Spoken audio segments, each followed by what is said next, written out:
3 rounds of draft, done. 5 rounds of modern, done. But there is so much more still to do here at Pro Tour Oath of the Gatewatch, and we thank each and every one of you for taking the oath and joining us for an amazing weekend of Magic. I'm your host, Rich Hagan, alongside the Pro Tour historian Brian David Marshall and Hall of Famer Mr. Randy Buehler. Great to have you with us. We have an amazing weekend of Magic lined up. But yesterday, when some people were busy working, we did 3 rounds of draft and 5 rounds of modern. BDM, what stood out for you on day one? Well, actually, I'm going to let Randy go first because I think what stood out for me sort of plays off of what stood out for him. I thought it was the Eldrazi deck. No question about it. Channel Fireball and face-to-face games worked together. They came up with this just insanely powerful Eldrazi ramp deck. Main deck Chalice of the Void, I think, was a big key to that. And you've got those guys talking about, that's the team. They haven't played a deck this good at the Pro Tour since Paris 5 years ago, when the same team broke it with Caw-Blade. That's how good this deck is. Those guys are talking about it in Caw-Blade sort of hushed tones. Right, and for those who haven't seen it, it's worth saying we're calling it an Eldrazi deck. This isn't just about one single card from the last year of Magic. It truly is like this litany of cards from Oath of the Gatewatch. Yeah, I mean, essentially, Oath of the Gatewatch came out, and suddenly you've got Eldrazi Mimic to come down as a 2-drop. Oh, by the way, Eye of Ugin lets you cast all of your Eldrazi Mimics from your opening hand. Then you follow up with Thought-Knot Seer, or Reality Smasher, maybe both. It is blisteringly fast, so it's an aggressive deck. But again, that main deck Chalice, I think, is the thing that really pushed it over the top. And their winning percentage yesterday was something absurd, like over 70%. Yeah, and I love the way with that... a lot of players. Yeah, there's like 20 of them. And they call it Eldrazi aggro, which on the face of it has to be a mistake, but it's just tremendous stuff. BDM, what about you? Well, for me, it's the 40-card Eldrazi deck, as I've been calling it. Okay. which is Jai Chen Tao's blue-red Eldrazi deck that's running cards that you associate with limited. Eldrazi Sky Spawner and Vile Aggregate. A lot of the same mana drafted pieces. That deck. It's great. Yes. We in the booth, someone joked, they were a clutch of currents away from my favorite draft deck ever. But the deck was unbelievable yesterday. It was a big part of a somewhat unheralded team, East-West Bowl, having one of the most successful weekends, if not for Channel Fireball. Yeah, they have done extraordinary things. They have 2 players in the first pod. They have 2 players in the second pod at 8-0 and 7-1 and 6-2. Just tremendous effort by them. But Randy, we should talk about what's coming, what's happened yesterday, and what's coming in terms of the schedule. So walk us through the weekend. Sure. Today, we're going to run back the same basic schedule we had yesterday. We're going to start with 3 rounds of Booster Draft. Everybody is podded, and basically the pods are just straight down the standings. First 8 in the standings, that's pod 1, etc. After those 3 rounds of Booster Draft, we go back to Modern. So they play the same Modern decks for the entire weekend.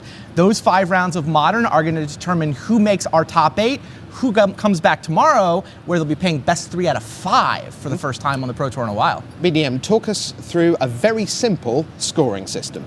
Sure. Win a match, get 3 points. Lose a match, get 0 points. Draw a match, get 1 point. And Randy, the big numbers we're looking at, I guess, anything above 12 wins, yep. 37 points, 12 wins, 36 points, an extra point, 37.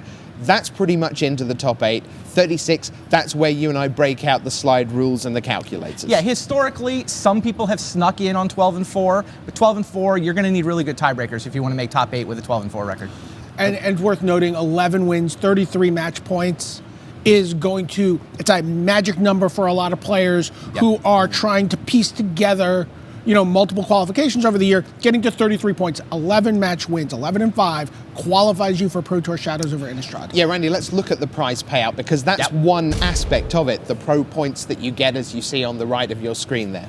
Yeah, the money is great, $40,000 for the winner. The pro points are also great as those level you up in the Pro Players Club. Winning the tournament actually automatically gets you to Platinum, which is awesome still. But I'm with Brian. I know that when I played my first Pro Tour, a lot of people come to the Pro Tour, they really want the qualification for the next Pro Tour. Like the best thing that this money and these pro points let you do is come back and do it again. Right. Like you just want to get onto that gravy train to keep coming back to the Pro Tour. So that's a big one at 11 wins. All right, so we begin with 2 8-0 players and 6 7-1s at our first pod. They will sit and they will battle through the morning. It's time for the Day 2 draft here at Pro Tour Oath of the Gatewatch.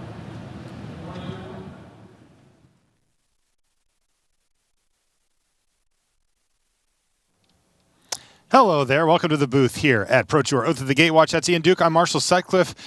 It's early, but it's also time to draft, which is the best time today. So let's get down to the feature match area where we have Paulo Vitor, Dama de Rosa. We're going to watch him draft Oath of the Gatewatch.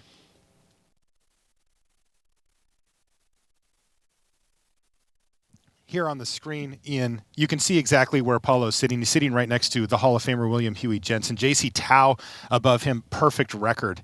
Same thing with Jason Chung at the table. Wow, this table's stacked. Martin Mueller. We saw Lewandowski there from Poland yesterday, crushing it. Frank Lepore and Spanky does Scott Lipp. So this is just a ripping pod here for Paulo, and he's definitely going to have his work cut out for him. Why don't we head down to the feature match area, and let's see what Paulo opens up.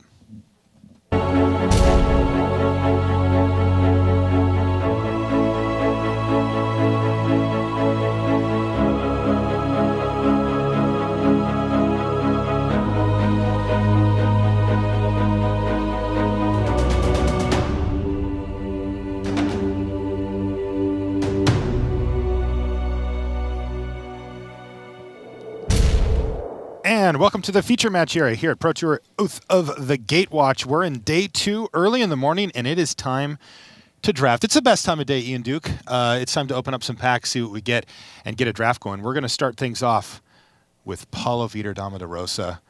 He looks like he's ready to go.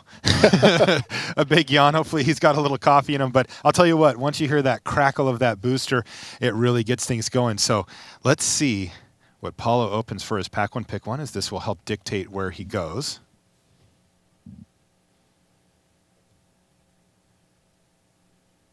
All right, well, it looks like he's got a Flare Drone and a Wall of Resurgence, as well as an Embodiment of Fury pulled to the front here, Ian. Yeah, Embodiment of Fury, one of the best red uncommons, a great way to start the draft for sure. Flare Drone, also a super great card, does commit you to 2 colors, so you have to think about that a little bit. I'm looking at the Embodiment of Fury, I think, here, Marshall. I like that card, too. You know, super powerful. You play it on turn 4. The next turn, if you play a land, you can attack for 7 points of trample damage. And I'll tell you what, if your opponent's stumbling in the slightest, you can just run them over very quickly off of just an Embodiment of Fury.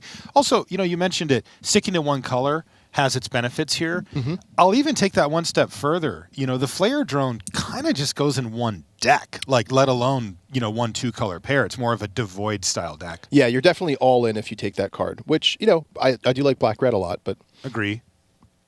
Ooh, that's a nice one, Marshall. So, if you can see here, he's picked up a Jory N Ruin Diver, and I think that Paulo's going to take it and maybe move over into this Surge deck that's possible in blue-red. Yeah, I like Jorian a lot. Just gives you great card flow, super powerful card, basically a must-kill creature, but it's also pretty efficient on stats. So love picking that up here. And also noteworthy, there's a Storm Chaser Mage in the pack, which could come back around because, you know, it's a powerful card, but it's not one of the best multicolor uncommons, and there's a decent chance that just laps around the table. It's also, it'll be a telling sign for Paulo if it doesn't. Yeah, he's going to be super happy if he sees that again. Yeah, and if he doesn't, he might not. All right, I saw a Maw of Kozilek in there, which looked like the best card. Now, Paulo has pulled a Slip-Through Space to the front.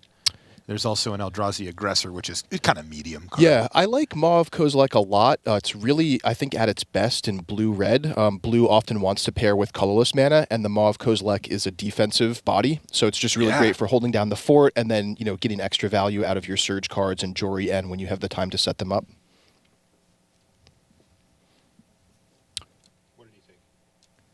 He also found an Immobilizer Eldrazi in the uncommon slot in there. I missed that on the first pass. Yeah, that's a great card as well. A little bit more aggressive than the Maw, but also very, very good. And here's a Blinding Drone now for Paulo. Okay.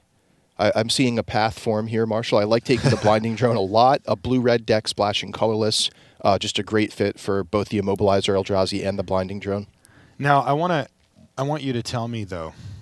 Well, first off, what did you do for this set? Because I don't know if everybody at home knows that you worked on this set and had such a big piece of it. Yeah, so I was the lead developer for this set. That means I was in charge of sort of the final half of design and all the balance for the format, including limited. So we've got really, you know, a true expert for the set as Paulo finds a Gravity Negator for the deck. So the question I have for you is, we've seen a blinding drone primarily, but also an immobilizer Eldrazi and now a gravity negator. And all of those ask on some level that you play some amount of colorless, specifically colorless mana. So how is Paulo going to have to prioritize picking up ways to make colorless mana here as we go forward? Yeah, great question. I mean, the way the format is built, blue is definitely a color that wants to pair with colorless, so he's going to want to look for opportunities to pick up a few colorless lands here and there, as well as other colorless sources. Unknown Shores is definitely one of the premium colorless sources he's looking for. How about Crumbling Vestige? Yeah, that's a great one as well. He's got one here, and I think he's going to take it. Yeah, definitely the pick in my mind. And it looks like Paulo agrees. Any of the lands that can produce colorless mana for you and also colorless are just absolutely at a premium here, especially in blue-red. And it doesn't look like much for here outside of a gravity negator. He could take a Walker of the Waste, so he's currently on 0 wastes, which are kind of the big payoff for that type of card. Yeah, I'm not a huge fan of Walker of the Waste. I like the gravity negator a lot. I mean, a 4-mana 2/3 flyer is good, but oh wow, it looks like Paulo does go ahead and pick up the Walker of the Waste. I'm kind of surprised to see him take that there too. Yeah, I mean, on the one hand, you only really need 1 waste and play a 5/5 trample for 5 is great value in limited. So maybe he's just taking it early, kind of speculating he'll see some more show up. Look, this is a great pick here. Yeah. So do you take the blinding drone number 2 or the holdout setup? I definitely take the blinding drone. You do have to balance your colorless rewards versus your colorless fixing, but blinding drone is one of the best colorless rewards, so I'm eagerly snapping that up. But you know you can start to feel the tension. You can, yeah. I love, like, I haven't got very many colorless That's one of the lands. things I love about this format is the sweat of like, okay, I've got all these rewards, but I have to find the mana to back them up as well. He picks up a negate here, which probably will end up in the sideboard. And is that a sweep away still in the pack? There's a sweep away. There's also a wastes. And a containment membrane. membrane. Wow. Goodness sakes. So Paulo has definitely found the right color here with blue. And he's picking up a lot of late rewards, so good for him. Yeah, nice job from Paulo to kind of feel out his seat, and it seems like he's definitely in the right spot I here. like picking up the call, the Gatewatch there, to go with the Chandra that you're planning to open next pack. Just simply planning ahead. Yeah. I like how you think, Ian. That is very smart. All right, and a mighty leap that is unlikely to be relevant to Paulo. So, overall that pack went okay, right? Yeah, I'd be pretty happy in Paulo's seat here. I mean, you're sweating a little bit in terms of needing to make sure that your colorless mana works out, but I think it's very clear that blue is open. You got the Jory N, you're happy about that. One thing of note, though, we didn't see that Storm Chaser Mage come back around. Did not come back, which means that somebody at the table is drafting blue-red, but the good thing is Storm Chaser Mage, I think, is a medium enough card that it probably floated around a little bit. So if I was Paulo, I might be expecting someone on the opposite side of the table to be blue-red, which is really not that bad. That's actually how you want the colors to balance out in draft. You want to be opposite the people that are drafting the same colors, not next to them. So I'm seeing just the Crumbling Vestige. Is that correct for colorless that you remember? Yes, that is true so far. So that's going to be an issue for Paulo, right? Yeah, he's going to want to be looking for things like Cultivator Drone, maybe a Seer's Lantern, really any of the colorless lands. But I think I like picking up 1 wastes exactly, because then if you see an Evolving Wilds in Battle for Zendikar, you can pick that up as both a colorless and colored fixing. Ooh, there's a Fall of the Titans at the back of that pack. Oh, that's perfect. Bang! Nice open here for Paulo. He did the obligatory rare check, and I think he liked what he saw. Yeah, that's one of the very solid rares to open. It's just a great card on its own. You can cast it for 7 mana, even unsurged. That's great value. If you are able to combine it with cards like Expedite or Slip Through Space, or, hey, even Bonesaw sometimes, it can really pick up a lot there. And what's great about Fall of the Titans is it synergizes with the exact same cards that synergize with Jory N. Oh, yeah, great point. He's a little bummed here because he did open up a Devour in Flames there as well, which I'm sure he would love for this deck. But, yeah, Fall of the Titans, no question.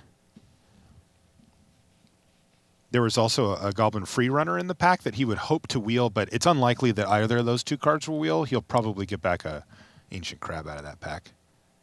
And what do we see here? Yeah, a couple nice options. Collector, not great. Maybe just the Holdout Settlement here? Yeah, I like the Holdout Settlement or the Seer's Lantern. I'd have to take a careful look at his curve there to see. Seer's Lantern is a card I like to have 1 of. It seems a little bit clunky. It's kind of like a banner in a way. But as the games go along, and sometimes they do in this format, just being able to scry 1 every turn is great value. Yeah, it looks like he's a little torn between the 2. He's going to go for the land. I've been really impressed by Seer's Lantern. I moved it from I'm playing one of these in my control decks to I'm playing one of these in my mid-range, not my aggro decks. But it just can really have such a great effect in the late part of the game. All right, looks like things are dried up a little bit here. There's a Grip of the Royal in there for Paulo. I think that's his best choice here. Yeah, it's not like a slam dunk, but it's a card I'm always happy to play. Yeah.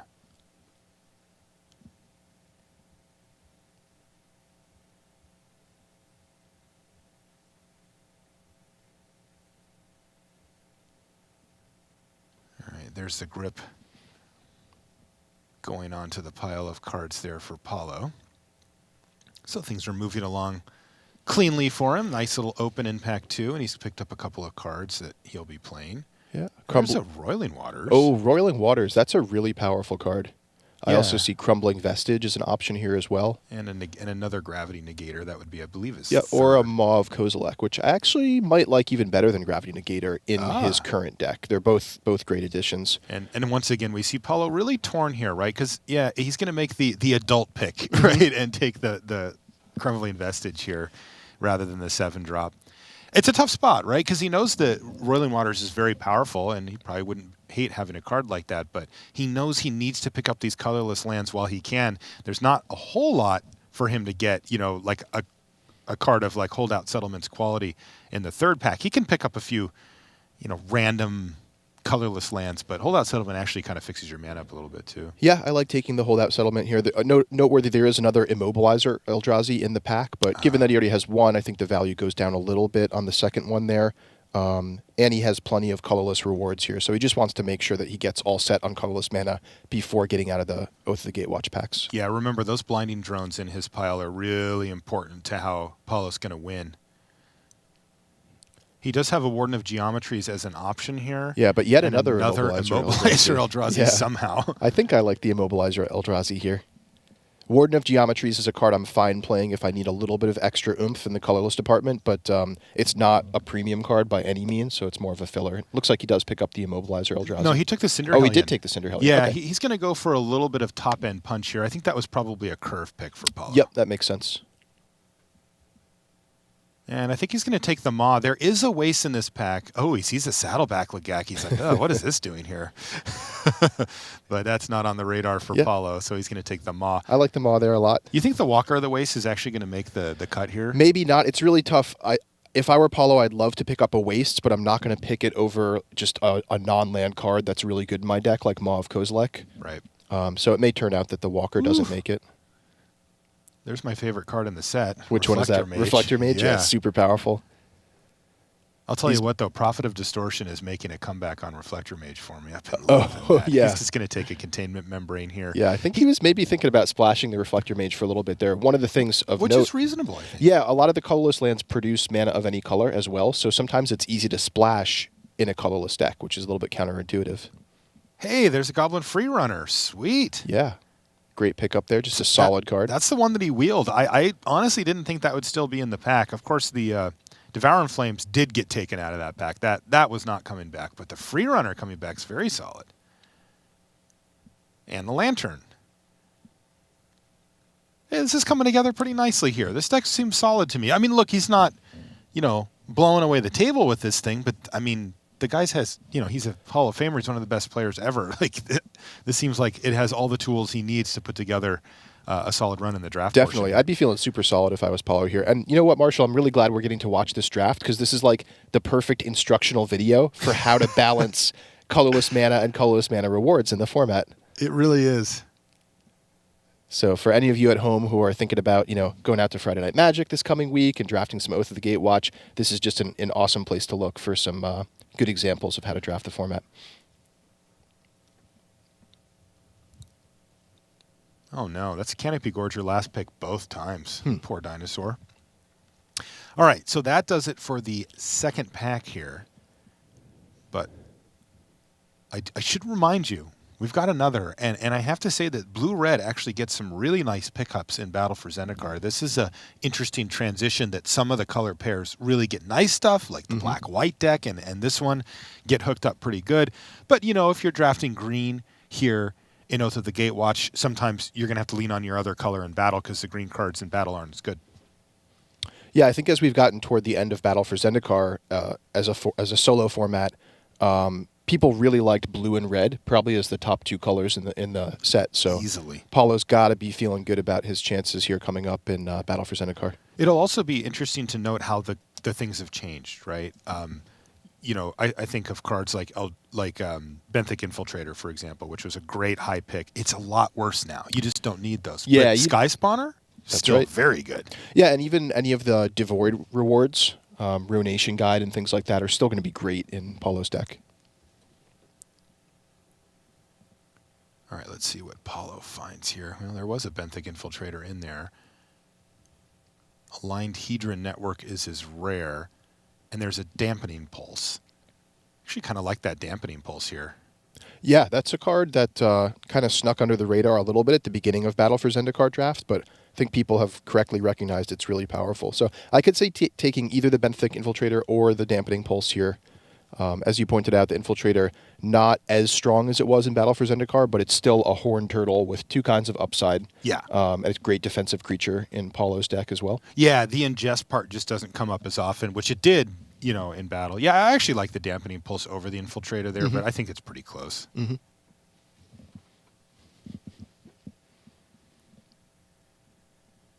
And whoa, there's an on-color rare for you. So he gets past the Brutal Expulsion here, which is a nice flexible card, and one that I'm sure Paulo will be happy to pick up here. Yeah, just a perfect card for his deck. I think head and shoulders above the rest of the cards on power level, and just the right colors for him. Hey, that's nice, right? Yeah, oh yeah, I'd be super happy if Paulo's shoes here. By the way, there was another Dampening Pulse in that pack, and the second one is so mean. Yeah. It's so mean. It greatly increases the chances that one comes around, right? Sure.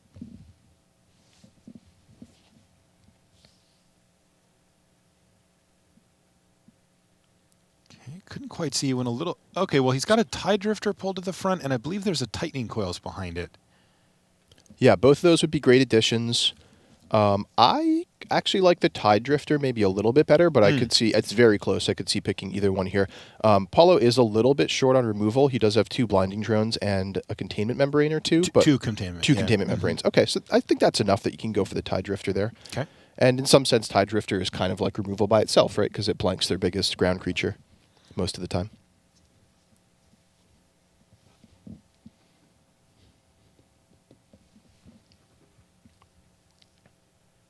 Oh, there we go. I was like, I guess he could take a Cryptic Cruiser, but no, there was an Eldrazi Sky Spawner hiding behind it, and that's what Paulo wants to see. You see no hesitation with this pick at all. Yep, perfect card, one of the best blue commons, one of the best commons in general in BFC, and it asks nothing of your deck. Just slots right into any old blue deck. It's also just a modern staple. I wouldn't say staple just yet, but we'll see how the rest of the tournament goes. All right, I'll hold off on staple for you then.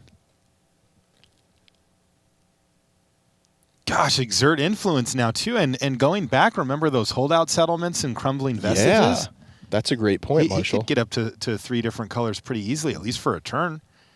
So this is actually working out really nicely for Paulo. I think this deck has come together very cleanly. He opened up Fall of the Titans, he got past Brutal Expulsion, and now he's gotten past Exert Influence. So the rares are flowing in Paulo Viter's direction. Yep, and, he got past the Jorian too, right? That's right, the Jorian as well. Goodness. Is that another Sky Spawner? Don't say it was. Oh, it is. Wow. Jeez. Oh, and a Clutch of Currents. Currents. Hey, we knew he was in the right color with blue, but goodness, this is insane. Yeah, and I wonder if this is, I heard a little bit of rumblings yesterday that, some of the teams weren't liking blue as much in Oath of the Gatewatch. Some were. Actually, I know Pantheon really liked red and blue, but this could be a factor of a lot of the people at the top of the standings just not respecting blue enough in Oath of the Gatewatch, and Paulo's just getting the hook up here.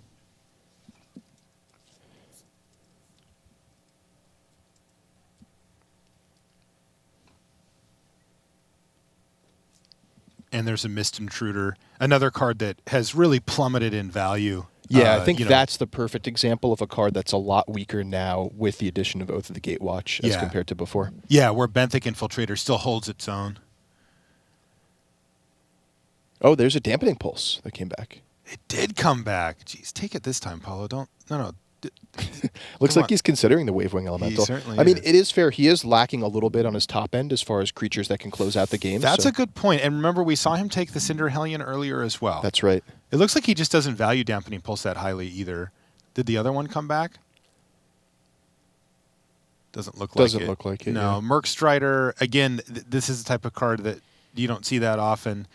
The Aligned Hedron Network actually might be a good pick for him, though, because he doesn't have that many big creatures. Yeah, and he does have Tappers and Containment Membrane, but blue and red can often struggle for answering big Eldrazi, so that's a card I like having in my sideboard. Agree.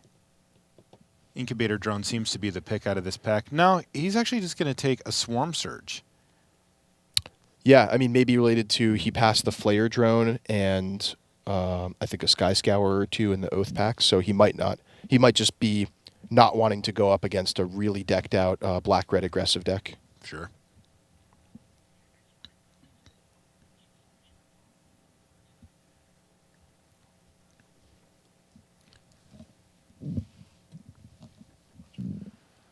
All right, and as we see Paulo wind down his pack, it's time to grade him.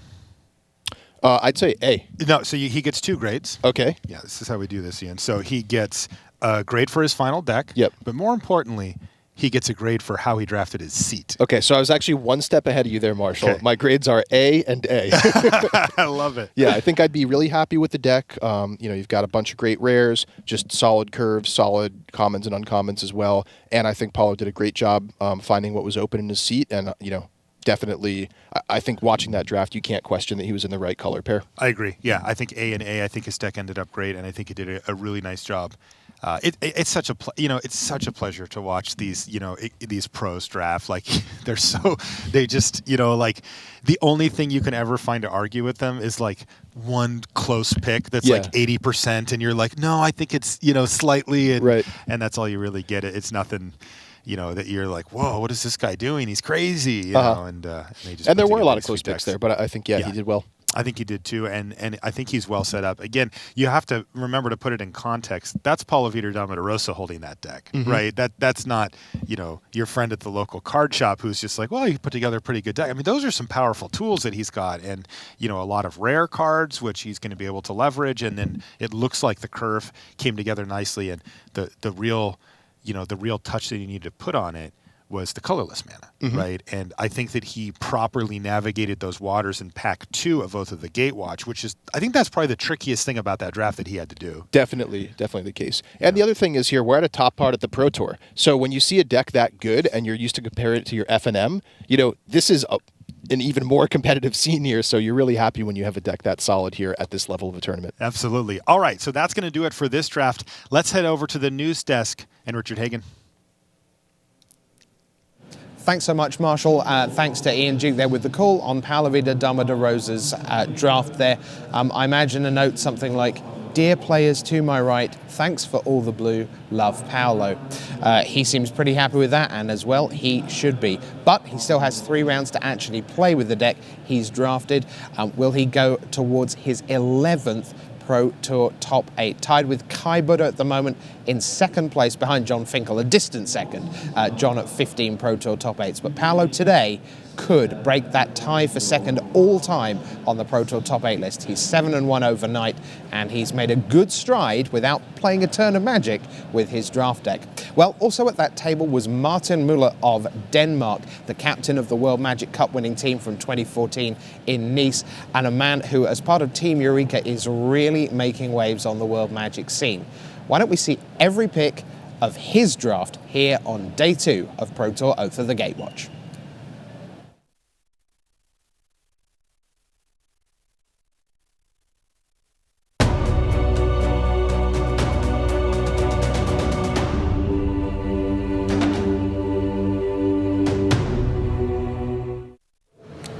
Hello and welcome to the Tournament Center here at Pro Tour Oath of the Gatewatch in Atlanta. I'm Brian David Marshall, and I am joined by Pro Tour Hall of Famer Randy Buehler, and we are going to watch a draft at Table 1 here in the Pro Tour Day 2. And take a look at this table. I mean, Pretty good. Pretty insane. Paulo Vitor Davarosa, who we know ends up in a blue-red deck at this draft table. Blue's open over here. What's going on at the other side of the table, William though? Jensen, Jai Qintao, Jason Chung, Martin Mueller, number 7 ranked player. Trying to right go now. back-to-back top 8s. Yeah, and is just seems to be getting stronger after his World Magic Cup Totally win agree. 2 events ago. So let's take a look at his draft. Let's see what he opened and how he ended up in the non-winner part of WUBRG. Well, there's a Nissa, Sure.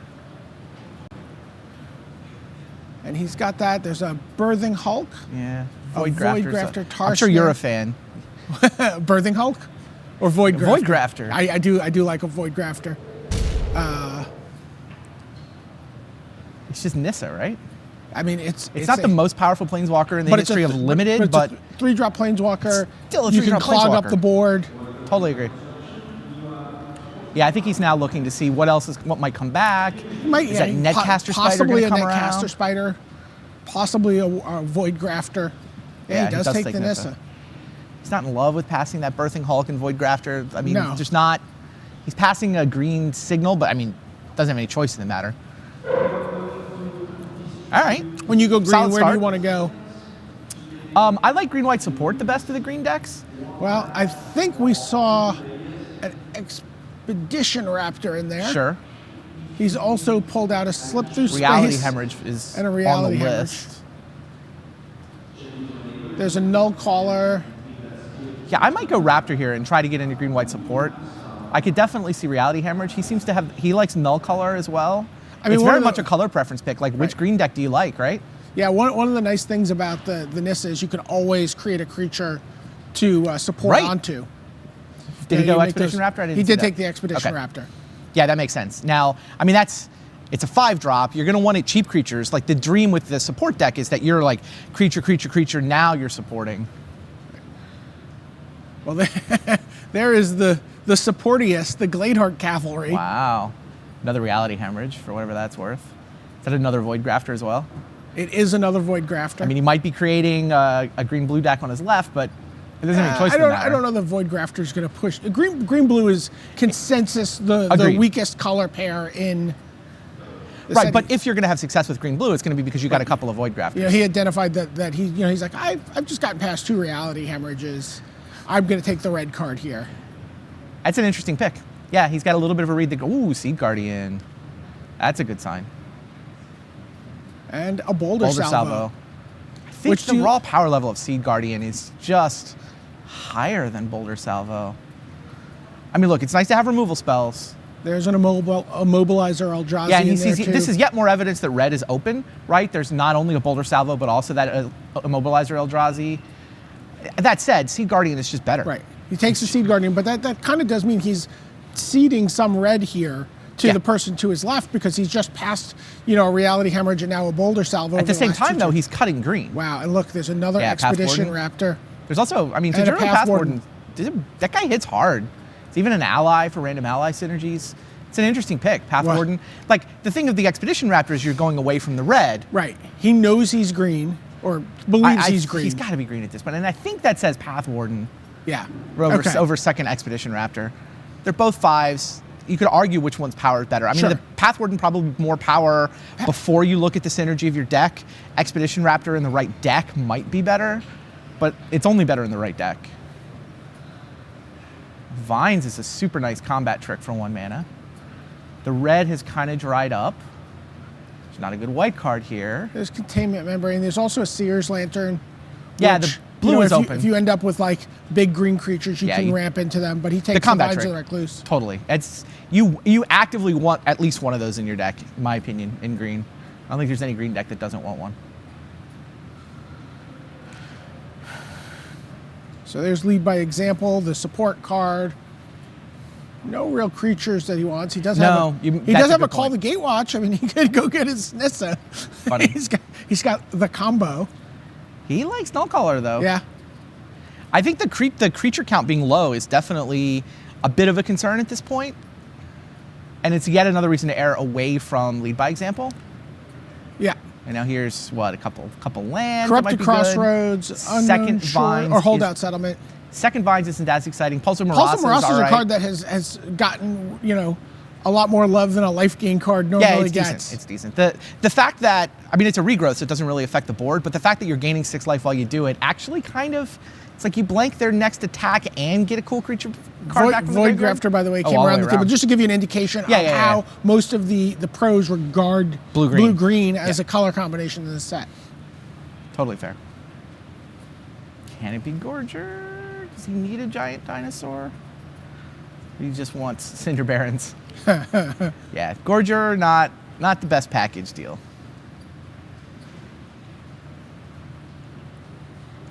All right, you could take a card for a sideboard, or you could take Corpse Churn. Yeah, he takes the natural state. Corpse Churn, people are split on that. Some people are like, I kind of want a Corpse Churn. If I have a couple of really good creatures, maybe a Baloth Null or two. Love it. Corpse Churn in a deck with a Baloth Null feels great. Okay.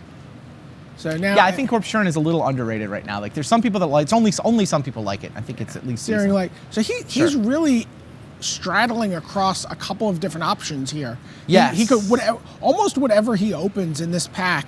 Yeah, he's green something, and he actually has a color for. He has all 4 colors, right? Because he has one Void Grafter, but not the other one. Did not come back. No, it did not. He has the red is just a Reality Hemorrhage. Oh, and the Flame Seeker. Black, he's got the Null Caller. Oh, blue also has a Sweep Away. I didn't notice that. Yeah, he could go green X. Right. It's actually kind of nice to go into pack 2 without having committed to both your colors, because it means should he open a bomb rare, he can play it no matter what color it is. I feel like there's a good chance though he's pushed the person to his left into red and white. He's passed a lot of red. Yeah. And yeah, hasn't passed a ton of white. But the late Expedition Raptor The late that he Raptor- passed, could be seen as a very strong signal.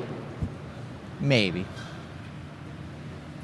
The green signal is, I think, unfortunately, he's passed. Yeah. The red signal is the loudest one he's passed. That's what I'll buy. All right. So here comes pack 2. And what has he identified Isolation in this Zone? pack? Is that the best card we saw? That's certainly Isolation Zone is certainly the most highly ranked Blinding card Drone here. is tough to get into. He has no support for a colorless deck at this point. Is he looking at the Blinding Drone? I mean, it might be the best raw card in this pack. I think Isolation Zone is just better. It's double white when he's already double green. I mean, think if it's the he's hesitation. given up on white though, His blue is better than his white at this point. fascinating. He That does is an take the interesting Blinding pick. Drone. Wow. That is a really interesting pick. I think he saw the blue was a little underdrafted, or he got that late sweep away that we didn't even notice. Right. You know, the Void Grafter is a good card for if you happen to be blue-green, but it's the worst color pair. Linvala, what? There's a Linvala, there's a Jiraga Auxiliary. Wow. He just got past Linvala. He's looking at the Dwar Isle Avenger. He's like, can I go back to my last pack, please? I'd like to make a different selection. I'll trade for the Isolation Zone. Wow. You have to Linvala here, right? I think so. He's also looking Auxiliary at might even come back, hypothetically. It seems unlikely, but it's possible. Shoulder to shoulders in that pack. You could get a second pick out of it. Yeah, you can't. Linvala, which people have identified as one of the 3 best cards in the set. It's on the short list of best rares in the set. So clearly the guy on his left is not white. The other 2 bomb rares being Kalatas and Chandra. And Chandra, thank you. Saddleback Lagak. Wow, Baloth Null as well. Get in the saddle. Yeah, if he wants to play Linvala, though, then he doesn't want to play Baloth Null. I think this is Lagak. It's got to be better than Netcaster Spider, right? Support is, Yeah, you need to put priority on creatures. He doesn't have a lot below the Lagak right now. Okay, you're less than halfway through the draft. Is he going to take Netcaster Spider? He took Netcaster Spider. Netcaster Spider over Saddleback Lagak. Wow. And we saw Luis Scott Vargas draft yesterday, and it was clear that he had Saddleback as the best green common. Martin likes I like Netcaster Spider too, but not over Lagak. Wow, there's a late Reflector Mage going around the table. Yeah. This is just shoulder to shoulder, right? Or Stalking Drone. Stalking Drone is a curve pick I like here. I mean, shoulder to shoulder might be higher power level just out of context, but in the context of the way his deck is coming together, I think you need the 2-drop. Yeah, Martin Mueller agrees with you. Takes the 2-drop.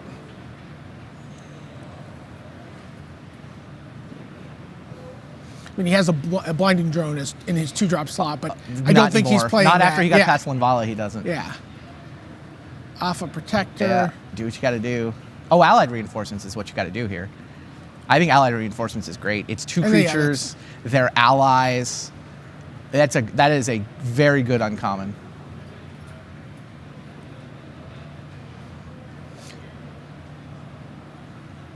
There's a Devour in Flames in that pack. Man, if that first pick, Blinding Drone, he debated it. Blinding Drone versus Isolation Zone. That's one of those where you just wish you were Psychic. Just if he'd known, he could just be up in Isolation Zone. Instead, some opponent has it, and he's got a Blinding Drone in his sideboard. So, core Sky Climber. Sky Climber seems fine here. Again, it's a creature. He needs to flesh out his curve. Yeah, Harvester Troll. It's solid in the grand scheme of 3 drops. Yeah. So he, zeroes in on the ally. I don't think he's going to get a ton of white in pack 3, though. Like, the white, he speculated a little bit with that early Expedition Raptor. Wasn't really open. But it's open on his left. Spawnbinder Mage. Sure. Couple of curve considerations. The Scythe Master and the Stonehaven Mystic. The Stonehaven Outfitter, sorry. Right. There's another Void Grafter. Yeah, Spawnbinder Mage. It takes the cohort. He doesn't have a lot of cohort. I think that is... It's not like his curve is empty at 3, so... Hasn't gotten much green from his left. Past that one Lagak, and that's about it. Wow, Roiling Waters is still here. Baloth Pup, a nice it's a solid curve drop. card.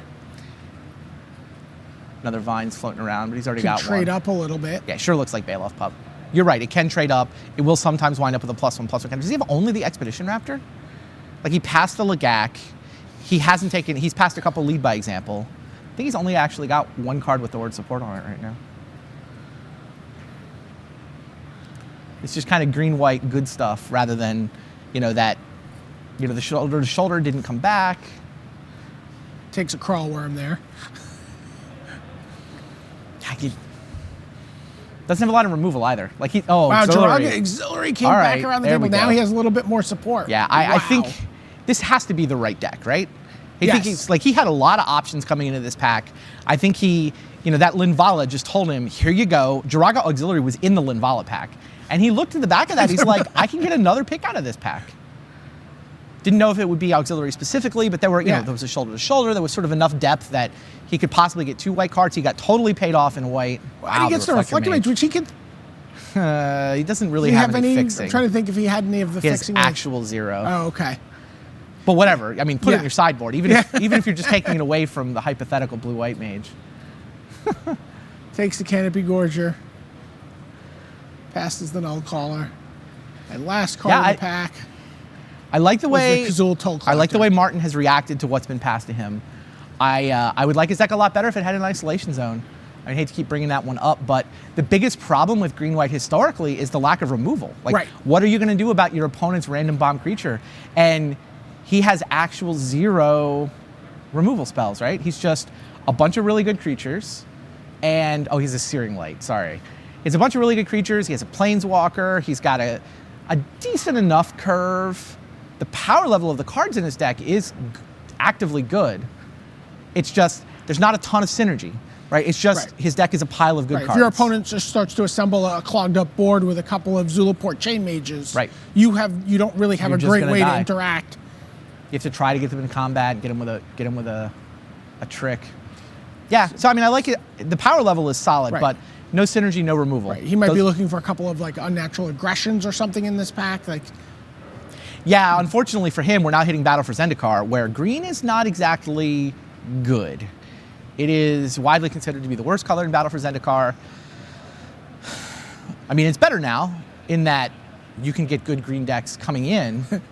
He had a Johnny Offshoot pushed right to the front of the pack, but Eyeless Watcher has supplanted it. There's an Exert Influence. We have seen that goes around the table all the way to Paulo on the opposite side, just to give you an idea of where blue is at this table. Right. It's all in Paulo's deck. Yeah. It's funny, Martin killing that one Blinding Drone. I wonder if that would have created some competition for Paulo. Yeah. He may have actually done Paulo a favor by first picking that Blinding Drone, and nobody got tempted to second or third pick it. Then again, maybe it would have just gone all the way to Paulo's deck. I'm on that. Really? It would just be... So there's an Eyeless Watcher. Not an exciting first pick.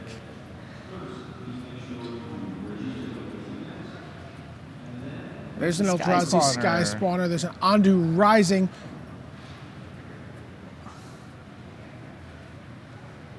Yeah, I mean, Andu Rising is...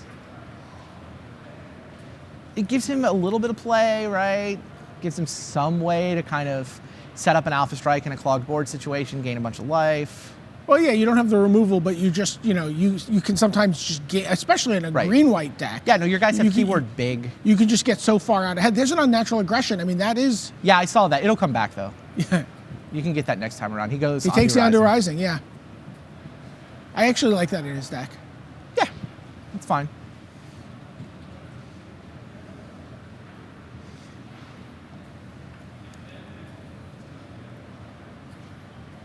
Unified Front.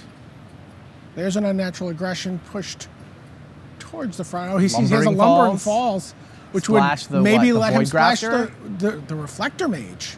Oh, Reflector Mage, Void Grafter, and Sweep Away. Yeah. I like his deck better with those 3 cards. Yeah, go Lumbering Falls.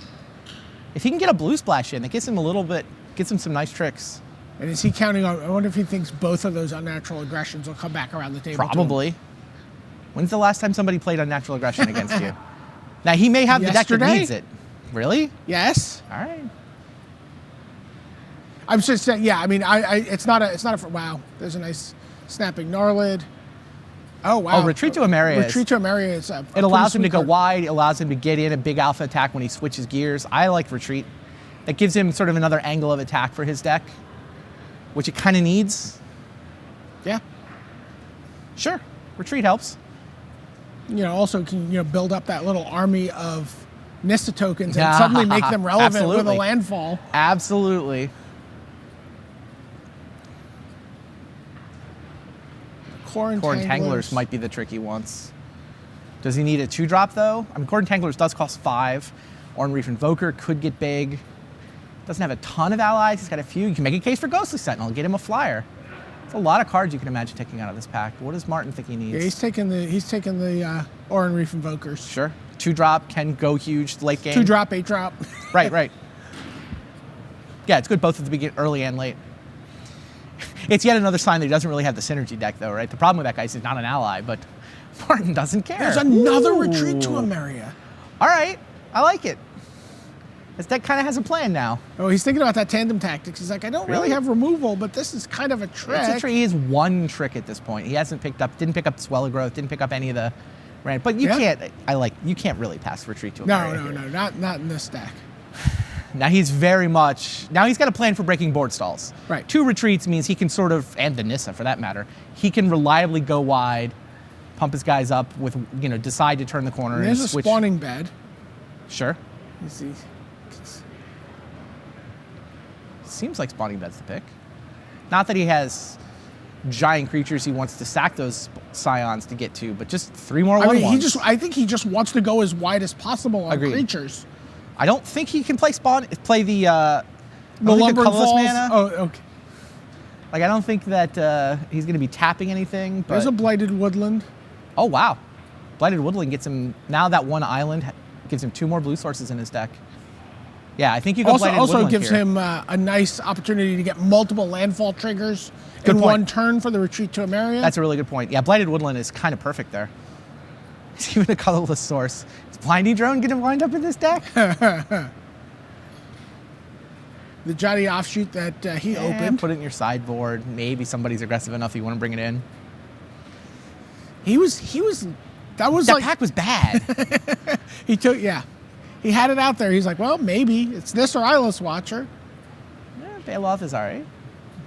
Doesn't have a lot of top end. Yeah, he's going to sit down to build this deck. He's going to have options. He's got the option to splash blue. He's got to figure out how much he wants to commit to this go wide strategy. How many tricks does he need? What's his curve going to look like? There's the Unnatural Aggression. Does he Yeah. want the? Yep. And he takes that over the Unified Front, Sure. which would have given him maybe 3 more allies. There should be another. Marasa Ranger. Yeah. Oh, Devastator over Ranger, sure. Just takes the big fatty. The second Unnatural Aggression did not come back. Someone probably just ate it out of a. Yeah. Interesting. I think he wound up in the right colors. Okay. I think the power level of his deck is nice. I think I think he wishes he had an isolation zone instead of a blinding drone in his sideboard. I actually kind of liked a lot of the decisions he made. I mean, it's tough. That one isolation zone pick, it's really like, well, now we know he should have taken the isolation zone. But at that point in time, I thought blinding drone was an interesting pick. I thought it was a very reasonable pick. It was, I don't know, we were a little bit surprised by it, but it also at the same time, you're like, oh, okay, I see what he's thinking. This could work out. It just didn't. Yeah, he speculated on a more powerful deck. Yeah. What's your grade for the deck? C+. Okay, and what's your grade for drafting the C? B+. Okay, there you have it. For Andy Bueller, Brian David Marshall, sending it back to the desk from the Tournament Center.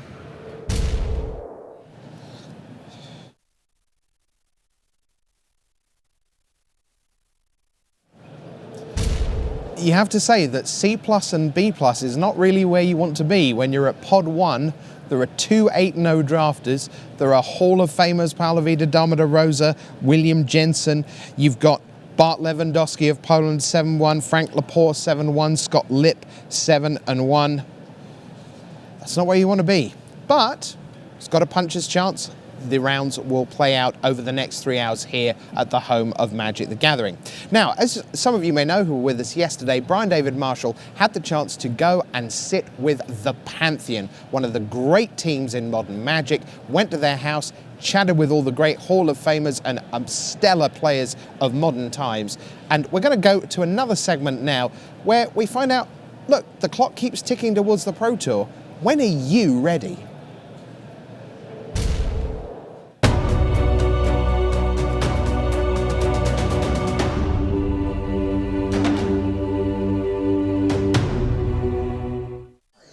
One stressful thing about modern Pro Tour play is that the set is only out for like 3 weeks before the Pro Tour. So unlike in the olden days when you had a pretty good feel for a set before you had to draft it in the Pro Tour, now it's like a sprint to get in enough drafts to feel prepared and prepare in the constructed format, given the new cards and maybe new bannings. So I never feel like I've gotten enough drafts in. We usually do 2 to 3 a day of live drafts as a team. You know, people rotate in and out based on randomness or if somebody has something else to do. Not that there's much else to do, but people who are here the whole time probably have access to something like 35 or 40 drafts in terms of doing them themselves or watching them. There's really no like amount of drafts that I want to do. I just want to draft an amount of times until I feel comfortable. I think we already did about 15 drafts and I was in like 13 of them, so that's a good amount. We do like 2-3 drafts a day. You could even argue that the drafts in this house are going to be tougher than the Pro Tour drafts. So, well, a mix of both playing and watching is ideal because you get to stand behind somebody and watch from their perspective and see what they do and how they value the cards differently, and then later in the day you get to try it out for yourself. So it's important both to get the experience firsthand and to look at things from as many different perspectives as possible. Well, speaking of the Pro Tour, the pre-Pro Tour sprint, I used to like to settle on a deck maybe 3 weeks before a Pro Tour. Now you're looking at, most formats are very fleshed out, and a couple of discoveries can change your choice quite a lot. So if you have your deck figured out 3 days before the Pro Tour, that's wonderful nowadays. Oftentimes you show up excited about some deck and then it turns out after a couple days, maybe I shouldn't have been too excited about that deck, and as time goes on, a consensus sort of builds. Well, usually I settle on my deck around probably 3 hours before the tournament. And that's including like during my sleep, I'm still thinking about it like while I'm like half asleep. So I never really know for sure. I can always audible. I don't really care about how close to the Pro Tour I cut it. You feel better when you have your deck settled.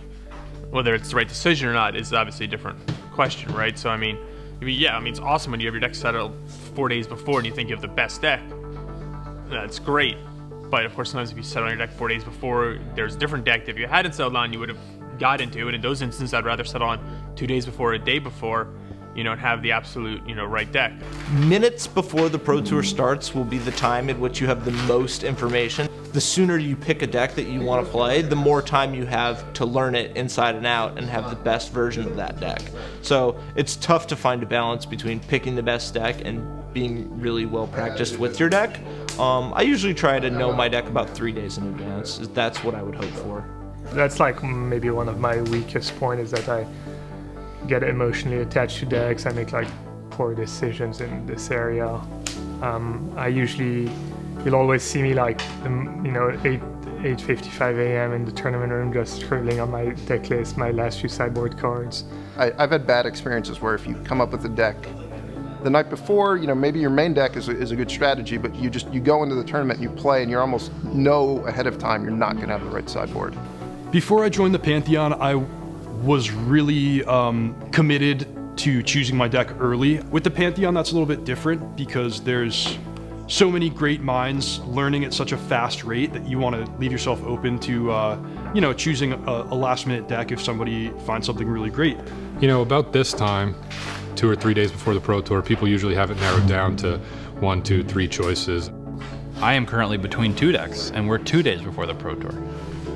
Actually, we're 3 days before the Pro Tour. Yeah, 3 days. Maybe in one more day I'll have my deck chosen. All right, I want to ask you about something. Out of the corner of my eye, what it looked like was someone was using a table the laptop as the table for real life drafting, while simultaneously drafting Magic Online. Yes, that someone would be Pro Tour Hall of Famer Gabriel Nassif. Yeah. They're like, we need you to draft Nassif. He's like, but I'm playing my league match. So he put the mouse pad on top of the keyboard. And he just did both. Yeah. What's funny is he had someone over each shoulder helping him with each. I believe degenerate is the word we're looking for there. Much more from the Pantheon coming up later in the weekend. We do thank them for giving us their open house, and more team action coming later in the year, because this is just the first of those sequences you'll see. So, talking of teams, how are they doing? They've all had a chance to take stock of how the team went on day one. We've had a chance to crunch the numbers. So why don't we show you the teams that are setting the pace here at Pro Tour Oath of the Gatewatch. And we begin with the original, brackets, and still the best, question mark, close brackets, Team Channel Fireball. Gentlemen, have at it. 10 for 10 here. Yep. I mean, they went 10 for 10 into day two. Three players at 4-4, but 3 players at 7-1. 3 7-1s is a big game. Out of 10 players? Yeah. That's insane. Yeah. Yeah, these guys haven't crushed a Pro Tour like this in quite a while. It's fun to watch again. Right, so, and just to give you a sense of what that 7-1 means in terms of the tournament overall, at 6-2, if you double that again, 12-4, well, that puts you on the bubble for top 8, as we say. Maybe a couple of 12-4s make it in. Most probably won't. But the 7-1s, they're ahead of the game. Oh, yeah. So 3 above top 8 from just a team of 10, amazing. Now, of course, BDM, that's only half of their story, because they sort of teamed up with another team unit. Yeah, this is actually like a 20-person collaborative effort between Team Channel Fireball and Team Face-to-Face Games. Right, so let's take a look at Team Face-to-Face for you, and we'll show you how they're doing, because they are doing tremendously well also right now. There's Team Face-to-Face, and I believe, as you said, Brian David Marshall a moment ago, 10 for 10. Yeah, they're batting 100% in terms of getting players into day 2 at this event. Yes. From 20? From 20 is a impressive. staggering number, but also 6 players here at 6-2. Not the gaudy number of 7-1s, but 6 players at 6-2. So you have more than 10 players from this collaboration between the two teams. In real serious top 8 contention. Yeah, it's going to be interesting to see also. Jacob Wilson began 0-4 and still made it into day 2. So their constructed deck is amazing. Right, they broke the format. Right, so they're the Eldrazi? Yeah, I mean, it's the face-to-face guys are actually the original innovators. The way I heard the story sounded like we had Sam Luis, Pardee we was had the Luis most at the responsible. desk yesterday, and he was like, I can take no credit for awesome deck. This really came out of the Vancouver branch of the playtesting collective. Yeah. Well, great stuff for both of them. But actually, that is probably not the biggest team story here on day 1, because most of you at home probably don't know much about East-West Bowl. Let's take a look at this list. Now, sure, they had a couple of people who missed out from their 18, one of whom, Eric Severson, didn't even know he was coming until Sunday night. Yeah. But if you look up at the top there, Zha Shen Tao, Scott Lipp, Andrew Brown, Alex Magleton, those 4 were on pods 1 and 2 this morning. Wow. Amazing. Just a tremendous lineup. And as you can see, mostly American. We've got a couple of Canadians in there. Pascal Maynard has a long history of Grand Prix success. Ricky Chin, of course, who made it to the Pro Tour Top 8 in 2015. But by and large, Randy, I mean, just talk to the achievement. When we talk about 6 members of the Pantheon are in the Hall of Fame, we talk about Channel Fireball, packed with Hall of Famers. These are all what... And with the greatest no respect parentheses on this screen. Right. None of these players are ranked. They're mid-level pro grinders. Well, and grinders is the interesting word to me because, we talked about that. Platinums on that we list talked either, about that 11-5 record you need. This is a team that is really looking for those 11-5 records for a lot of these players so they could sequence a couple of invites together. Right. And so Pascal Maynard, Ben White's at 6 and 2. He's the Rookie of the Year runner-up. Yeah. They're looking 5 and 3 today for Ben White. That's the next Pro Tour locks up. Vidianto Wijaya, 6-2. That's the next Pro Tour locked up. Meanwhile, they're still in the hunt for the top 8 as well. Now, what about Team Eureka? We did know a lot about them coming in. They went to Mexico City as a whole unit, and they were one of the great stories of 2015. How are they doing in the first Pro Tour of 2016?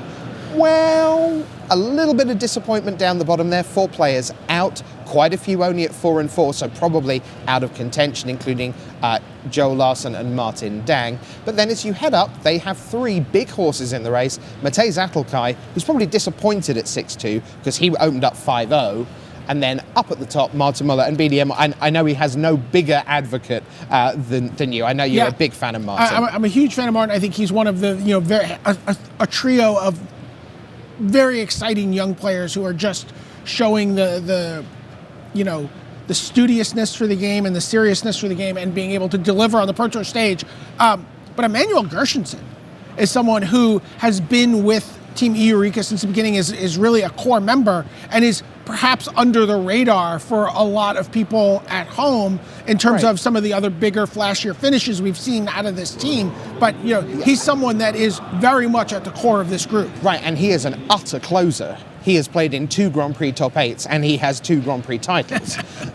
So he has put himself in a position, because he hasn't always got it at Pro Tour level. His numbers are not gaudy by any stretch. But yesterday, he's put himself ahead of the curve. Again, 7-1 puts you above the curve for top 8. So great job there. So next up, now, is it Team Hot Sauce or is it Hot Sauce? What is it? Is it that team, Hot Sauce Team Hot Games? Sauce. I have no idea what you're talking about. Okay, I was just English. Hot Sauce Games, here we are. Adam Jansen, it seemed, used all his run goods last week when he won Grand Prix Vancouver. But everyone else is through. Dan Lanthier, the Canadian, and Benoit. And then some familiar names. Rookie of the Year, Ray Perez. Chris Calcano, who was not very well this week, but has managed to stumble his way through day one. And hopefully he's getting better all the time. But Nathan Smith, 7-1. That's a tremendous achievement for someone who, would have been very much, Randy, lost in the pack in the start list. It's funny, you say he's lost in the pack, and it's true that he doesn't have the gaudy finishes. We haven't talked about him a lot, but, I was out there watching the top tables yesterday, and, a couple players are like, this guy's always here. He's something that the pros are regulars. They know who he is. They've started to notice him. They're getting tired of losing to him. Mike Sigrist is one of those players. Mike Sigrist is like, make sure you cover that guy tomorrow. It was Huey that said it to me. Oh, wow. So when you're getting that kind of respect from William Jensen, the Hall of Famer, and Mike Sigrist, the reigning player of the year, this is someone that you should be paying attention to. Well, the people that you went and spoke to earlier in the week, BDM, are, of course, the Pantheon. Why don't we take a look at how the Pantheon have done on day one? And the answer is, well, somewhere in the middle. If you take the name the Pantheon off, you go, hey, they got 10 out of 12 into day 2. They've got a 7-1. They've got 3 6-2s. This is great. But then when you sort of see Owen at 6-2, Reed at 5-3, Shahar at 2-5, the 3 ranked players on the team, you think they're all probably a round shy at least of where they would have sort of looked to be, hoped to be, wanted to be. And it feels like they were just a little bit off from where they might have expected. Yeah, not their best Pro Tour performance so far. I mean, we'll see what day 2 has to say. Right. You know, Owen puts up another top 8, you start to say, well, okay, it was a perfectly fine Pro Tour for Pantheon. But yeah, I feel like that day 1 was a little bit below average for them. Well, we have feature matches coming your way. William Jensen against Martin Muller, amazing. Wow. Paulo Vida Dama de Rosa against Frank Lepore. Jiashen Tao against Jason Chung in the undefeated King of the Hill. But we're going to begin with Scott Vargas and Cheon. Paul. Paul. Paul. Paul. Paul. Paul. Paul. Paul. Paul. Paul. Paul. Paul. Paul.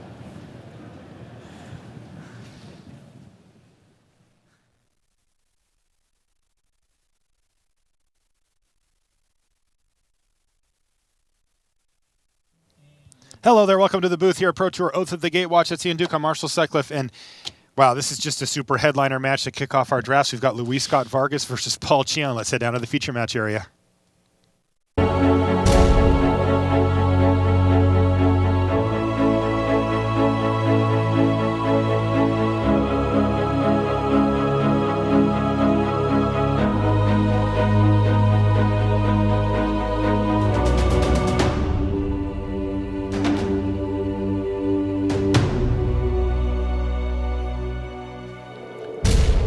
Hello and welcome to coverage of Pro Tour Oath of the Gatewatch. I'm Marshall Sutcliffe in the booth with Ian Duke. And we're ready for round 9 action here. This is round 1 of our second booster draft, at least for each pod. Let's head down and see who we're going to watch. And I got to tell you, this is a blockbuster matchup. We've got Paul Cheon from Team Channel Fireball jabbering away with somebody. Who is it? Well, of course, it's Luis Scott Vargas, also of Team Channel Fireball. And, you know, for those of you that don't know, these guys are very close friends. They came up together through Magic. They lived together for a while in college, and they have stayed close friends that whole time. And we are underway here now. I've got a chance to look at both of these deck lists here, Ian, and I got to say, both of these guys brought out the big guns, and, of course, Luis has to just put the creature below the line. No, I prefer playing that's my normal play. Zada's Commando and a Stonehaven Medic here start things off. So Luis is on black-white allies, you know, kind of a cohort-style deck.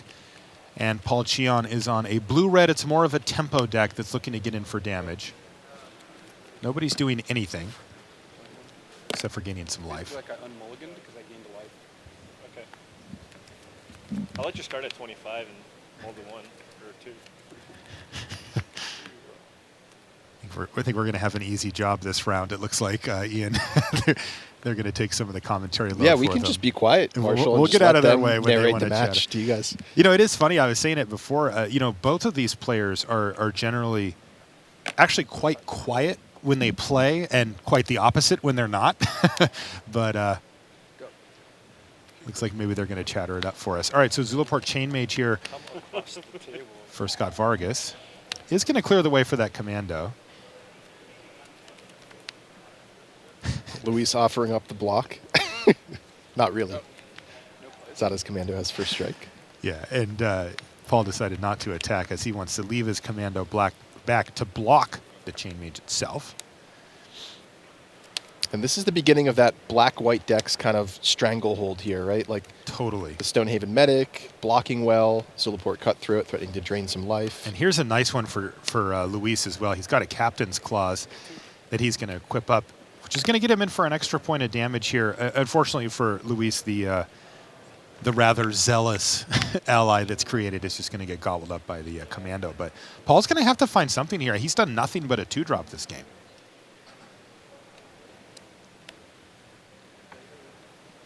Yeah, whenever you're up against this black-white deck, sort of the onus is on you to make something happen and try to end the game quickly. There's just so much life gain, and the cohort ability does so well in a long game that, you know, the black-white deck is happy to just kind of sit back and let the game drag on. Geez, still nothing for Cheon here. Now, you know what he has, and this is what Luis is going to have to think about here, is turn against. Oh, yeah. That makes a lot of sense. And he does have turn against. He's going to fire it off on the Chain Mage here. and try to generate a nice little scenario where he gets to block with it. And he does just that. Now, the question is, does Luis have Unnatural Endurance in hand? I know he's got 2 in his list, and he could save a creature here if he wants. Otherwise, he's losing both, like he's losing his board here.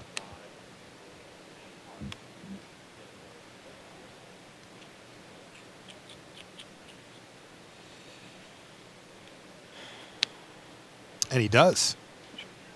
So he decides to save his Zulaport Chainmage, and very nice from Cheon there. He remembers to use his cohort ability there. And, you know, that didn't end up being a super blowout for Scott Vargas. It was a 2-for-1, but it wasn't the worst case. He could have no board state here, and at least he's left himself with the Chainmage. Yeah, it looks like both players with little bit of a flood issue going on here. Luis with no follow-up besides re-equipping the Chainmage. And as we've seen, Paul has had a pretty slow start up this game. Oh, how about a quick finish here? Yeah, that's really nice. So that's a Storm Chaser Mage into a Surged Boulder Salvo, taking out the Zulaport Cutthroat, getting in for 4 damage. Luis down to 15 now, and looking for some action. And he's found some. He's got an isolation zone. He's going to use that on the pesky Storm Chaser Mage that's going to keep hitting him in the air over and over. But he doesn't have a blocker down for the Zada's Commando, so that we could see Paul Cheon turn the corner here, although as we take a quick glance at Cheon's cards in hand, it doesn't look great. And same thing for Luis. So it looks like we may have hit a bit of a stall here, as just the Commando getting in for 2 a turn isn't going to be quite enough to get the job done in a timely manner here. But hey, Paul, take it. He's ahead. We'll also note a Blighted Cataract on the battlefield. It looks like Paul did draw a spell this turn, though. Interesting, he played his land this turn, even though he's flooded out. I guess he figures he's going to hit lands for the rest of the game, because that Valakut Predator that he just played wants to see as many land drops as possible. Yeah, I imagine he's planning to activate the Blighted Cataract soon and knows he'll draw into more lands. So there you go. Makes good sense. Also, he's going to plan on activating this Fumarole, and this is a huge attack. Is this 10 damage? Yeah, it sure is. And Luis looks like he's just flooded out here, staring at just an equipment on the battlefield and not much else. Oh, that's a nice one, but though. He drew a Felidar Sovereign. Is that enough? Let's see. If Paul attacks with everything, he can block, gain 4, go to 7. And yes, he is still alive in that scenario by the narrowest of margins. Cheon just needs to find some way to get that thing out of the way. Wow, what a great draw for Luis. Yeah, Cheon. I think he thought, you know, okay, this one's in the books. Mm-hmm. There are very few single card answers to this scenario. And Luis Scott Vargas has found one. And Paul has to pass the turn back. Oh, man. This looks like anyone's game at this point. I thought it was over. Yeah.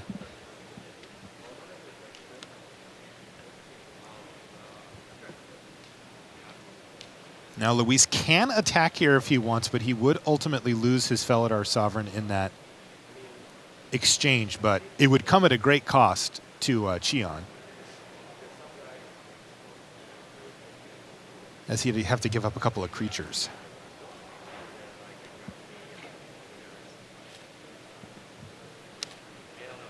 Okay, it's Vampire Envoy that Scott Vargas has found. He's still deciding if he wants to do anything else. I think he considered equipping the Captain's Clause, but he's decided not to. And we're going to see that Blighted Cataract on end step here for Cheon, which is going to draw him 2 cards. And he just wants to find some way to get a creature out of the way, namely the Felidar Sovereign, even just for a turn. Yeah, something like a Slip Through Space could be great here, too. Yeah.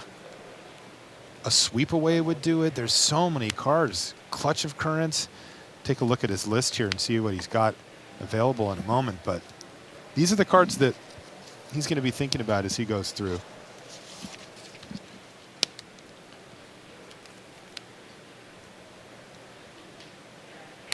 He's got an Exert Influence in his deck, which wouldn't quite get the job done here. He does have a Coral Helm Guide in his list in the main deck, so that would also do it. He's got plenty of mana to play and activate it. And it is Exert Influence here. He's going to take the Vampire Envoy. That still doesn't get the job done this turn, though. Oh, Fire Mantle Mage. Let's see. Does that get it done? Yep. Yes, he cannot block, and that's going to do it. So a nice sequence there for Paul off of that Cataract, and he does, in fact, get the job done here. That's going to do it for Game 1. We'll be back right after these messages. Take the Oath. Retake the world. Oath of the Gatewatch is now available on Magic Online. Explore the new set by signing up for Magic Online at mtgo.com.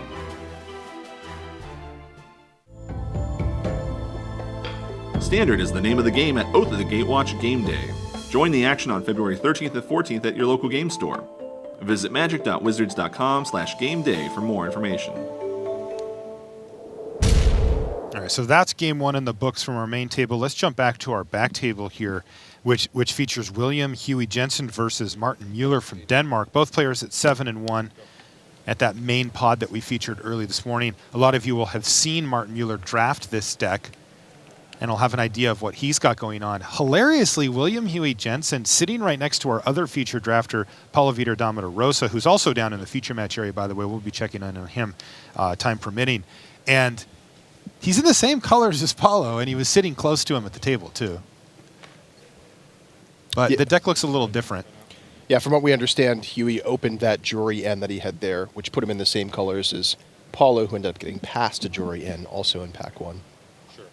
But William decided instead to go for a more Surge-centric build rather than the kind of blue colorless-centric build that Paulo went for, and so it actually worked out. I think both of their decks are pretty decent.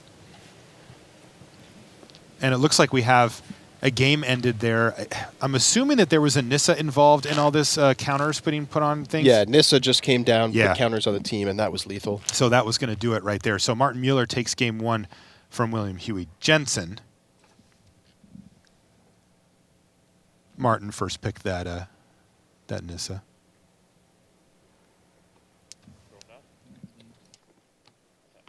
All right, so let's jump over and take a look at what is Game 2 here between Jason Chung and JC Tao. Now, I will tell you that both of these players undefeated at the Pro Tour currently. They had the best sleep of anybody. They got to go to bed knowing that they put in a good day's work, and both were 8-0 coming in overnight. But Chung won Game 1 very quickly. We were still in the developing stages of our main feature match when I heard in my ear that Jason Chung had taken Game 1. So something may have gone wrong for JC in that first game, but looks like this one's a little more competitive as we see shoulder to shoulder from Jason Chung from New Zealand. Combat? Yep. Go to 7. Okay, it looks like we're going to jump back to our main table because I see that they're just underway in the early stages of Paul Cheon versus Luis Scott Vargas, and I know that you at home want to see how this match ends. We had a nice little close game to start things off, ultimately with Cheon finding the victory, and now we're going to get to see how Game 2 goes. Now, this is a pretty ideal turn 3 play here for Scott Vargas. He's not going to be able to tussle with that Zada's Commando right away, but he kind of doesn't need to, thanks to the Drawnus Emissary and what it does. And I'll tell you what, Ian, he's got 2 of those. They both came late in the third pack. Wow. Yeah, he said his deck really came together. He picked them up like 6th and 7th or something like that. I'm going to go into combat. I'm going to attack, but before you declare blockers, I'm going to try and hide everything. You got it.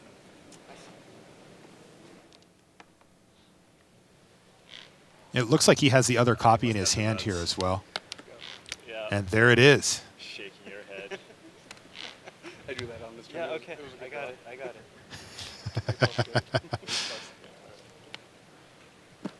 it.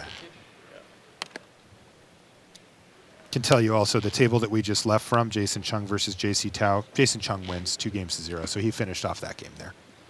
In the meantime, Scott Vargas, even though he's not able to enter combat effectively with Cheon's creatures, he is just draining him out here, and isolation zone to get the flyer out of the way. Gravity Negator gets put in the zone, and crunching in is Luis Scott Vargas. It makes it so hard to fight. Yeah, if you've ever tried to race Adrana's Emissary, you know it's not an easy task. And 2. Yeah, well, how about 1? And 1 on your side. That changed things significantly here for Cheon. He just fired off Exert Influence and stole 1 of them.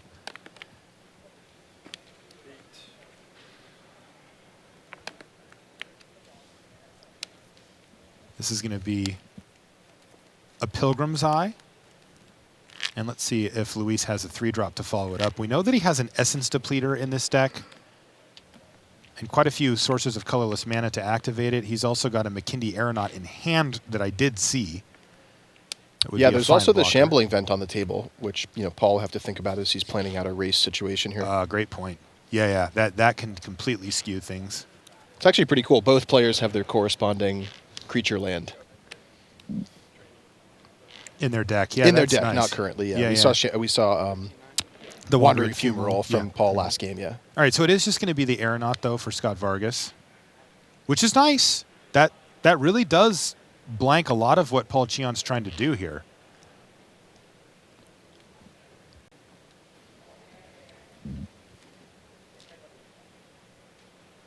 It basically means that in conjunction with the Pilgrim's Eye that Paul just can't attack unless he has something here.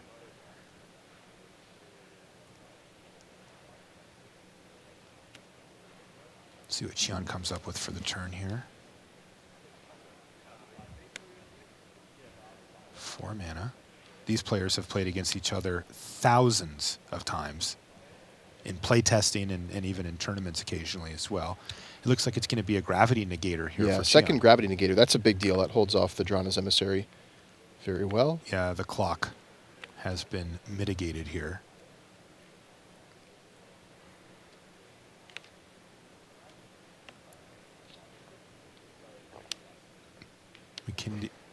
Oh, that's good. A core Sky Climber there for Scott Vargas. And he's just going to play his land and pass the turn here.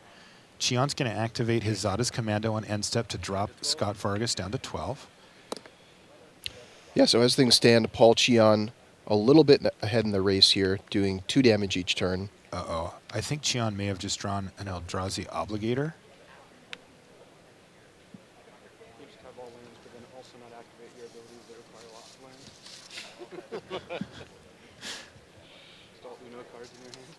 Reasonable request from Luis there.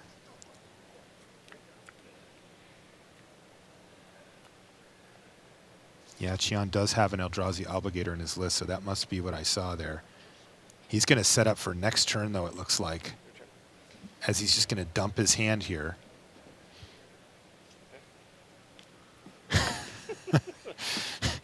End step, Luis is going to activate Shambling Vent just to show off that he could do it. This is not looking good for Scott Vargas, though. Sitting at 7-1, and he needs to win back-to-back games against Paul Cheon if he's going to keep that X-1 record, as we say out here on the Pro Tour. And I think Cheon's going to be able to set up a big turn next turn. Let's see what Luis found, though.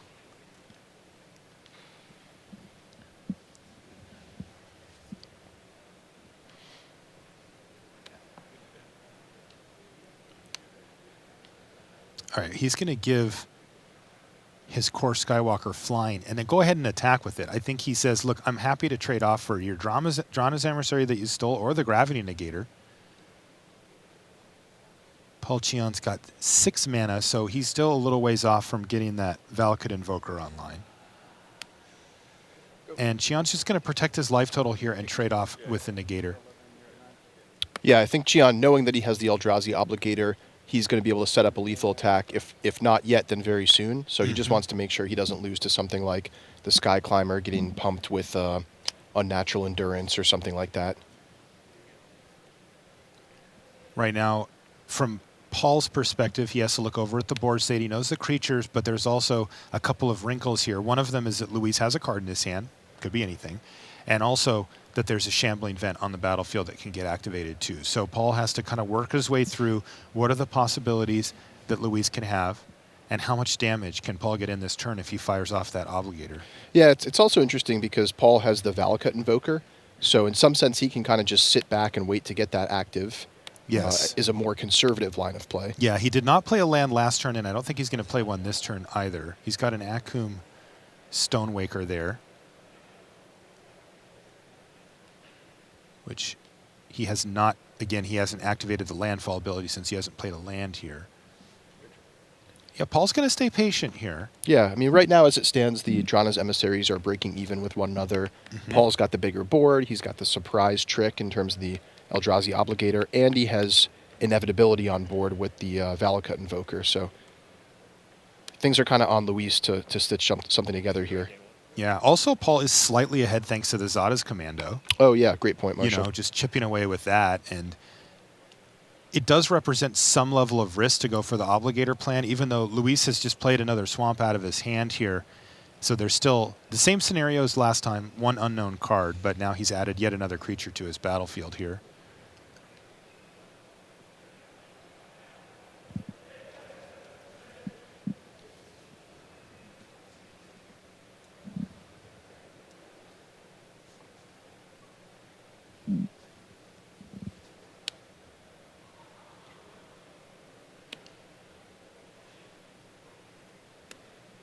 Uh-oh. All right, so what he did is he actually just activated his Stonewaker off of the top deck land.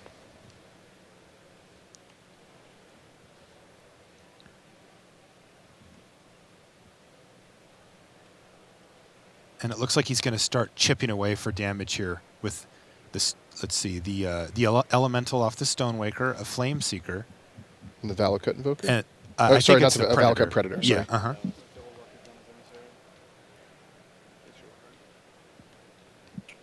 Luis is going to activate his Shambling Vent and start lining up blocks here.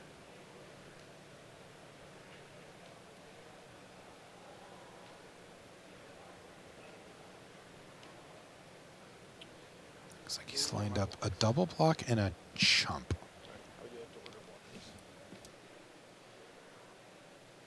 And that was Unnatural Endurance, was that last card in hand for Luis. He's going to use it on his Shambling Vent here. Oh, that's actually a big deal here. Yeah. And that's going to get him a nice little cushion. But still, Luis has problems here, right? He is still behind on board a little bit.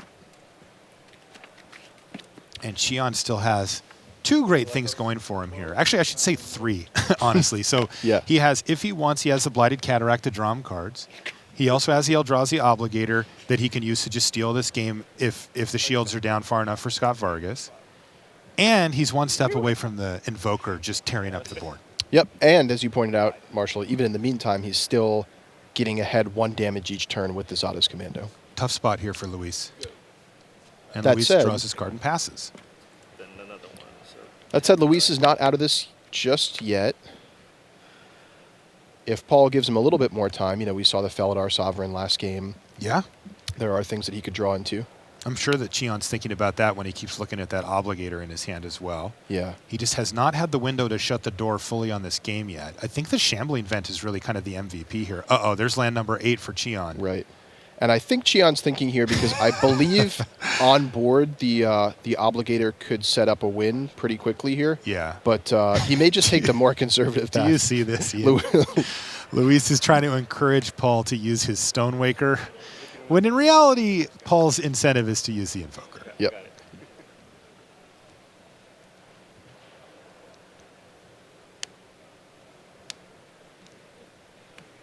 So Luis uses Ally Encampment to bring back Drana's Emissary. Nice. Luis is fighting the good fight here. Yeah, it's looking grim, though. It is looking very grim here for Scott Vargas.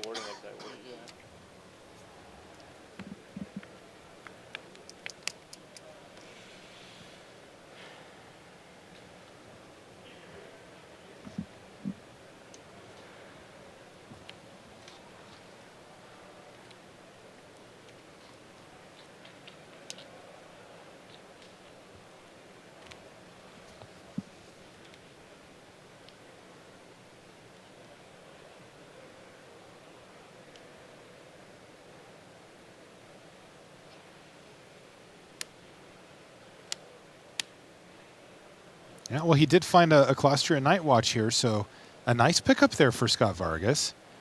Again, though, the incremental advantage is really starting to pile up, and he doesn't have a lot of options here. Yeah, I think with Luis tapped out... Can he just kill him? Let's see, there's Obligator steals the Nightwatch. Everything attacks. 2 blocks. Yeah, I think it's lethal on board here. Because the Obligator, remember, is 3 damage of haste that comes out of nowhere as well. He's going to do it. And Luis says, well, I think I might have been dead already. But Paul Cheon wins this match 2-0. So he improves to 8-1. I know I talked to him this morning. We'll have a chance to watch that interview a little bit later. And he feels a little bummed that he didn't pick up the modern deck that the rest of his team did, which I thought he was on when I talked to him. He's actually I didn't know that either. All right, back table here. That's William Huey Jensen on the left-hand side of the table. And on the other side is Martin Mueller from Denmark. Looks like Martin's just cracked a Blighted Woodland. Yeah. Okay. Probably just thinning out the deck here. Both of their decks look good, though, Cheon and Luis. Mm-hmm. They both had good decks, so wouldn't be surprised to see them move forward. So Martin looking like he's under a ton of pressure here from Huey's Flyers. And between the Storm Chaser Mage and the Dwar Isle Avenger. And is that a Cloud Manta as well? Yeah, it looks like Huey is representing lethal on board here on the following turn. This is Martin's turn here. Martin's at 4? Yeah, that's pretty tough.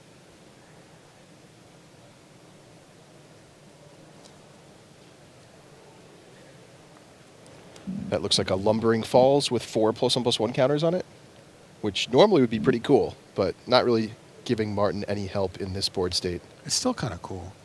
Yeah, achievement unlocked. Yeah. I do see a copy of Sweep Away, I believe, in Martin's hand, so he could take care of one of those flyers. Unfortunately, any 2 of the 3 unblocked is lethal in the air. So this may be Martin's final stand here. So Lumbering Falls is going to get in, but Huey's going to protect his life total by just chump blocking with an Incubator Drone, and like you said, this could be it. Now, I will tell you, Mueller's up a game here. So that would force a game 3 if Huey is able to finish this off. And he is. So yay for us. This is the last match going in our feature match area, but this round is not over yet. We get to see a game 3. Now, I can tell you also that William Huey Jensen is on blue-red, which surprised us since he was sitting near Paulo Vitor Damarosa, who's also on blue-red, but his deck's a little different. Yeah, he's got, as you said earlier, Marshall, like very much the Surge style blue-red deck. So it'll be cool to see that in contrast with what Paulo drafted.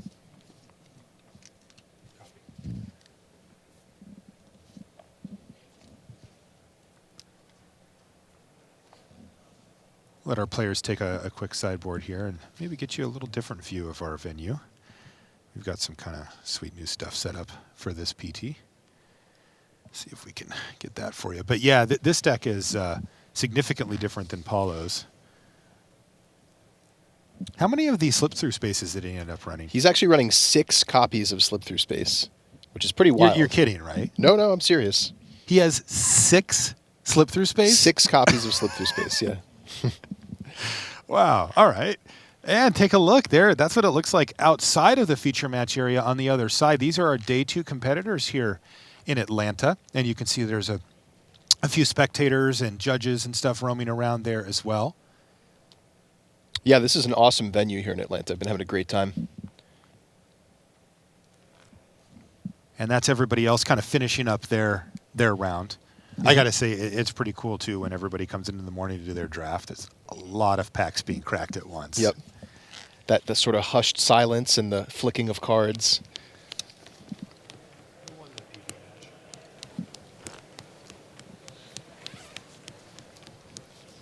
So one other really notable cool card in Huey Jensen's deck is Pyromancer's Assault. This is the enchantment where if you cast 2 spells in the same turn, you get to deal 2 damage to something. Love that card. Yeah. I do have an update, by the way, from the Paulo Vitor Damarosa versus Frank Lepore match. Frank Lepore wins 2-0. Okay. So he defeats the Hall of Famer and improves to 8-1. He must have a really solid deck because as we watched Paulo draft, his deck turned out very well. This is Frank's first Pro Tour. Oh, really? Yeah. I hadn't realized that. Yeah. Yeah, he qualified for this by top 8ing GP Orlando. And he kind of carried over the invite until now, because that was a while ago, a year and a half ago or something. And here he is, 8-1. Good for him. Yeah, so a great run for Frank here in his first try on the Pro Tour. And I got to say, he's beat some big names too. Yeah. I mean, Paulo, like, there's few names bigger than that. But yeah, he's had to. It hasn't been easy for him.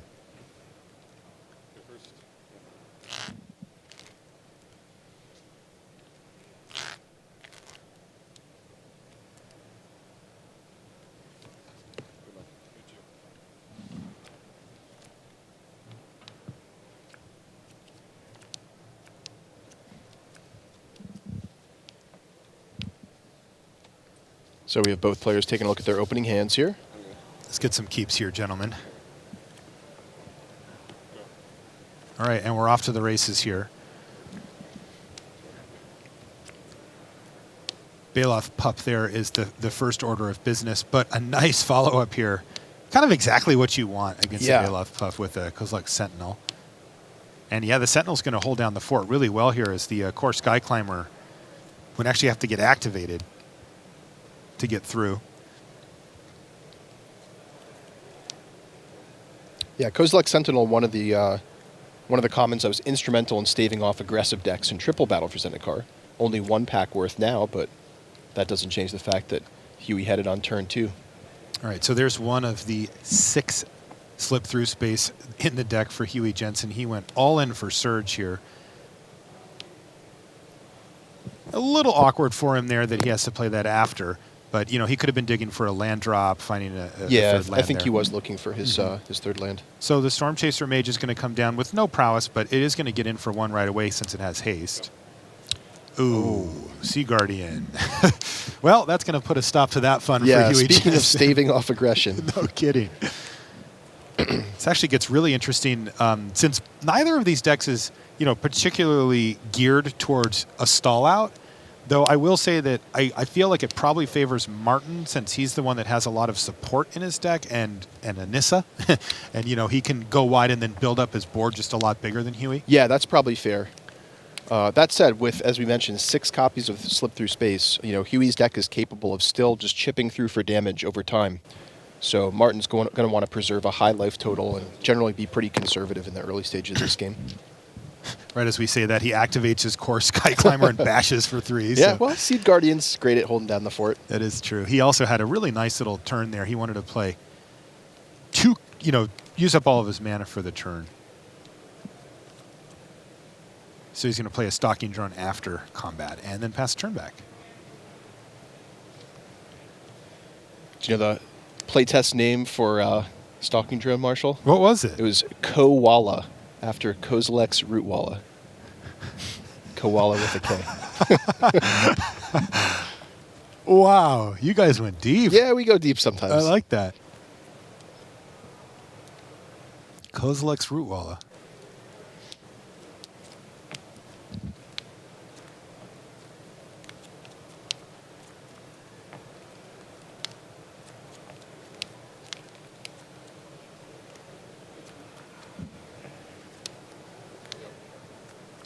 So Incubator Drone was the play there for Jensen. He doesn't attack, he just passes the turn back. And Martin's going to play, well, the green Incubator Drone. An Eyeless Watcher. And now he is also going to pass the turn back with no attack. So we have entered a little bit of a stall out phase here. But Cinder Hellion's a nice addition to the board for Jensen, and he's going to knock Martin down to 17 with the additional 2 damage. Neither player really able to get anything moving as far as damage goes in combat, but they're both building out their board state quite efficiently here. I mean, look at this board. It is exploded. Spawnbinder Mage for Martin, and again, just passing the turn, neither player able to get in.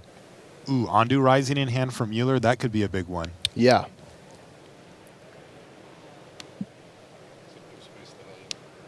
All right, so start things off by slip through spacing the Cinder Hellion. Yeah, and this is pretty awesome. I mean, cantrip, deal 4, draw a card for 1 mana.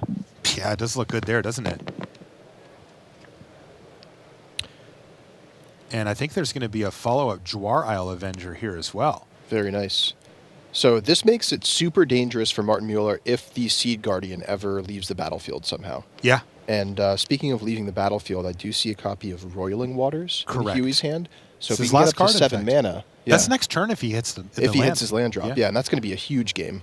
He's also got a Scion on the battlefield. Oh, great point, If Marshall. he wants to sacrifice it, he could fire it off next turn. So, you were saying if the Seed Guardian were to leave play, well, how about back to hand for a turn? Huey setting up this next turn beautifully, trying to take down the match. He found himself down a game, one last game, and Martin's passed the turn back to Huey. Yeah, and I think I count 8 damage in the air here, just with what he has on board drew a alone. land. Here we go, Roiling Waters. I love this card. Bounce Guardian and bounce Spawnbiter Mage, and I'm going to draw 2 cards. Remember, you do have to target with that. And here's the tricky thing. If the Spawnbiter Mage wants to tap something down, it also has to tap another ally, which then reduces Martin to just 2 blockers. Right, and now all of a sudden, Cinder Hellion, these creatures on the ground look like they can get in too. What a beating. And remember, he gets to draw 2 cards here That's too right, to keep the card draw flowing. So this is really tough spot now for young Martin Mueller. Currently ranked 7th in the world. And it resolves with no other action. Martin's left up all of his blockers. 2 cards go to hand for Huey, and now he's going to line up attacks here. He's at 17. He is unlikely to die on a crackback, but he does not know about Ondu Rising, and that can change the math dramatically here. All right, here comes combat.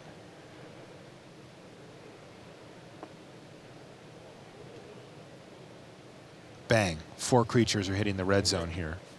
Flying is going to be acquired here by the core Sky Climber, and it looks like it's going to jump in front of the Jwar Isle Avenger, and Martin's also lined up a double block on the Cinder Hellion. Okay, so you take 5. He also sacrifices Scion to pump the stalking drone. So a lot of trades happen and some damage in the air, and the board looks a lot more cleared up in general, but specifically on Martin's side, who now is in an awkward position of needing to reload, but also not die next turn. Yeah, and the trouble is, even if Martin can stabilize a little bit here, Huey has those slip through spaces that he can draw into. Yeah, he's already played 2 of them, and he still has 4 left in his library. So it's just going to be Seed Guardian. Let's see what Huey finds. Looks like another Jwar Isle Avenger he drew last turn off of the... Team! Oh, wow. Big attack here from Huey.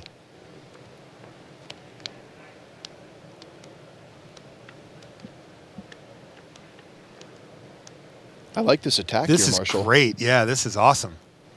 Huey basically saying, yeah, you can eat one of my creatures with your Seed Guardian, but the rest of your blocks have to be pretty bad for you. Yeah, either trades, bounces, or damage.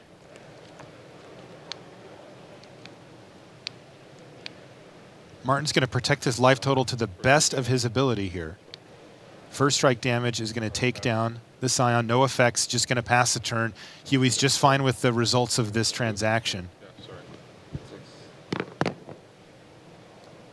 And he knows that he can reload the board with 2 more threats for next turn before he passes with Martin at 6 life.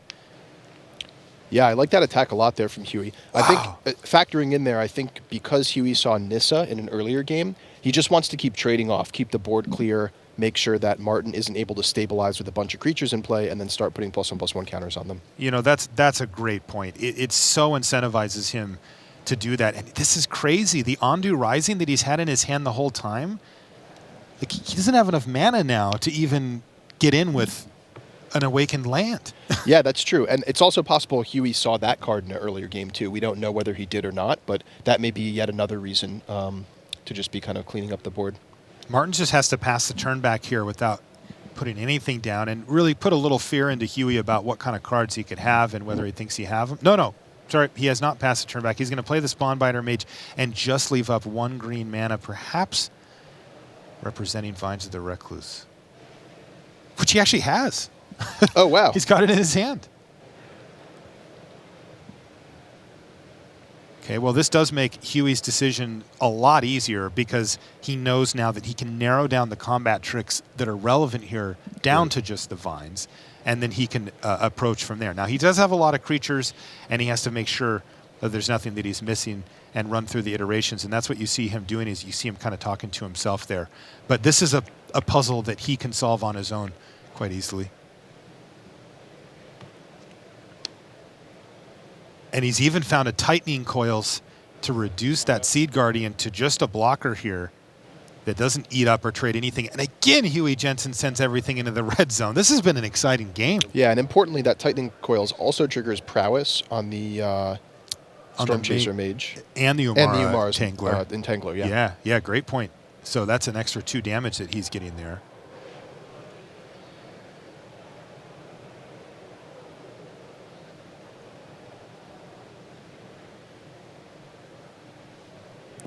Martin has to line up blocks to make sure that he can survive this turn at all. Yeah, it looks like Martin's best blocks. He can. Yeah, he can survive this turn. He can block, say, the Umara Entangler and the Dwar Isle Avenger, and that lets 5 damage come through. Putting him down to 1. Oh, it's so tough when your best blocks leave you at 1 life. This is not over yet, though. Remember, the Vines of the Recluse is still a thing, and if he hits a land, he can play Ondu Rising and potentially gain some of this life back. I don't know if it's enough, though.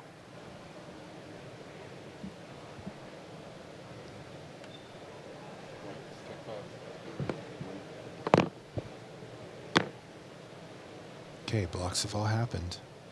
Passes the turn back. What does he find?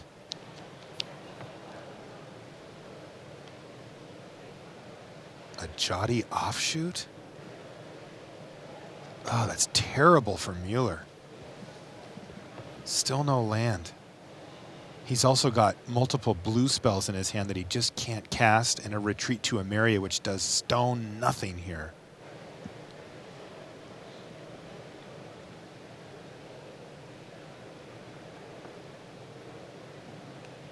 Yeah, this game definitely looks like Martin's mana having caught up with him.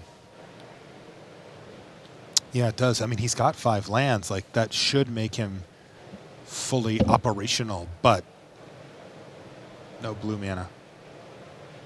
Down to 1 life. It doesn't look good for him. It looks like Huey's going to be able to close this one out.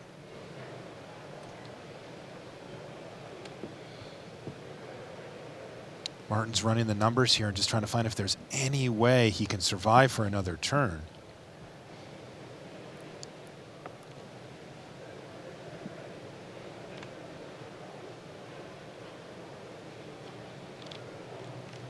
He's doing his due diligence to just try to find out, but I don't think he has a way out here.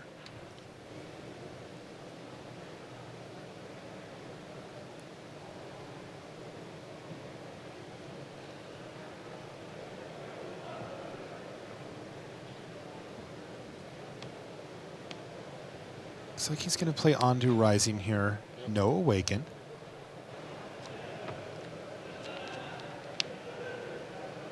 He can combine this with Vines of the Recluse to gain 3 and untap his creature. But he's not going to. He's just going to take the 2 and jump up to 3 and leave Vines up. Play a Jotty Offshoot as a blocker. He actually does have 3 blockers here and at 3 life, so Martin Mueller just hanging on. Is this a slip-through space from Huey? And it is, and that's going to do it. Martin Mueller extends the hand, and William Huey Jensen improves to 8 and 1. A little look at the camera there. You hear what he said? What did he say? I have 6 of them. Because Mueller's like, geez, the 3rd one, huh? And he's like, yeah, well, that was half of them. So still a great start from Mueller. And, you know, I mean, I'm just used to seeing Martin have a great record at the PT now. The kid just comes out and puts up numbers every single time. He's remarkably consistent. Yeah, he's been very, very impressive in the last year or two. And he's a young man. I mean, he's like 19, something like that. Like Huey's been playing the game almost that long. Yep. Right? Like this is, the 20th year for the Pro Tour. And, that's about how old Martin Mueller is too. All right, let's head over to the news desk and Rich Hagan. bless you for that. And thanks to Ian Jig as well with round 1 of draft here on day 2. Now, if you're at 7-2 after the first round of day, you're well on track because you can have 3 losses for sure, and the 4th loss, well, that starts to get problematic. So 7-2, you're in decent shape. That means Shuhei Nakamura, Yuya Watanabe, Owen Turtenwald. Here's one to be very afraid of if you're still in the field. Patrick Dickman is up to 7-2, one of the great modern players.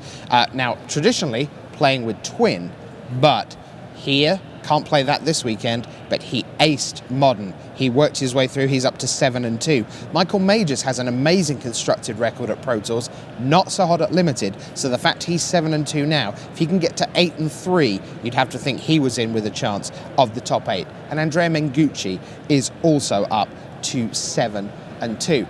Well, there are so many players jockeying for pole position here at Pro Tour Oath of the Gatewatch. Somewhere out in the sea of players still standing is Brian David Marshall. At BDM, you've got someone who's got their eye on the top 8. Who's with you?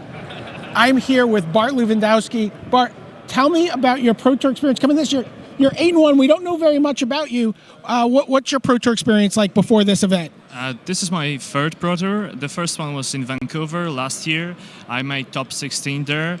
Second one, maybe let's skip it because this wasn't a pleasant experience. And this is my third one, and so far I'm really happy. So top 16 in your first Pro Tour is an amazing accomplishment. What did you play in that event? I played mono red because it was it was well positioned in metagame. I was very hesitant to pick that deck because I don't like such strategies, but if it's well positioned, then why not? So it's funny that you played mono red in your first Pro Tour because we watched you absolutely punish a mono red deck or a nearly mono red deck this weekend by casting Collected Company into double Kitchen Finks. You're playing Abzan Company this weekend? Yes, I'm playing Abzan Company. I always loved playing Birthing Pod, but once they banned it, I wasn't happy with that, but luckily I got Collected Company. I can roll again. Tell me about how your draft went. You're at the featured draft table. You just played Scott Lipp this round. Tell me about your draft and how your first round went. The first one went quite okay. Scott had a good deck, black-red devoid, but I think that the red-green devoid combination is slightly better. I'm basically playing the same deck I played yesterday, so I'm kind of okay. Okay, well, for Bart Lewandowski trying to one-up his top 16 finish in Vancouver, this is Brian David Marshall letting you know what's going on here on the floor.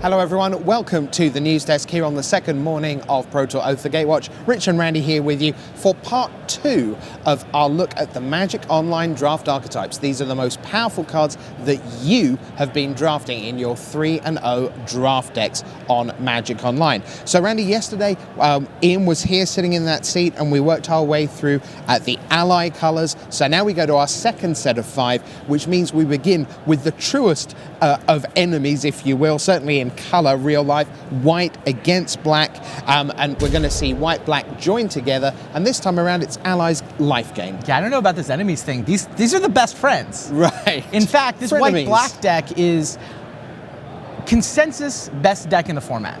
Like, if you can get the white-black allies deck, and I mean, it's got life game themes, it's more of just cohort is the new addition. You've got the life game synergies baked in still from Battle for Zendikar, but the cohort synergies from Oath of the Gatewatch really give this deck a late game power and inevitability that is unrivaled by basically any other deck in the format.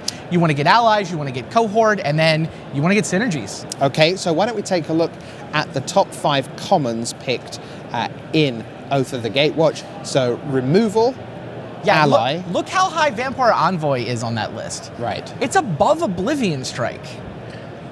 Now, some of that is the way the data is gathered, right? These are the most frequently first through fifth picked cards. Yep. You don't get past Oblivion Strike very often. Sure. So like the truly elite commons maybe show up a little bit lower than you'd think, but it does tell you how good Vampire Envoy is, how much you just want to get allies and you want to find creative ways to tap them.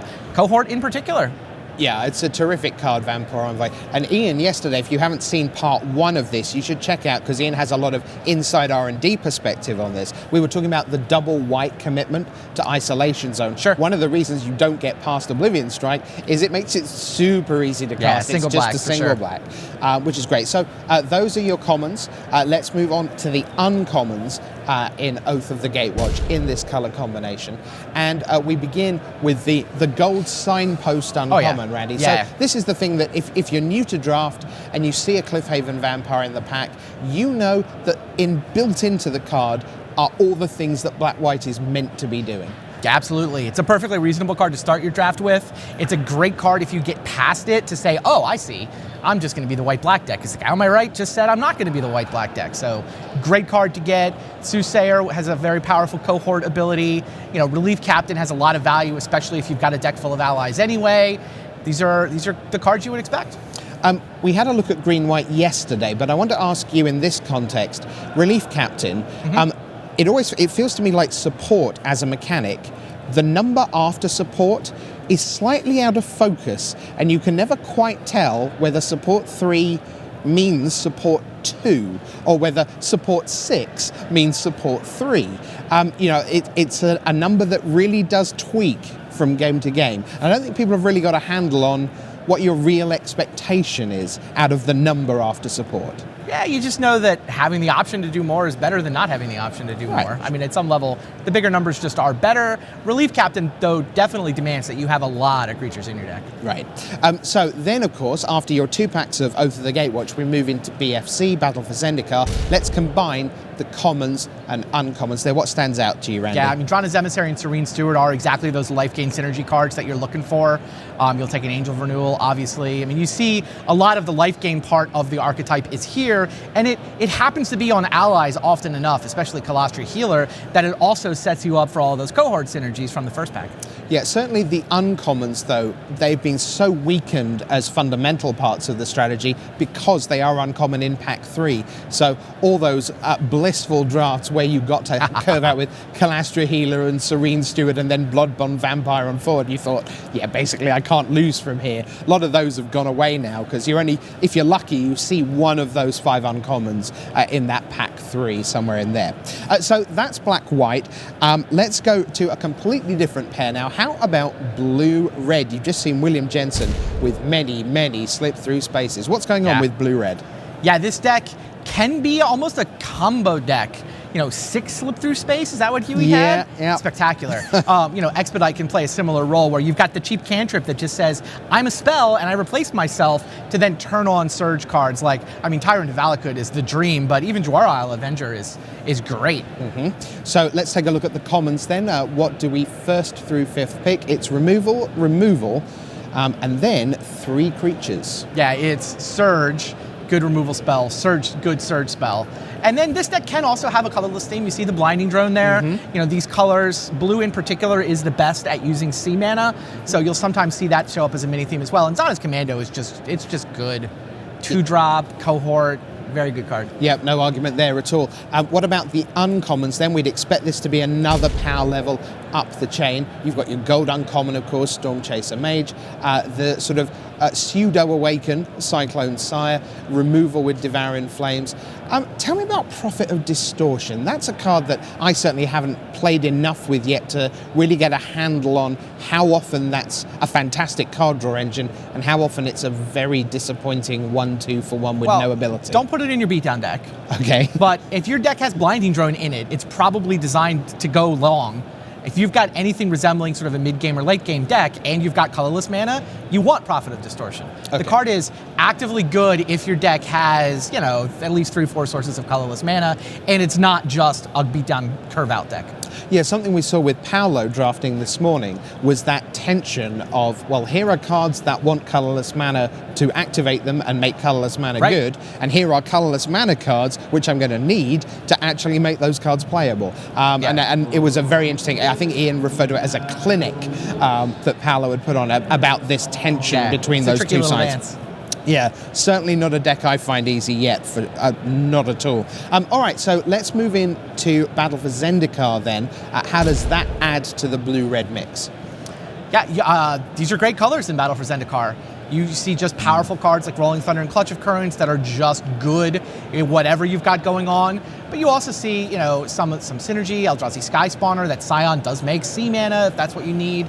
And you can definitely get a colorless Devoid theme going with Vile Aggregates, Nettle Drones as well. Yeah, I can't believe that middle line there, Eldrazi Sky Spawner at common, Vile Aggregate at uncommon. I can't believe we're discussing that in the afternoons here at the Pro Tour in Modern. Those are good cards. I know they're good cards, but come on, nobody saw Vile Aggregate coming for Modern. Well, Team East West Bowl did, apparently. Yes, apparently. The one room on Earth that unearthed Vile Aggregate. Great job by them. All right, so that's blue-red. Let's move on now to another enemy pair. It's black-green, graveyard colorless, Randy. Yeah, this is a bit of a lighter theme. It doesn't show up very heavy in common. You see some uncommons like Seed Guardian that are like, yeah, you fill your graveyard up. Baloth Null, fill your graveyard up. Good times. It's also just, you know what? Treason removal has been good for as long as there's been people drafting Magic cards. And, you know, there's a good colorless aggro deck available too, because a lot of the early drops tend to be colorless. So it's not the most focused of archetypes. But yeah, that's what R&D planted there for us. So I want to ask you, as a designer and a designer of Magic cards as well, you say it's a light theme at common. Is that because basically complexity-wise, forcing players to think about the graveyard a lot, which is what you do if they're at common, is something that we want to broadly shy away from, and that you do want to see that attention of the gameplay shifting to the graveyard slightly less frequently than you do, there are my creatures, here are my instants hitting you? Yeah, I mean, I'm sure that's part of it. I mean, look, developing a format for Limited, it's hard because there's just so many moving parts. Right. And if you're going to try to have sort of 10 color pairs, each of which feels a little bit different, it can be hard to sort of squeeze in, well, are all the themes going to be at common, or is this one going to be, oh, we have this awesome design. Sometimes you don't even have like the card design. Corpse Churn is a card though that I think is underrated, that people are just really starting to figure out.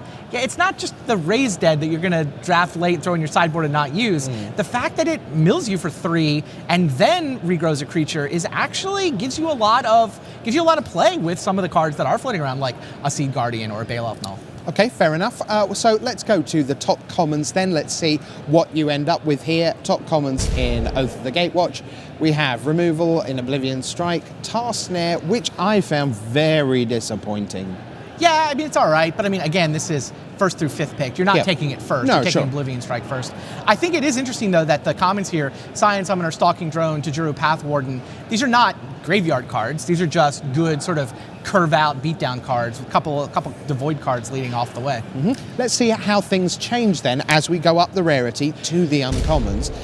And yes, Baloth Null is... I know it's uncommon, so you wouldn't expect it to be the most powerful card in the pack, but the 3 we've highlighted there, those are all utter beatings in draft. Oh, yeah. Yeah, and I actually really like the way R&D set up these gold cards. Like, we're seeing them come up often as, you know, the top uncommon here, but that doesn't mean you're first picking it necessarily. Those cards are in a power level where they're really powerful in the right deck, but they're not just raw power. They actually float to the guy that's in that deck. You know, Storm Chaser Mage is the most drafted card in the blue-red deck, was particularly good in this sense, right? It floats to the guy who actually wants it. You don't have to first pick it to get it, which is a super elegant thing they've done with the design of this set. Yeah, it turns out there's some very smart people working on Magic. No argument there at all. Let's go to Battle for Zendikar and see how the previous set shoehorns in with Oath of the Gatewatch. Yeah, here you see many of the cards you're familiar with from before. Catacomb Sifter has a nice synergy with this deck, and you see how the sacrifice theme actually plays really nicely with the graveyard theme. Like, you wanted to sacrifice things in Battle for Zendikar, and now you want things in the graveyard. Turns out those two strategies kind of fit together pretty nicely. Ian made the case yesterday that green has gone up in value significantly, which would not be hard from the previous draft format. Do you agree, though, that is true, that that's what's happened? Yeah, green is a color again. It's absolutely, one of the colors. Many of the green decks are good. Some of the green decks are still a little handicapped by the fact that they don't get as much power level out of that third pack, so you really need to have a good first 2 packs. But it is absolutely just a much more balanced format than pure BFC.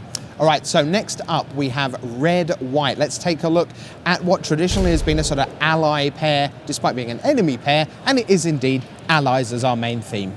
Yeah, allies is the main theme here. There is another very light theme, even lighter than the graveyard theme, I think, with this equipment theme that's hanging out in Oath of the Gatewatch. But mostly this is, again, it's cohort.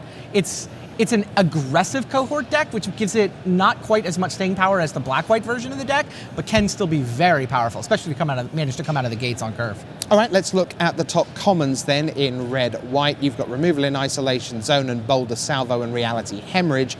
And then the 2, again, cheapness is the theme here, Andy. Both 2-drops, Zadis Commando and Ondu War Cleric. 2 drops is you've zeroed in on exactly the important thing that's going on here. Ondu War Cleric is a card. I've seen people out on the floor first picking Ondu War Cleric over Fall of the Titans. That happened twice that I'm aware of. Can you, sorry to be dim, it's early. Can you explain that to me? Because I can't ever imagine being brave enough to do that. It starts with you have a color preference for white. Sure. And you really think the sort of white, cheap, cohort aggressive curve, that's just the right way to build a deck. You're basically trying to build a deck to have synergy and rather than a deck to just have raw power level. Like, even the guys who would do that, like Craig Wesco did it yesterday and 3-Oda's draft. Yep. And Jason Chung told me this morning that I don't know if he did it on Magic Online in a practice draft or if he actually did it at the Pro Tour, but he said, I would do this. Okay. Like, I have such a strong white preference that I would do this, and that guy's 9-0 right now. Right, yes, I should pay attention. All right, so let's take a look at the top uncommons then from Oath of the Gatewatch in red-white. Weapons Trainer, again, up front. There's Relief Captain, we've seen that. And Allied Reinforcements, the chance to go wide with 2 2/2s, and they're both allies. Trigger! Yeah, and try not to get too distracted by the extra text on Weapons Trainer. That's a 3/2 ally for 2. Right. Like, that's plenty good enough right there to go into your red-white allies deck. And yeah, maybe you find a good equipment or you have multiple weapons trainers and even that equipment starts to become good. Okay, so let's take a look at how Oath of the Gatewatch combines with Battle for Zendikar. There you see it, and of course you've got all the hits of Stasis Snare and Outnumber and Touch of the Void. It's removal and allies. Yeah. I think the uncommon allies are particularly better. Things like Chasm Guide and Firemantle Mage that couldn't really find a home in pure BFC. The white-red deck now is such a good ally synergy deck that those cards are just a lot better than they used to be. And they're backbreaking, aren't they? Because suddenly here we go with haste, or even better, the Menace. Firemantle Mage thinks a lovely card.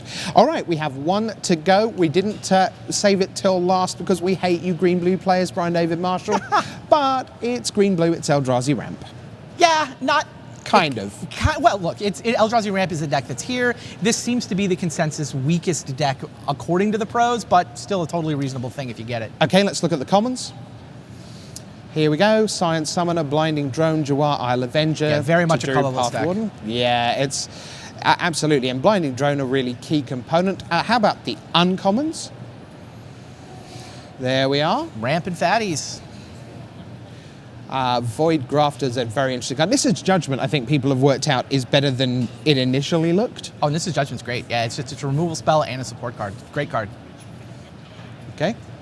And finally, there you see the mix of Battle for Zendikar commons and uncommons in green-blue. So yesterday you can check out with Ian Duke the first 5 colour pairs. Today this has been Randy Bueller walking you through the rest of the Magic Online draft archetypes.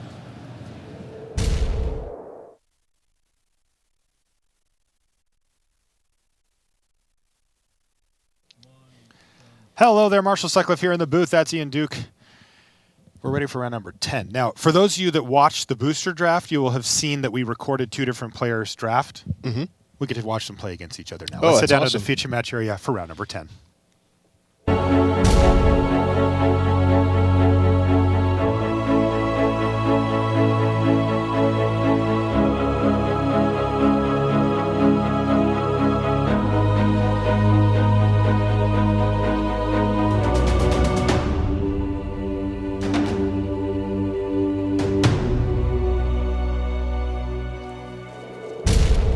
Hello and welcome to coverage of Pro Tour Oath of the Gatewatch. We're ready for round number 10. I'm Marshall Sutcliffe in the booth with Ian Duke. And we've got a really sweet matchup here, Ian. We've got Paulo Vitor Damarosa, the Hall of Famer, 10-time Pro Tour top 8er. You see him right there, looking ready to rumble here. We got the chance to watch him draft this morning. And we'll usually watch two players draft out of our pod that we've chosen. And his opponent we also watch draft. That's Martin Mueller on the other side of the table from Denmark. You take a look at Martin. Now, both of these players are sitting at 7-2 in the tournament currently.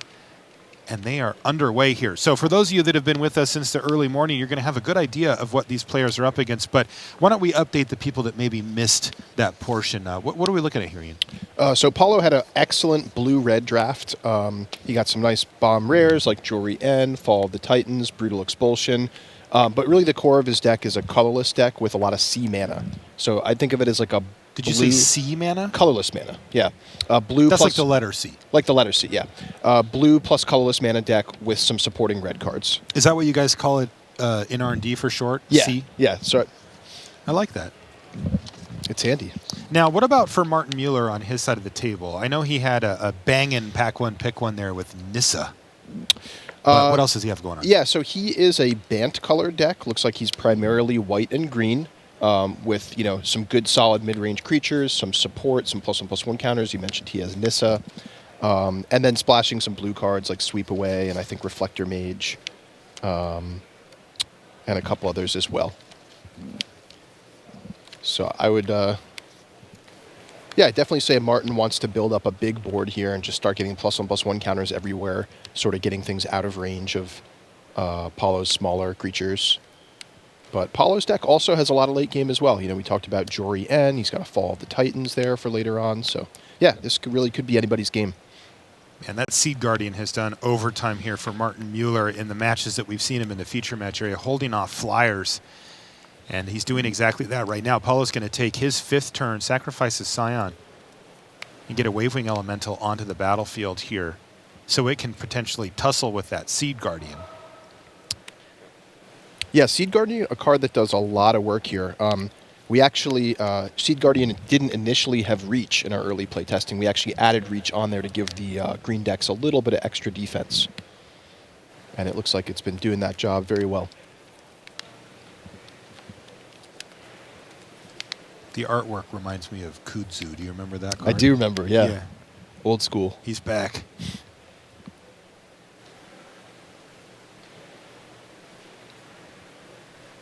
All right, so Paulo did find a land for the turn, an island that can trigger the landfall. Start getting some beatdowns flowing here, but he's planning out his entire turn. You can see that this is one of the things that separates Paulo from the crowd, is his ability to plan on a big picture. And he is going to look at this. He's going to attack with both of these. He has to have something. There's 2 Reach creatures on Martin Mueller's side of the battlefield here. Netcaster Spider has long arms as well. And we do see Paulo has Brutal Expulsion in his hand. Probably what he's hoping to use to influence combat here. Maybe he's going to use Brutal Expulsion to deal the final 2 on whatever ends up blocking the Sky Spawner. Yeah, in particular, if he can deal the damage to the Seed Guardian, then it'll be exiled, so its death trigger won't trigger. Oh, great point.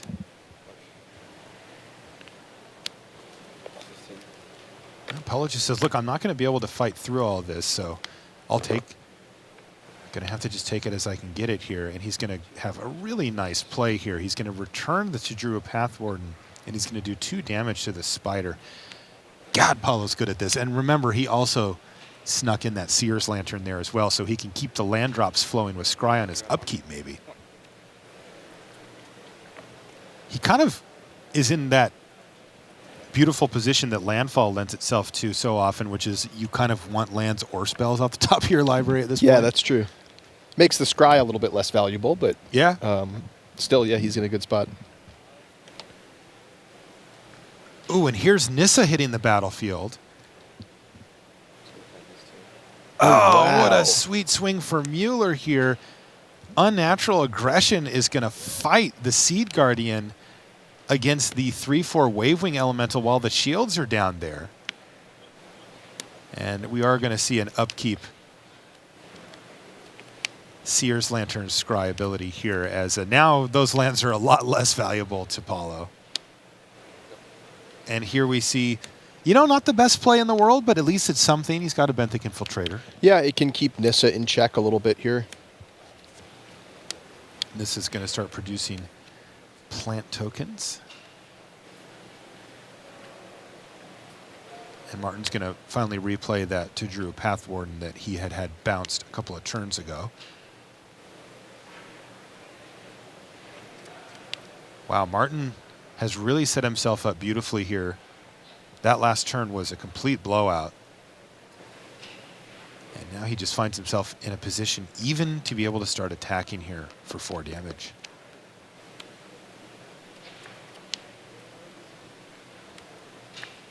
You gotta love Mueller's spot here. Yeah, it seems like he stabilized quite well. I really like that sequence where he protected his Seed Guardian, then untapped and pumped it up with Nissa and used it to fight. That was really the sort of the key turning point in this game.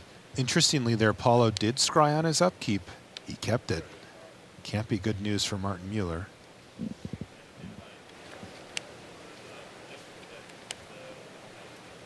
Martin's also got a Blighted Woodland there, so he can search up his other color. He is playing blue. Just 1 island in his list.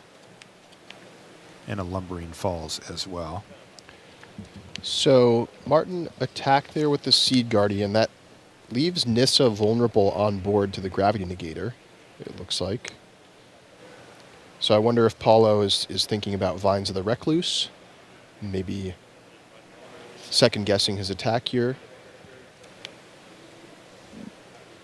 Additionally, Paulo just under a lot of pressure on the ground here from the Tajuru Pathwarden and the 4/5 Seed Guardian.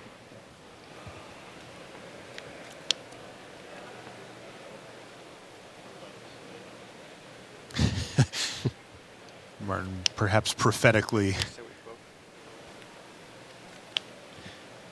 Yeah, it's interesting. Reaching for the Nissa there prematurely is kind of like a double bluff in a way, where like he's kind of acting like he's bluffing, which might make Paulo think he has a trick, like a Vines of the Recluse or Immolating Glare or something like that. But in reality, he doesn't actually have it, so he's kind of kind of like a second level thing. But indeed, Nissa does fall in combat. All right, well, Ondu Rising here for Martin Mueller is going to create a situation that is completely, there's going to be no race possible here from Paulo. Yeah, he wasn't really in a position to race anyway. That's right. We sort of see Martin's true plan there, which is like attacking with the Seed Guardian the previous turn, left the Nissa vulnerable, which coaxes Paulo into attacking, which then lets the Ondu Rising generate a ton of value. Huge crush of damage there. Look at Paulo's life total now. Yeah. 3. This is a pretty bad spot for Paulo. I mean, he'd need something like a surged Fall of the Titans, even just to get back in the game a little bit at this point. Looks like he does actually have the Fall of the Titans in his hand, and I think he drew another non-land card, so there's a possibility there. Looks like that second card is Embodiment of Fury, our spotters on the floor say.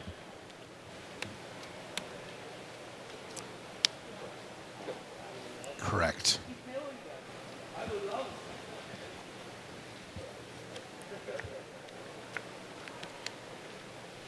Yep. Not a lot Paulo can do to get out of this spot here. Yeah, it looks to me like Martin has a safe attack with all 3 creatures here. Yeah, he's just gone over the top.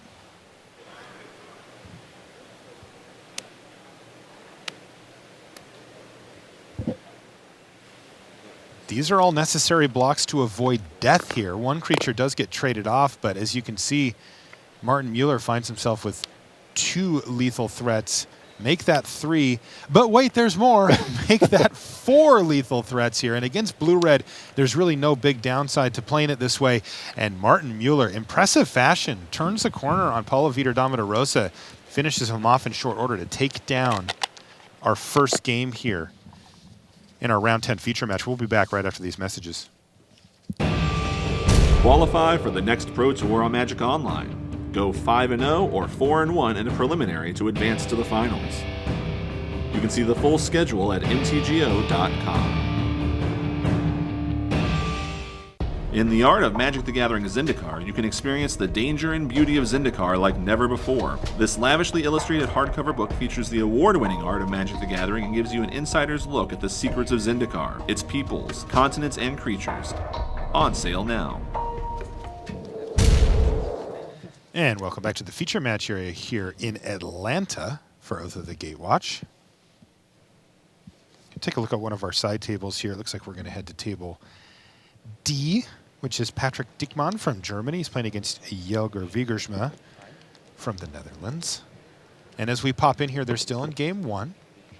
And it looks like Diekman is ahead on life totals for sure, and probably on board here as well. There's a Sire of Stagnation, I believe, on Patrick Diekman's side of the battlefield, which is, well, it's huge. It's 5/7 for starters. Oh no, yeah, this is getting ugly. That's a Walker of the Wastes in the middle. And Diekman looks like he is rumbling here.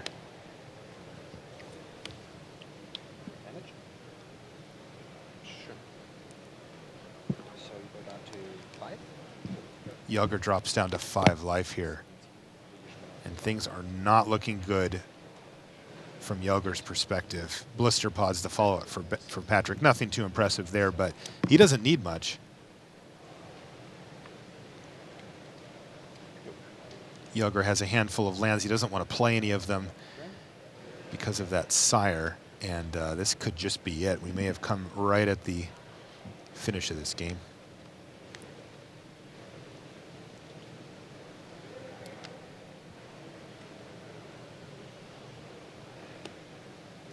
Block, block, pass, gain 2 life.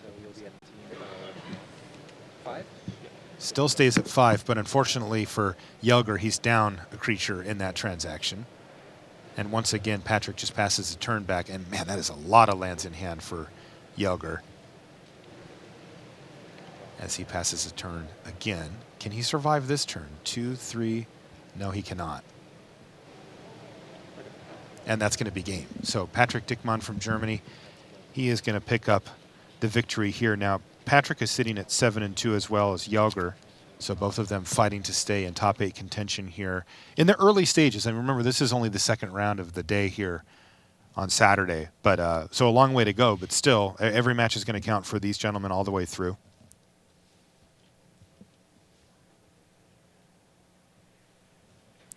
Get a good look at our feature match here. You can see some of the hedrons kind of poking through the ground over there. Those are not native to Atlanta.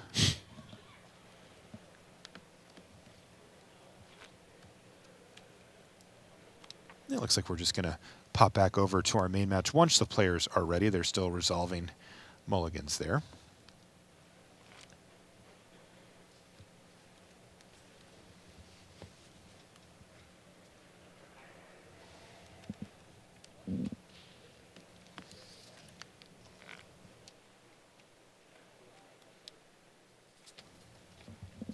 Patrick's going to take a quick leave there. I like his shirt. Got that Captain America shirt going on. Nice. Got the shield. All right, so it looks like we're just about ready here. See anything interesting maybe on the sideboards here? You know, sideboarding in Limited it tends to be pretty underrated, generally speaking. Yeah, it's really difficult to predict. A lot of sideboarding in Limited is just about how you envision the matchup playing out, whether you view yourself as the more controlling deck, the deck with inevitability, or the deck where the pressure is on you to make something happen. It's less about like, oh, I saw an artifact, so I want to bring an artifact removal. Mm-hmm. So yeah, difficult to predict, but there are lots of options, I think, in both Battle for Zendikar and Oath of the Gatewatch. Seen some kind of interesting ones here from Martin Mueller's side, because one thing that we noted there was that once he started having huge creatures on the ground, they were just bigger. Right? Like, yeah. Paulo's trying to peck in there with flyers, and notably, we didn't see any blinding drones out of Paulo Vitor Damarosa in Game 1, even though he's got 2 of them. And I think no containment membranes either. Correct. I think he has 2 of both cards. Yeah, and it would be interesting. You know, he's got cards. Martin does like Canopy Gorger in his sideboard, kind of big dummies, Kozilek's Pathfinder. These kind of just, look, if you're going to play small flyers, I'm just going to play these huge beaters on the ground. But I tell you, that probably wouldn't work out well for him, given what we know about Paulo's deck. Yeah. But he doesn't. Martin doesn't know that. And the other interesting thing is I think Martin played against Huey Jensen last round. Is that correct? That is correct. And he knew that they were seated next to each other in the draft and both drafted blue-red. So he may be viewing Paulo's deck as sort of a suboptimal version of the blue deck that has some holes in it, has maybe some trouble dealing with big creatures since he was fighting over those cards. So yeah, a lot of interesting stuff going on there in terms of the psychological aspect of this match. So Martin took a mulligan, but he does find a turn 3 core Sky Climber here, as Paulo hasn't done anything. Nothing going yet. Yeah, it looks like Paulo lacking red mana at this point.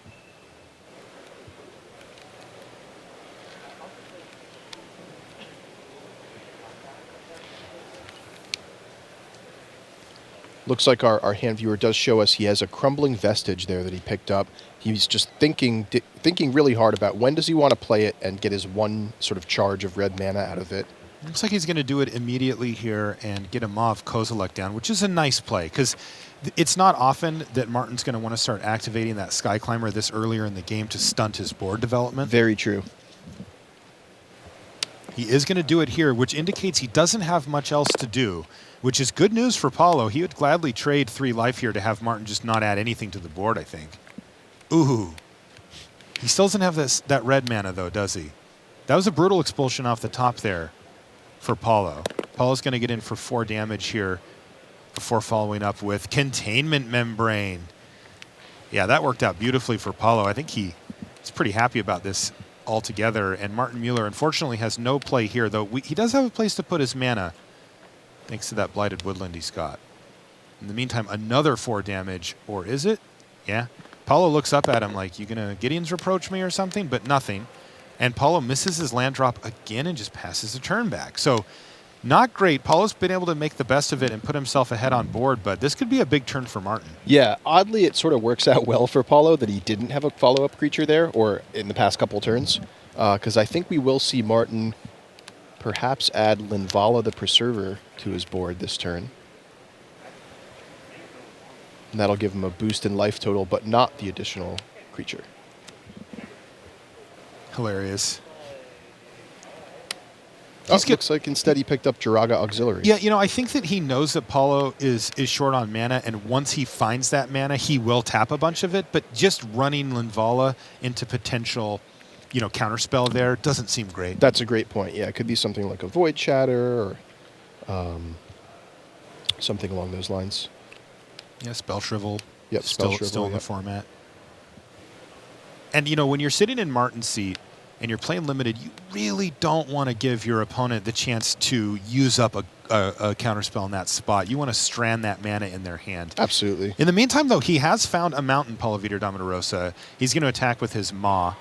Oh, and this is really nice. Searing Light in response to the pump. In response to the pump. And unfortunately for Paulo, he can't redo it. He doesn't have any more colorless.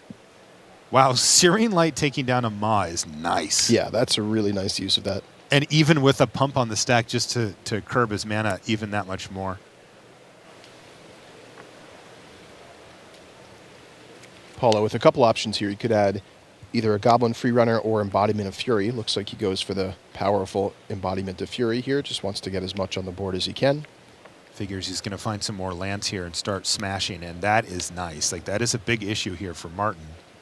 Yeah, and interestingly, Martin does not take the opportunity to play Linvala that turn. So it looks like not just a counterspell that he was playing around, but also maybe just trying to wait and get maximum value out of Linvala's 2 triggers. He's going to get it. If Paulo can add to the board, no, maybe not. Grip of the Royal is going to tap down the Jiraga Auxiliary, and it's actually going to make it so that Martin's fully punished here, I think. Yeah, he adds an extra creature with the Goblin Freerunner, but Martin did have a place to put his mana. He gets to support 2 for the cost of 4 green-white, so he does do that on end step. It doesn't do much here, though, as the only thing he can add the counter to is already locked down under a Containment Membrane. Yeah, note that creatures can't support onto themselves. If Correct. you're not familiar with that interaction yet. So now Linvala does come down. Yeah, he says, all right, well, I'm not doing this anymore. I'll just play Linvala here. He's going to gain the 5 life. He was behind on life total, but he does not get the additional 3/3 flyer. Poor guy, he'll have to settle for gaining 5 life and making a 5/5 flyer for 6 mana. It's not the worst.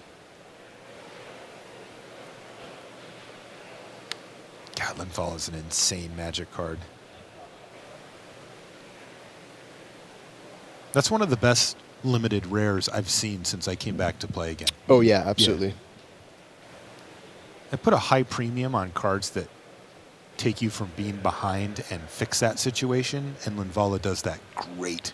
Right, and the floor on Linvala is just a 5/5 flying for 6, which is already great and limited, so yeah. That is an A+ right there, Linvala the Preserver.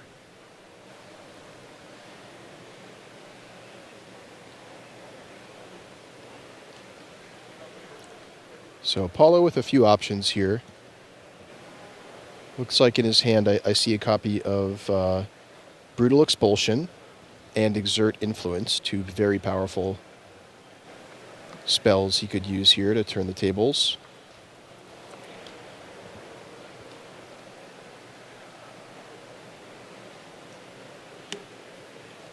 First off, he's going to attack with the Free Runner, because that currently can't be blocked.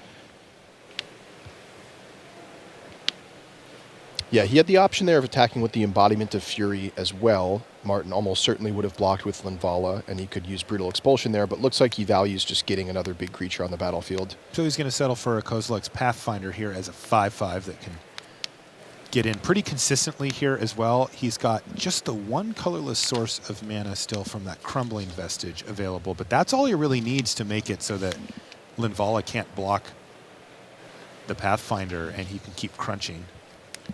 Yeah, Pathfinder is a surprisingly powerful card if you do have colorless mana in your deck. Looks a little bit underwhelming at times. It's just a 6 mana 5/5, but that ability of selectively preventing creatures from blocking it is really, really powerful. Ooh, here's a nice play. Exert Influence to steal your Jiraga Auxiliary. This is going to force Martin to either use it in response if he wants to get a counter on Linvala, or if he's got some tricks, he's just going to have to let it happen.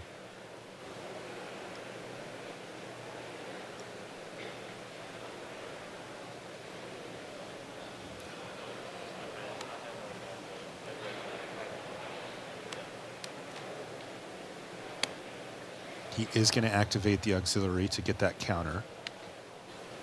But Brutal Expulsion resolves, and the Auxiliary jumps over to Paulo Vitor's side. Big swing. And it reduces Martin down to 1 card, which means that Paulo can get in for 8 here.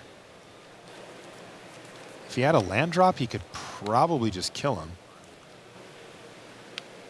Okay, that can't block this. 8U. Oh. All right. Oh, wow. The big payoff here. Vines of the Recluse untaps the Containment Membraned Sky Climber, and it's actually going to get big enough to block the Pathfinder and eat it. Whoa, that was a big swing. That was a very, very nice play from Martin there.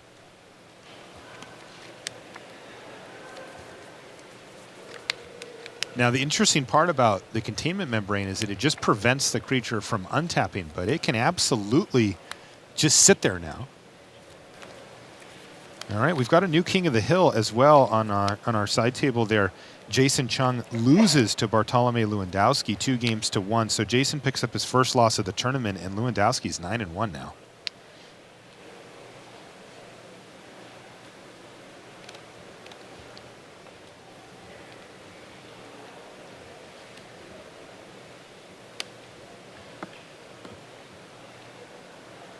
Expedition Raptor's going to hit the battlefield, and is this Martin Mueller clawing back into this game?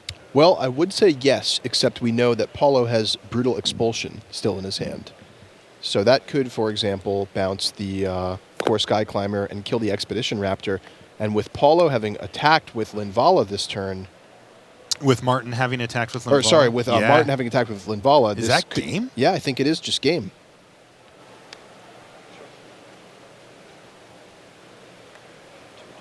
Two bounce. 3, 7, 9, you're dead. One unknown card in hand for Martin, but that's not going to stop Paulo from just shipping the team in, and he does find the victory. So he's able to leverage that early board position and find the win here and force a game 3 against Martin Mueller. Okay, let's take a look over at what Antonino De Rosa is up to against Mike Sigrist. These players are both 7 and 2.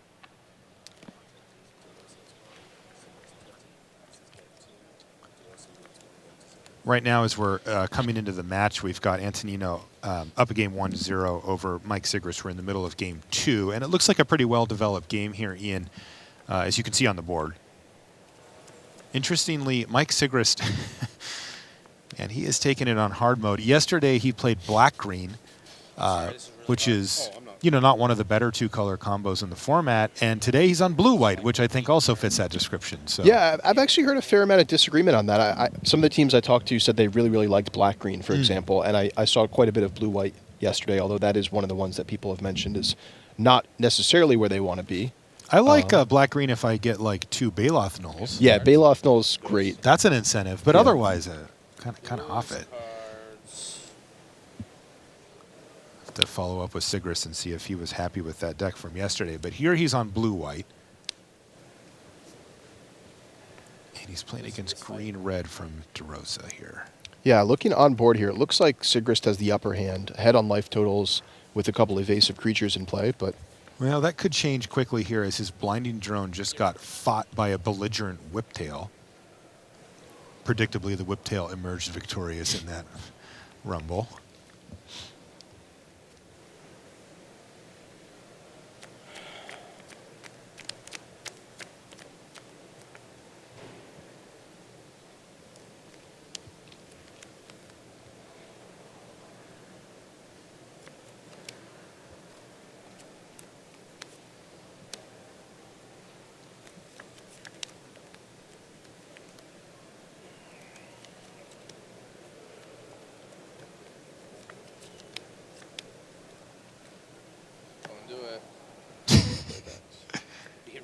Yeah, that's fine. You can attack. Antonino's a real talker. You hear what he said? He said, be reasonable. Don't do it. Be reasonable. All right, let's see what Antonino has. Tears of the Valakut.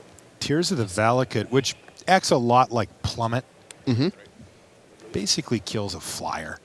And that's exactly what it's going to do here on the Jwar Isle Avenger. Yep, I'm at 8. Forest gets... Yep. Evolving Wilds follow-up for Sigrist with De Rosa down to 8 life. Can Sigrist finish off here?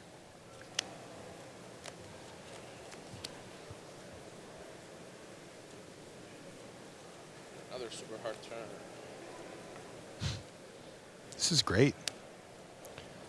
Is that a Tajuru Warcaller I think I see there in Antonino's hand? There it is. Sure. Bang.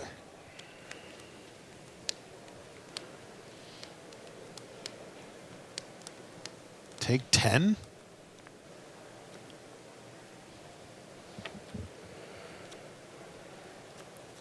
Yeah, Sigrist with a couple cards in hand, though, so he might have some kind of response here. He also may be considering a chump block here. 3 cards? Yep. That Merc Strider's going to have a hard time getting through the Shatterskull Recruit. Even though it has 0 power, it's still an 0-4.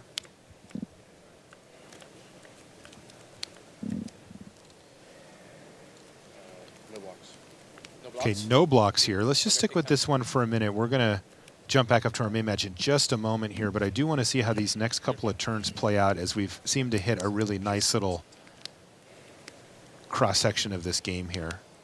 Sigrist is going to thin out an island from his library before taking his draw step for the turn. So this game has turned around quite a bit since we first tuned in. Big swing, wasn't it?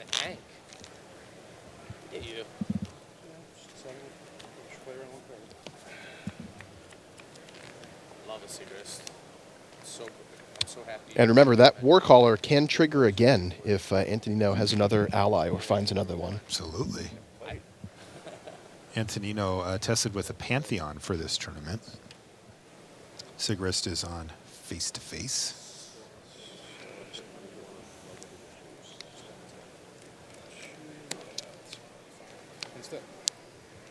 Okay. All right, Stasis Snare. Targeting. What are you going to target, Mike?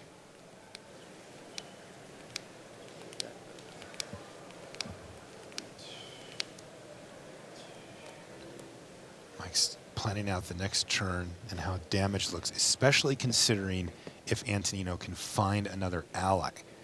That's what's really screwing up the math race for him because, Right. yeah, he is in fact going to take down the Warcaller here just in case. Funny, he takes down the smallest creature on board with his Stasis Snare, one of the best removal spells in the format, because he knows exactly what can happen. Oh, and is this a lethal attack? It Is looks this like it. lethal? That's a clutch occurrence to Looks get like the blocker out of the 10 way. damage coming through here.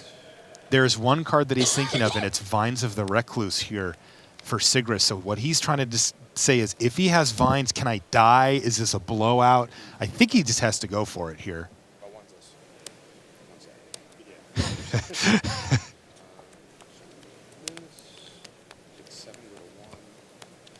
Sigrist is trying to decide if he goes for the win here or if he sets up, or what happens if he does have Vines. Go to attacks, team, and it looks like it's going to work here. That's 10, right? All red cards in hand. And that's it. Mike Sigrist does win that game, evens things up. They're going to go to game 3. Let's jump to our main table here as Paul Vitor and Martin Mueller look like they're all ready to rumble here. All right. We get a conclusion here, one way or another. Oren Reef Invoker kicks things off for Mueller.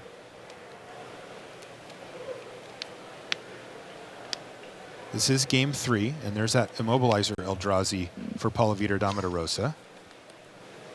Oh, man. Right on time. Turn 3, Nissa makes a plant token here. Wow. We take a peek at Paulo's hand. His hand is no slouch either. Does he have an answer for Nissa? Doesn't look like he does right away, but he does have his Jory N and his Fall of the Titans. So these players may be able to just kind of trade haymaker for haymaker as this game plays out. We will see.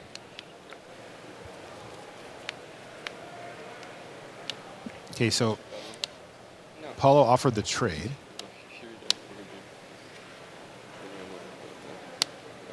Oh, and a Seed Guardian on 4. This draw from Martin is insane. He just went 2-drop Nissa Seed Guardian. Yeah, that is really tough to deal with. And he was on the play. This is going to be a serious handful for Paulo Vitor to try to figure out how to maneuver. And Mueller is on a mulligan to 6 this game, too. Jeez. Down to 2 cards in hand, but who needs them? I gotta see if Paulo can get out of this mess. Was that an embodiment of Fury for Paulo? It was. Okay, that's a nice start. Again, he could put up to 7 power of trample up next turn with just a land drop, let alone any other place he could make. Yeah, normally, yeah, trampling over those plants is exactly where he wants to be right now. The trouble is that Seed Guardian. He needs some way to get that out of his path. Martin Mueller says, don't walk on the grass. Don't think Paulo's going to read that sign, though. Netcaster Spider's nice. Are we going to see Nissa minus here? Yeah, we are.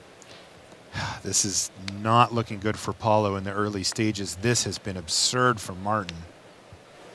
This is the deck that has Linvala, the Preserver, in it? Yeah, he's definitely got the bombs. Goodness. And, you know, we saw him stumble last round, Martin Mueller stumble last round against Huey Jensen, getting stuck on mana, having a really awkward draw. This is the flip side of that, right? Where, like, this is the trade-off that he was making, having that awkward mana in order to have, you know, all these powerful cards in his deck.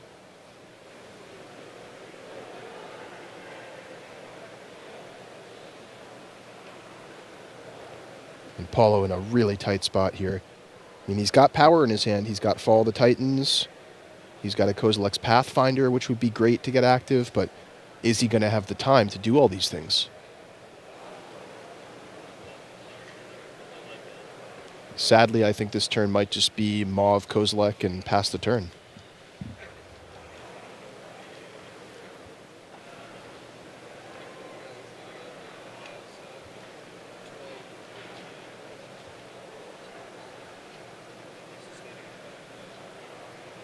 Martin's patiently waiting here.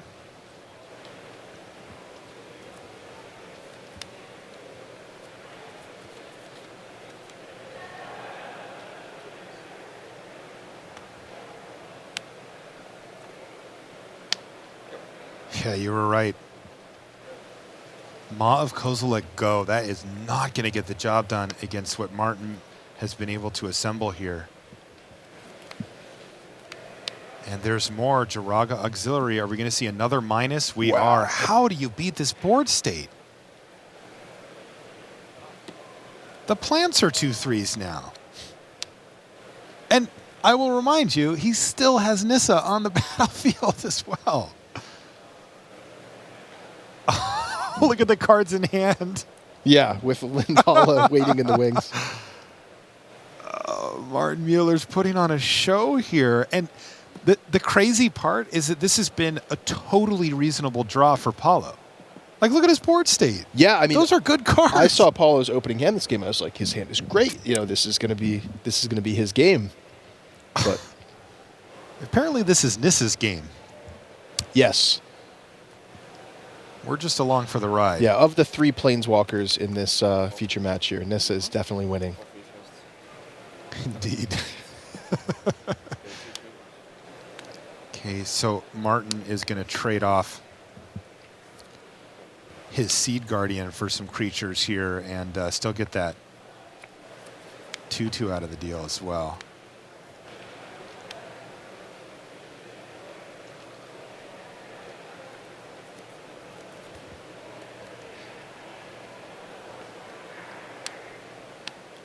And you know what the really ugly thing for Paulo was? He actually, I think, had negate in his opening hand on turn 2, but he was tapped out for the Immobilizer, Eldrazi. Oh, no. Yeah, I think that's the case. Blindsided by Nissa. Yeah, he's got to be feeling really rough about that. But, I mean, what are you going to do? Not play your 2-drop on turn 2? Like, Totally. clearly that's the correct play. Definitely. It just makes it feel extra bad. Okay, well, it wasn't a land off the top there for Mueller, but he does find a core Sky Climber just to add to this already absurd board.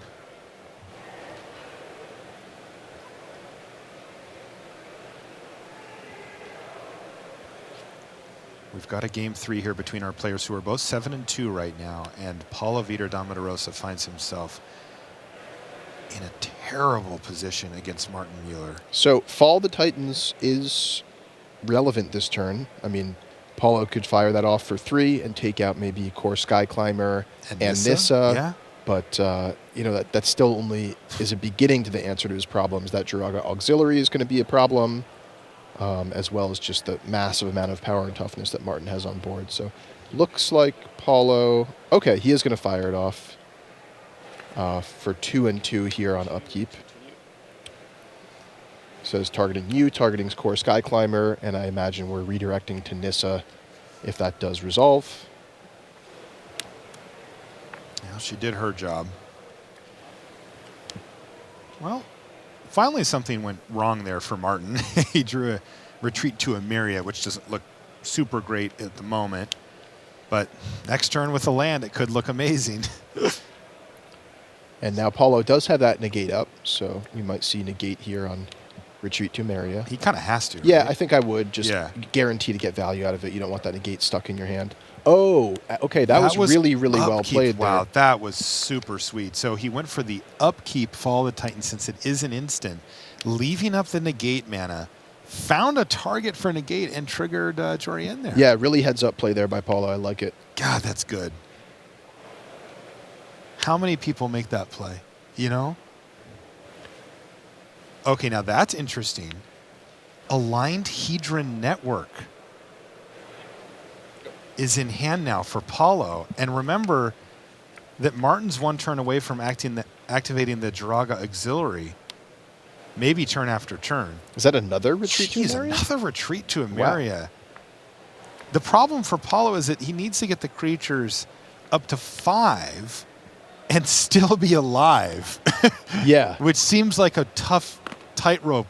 You know, he has to Martin has to find a land and go for activating the auxiliary a few times before Paulo can do it. But can you imagine if Paulo can stall this board, Martin puts a few counters on with the auxiliary, and Paulo's able to kill all of them? Or better still, puts out a few counters, casts Linvala, and then Paulo's able to just take care of all of them with the aligned Hedron network. I mean, he has an out now. It is unlikely, but he has an out. He needs to keep this board stalled, and he needs to keep himself alive. That's what he has to do. And then Martin has to find a land and start activating that auxiliary. Paulo's going to pass. Yeah, and he Paulo finds a land. Okay, so this is step 1 here. Paulo also notably picked up Brutal Expulsion, so that's going to give him a lot of flexibility toward maintaining this stable position on board. Support. So those are 3. And I'm assuming that Martin is just going to sit here and load up on counters. This is a long shot for Paulo, but like you said, he can buy himself some time with Brutal Expulsion and maybe get 3 or 4 creatures out of the way with that aligned Hedron network. It's like the only card he could have. And it's also an unlikely one to have just because it comes from the battle for Zendikar pack. It's not a card that you see played that often.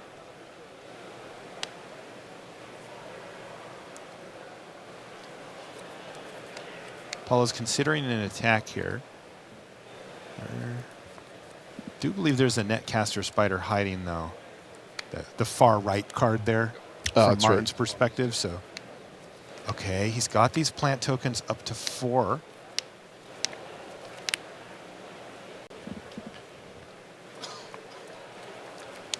Now, he can activate it here and start attacking. You know, the Pathfinder is kind of the card, but I think it's in Martin's best interest to stay patient here, actually, and just keep activating. All right, he is going to go ahead and get in there. This does open up some double blocks for Paulo, though. Yeah, and Paulo has that Brutal Expulsion. These are tokens here, so Brutal Expulsion can take care of them permanently. So this may be a block with the Pathfinder to coax Martin into using the auxiliary mid-combat, and then Brutal Expulsion can take care of the 5/6 token that's being blocked by the Pathfinder. But we'll see exactly how this turn plays out. He's just going to block here. It's a weird block from Martin's perspective, right? It's like, well, you're effectively chumping, so he knows that Paulo has something here.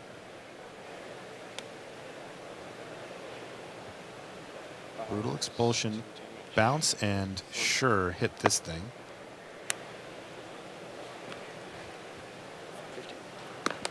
Okay, take 5, go to 15. Now, the other plant token is in range here of the aligned Hedron network, but I think he's going to have to give a lot more than that. The real problem here, right, is the Jiraga Auxiliary. I mean, that's the thing, because it's not getting bigger. It can't support onto itself. Correct. And there's so much fodder. I mean, look at that. A plant token plus 3 allies, and they're not going to stop either. He's got that retreat sitting there as well. Plant token can't block the Pathfinder. Yeah, Martin's just going to cash in a core here. Got a score update from that table we jumped in just for a minute there. Patrick Dickmann has defeated Jelger Vigersma 2-1 to improve to 8-2. Jelger 7-3.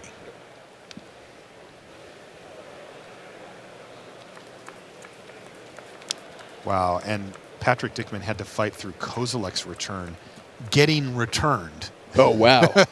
And wrathing his whole board. So nice little turn for Paulo there. He had Benthic Infiltrator, followed up by Containment Membrane, drawing a card off of Jory N. So you will see that 5/6 plant tapped down by the Membrane. So Muller's board a lot smaller than it was the previous turn, but still, he's still in really good shape. See what happens. Well, okay. Let's start things off with a Linvala. So this is actually secretly really good for Paulo because worst case scenario for him would be he fires off the Aligned Hedron Network before Martin plays the Linvala, and then Martin just plays the Linvala as a follow-up, and Paulo has no answer. So at very least here, when Paulo is ready to play the Aligned Hedron Network, he will capture that Linvala with it as well. And interestingly, the Netcaster Spider is on 2 counters, so it is 1 away from falling to the network as well. At 4 power.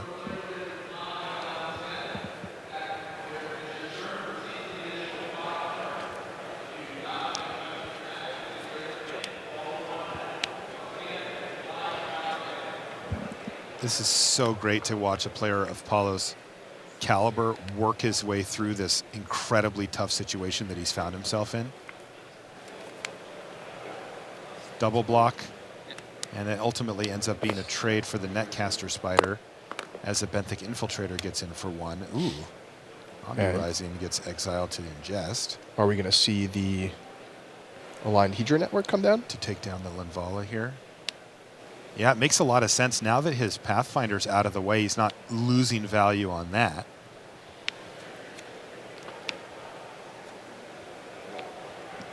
Okay.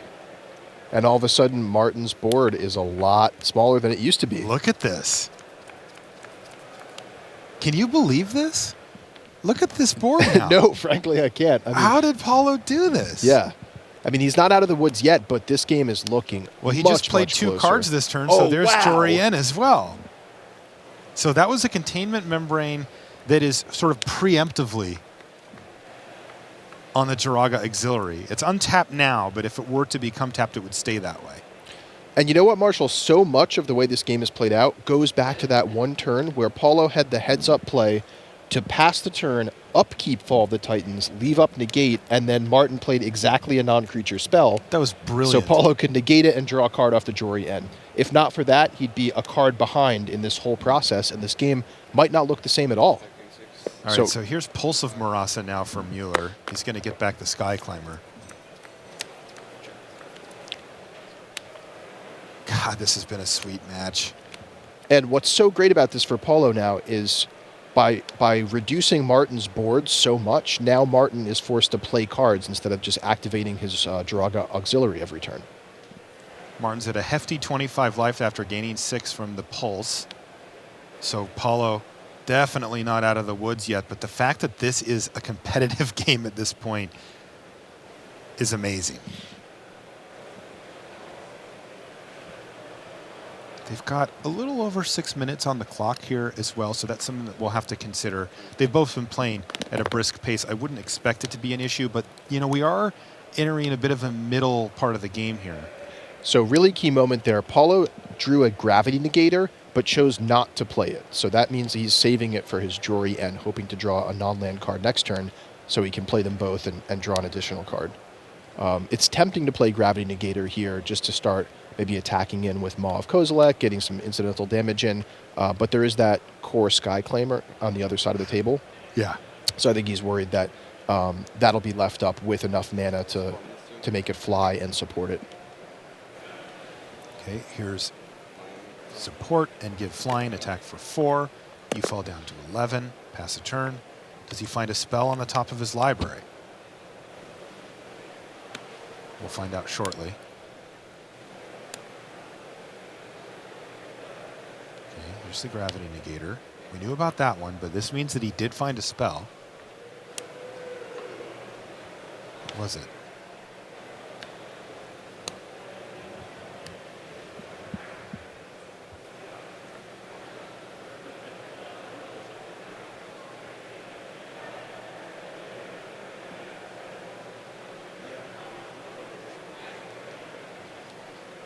Oh, Grip of the Royal, it looks like. Okay. So this can be surged. surged. So he's going to surge this for 1 and a blue? Yep. So he'll draw 2 cards off that, one from the Grip of the Royal, one from Jorien. And he found a Blinding Drone in there, too.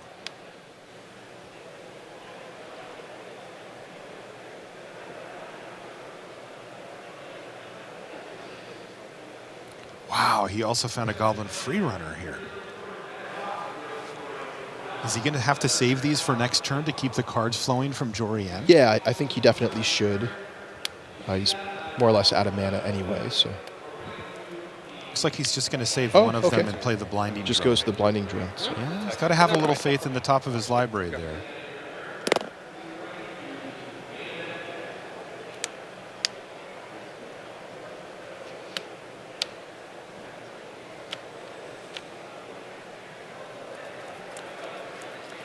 So Martin still has the engine running here with the Retreat to Emeria and the Jiraga Auxiliary.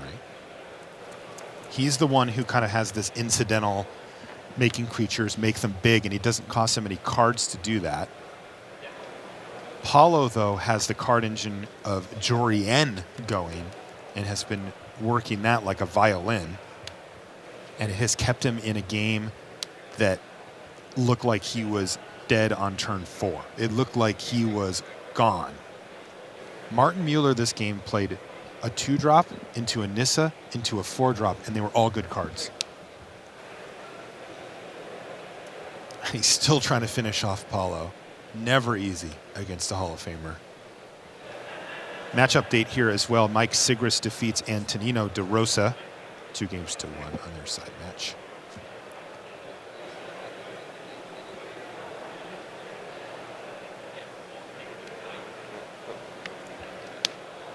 Stalking Drone attacks, draws a chump block. Does Paulo find a spell?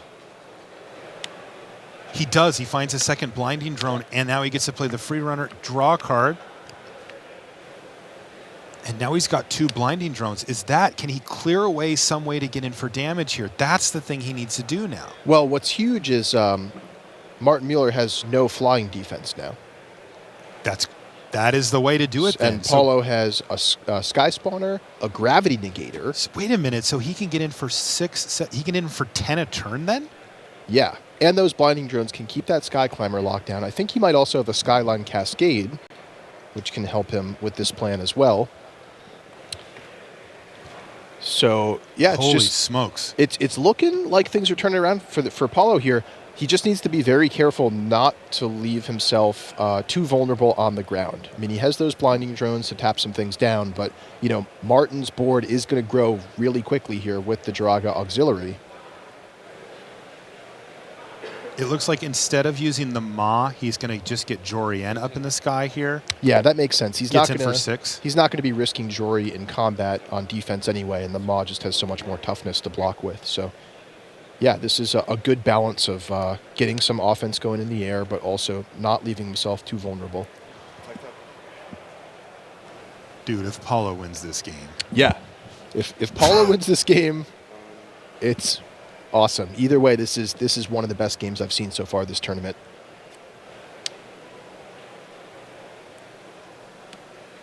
Martin used his Jiraga Auxiliary on Paulo's end step. Put a couple of counters on a plant, put one on a plant and one on a core ally token. He's got to get in for 11 to finish off Paulo, who just won't die.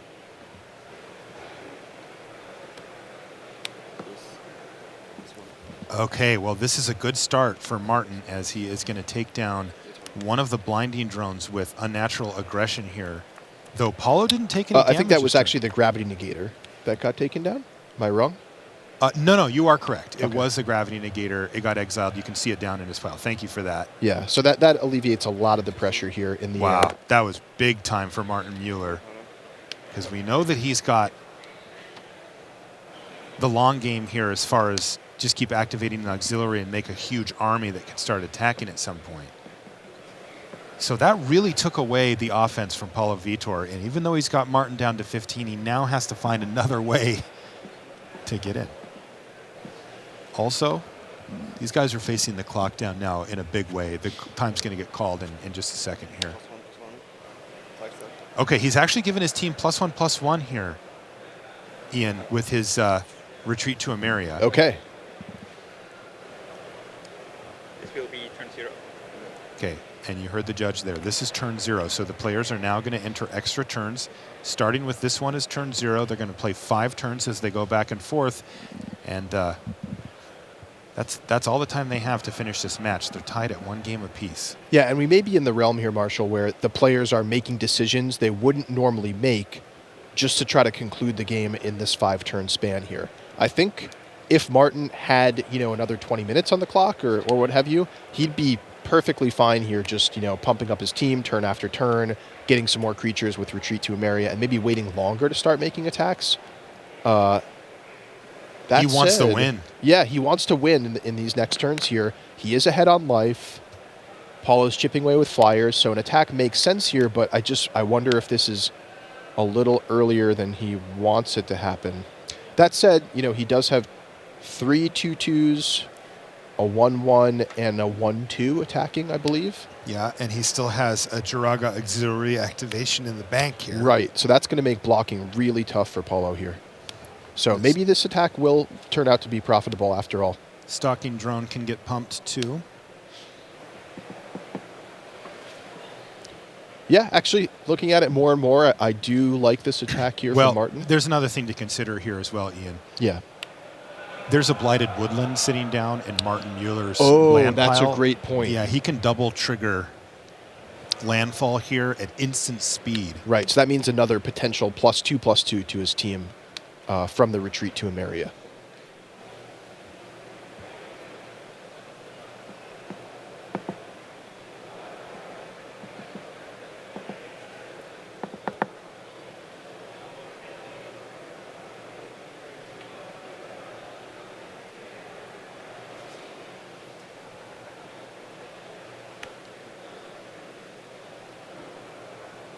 Looks like Paulo may be dead here.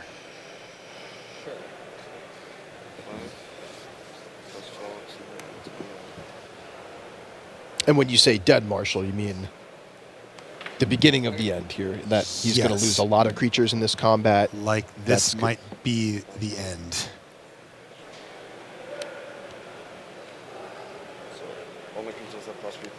So everything has basically overrun without the trample, so +3/+3.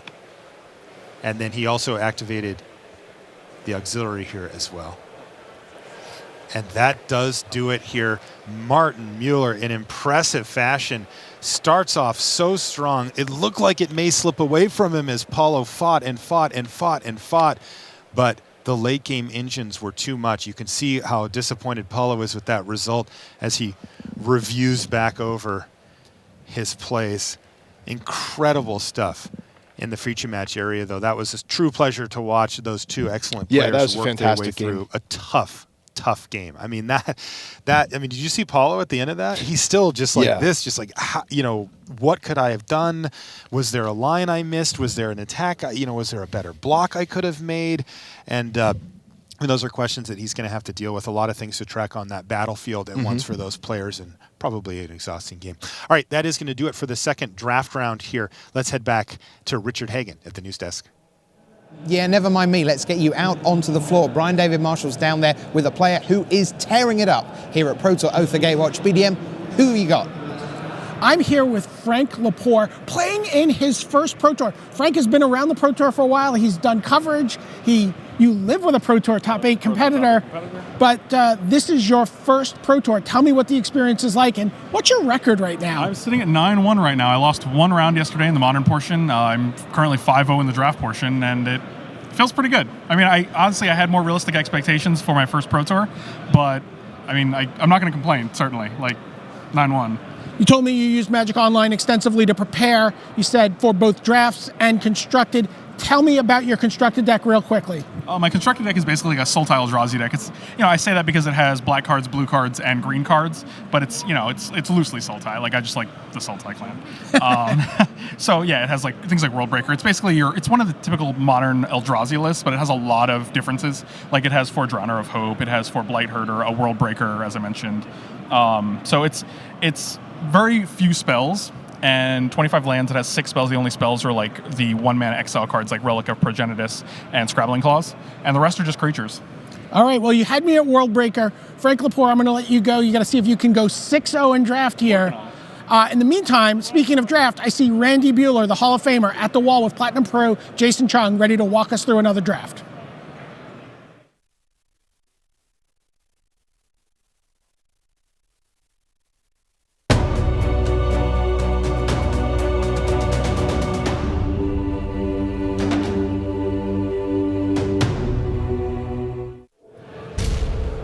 Hello and welcome. It is Draft Viewer time. I'm Randy Buehler, joined by Jason Chung. Welcome. Jason's one of the last undefeated player standing. He was undefeated overnight, got to sit down and draft at Pod 1. And one of the great parts of any Pro Tour is the Draft Viewer.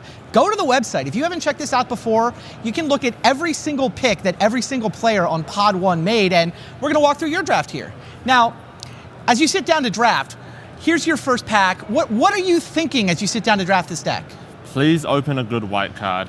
Okay, good white card. I have a heavy preference for white. I basically force white in this format in every draft. Okay. And I've had huge success with it. As soon as I opened this pack, I bought the Raptor up to the front and also the rare. Okay. This is probably the only pack that I feel like I mispicked, because I think the rare is really powerful. However, I should just stick to what I'm used to and just pick the Raptor. Yeah, because Ruins of Orenreef, I agree with you, good card, but not all that good in a white deck, right? Yeah, exactly. So like this pick kind of haunted me, and I wish I picked the Raptor, but I picked the Ruins. Okay, now you talk about this white preference. You were telling me you would first pick Ondu War Cleric over Fall of the Titans. Is that what I heard you saying? Yes. Or was there over Chandra happened on Magic Online? I tried to, but someone else picked Chandra for me on Moto. Your teammates wouldn't let you pass a Chandra? No, it was 10 tickets. Fair enough. All right, let's look at pack 2. So you've got a Ruins of Orenreef, but you've passed a Raptor. Now what? So I see Ondu War Cleric, which I think is beyond the best common in the set. Better than Oblivion Strike.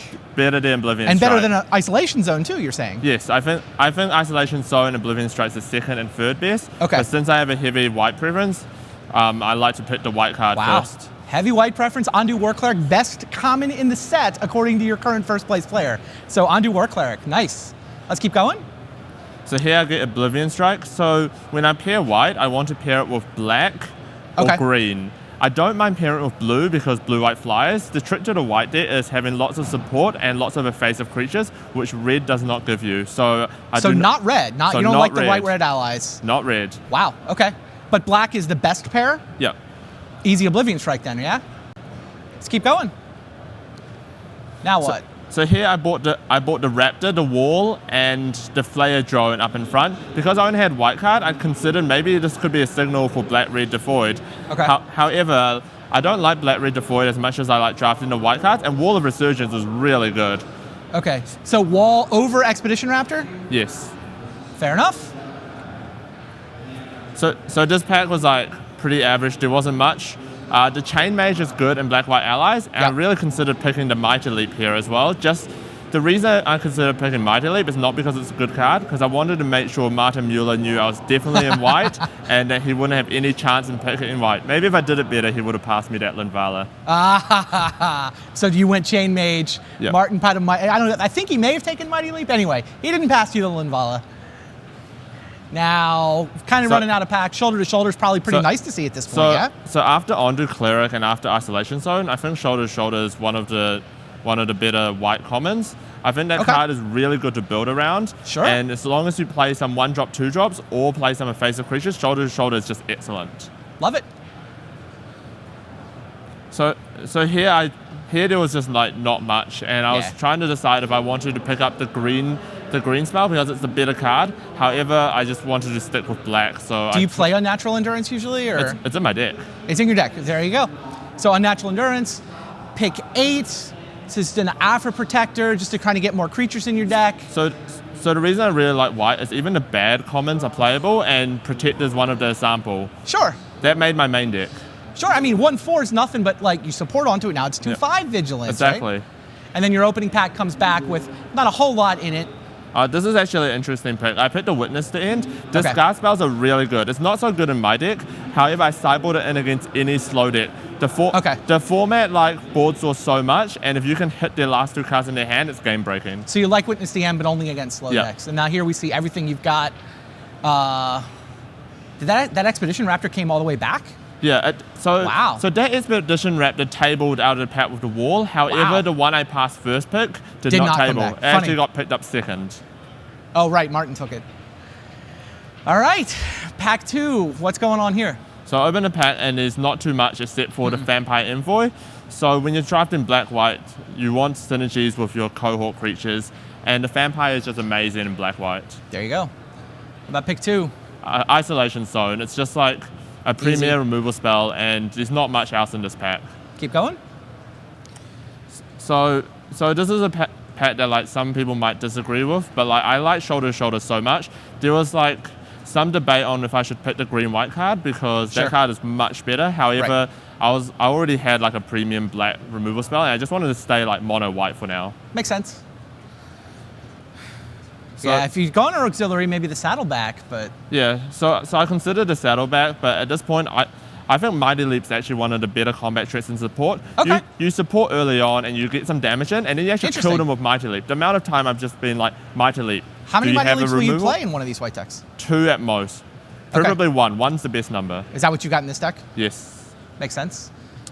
Pick so, 5. So I don't value Taskneer very high, and I don't think Maker Stand is too good when your creatures are already so big. Right. And Shoulder to Shoulder is just amazing. I picked Shoulder to Shoulder, and I was really ecstatic to get it so late. Nice.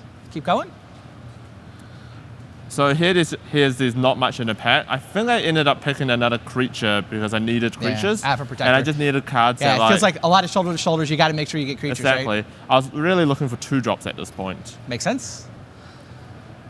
This pack didn't really have much. I picked up a creature just in case that I would play it, but I'd never want to play. I never want to play that card because it supports very badly. Makes sense. And Here I debated picking the 2-drop. However, it's just a 2/2 vanilla, and that Scythe Master gets supported really well. Attacking with first strike, and you're supporting it. It's really good. So opening pack comes back. I think I picked a land here just in case I'm splashing blue. Makes sense. And and then that came really late. The Chain Mage. The Chain Mage. That's a 10th pick. That's a gift. So that's the top of my curve. Basically, once I'm like dealing damage really early on, I finished them off with Chain Mages. Very nice. So there's pack 2. So this pack went a lot better for me. However, even though Mueller was in white, I still got like a lot of gifts because we're valuing different cards. He was valuing more like the later white cards, removal spells, and I'm just valuing shoulder to shoulder and aggressive cards. All right, well, we're not going to look at Battle for Zendikar because we got to get Jason back to the floor. It is time for the next round. You basically picked up a bunch of 2-drops is what happened. Yeah, I picked up came maybe early. like 5 or 6 2-drops. Exactly what the deck needed. Yeah. 1-1 so far. Good luck in the next round. Thank you. Thanks for talking with us. We'll send it back.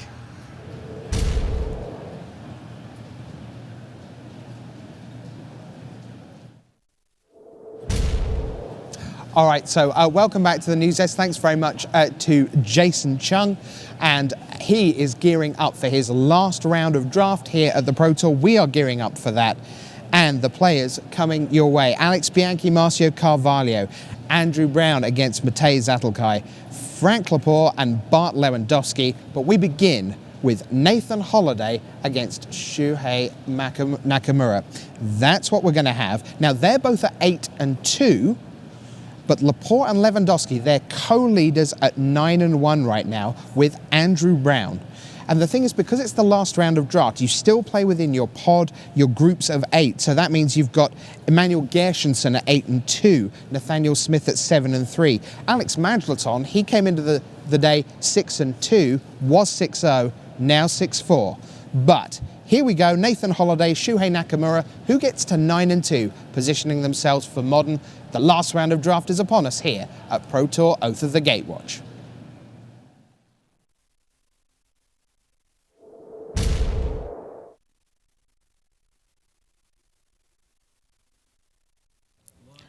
Hello there. Welcome back to the booth here at Pro Tour Oath of the Gatewatch. That's Ian Duke. I'm Marshall Sutcliffe. We're ready to head down to the feature match where we've got Nathan Holiday and Shuhei Nakamura. I can tell you that every player down in the feature match area are 5-0 in the drafts, and that's as many wins as you could have at this point. So let's hold down for round number 11 here from Atlanta.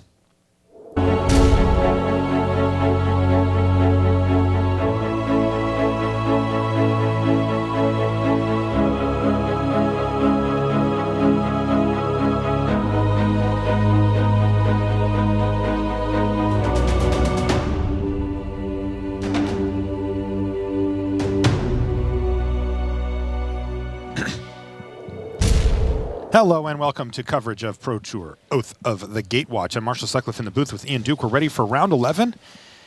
And let's head down and check out Nathan Holiday here. Now, everybody in the feature match area this round are 5-0 in draft. Every player selected here have not lost in the booster draft portion of our event. His opponent Yowza. Shuhei Nakamura, the Hall of Famer from Japan. Now, both of these players are 8-2 and ready to rumble here in round number 11. So let's get things going as these players try to keep themselves in a good position heading into the modern portion, which is coming up after this round. Yeah, and this should be a pretty cool match here, Marshall. We actually have two of the less common color pair combinations in Oath of the Gatewatch here this weekend. Black-green out of Nathan Holiday and white-blue from Shuhei Nakamura. All right, let's see what we can do here. Here's, Anticipate. I haven't seen that in a while for Shuhei.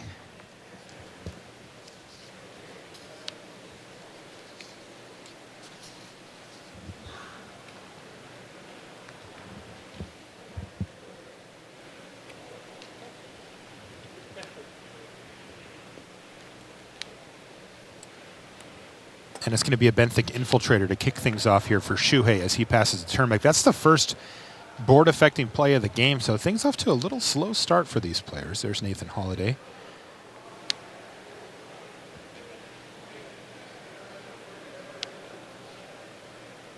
Nathan's going to run out a Warden of Geometry. So not exactly a bang-up start here from Nathan's side of the table. A turn 4 Warden of Geometry's, not the most exciting. But hey, could unlock some pretty powerful stuff for next turn. Looks like a Thought Harvester is the follow-up here for Nakamura. Looking pretty good here. Nice little 3 into 4 there for Shuhei.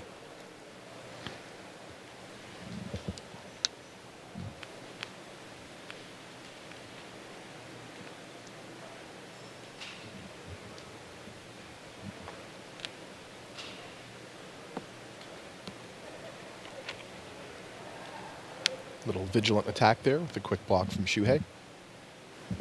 Shuhei having none of it.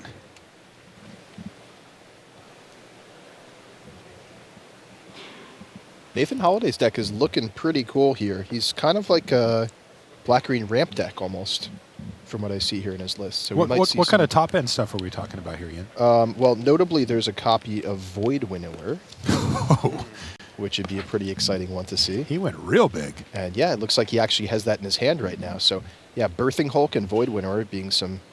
Wow, that was a nice drops. one there for Nathan. Did you see that? He just played Transgress the Mind and got Eldrazi Displacer with it. Oh, that's great. Shuhei Nakamura deciding to be more mana efficient here. And he leaves the opening for hand disruption, and it gets him good. Yeah, and it looks like Shuhei even has a Hedron Crawler in his hand. So he would have had Hedron Crawler plus Displacer next turn, and the Displacer would be on. And that card is really tough to deal with when it's online, Marshall. Yeah. One of the better rares in the set. So Shuhei's going to be a little bummed about that. But here's Grave Birthing now. Main phase for Nathan Holiday. Produces him a Scion, and he draws a card off of it as well. In the meantime, Shuhei's going to attack with the Thought Harvester and the Benthic Infiltrator. He's going to trigger Ingest. And just play the Hedron Crawler. It is a colorless spell, so it's going to trigger the Harvester. And he's got a follow-up play here with a Cultivator Drone as well. So that's going to trigger that a second time. So Shuhei actually doing a fair amount of exiling here. I've heard a lot of players sort of bemoaning the fact that it's hard to get the ingest and process theme online with Oath of the Gatewatch, not having those mechanics, but it's definitely still possible. I have seen it quite a bit. It's just a little more difficult to assemble now.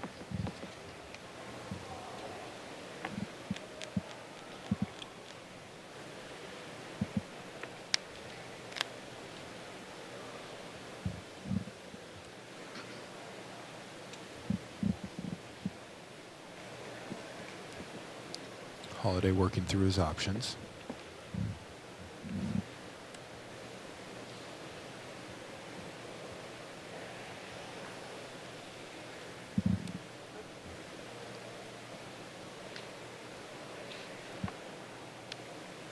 It's going to be an Eyeless Watcher. I mean, he is setting up for something huge here, potentially. He's got a lot of mana available now. Yeah, looks like 8 mana available on board for next turn. And, if he hits a land, that's Void Winnower mana. That's right. That's 9. Look at his hand. He's got an Essence Depleter, a Vile Redeemer, An attendant. There's a Birthing Hulk, and he does, in fact, have the Void Winnower in hand. Are we going to see this thing at the table? Yeah, it's possible.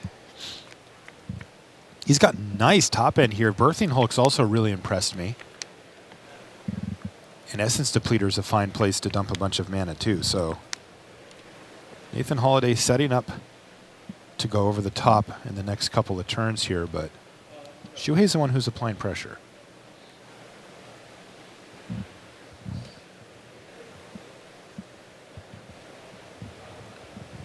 Shuhei picked up a copy of Tandem Tactics there. It's going to give him a little more flexibility in combat.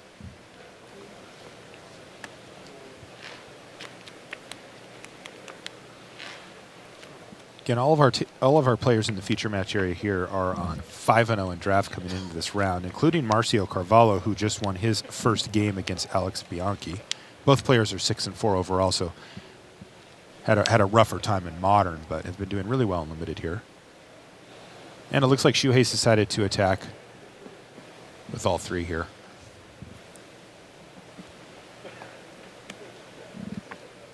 And Nathan's just going to double block. And there's that Tandem Tactics. Another update, Frank Lepore is up a game over Bartolome Lewandowski. He's up a game. So they're both at 9-1. So that's a big deal there. Tandem Tactics allows Shuhei to take out the Warden of Geometries. That's going to set Nathan significantly back on mana production and keep things like Void Winnower in check a little bit longer. But Nathan can still cast a Birthing Hulk here if he wants. What's up? Your 2 cards under the tactics should still be exiled. Back to probably.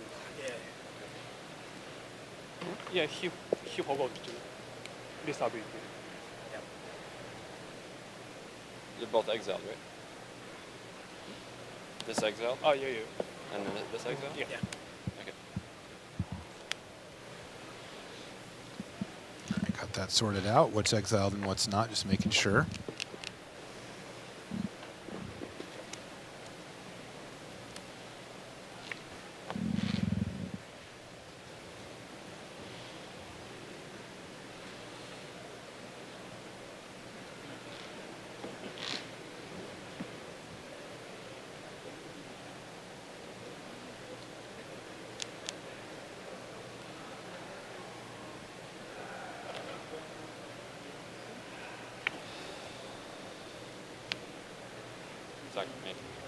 Yeah.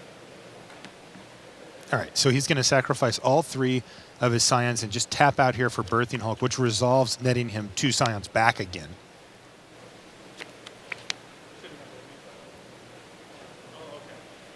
And Birthing Hulk is big. Yeah, normally a card that's really tough for a ground attack deck to bust through, but Shuhei with some evasion here is just going to keep sailing past Nathan Holiday's blockers. All right, everybody's in. I'll let you know when I'm done.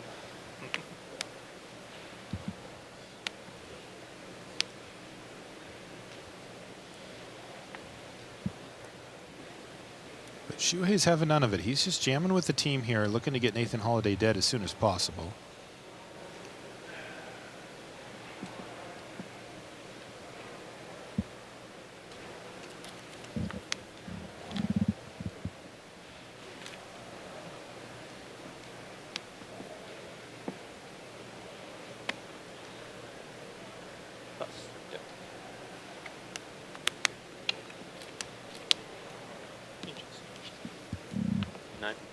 So Nathan Holiday falls down to 9 as Shuhei trades off some board presence here for some damage. Looks like a Seer's Lantern there, the draw. For Holiday? Yeah. Not a huge amount of help. No, he needs to just stick around here. Right? I mean, look at his hand. Yeah, his hand is super powerful. Unfortunately, he's getting clogged up with mana acceleration cards, but missing his land drops. And under the pressure from Shuhei, he's just not able to get that traction he needs to get up to those big spells like Void Winnower.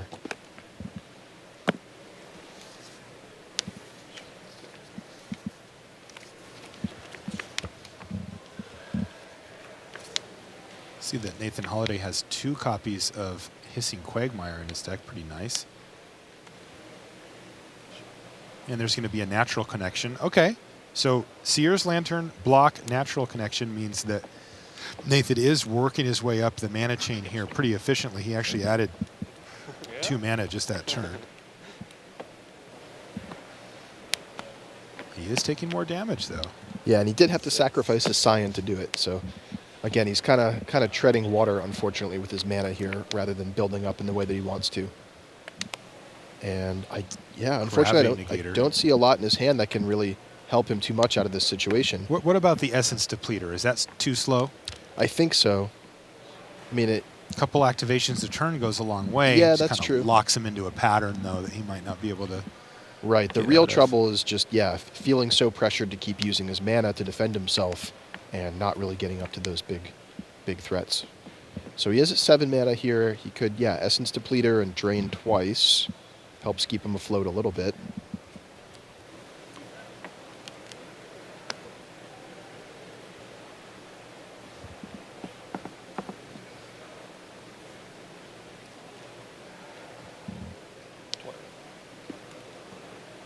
Shuei's going to fall down to 12 here. And there it is, Essence Depleter. He's got 2 activations sitting in the bank there to put him up to 8. It also can block the Incubator Drone. Now it looks like the Incubator Drone is actually going to get flying here. Yeah, so Shuhei is representing an attack for 7 here. So Nathan can survive it, but he's going to be at 1 life and staring down so many different threats that could kill him. All right, it looks like Matej Zadelkai's won game 1 against Andrew Brown. Even though Andrew Brown had an Endbringer in play. Not a problem for Big Z as he picks up game 1. And looks like Shuei has picked up a copy of Stasis Snare here. Just goes ahead and uses it on that Essence Depleter. And that's going to leave Nathan in an almost impossible spot here. Let's see what he can come up with this draw step. Yeah, facing 4 creatures.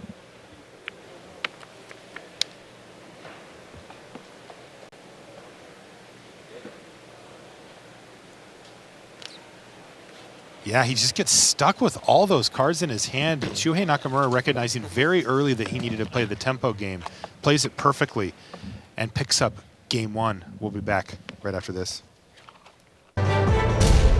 Play in Pro Tour Gauntlet events starting Wednesday on Magic Online and test drive one of the top decks from this Pro Tour. For more information, go to mtgo.com.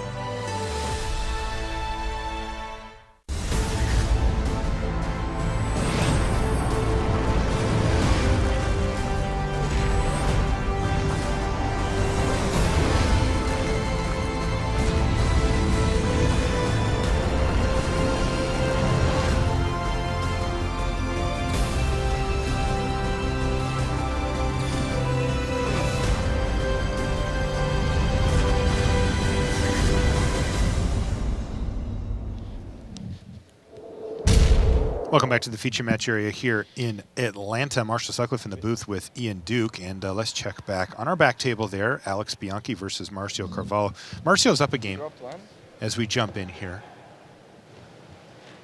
Let me just think. I think you dropped it. I played this turn. Turn 2, turn 3, bounce.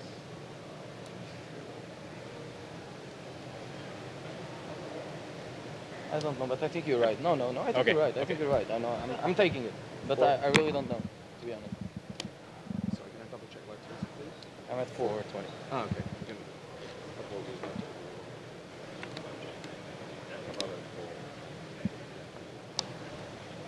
Looks like our life totals aren't quite right. I think Marcio's at 4. Yeah, there we go. So Alex Bianchi looks like he's been ahead this entire game. And maybe is on the verge of finishing off Marcio.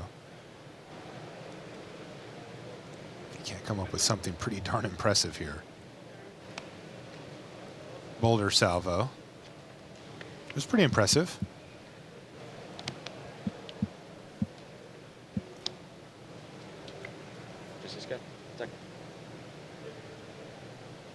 Warden of Geometries with Vigilance is going to get in there.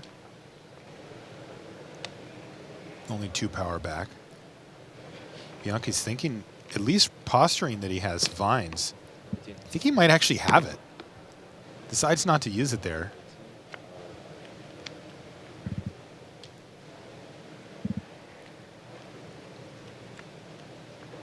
No land drop for the turn here. Meaning that Predator is going to stay at a lowly 2-2.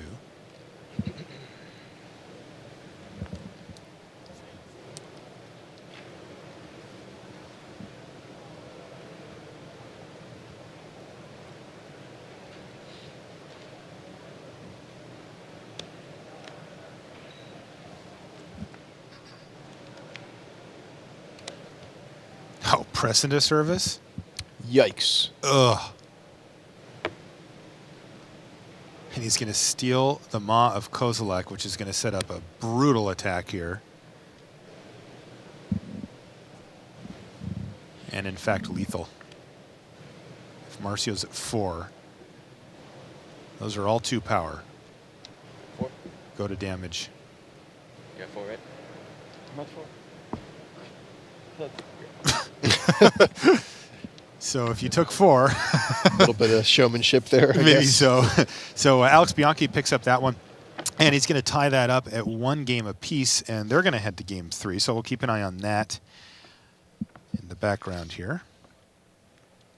You can see our feature match area there on the bottom. That's Andrew Brown, who is playing Matej Zadokai.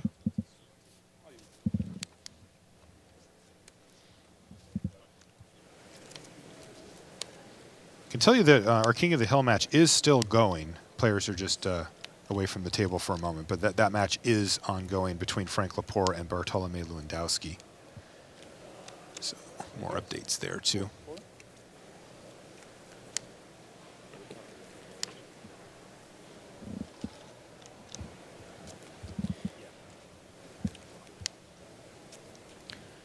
So, as we jump in once again, Andrew Brown had an Endbringer in play in game 1. It wasn't enough. Matej Zadokai defeated an Endbringer here to win the first game and is now working his way through how to take down a Void Attendant and a Vampire Envoy. See a Boulder Salvo in hand for Big Z here, which is a nice start.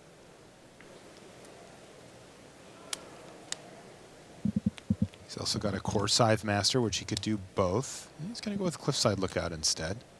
And Boulder Salvo to kill the Envoy. It works, too.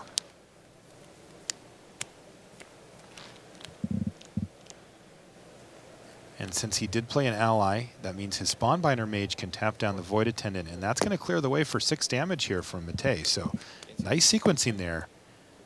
And a big hit of damage.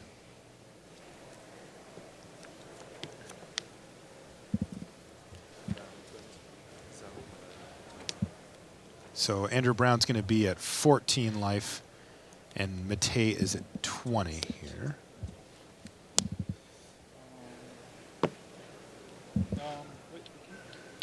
And wow, Radiant Flames here.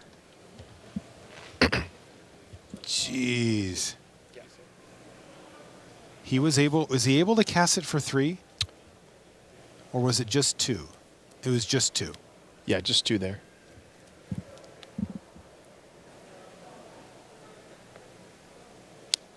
And Matej is going to use a Brute Strength to save his Flameseeker. Any good? Neeps. Neeps. Scythe Master go.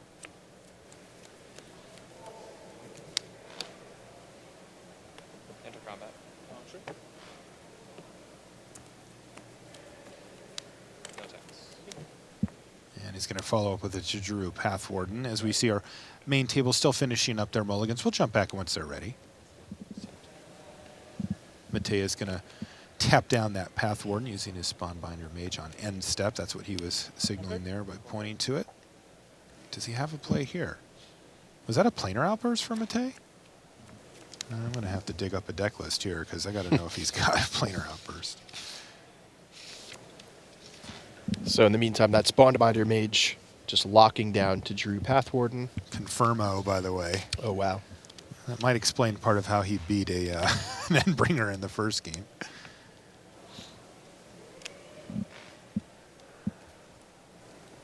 Well, drawing planar outburst is very interesting because, we saw last turn he just threw out the Scythe Master there. He's just, trying to build out his board. And now all of a sudden he kind of wants to trick Andrew Brown into building out his board so he can get him. Yeah, and Matei's in a decent spot to do that with the Spawnbinder Mage just kind of keeping that Tajuru Pathwarden frustrated. Andrew Brown, is likely to commit more. All right, let's jump up to our front table. We'll let Matei work his way through this one against Andrew Brown, see if he can maximize on that planar outburst. But our main match is underway. Shuhei Nakamura up a game, and we're in the early stages here. You can see a Vampire Envoy is the only non-land permanent on the battlefield here. It's for Nathan Holiday, but it's going to get swept away. So back on top of the library it goes.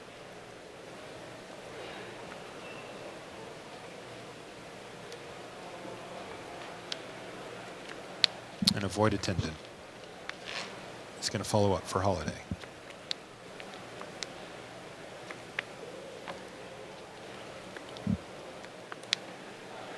Incubator Drone is the play for Shuhei Nakamura. He's going to pass. And the Vampire Envoy off the top of the deck, and no land drop there for Holiday. So he redraws the Vampire Envoy, immediately plays it and passes the turn. Gravity Negator for Nakamura as he starts to move forward with his game plan.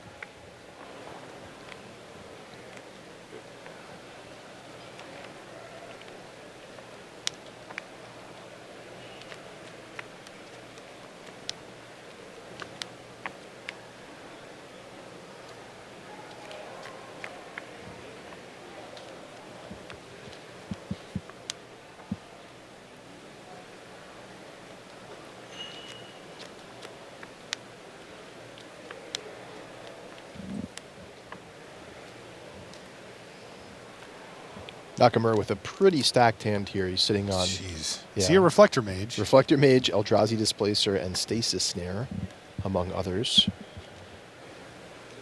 Wow, this is so brutal, too, for Holiday because, since he's missing land drops, there's a decent chance that his only good play next turn would be to replay that Envoy. Yeah, and absolutely. Reflector Mage says, nah. It's almost the same story as the last game with Holiday just... Yeah, missing mana left and right here. Yeah, in his deck that wants to get up to, 7, 8, 9 mana. By the way, Reflector Mage, just wanted to say thanks. Ian. You're welcome, Marshall. Ian is the lead developer of this set. Probably the person most responsible for that. So definitely. I'm indebted to you, friend. I love that card.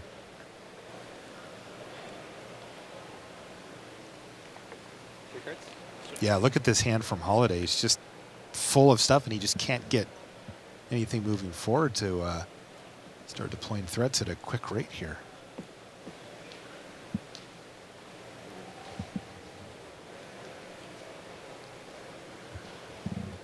Thankfully for Holiday, it looks like he did pick up a swamp, so he will make a little headway in the mana department.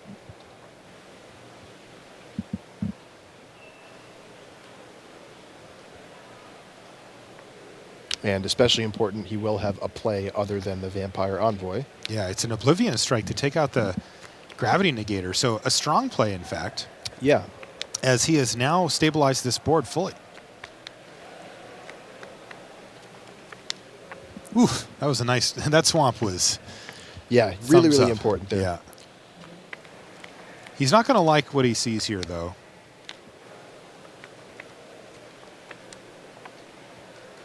As we might see some things start getting displaced here pretty quickly. And is Shuhei really going to set up this combo? Reflector Mage, Eldrazi Displacer? That's the one. That is quite the combo.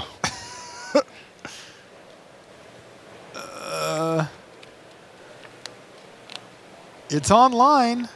So fortunately for Holiday, I do see an out for him. Looks like he has... Well, maybe not, actually. What does he have? Well, he did draw an extra land here, and he has Natural Connection, so he can start getting his mana up a bit. And he does have a Pulse of Marasa to gain him some time. So he can maybe get to a spot where he's playing a couple creatures per turn, but Yeah, it looks like, I guess Shuhei does have actually three sources of colorless mana and 6 mana sources, so he could actually double Reflector Mage every turn for the rest of the game. So Are you serious? That's gonna put things in a really bad spot for Nathan Holiday. Oh my goodness.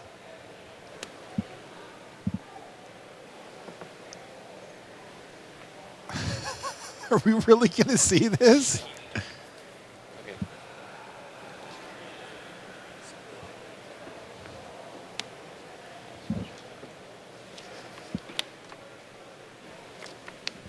All right, so he decided to go with the Eyeless Watcher. That is the worst thing to bounce. Yeah, that at least lets him get a little bit of value each turn if he does need to keep replaying his creatures. Yeah, should be fine. He says, okay, fine, that's fine. End step, Reflector Mage your Void Attendant. And he's not actually going to do both until next turn anyway, because it costs 3.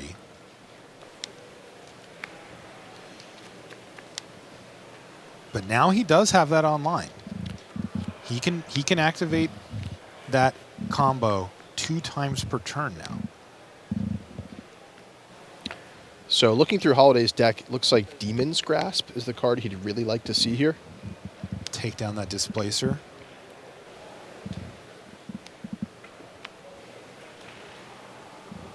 Vampire Envoy here for Holiday. Sure. Go.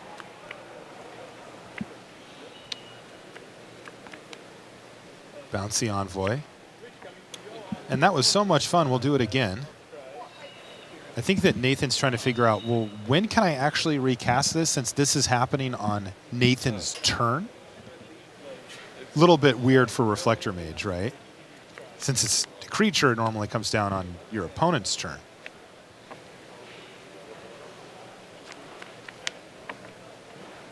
This is pretty savage here, Marshall. This like makes me want to build a constructed deck here and get this going. What do you say? I'm in. You're a big Mana War fan, right? Let's oh, you bet I am. So the way that Reflector Mage is worded, it says, that creature's owner can't cast spells with the same name as that creature until your next turn. Now, this was on Nathan Holiday's end step.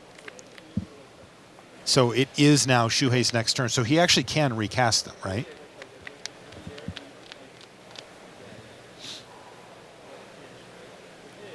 Correct. Yes, that's correct. Since Shuhei's next turn has happened. Another update here, Andrew Brown does defeat Matej Zadelkai in that game 2 that we were watching. The Planar Outburst was good. Ulamog was better. Oh, wow. Yeah. So things getting pretty spicy in the feature match area here in our last round of Limited.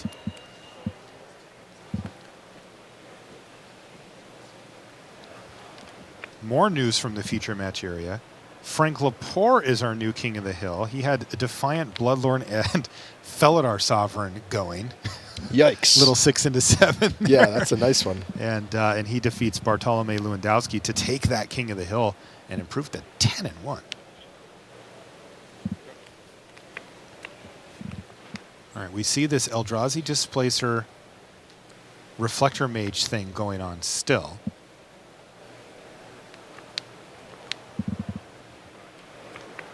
Return the Void Attendant.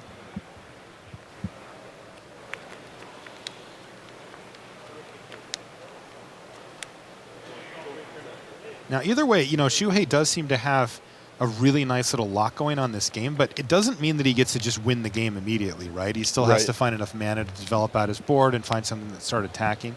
Yeah, the thing is, Shuhei's spending 3 mana every time he wants to bounce back a creature, and Nathan Holiday has a bunch of different 3 mana cost creatures. So they're kind of playing this like juggling game where Nathan is just replaying whichever creatures he's allowed to each turn, and Shuhei's sending them back, but both players tying up all their available mana each turn, not making too much headway on the board.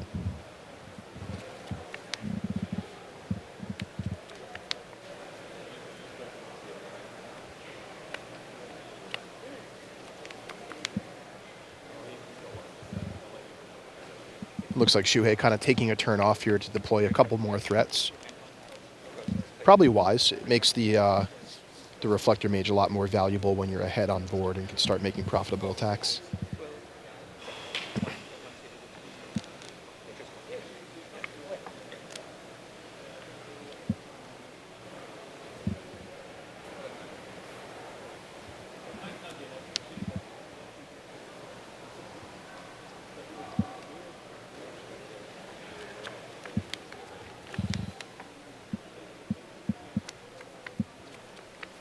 There's a stasis snare as well now for Nakamura.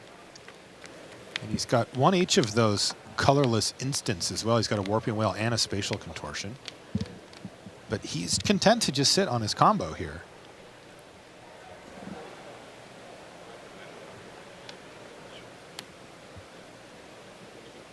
Vile Redeemer there on end step. Nathan Holiday has certainly found his mana here, and he's just trying to build out a board big enough to actually start getting some work done.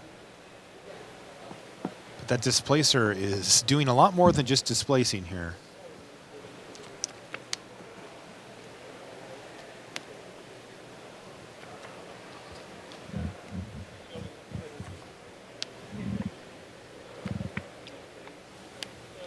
Interesting. This is getting a little awkward here for Shuhei. This turn for Nathan Holiday was pretty big too. He's now got an Oran Reef Invoker and a Kozilek's Translator as well. Yeah, somehow despite Shuhei's best efforts, Nathan Holiday's board is getting larger and larger. I understand. Yeah. And again, if Nathan can ever find that Demon's Grasp, he's going to be in a much, much better position here.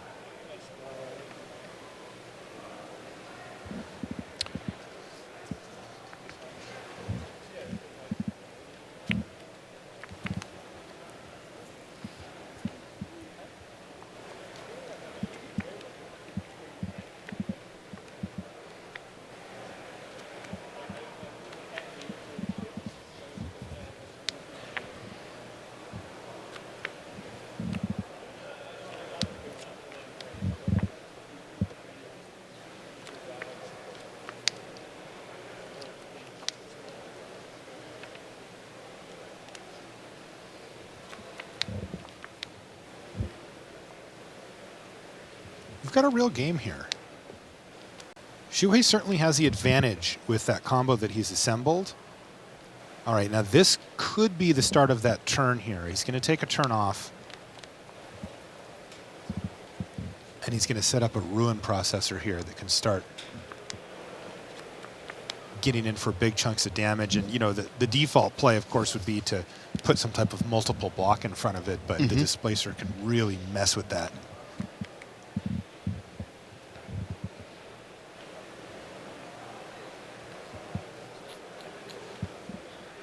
On that back table that we checked in on briefly earlier, Alex Bianchi has defeated Marcio Carvalho 2-1. So Bianchi goes 6-0 in draft, but he's going to have a really strong performance in Modern to put up a great finish here, as he's already picked up 4 losses from yesterday. Grave Birthing now from Holiday.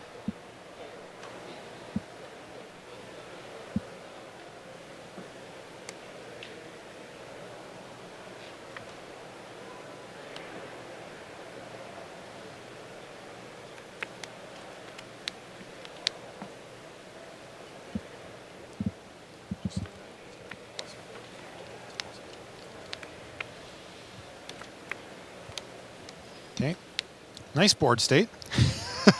Yep. A lot of creatures. But finally, we're ready to see some attacking here. In comes the Ruin Processor. And this is a super safe attack from Shuhei. He has, you know, the Displacer shenanigans as well as Warping Whale and Spatial Contortion. So yeah, he can really mess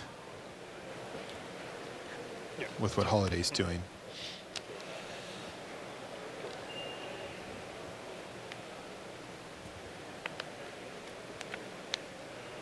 So Shuhei has started now main phasing his Eldrazi Displacer activations on his Reflector Mage, which of course brings the Reflector Mage tapped. Before he was doing it on Nathan's end step, and so he was just shortcutting it, not coming in to play tapped since he was about to untap anyway, but does bring it back in tapped in case that matters.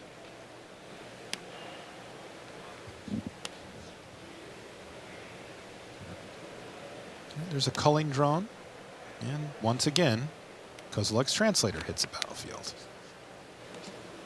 And you can have that one right back in your hand. Thank you very much. But wait, there's more. So Shuhei now up to 3 sources of colorless mana and 9 total lands. So that's sending 3 creatures back every turn. Interestingly, I think he just drew a Gravity Negator off the top as well. And that could shorten this clock down even further, as these chump blocks that Nathan Holliday's able to make at the moment will no longer be possible. Yeah, black-green decks generally not known for holding off flyers that well, unless you have things like Netcaster Spider or Seed Guardian.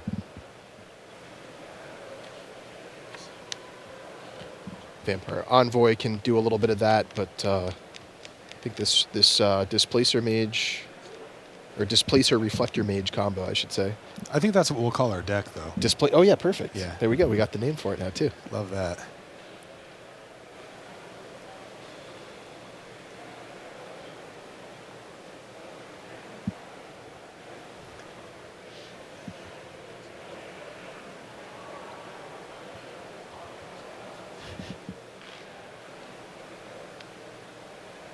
And it's going to be a Birthing Hulk. Yeah, so that Gravity Negator looking pretty important here, because it is going to take forever for Shuhei to work through all these creatures on the ground. And so he's going to just get the creatures in the air out of the way here. Yeah, I mean, Holiday was looking like he found a little bit of traction there in terms of playing creatures that come with Scions. And just each time he's cycling through them, getting, building up some more Scion tokens in the battlefield. But, yep, now this Gravity Negator... literally turning this game upside down. You mentioned it earlier. He needed to find that Demon's Grasp. He had to find it, within this time frame, and he just hasn't been able to find it. Yeah, and the trouble is Demon's Grasp is a sorcery, right? Mm-hmm. So Warping Whale, one of the modes, is counter-target sorcery spell. So not only does he need the Demon's Grasp, but he also needs to find a window of opportunity where Shuhei doesn't have 2 mana available, and that's looking harder and harder as the game progresses. I'll tell you what, that's just not going to happen. Yeah, right? I think at that stage of the game, I think there were a couple turns in there where Shuhei was tapping out and he could have maneuvered it, but Shuhei just won't leave that window open anymore. There's no incentive for him to do so.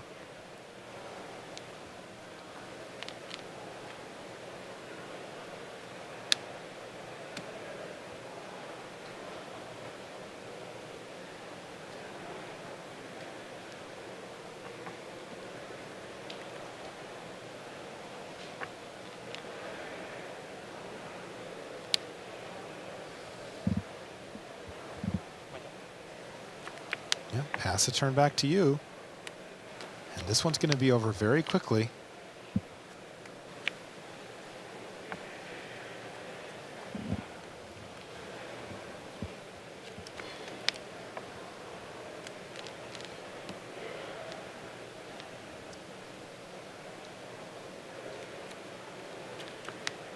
He's going to just bounce one of the Scions here.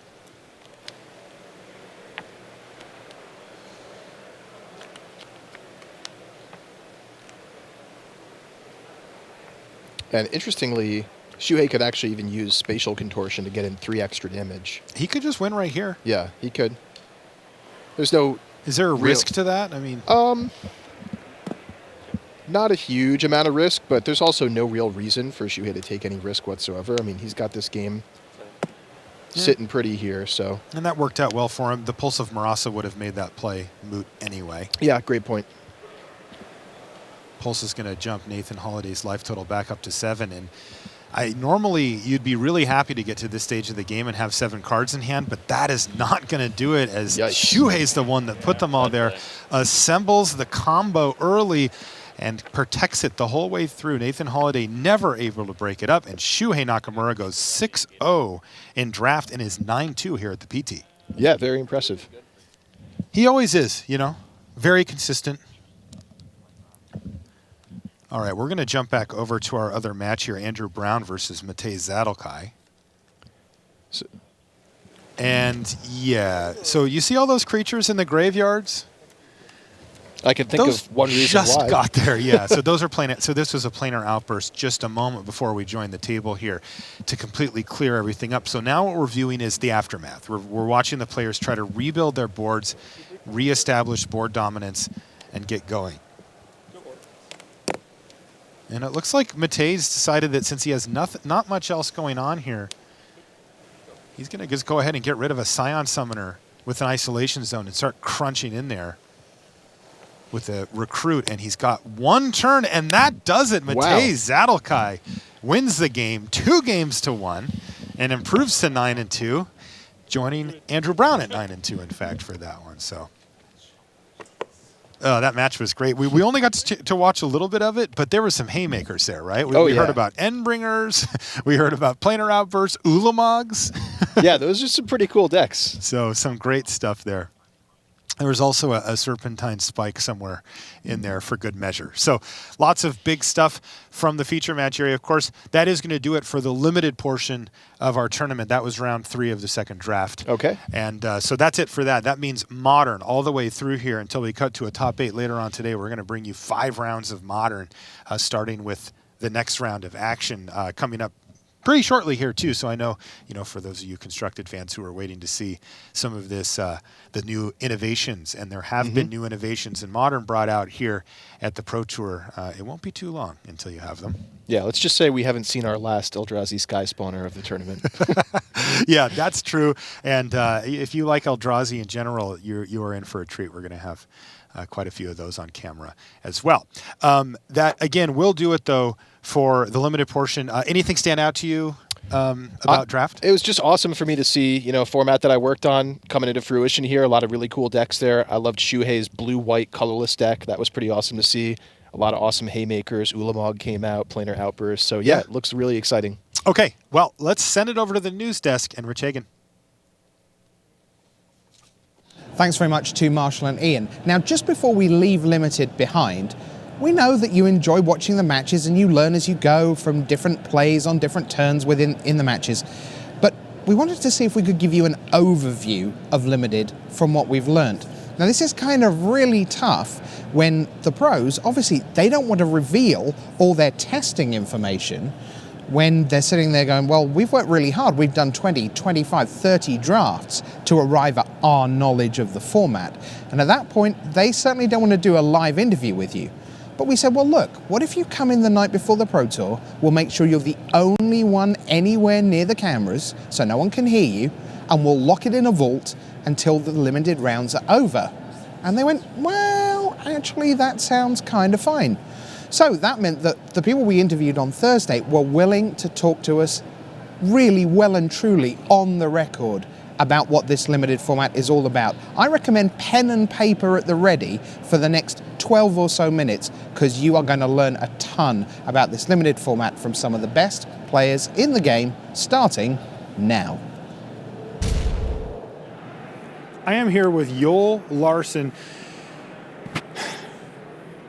I need to know how to draft this format. It's a couple of days before the Pro Tour. Give it to us. What do you think your big picture view on this limited format is?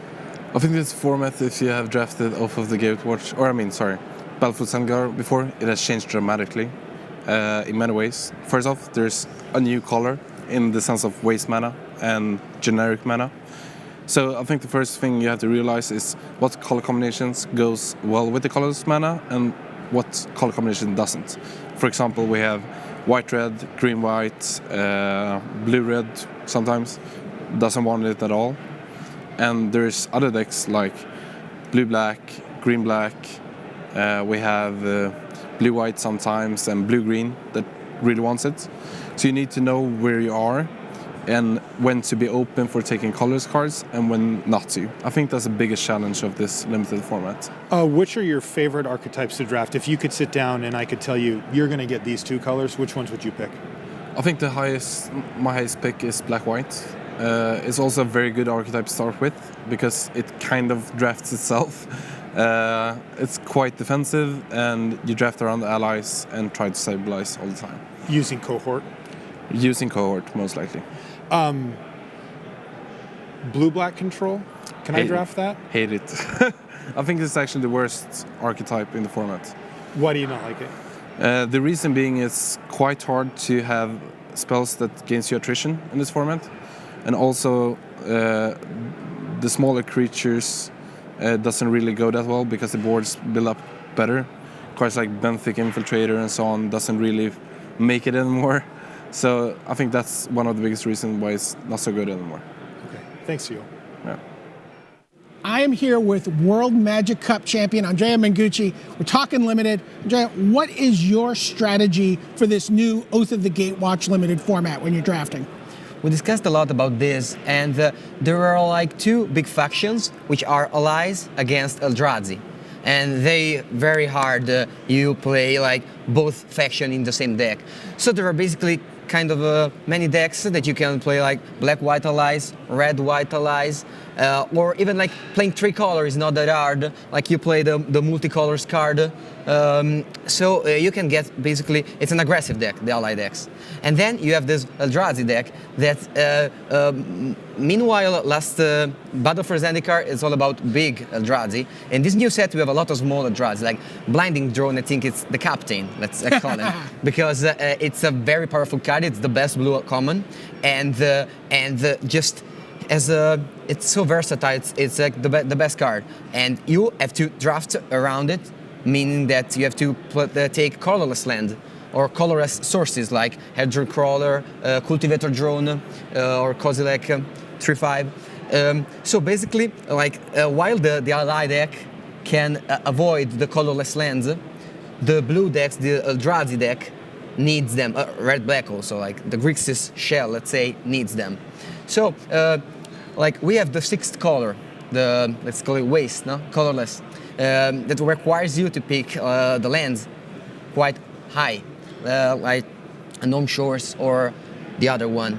Crumbling Vestige. Crumbling Vestige, or even the third one, and I don't know the name now. But they are very important in the Grixis Shell, usually. So you have to understand when you need to pick them over something else. Like Unknown Shores can be easily a first pick in Pack 2 if you already are blue-black and you don't have enough colorless land to fuel your Blinding Drone or your black cards that needs the colorless source. And one very interesting color, in my opinion, is green. Because green can be drafted in two different ways, totally different ways. The aggro green with Saddleback Lagak and support, Saddleback Lagak, which is the best common in that archetype, or the controlled green, which like changes, the pick order changes totally because you want more like spiders, like the Netcaster Spider, the Seed Guardian, you know, defensive creatures, and eventually the 5/4 Trample, Vigilance, Birthing Hulk, stuff like that. So green is very interesting. So one final thought real quick. If you get to choose what archetype you're going to be in the draft, what would it be? I like green, so probably green-white support I like the most. All right, there you go. Andrea Mengucci on drafting this new format. All right, I am here with Seth Manfield. Seth, I just qualified for this Pro Tour yesterday. I call you on the phone on my way to the airport, and I need to know about the limited format. What do you tell me? Well, I say, first of all, congratulations for qualifying, man. But, you know, it's not easy to do that. But I would bet that you weren't playing limited when you qualified, and a lot of people don't necessarily play as much limited as constructed. So I think going into a new limited format like this, a lot of people haven't played with Oath of the Gatewatch, and they played with Battle for Zendikar, but this is only one pack of Battle, and it's the last pack when you're drafting. So you really want to focus on Oath and knowing what the best commons are in the set, what are the best removal spells, like Oblivion Strike, Isolation Zone, and their respective colors, and knowing which colors you like. For starters, personally, I like white the best. I think white's the best color. And then knowing what synergies there are, like the ally synergies, the cohort synergies, how powerful those are, because there were ally synergies come into play triggers in Battle for Zendikar, but cohort's a new ability, and just sort of figuring out how great that ability is and what allies are in the various colors. Like maybe there's one blue ally, one green ally, but you're more looking for a black-white deck with just a bunch of allies and just saying, you know what? I see an ally, I'm taking it, I'm taking it, I'm taking it, and just continuing on. You'll be pretty in pretty good shape, I think, at the Pro Tour if you do that. Are there any traps that come to mind? I think that I really like the colorless, like taking the colorless lands. There's a bunch of new wastes and the other colorless lands that produce a colorless or can help you also produce colored mana, and then there's effects that work with that, like a card like Blinding Drone or the various blue drones that help, but The problem with that is that you really need to have a focused colorless deck. A lot of times what you'll have like maybe some allies and maybe some colorless creatures and maybe you'll have one or two of the colorless lands, but you're not really doing what you want to be doing. You really want to be one direction or the other. And I think a lot of people just fall into taking the best card out of a pack rather than just taking what's synergistic with what you're trying to do. Have an idea of what a 2-color pair wants to be doing. Like if you're going red-white, you know that you don't need to prioritize colorless lands because there's not colorless cards in the pack, so you draft accordingly. But that's one of the traps I've seen, yeah. All right, well, thanks, Seth. No problem. I'm here with reigning player of the year, Mike Sigrist, and we're going to talk about limited. Mike, I know you think this is a pretty intricate limited format. Absolutely. Which you kind of like, right? I do. So tell me about it. There's a lot of different synergies and strategies you can do.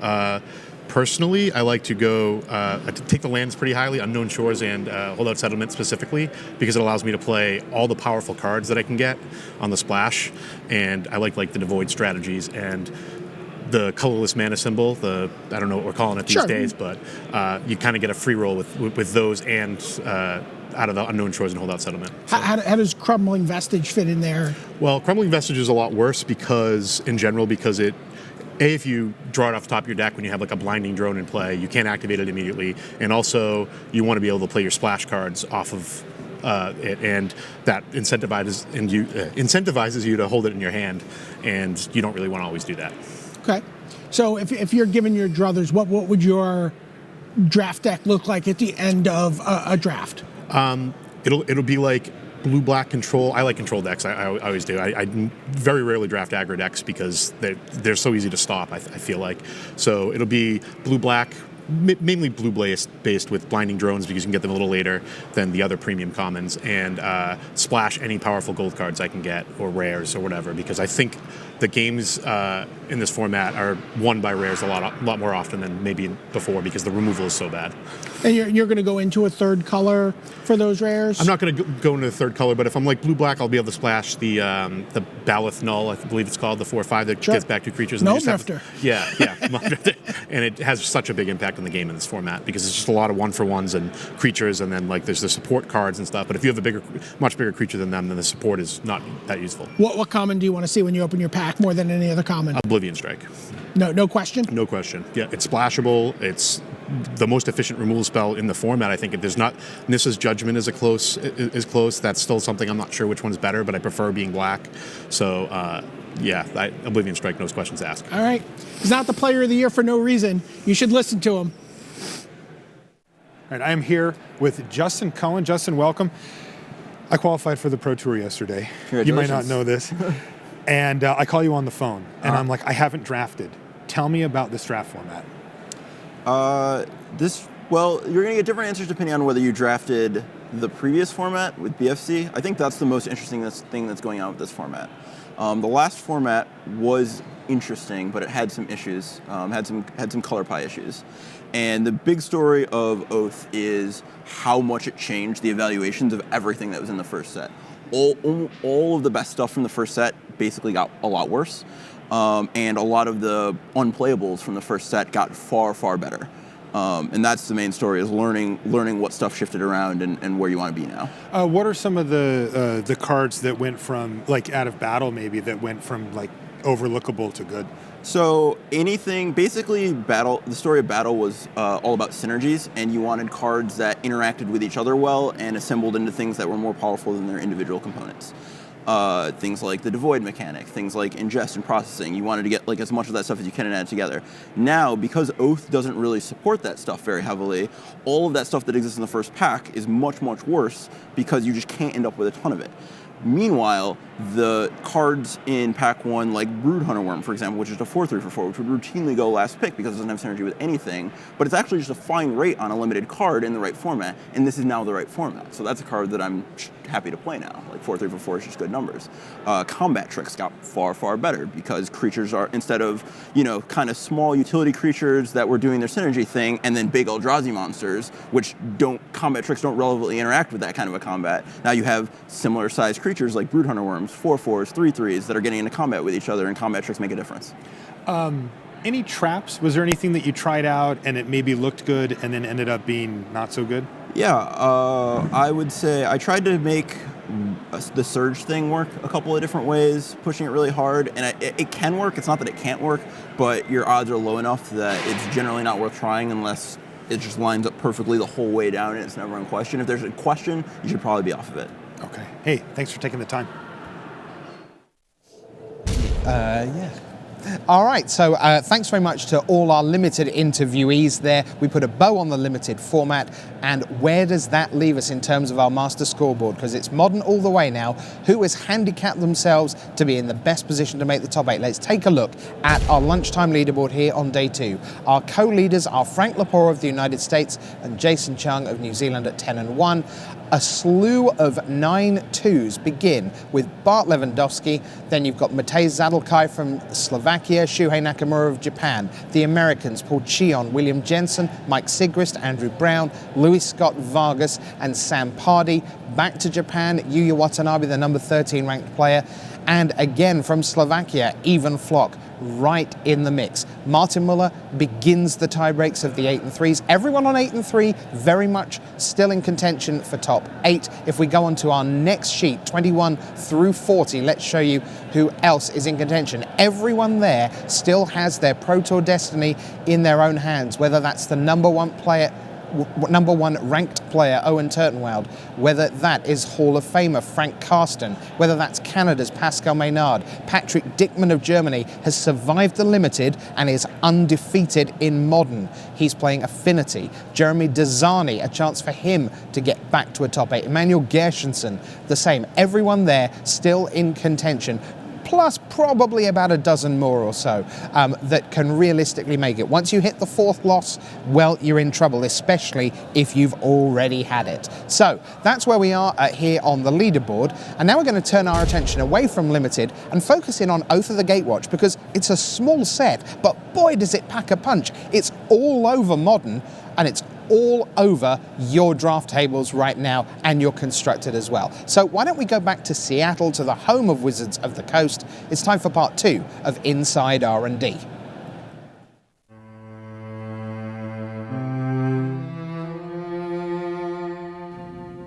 One Titan, very bad news. But 2 Titans, things are about to get really weird.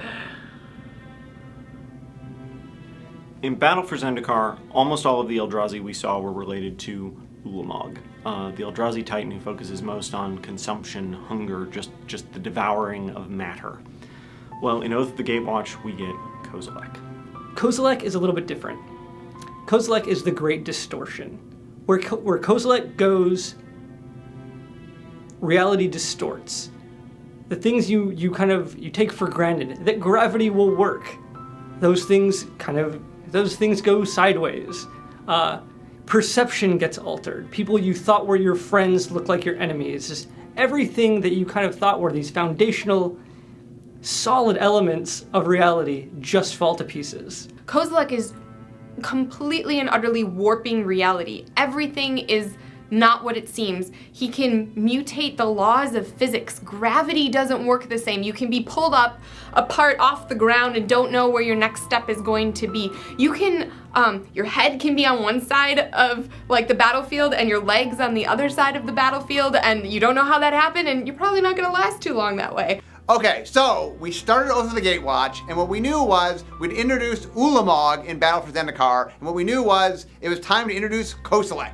You see, he was buried underground, he wasn't actually gone.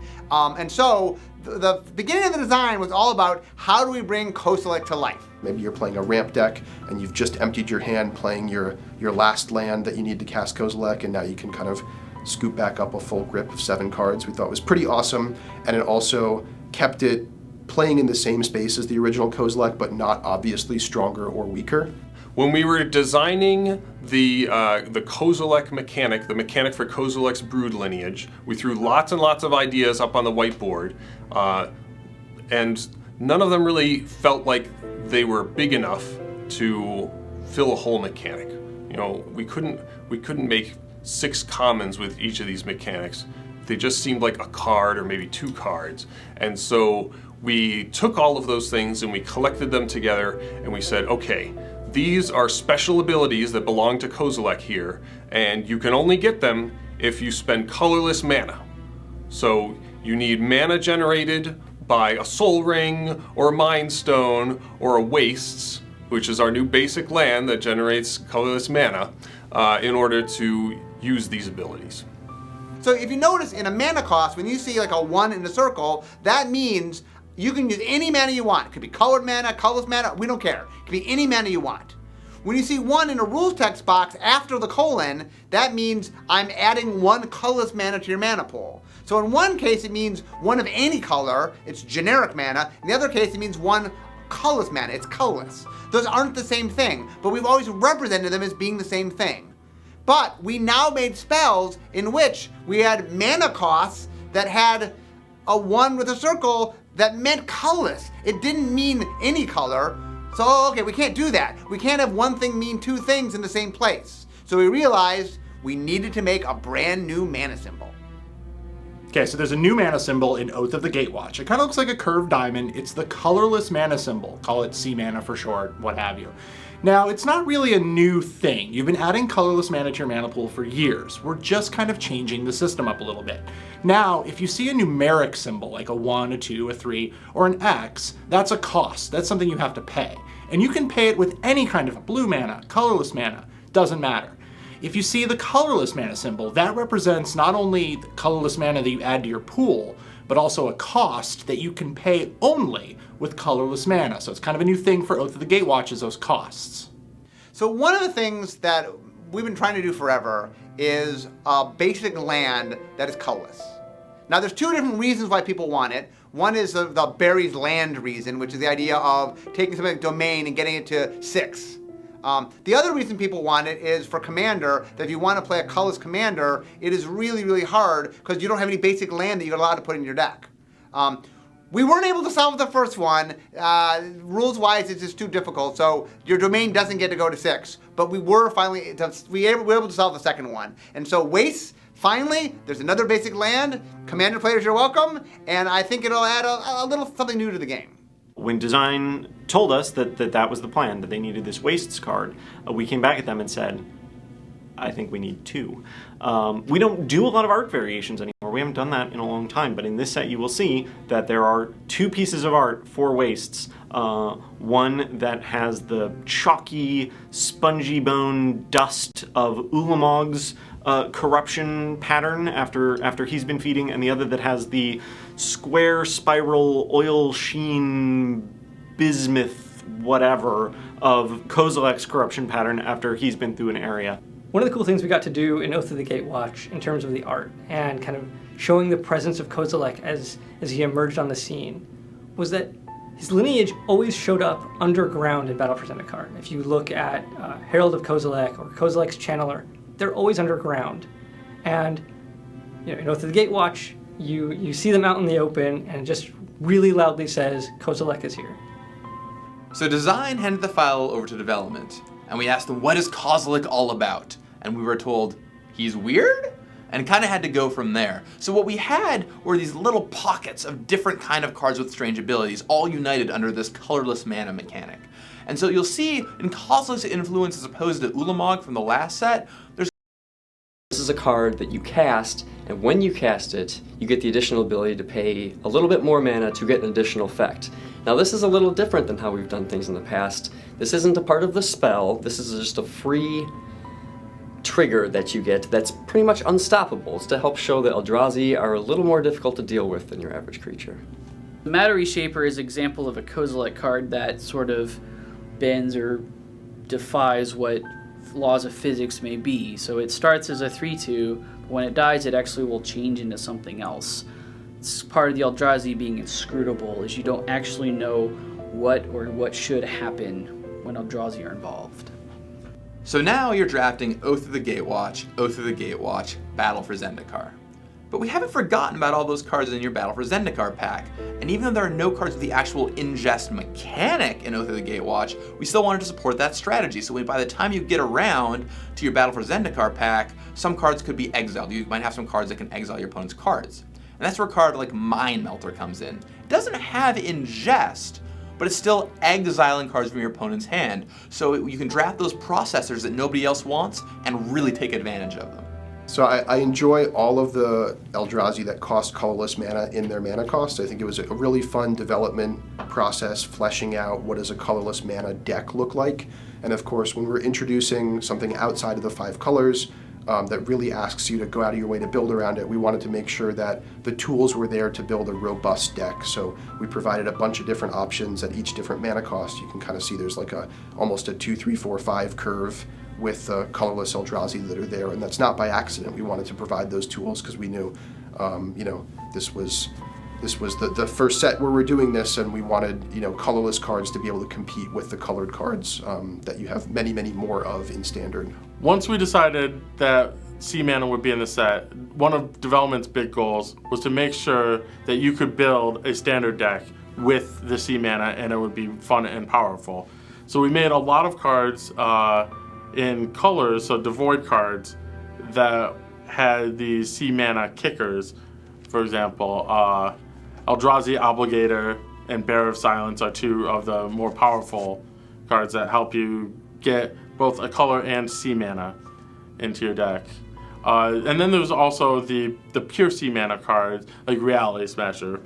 That's one of the more powerful rewards. That's just a huge play at 5 mana for... The colors don't really get it. You have to really go to this colorless mana to get a card that functions like Reality Smasher.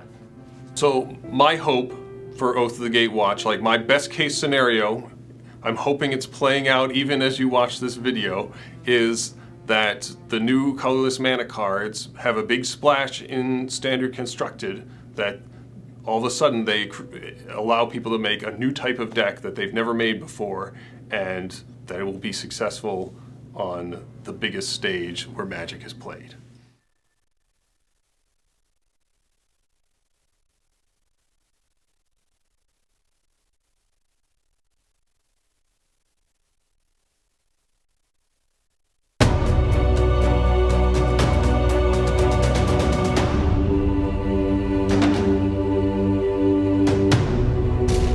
Hello everyone, welcome back to the Tournament Centre. Rich and Randy here to build you up to all the modern action here on day 2. Yesterday we were together working you through everything that had gone before, all the intel that we had coming into the event, our expectations. But now, Randy, we have numbers, we have facts, and we've still got plenty of opinion too. So first things first, just give us an overview. Away you go. Yeah, Modern was wide open coming into this event. There's 50 sets at this point, nearly 10,000 distinct legal cards. We had 23 different decks top 8 at Grand Prix over the course of the last year, 2 bannings, and then a horde of Eldrazi invading the format in Oath of the Gatewatch. So that was kind of the scene coming in. Now we get to look at the numbers though. Day 1 metagame, both interesting and expected. If you look at the numbers, the top couple decks on the day 1 metagame, kind of the things people expected to see. That was... Let's take a look. Yeah, let's take a look. So we have Affinity. And we have Burn, and they're tied. Actually flat tied, most played decks. Only 13% of the field. Modern is not the kind of field where you're going to see 15, 20% of the metagame all settle on one deck. Affinity and Burn tied for first. Next down, Infect, which was widely expected. And I don't know that people had Eldrazi tied for third, but there it is. Fully 32 different players chose to bring Eldrazi decks to this tournament this weekend. Yeah, it's worth mentioning when we talk about that 13%. Well, imagine you were at a draft table. That's 1 Burn player. Right. 1 Affinity player. You play your 3 rounds at your notional table. A lot of the time you're not going to face that Affinity or that Burn deck. So it is a very small percentage of the field, which is why sideboarding's so tough. Oh yeah. Yeah, and then you added up, there were 48 distinct archetypes played on day 1. Wow. I mean, and you could, the Eldrazi is all lumped together. You could easily tease the Eldrazi out into, the CFB flavor and the East-West Bowl flavor of Eldrazi. But 48 archetypes the way we categorized them, and, there's 28 of them that showed up in at least 3 copies. It's not like a bunch of ones. There's a lot of decks in Modern, which is part of the awesomeness of the format. Yeah, absolutely. Now, let's remember that every single player who began the Pro Tour had a modern deck and was allowed to play with it. All they'd done before that was do 3 draft rounds, whether they were 3-0 or 0-3, their modern deck went into that list. But today's very different because first of all, you have to be 4-4 or better to make it back. So why don't we move on and take a look at what's left standing? What's no longer in the rucksack back at the hotel? What's still playing? Why don't we take a look at the day 2 metagame here at Pro Tour Oath of the Gatewatch? The top is not, at first glance, it doesn't change all that much. Affinity 1, Burn 2, Eldrazi 3, Infect 4, but look at that right-hand column. That is the percentage of players who chose to run that deck that made it to day 2. So what you actually see is, okay, Affinity was kind of on par. 62% of players got through to day 2. That's 244 players from our starting field of 391. So you want to be over 60% or else you lost ground. Burn was apparently just a bad call. Burn players did not advance as much as they should, but oh my God, look at Eldrazi. 81.3%, and that's every Eldrazi deck that anybody showed up together, whether it's the big teams, the small teams, the Magic Online players, all told, 81% of those players are through to day 2. And all these numbers are interesting to me. Abzan obviously got crushed, so did Zoo. Those 2 decks, clearly bad calls. Scapeshift was not a good call. Tron kind of on par. If you go down the list, we've still got 39 distinct archetypes on day 2. Okay. So there's some, if you go down, like Through the Breach actually went 5 for 5, which is kind of interesting. Oh, right. And Grishelbrand, which is a very similar sort of a deck, went 4 for 5. So kind of 90% for, Goryo's Vengeance style decks. And can I just take this opportunity to say how utterly thrilled we all are, oh yes, that the extra turns deck made it into day 2. 1 for 1, 100%. Right, yes. We'll see you at the end of each and every round. So, the final story for this Pro Tour is still to be written, right? We got to see these rounds. We got to see what gets done tomorrow. Mm-hmm. At this point, though, it's got to be all about the Eldrazi deck. Okay. That is by far the most interesting thing. Brand new deck, barely existed before, but now it's crushing the field. These are the core cards that all of those Eldrazi decks seem to have in common. Everybody has Ivug and Eldrazi Temple. Those are your, 2-mana lands, you kind of call them. Throw an Orborg in play, and Ivug taps for 3 mana, sort of. And then the Eldrazi themselves that everyone has selected, Thought-Knot Seer, Reality Smasher, Eldrazi Mimic, and Endless One. It appears universally across all these decks. So it is definitely an aggressive take on Eldrazi. It is Mimic into Thought-Knot and Reality Smasher. It's not the Path to Exile, Relic of Progenitus, Wasteland Strangler. I don't see any Wasteland Stranglers in these decks. It's not the version that was on Mitgo before Oath came out. It's this version. I think also it's worth saying that, let's be honest, if we had Thought-Knot Seer being played in Modern, we might call this an Eldrazi deck. But you just raked along the line and gone Eldrazi here, Eldrazi there, Eldrazi there, Eldrazi there. We haven't even bothered talking about things like Eldrazi Skyspawner and Vile Aggregate, which are being played in Modern. Well, let's talk about those. Okay.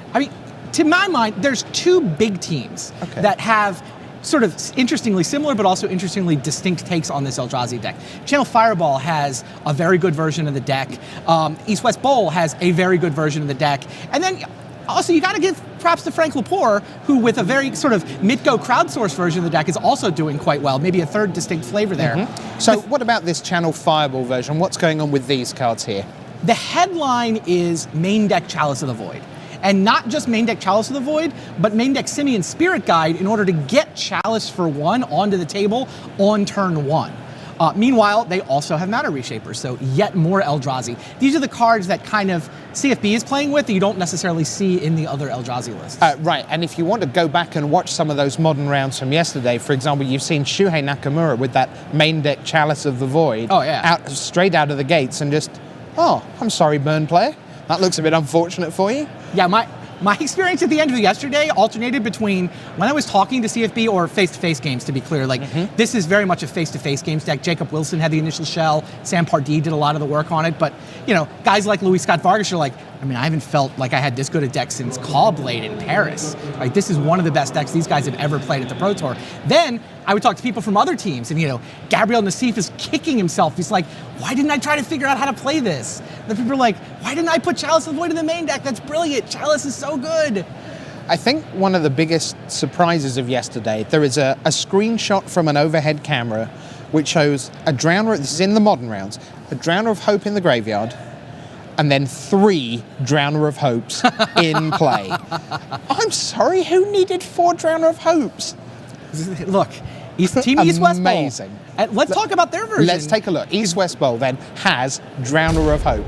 What an amazing draft deck this is. Yeah, look at this. Drowner of Hope, Eldrazi Obligator, the Sky Spawner, the Vile Aggregate, the Ruination Guide. This is what they're doing with that same core, but they take it off in a direction where, where CFB is a little more like disruption and messing with the opponent. They've maxed out on 3 mana cards. Because think about Eye of Ugin is -2 for any colorless spell. So, you get to the point in the game, turn 2, you can throw out this 3-drop, this 3-drop, and Eldrazi Sky Spawner, they know it's a little weak. It turns out it's really good in the Infect matchup. We did see Infect put up a very high advancement percentage as well. Think of that as anti-Infect tech. It starts to feel a little bit better. And it's not like they're maxed out on Ruination Guides, but a couple are nice. Vile Aggregate can bounce. And you know who Eldrazi Obligator is really, really, really good against?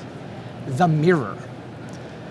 CFB may have the more powerful version of this deck, but I think they're an underdog in the Mirror, and if both teams keep advancing and advancing, they're going to run into each other, and East West Bowl I think has a bit of a matchup advantage in that Mirror match. Right, and look, we want to say we're having some fun with all these cards that are common, and we say because let's be honest, we all have 278 Eldrazi Sky Spawners in our Mitgo accounts, but the thing is, if you can make the leap, the intuitive leap, from this is a world of sets, 50 sets, we said, what are the chances that multiple commons from the last 6 months are going to be part of a brand new modern archetype that is tearing up a Pro Tour? That is just a phenomenal achievement. It is very rare that you truly get to break a constructed format, go to the event, and just have an edge on everyone else that's there. It's one of the best feelings especially for a Pro Tour Magic player. For anybody with that sort of spiky mentality, it's one of the best feelings in Magic. But now we get to put it all to the test because we're back in Modern. The limited formats have gone away, so you can't pick up Eldrazi Sky Spawners anymore. And so we are just in a world now where Modern comes down the stretch, where we see these 2 Eldrazi flavors going at it. Meanwhile, you've still got the likes of Frank Karsten sitting there with, hey, you remember how Affinity was really good? Still pretty good. Still pretty good. And Death Shadow aggro is worth talking about as well. We didn't really get into the details, but that deck advanced well. We're going to see it down the stretch in addition. All right, so that's the setup for Modern here on day 2 of Pro Tour Oath of the Gatewatch.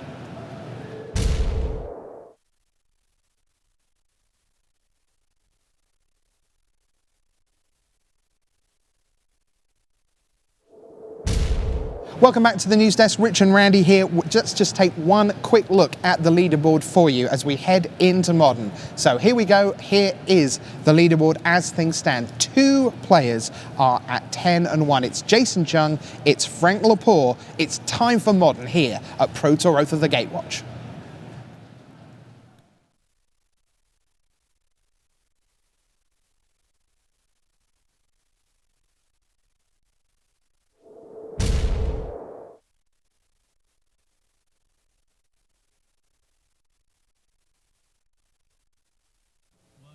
Hello and welcome to round 12 of Pro Tour Oath of the Gatewatch. I'm Tim Willoughby here with R&D member Ian Duke, and in the feature match area a whole host of talent including Hall of Famer Luis Scott Vargas, almost certain future Hall of Famer Yuya Watanabe. Let's head down and see what they got for us.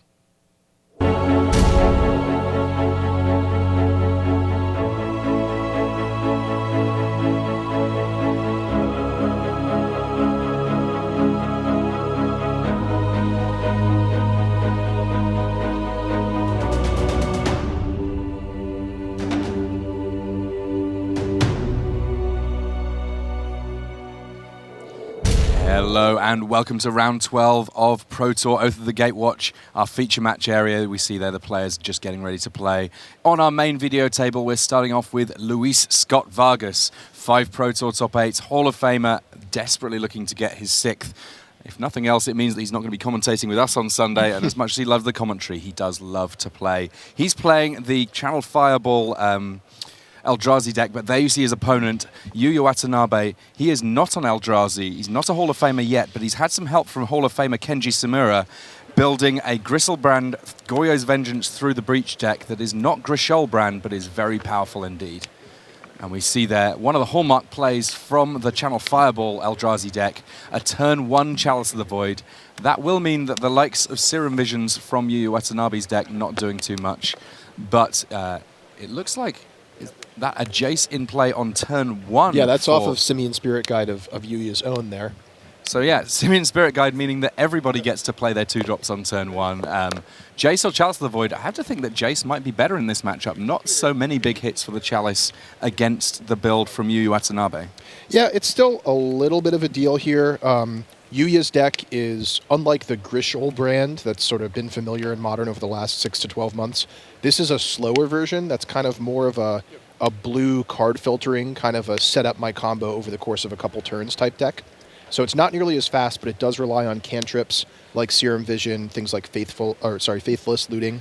So that Chalice is going to be good against those blue and red cantrip spells. And we see Faithless Lootings and a Spell Pierce in Watanabe's hand. Lovely to have Jace there such that they can be used to some useful effect.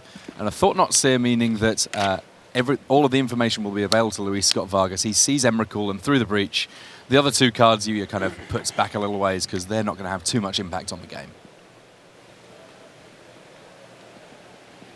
Now, worth noting, of course, Thought Knot Seer is going to exile the card, so even if the big Eldrazi Titan gets chosen here, it's not going to trigger any kind of a reshuffle, it's just going to leave the game entirely.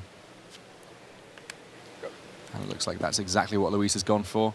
Got a 4/4 body into the process.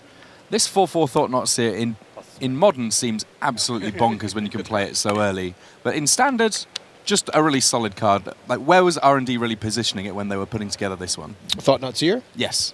Well, all the Eldrazi and Oath of the Gatewatch, they're balanced for Standard, and I think they've been in a good spot. We've seen them show up in Star City Games tournaments and things over the past couple weeks. Turns out when you add in lands that tap for 2 or even 3 mana, when you're talking about Urborg with Eye of Ugin, they are undercosted, savage beat sticks. And yeah, Thought Knot Seer, one of the things that adds a lot of dynamism to the Eldrazi deck, where now you can interact with your opponent's hand, stop their game plan as you're pressuring them with a big body. Definitely one of the all-stars of this Eldrazi deck this weekend. Yu Yu Watanabe here, playing it sort of slow and easy, activating his Jace to draw and discard. And he does find the 3rd land there.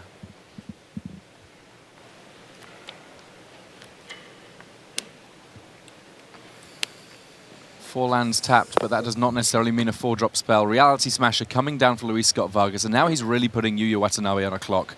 Not too long before Watanabe is going to be out of this game entirely, down to just 6 life after a big swing there.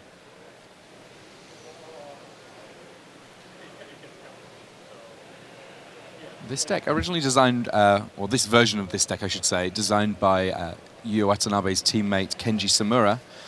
Samura here enjoying his Hall of Fame invite, coming along to the Pro Tour and playing a format that he enjoys a good deal. The Goyo's Vengeance, the Through the Breach, they are there. All that Yu Yu Watanabe needs is the big threat. But the big threat kind of has to be Emrakul, because Griselbrand at this point, there's simply not enough life for Yu Yu Watanabe to be able to use its ability a huge amount apart from after attacks. And we can see how important that Thought Knot Seer was this game. Had Yuya held on to the Emrakul, he'd be able to just loot it away in Goryo's Vengeance this same turn. So if that Thought Knot Seer was like really any other threat, like a Matter Reshaper or an Endless One, something along those lines, this could be a very different game that we're seeing here, Tim. So we saw there, that was Yu Yu Watanabe choosing to play a Serum Visions into Chalice of the Void simply to get a 5th card in the graveyard. Got countered before it could resolve, but it did mean that Jace was then able to flip. And the loyalty goes up on Jace, and Yu Yu Watanabe passes.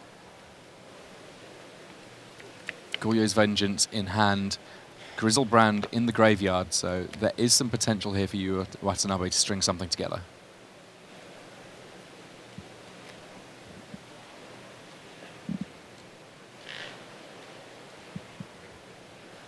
We can see not too much going on in Luis Scott Vargas' hand. I guess this is the cost of when you play a deck that's going to be explosive. Sometimes you're just going to have a Simian Spirit Guide in hand too late.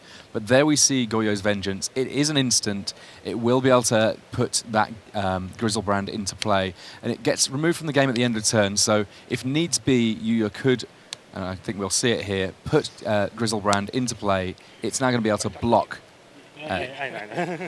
Gain a little bit of life. Yep, and Luis surely knowing that was a risk there, being familiar with the deck, but deciding it was worth taking. But indeed, Yuya does have the Goryo's Vengeance, so Grizzlebrand jumps in front of the Reality Smasher. Thought Not Seer has been minused by Jace, so it looks like 5 damage coming through, but 7 gained for Yuya.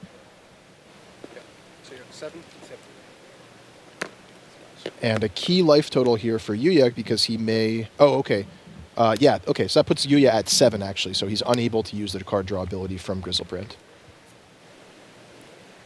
It's going to have to be a great draw. Another Through the Breach, unlikely to do it here. And not really even anything to flash back in the graveyard for Yuya Watanabe. Game 1 looks to have been a relatively straightforward one here for Luis Scott Vargas. Almost all of the lands that Scott Vargas has in play can be turned into creatures to attack with, which means that 7 points of life, not quite as safe as it looks like based on the creatures immediately in play.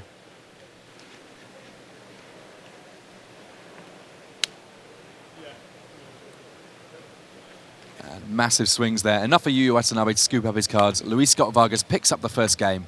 We'll be able to bring you plenty more magic from this feature match area. But first, these messages. Start on your road to the Pro Tour by playing in a preliminary Pro Tour qualifier. With more than 2,000 locations running events around the world, you're sure to find one near you. Visit magic.wizards.com/pptq for schedules and information. Friday Night Magic has expanded to include all formats. Get ready for Commander, Legacy, or even Conspiracy drafts. Check out your local store for details and share your FNM stories by using the hashtag MTGFNM. Visit magic.wizards.com/FNM for more information. Hello and welcome back to round 12 here at Pro Tour Oath of the Gatewatch. We've got a few of our matches shuffling up. We'll bring you the updates from them soon enough. But in the meantime, let's get a bit of a look in from our back table. On the left of our screen, we're going to have Owen Turtenwald. He's playing Infect. He's up against Frank Carsten, the master with Affinity. Looks like we're in the middle of a quite complicated combat here. Looks like Blighted Agent had blocked Memnite with Cranial Plating. Owen attempted an Apostle's Blessing, which can give protection from artifacts, and Frank had a Galvanic Blast in response. So Frank very much looking to be the beatdown in this particular board state here. Yeah, we'll see what Owen can come up with. I'm a big fan of the Affinity list that Carsten's brought along to this event. He knew that Stony Silence might be a problem, and he's got a full 4 Master of Ethereum that, if they come into play, they can just simply beat down as gigantic creatures. Owen Turtenwald has yet to deal any poison damage, and we see him here on the back foot having to block. Not exactly where the Infect deck is at its most comfortable. In the meantime, though, some updates from our other tables. We have a game win for Patrick Dickman with Affinity up against Death Shadow Avgro from Martin Muller. And Frank Laporte's Eldrazi deck, which hopefully we'll get a chance to see at some point. It's a little different to the one being played by the Channel Fireball guys. That is a game up against Jason Chung's Blue Moon list. And there we see Frank Carsten. He does take the first game. Owen Turtenwald not really able to string everything together with his Infect deck.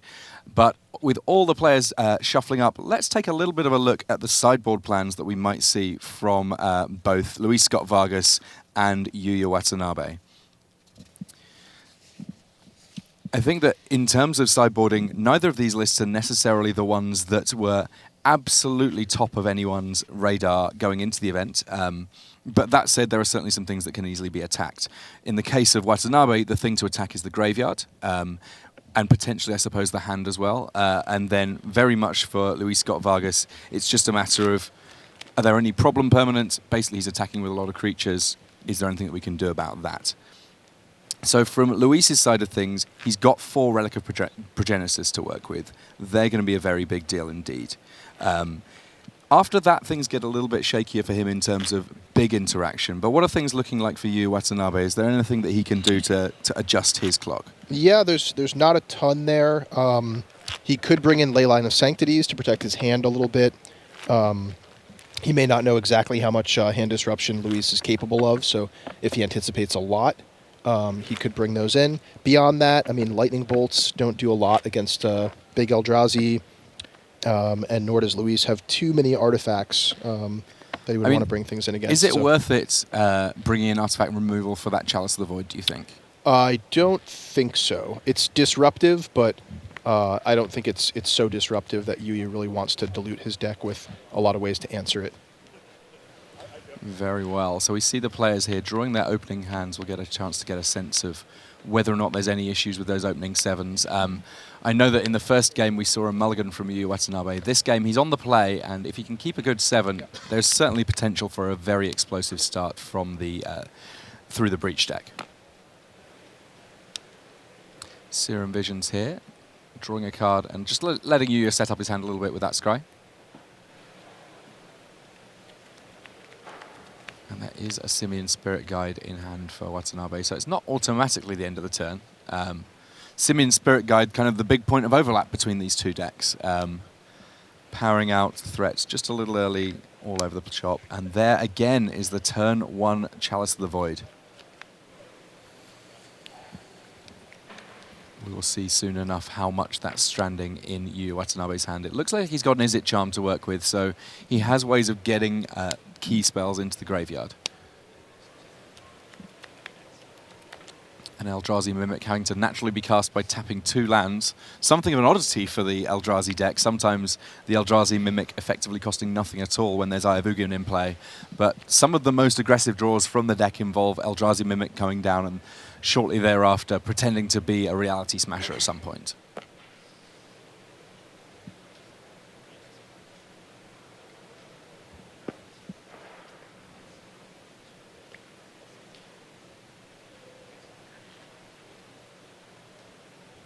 You can see there Dismember in Scott Vargas's hand. That a concession to the fact that he has seen Jace Vryn's Prodigy, basically the only target that he's going to be particularly worried about targeting with Dismember, nothing else dying naturally to it.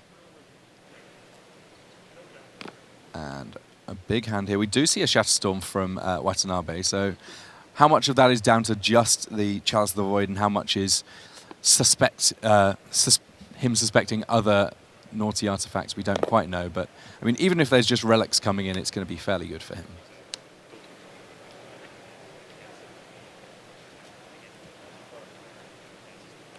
With Through the Breach in hand, he knows that he doesn't necessarily need to rely on his graveyard, and when the Through the Breach deck can avoid having to put things in the graveyard, I think it's a slightly safer win condition, not as easy to disrupt, especially for these Eldrazi decks.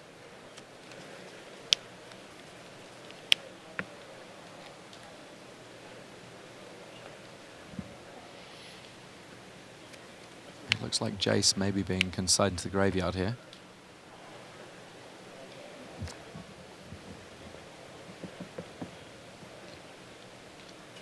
This is quite an unusual departure for Yuya Watanabe in terms of the style of deck that he chooses to play in these sorts of events. He's not someone that I naturally associate with a more combo-centric kind of approach, and that, if anything, speaks of the power level of this deck. Yeah, very true, Tim.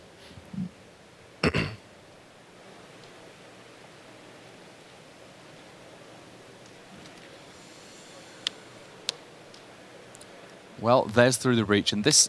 there's Goyo's Vengeance. We're going to get a chance to see exactly what this Griselbrand deck can do, immediately putting Griselbrand into play. Griselbrand has haste. At the end of turn, it's going to get exiled, but in the meantime, we see there Luis Scott Vargas does use Dismember on Griselbrand simply to cut down on the amount of life that's gained by Yuya Watanabe, effectively cutting down the number of cards he's going to be able to draw this turn with that ability. -5/-5, meaning a pretty meager attack, really, for the big legendary demon. Just the 2 points of damage. And crucially, just the 2 life gained. So Yuya Watanabe dropping to 10 here as he activates Griselbrand to draw a whole new 7 cards.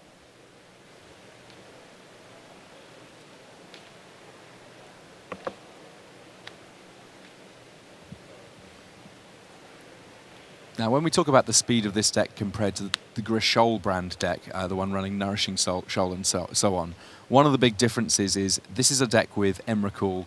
It has the potential to have a very big turn on attacks. It doesn't necessarily have the ability to do quite as much after the attack step with all of those cards that it's drawn in terms of sort of carrying on its turn and then killing after combat. So depending on how much Luis realizes about the variations in the list, he may have had a little bit of a sweat there in case there were more Simmering Spirit Guides. But as it is, we just see Yu Watanabe discarding down to 7, passing the turn back.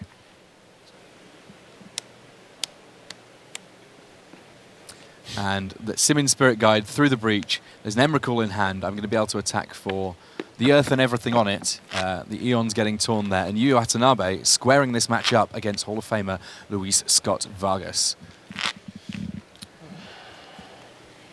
We're going to get a chance to see a little bit more of that match that we jumped in on earlier. Frank Carson against Owen Turtenwald on our back table there. The full text of it will be available shortly, but in the meantime, let's see how Owen Turtenwald and Frank Carson are getting on, whether or not Turtenwald can square things up. So with a couple of copies of Noble Hierarch in play for Owen Turtenwald, that Inkmoth Nexus a little bit more threatening than the one that Frank Carson has going on. It goes to the graveyard, but now that there's an infect counter, a -1/-1 counter on the Inkmoth Nexus, in future turns, it's not going to be able to be animated to any profit, because as soon as it gets animated, it will go to the graveyard. Frank Carson on 28 life, but with 3 poison, he's effectively nearly a third of the way to dead.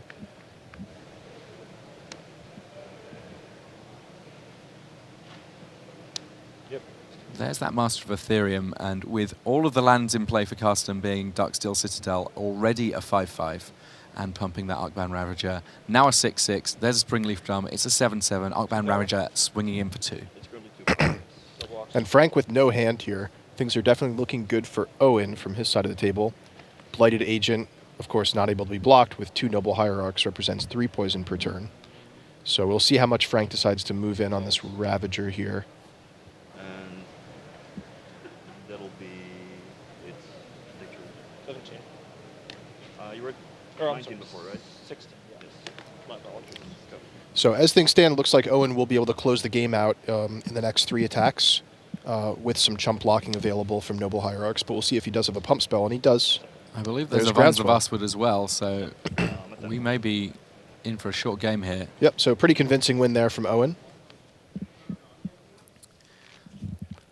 So we have a 1-1 there. Just the number 1 actually by Owen Turtenwald's name. That not the number of games he's won, though in this case it happens to overlap. Owen Turtenwald currently the number 1 ranked player in the world, and looking to cement that with a good performance here at this, the second Pro Tour of the season.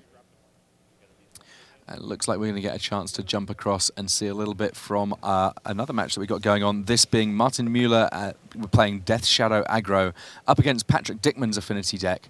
Dickman, he had been long associated with playing Splinter Twin, but he's got a fair amount of reps under his belt with Affinity as well. He designed the Affinity deck that took his friend Christian Seibold to the top 8 of a previous modern Pro Tour. And we can see, even though there's 1 land in play for Martin Mueller, he's got a relatively good strike force here. Wild Cattle, a couple of Monastery Swiftspear for his Death Shadow aggro deck, but a whole host of creatures for Patrick Dickman.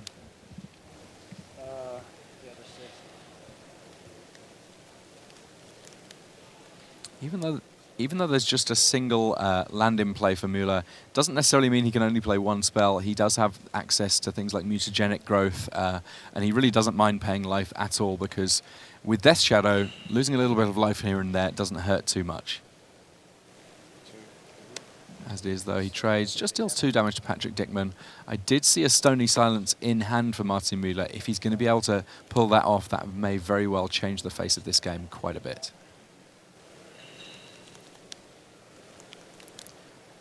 Thought sees the draw there for Dickman, so he's going to be able to check out exactly what Martin Mueller's got going on here, if he so chooses.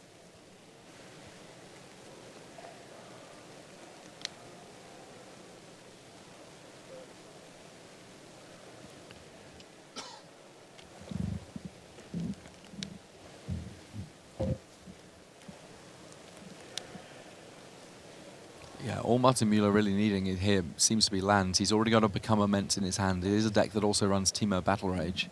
Let's see exactly what he's got going on. Battle Rage, Become Immense, 2 mutagenic growths, and a... that looks like a Stony Silence up top. So actually a pretty tricky spot here. obviously when you're playing Affinity and you Thoughtseize and your opponent has Stony Silence, that's the card you're looking towards. But Mueller would need a second land to play Stony Silence, and if Dickman takes the Stony Silence, then Mueller does draw his second land. He's still staring down things like, double Mutagenic Growth plus Temur Battle Rage on a Prowess Monastery Swift Spear. So still representing an explosive amount of damage there. And actually a pretty tough decision here as far as what to take with the Thoughtseize. Well, it looks like he's taking a Mutagenic Growth because he's afraid of the immediate threat of just a lot of damage coming through. It looks like our main match is just kicking off, though, and there's been a fairly important play from Scott Vargas already in a Relic of Progenitus. Let's jump back into that one and see how Yu Yu Watanabe is able to navigate the waters of a deck that has a way of dealing with the graveyard. He has gone with a Vandal Blast to immediately remove the Relic of Progenitus, and now we see Thought-Knot Seer. It's got Goryo's Vengeance to choose, it's got Emrakul to choose, and there is a Serum Visions also. An interesting decision here, because I suppose that the Through the Breach deck, it's got 8 ways of getting a big fat creature into play. It's got 8 big creatures it wants to put into play. There's not an immediate weak point in the chain.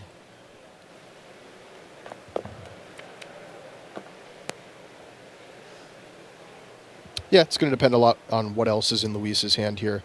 Obviously, either the Goryo's Vengeance or the Emrakul will disrupt Yuya's ability to combo somewhat. Looks like he opts for the Goryo's Vengeance, saying, hey, if you draw Through the Breach for your Emrakul, at least you're a long way away from casting it. Certainly makes sense, and in the meantime, there is a 4/4 that's going to be coming a knock-in. No big surprises with this Serum Visions. Luis already knew about it, he might as well get it going. Draws a Simian Spirit Guide and gets to Scry 2.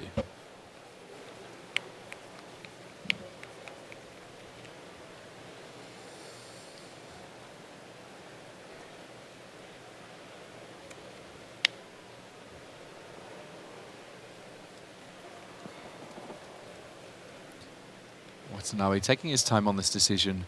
This is one of those decks that doesn't necessarily have a high turn count in its games, which means that there's all that much more pressure to make every choice correctly in that small number of turns.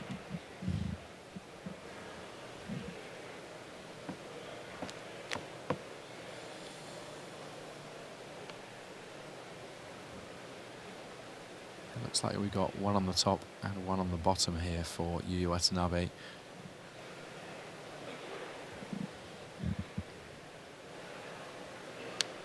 And he had the land ready to play afterwards, that being the Creeping Tar Pit. Nothing more to cast, so you might as well get it into play.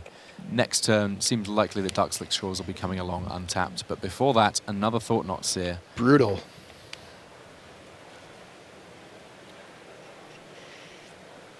There goes Emrakul, and all of a sudden Watanabe just doesn't have any action going on at all. That Lightning Bolt, not big enough to deal with either of the Thought-Knot Seers, and here's a Pithing Needle. Yeah, I imagine the Pithing Needle came in to name Jace Vryn's Prodigy. Not sure what it named in this actual game. We'll get you guys updated on that.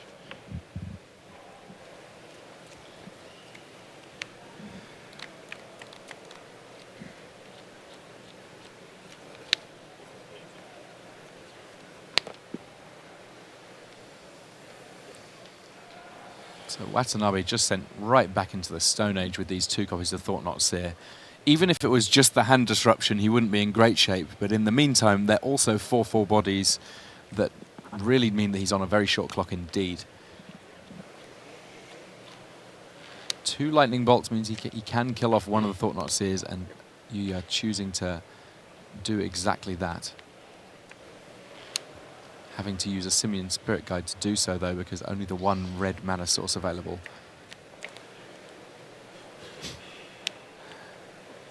Apparently, the original name for from Luis Scott Vargas for the Pithing Needle was Grizzlebrand Enraged. A little bit of a chuckle there from him, always liking to troll the coverage team where he can. But if you don't know what that's in reference to, don't worry about it. If you do know what it's in reference to, then you know.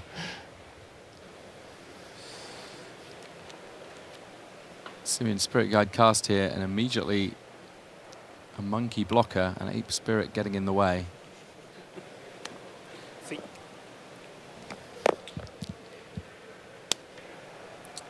And there's Endless One, a relatively modest Endless One, just a 2-2.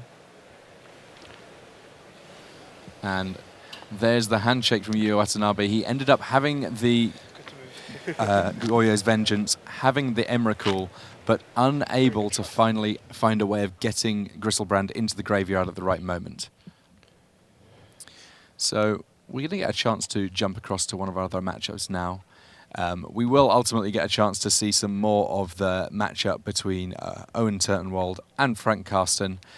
This is their deciding game. We're going to be able to see it in its entirety, and that's a good thing because the first turn or two, absolutely crucial for both of these decks that can be hugely explosive. Of course, Frank Karsten choosing to also troll the coverage team there with just a single Blinkmoth Nexus and a pass.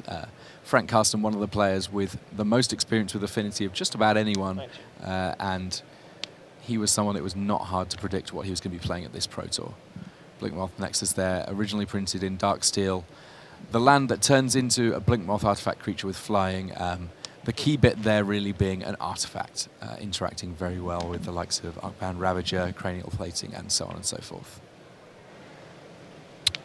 Meanwhile, Owen with one of the best possible starts for his deck, starting out with Noble Hierarch. That'll lead to explosive combinations in the following turns. Yeah, it's mana acceleration, it pumps his creatures, it's basically doing almost everything that Owen Turtenwald wants to do, apart from the literal poisoning of his opponent, but conveniently he's got lots of ways of doing that anyway.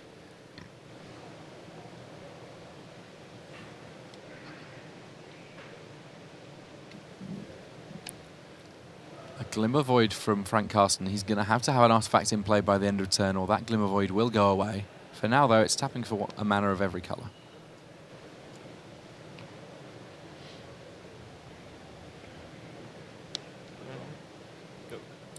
Just a single Springleaf Drum, so not too much going on here. And it looks like there might be a blowout play from Owen Turtenwald here if he has a second land. He has a Viridian Corruptor in play, and that would be able to blow up the Springleaf Drum and take out the one artifact, hence the one Glimmer Void that Frank Karsten has in play. But Karsten dodging a bullet there. No second land for Owen Turtenwald, instead just a Blighted Agent. I say just, realistically that is his path to victory, so good draws from Owen Turtenwald here. Frank Karsten on the back foot a little bit. I'm intrigued to see what it is that was in his hand that has led him to keep a mana-heavy but relatively unexplosive draw. And it's a whole lot of twos. Spellskite, I think, is likely to be the most important card in that hand. Tell us a little bit about how good that is in the Infect matchup, Ian. So Spellskite, for sure, excellent. I mean, it can redirect all the pump spells to itself. What's interesting about the last couple turns is Frank has a bunch of 2-drop artifacts in his hand. He could have cast one last turn, instead opted to play the Springleaf Drum. The reason for that is he anticipated a possible Viridian Corruptor from Owen on Owen's previous turn, and if he had tapped out for a 2-drop, the Viridian Corruptor would have killed his only artifact. He would have lost his Glimmer Void. By playing the Springleaf Drum, he can actually keep the Glimmer Void up to activate his Blinkmoth Nexus and keep the Glimmer Void around to his following turn to play another artifact there. Heads up play there from Frank Karsten. And there's a few pump spells in hand for Owen Turtenwald here. He's got a Rancor, that +2 power permanently. He's got Might of Volcrosa. It's an instant that will just do it the once, but the once still pretty good when you're providing +4 power in total.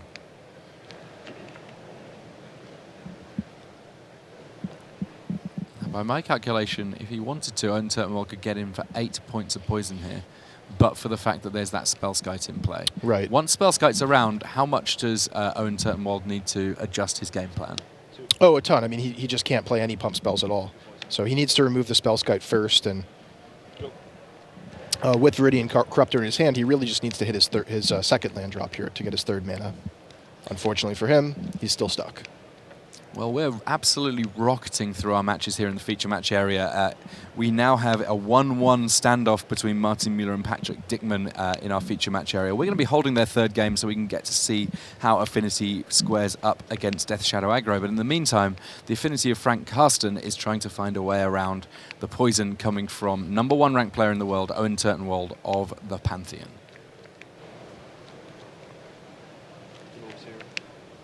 Sure. Still Overseer #1 and #2 coming down for Frank Karsten. So his squad will be going absolutely huge very soon. Sure. That Springleaf Drum no longer a particularly important piece of the puzzle. Neither a Darksteel Citadel, so Arcbound Ravager getting stuck in for a few points here. And there's Nature's Claim, taking out that Spellskite. Yeah, Nature's Claim. It gains Frank Carsten life, but knowing that life is not really important in this matchup, Frank Carsten much happier to simply sacrifice in response to his Arcbound Ravager for an extra token on there. But Rancor plus a Might of Old Crowser, meaning that now this Blighted Agent coming in for just a huge amount of poison. Yeah, for 8 poison, in fact. 1 from the Noble Hierarch, 2 from Rancor. Yep, and Might of Old Crowser. So a brisk handshake from Frank Carsten. Owen Turtenwald taking that match, and we're going to get a chance to jump across to our last table here. We actually haven't missed anything from that one because there are a couple of mulligans going on. They're just resolving them there. Martin Mueller of Team Eureka up against Patrick Dickman. Patrick Dickman, one of the early pros to really embrace the modern format in a big way, initially making a name for himself with assorted versions of Splinter Twin and then Tamo Twin, the Teamer version of it, but very experienced in the format in general and indeed with the Affinity deck that he's playing here. Up against the Death Shadow aggro deck, though. The Death Shadow aggro deck is one of the newer players in Modern and hyper-aggressive, able to do some rather clever things involving hurting itself to make Death Shadow itself a very, very scary threat. Yeah, this deck is super cool. Mueller picking up his 7 cards here.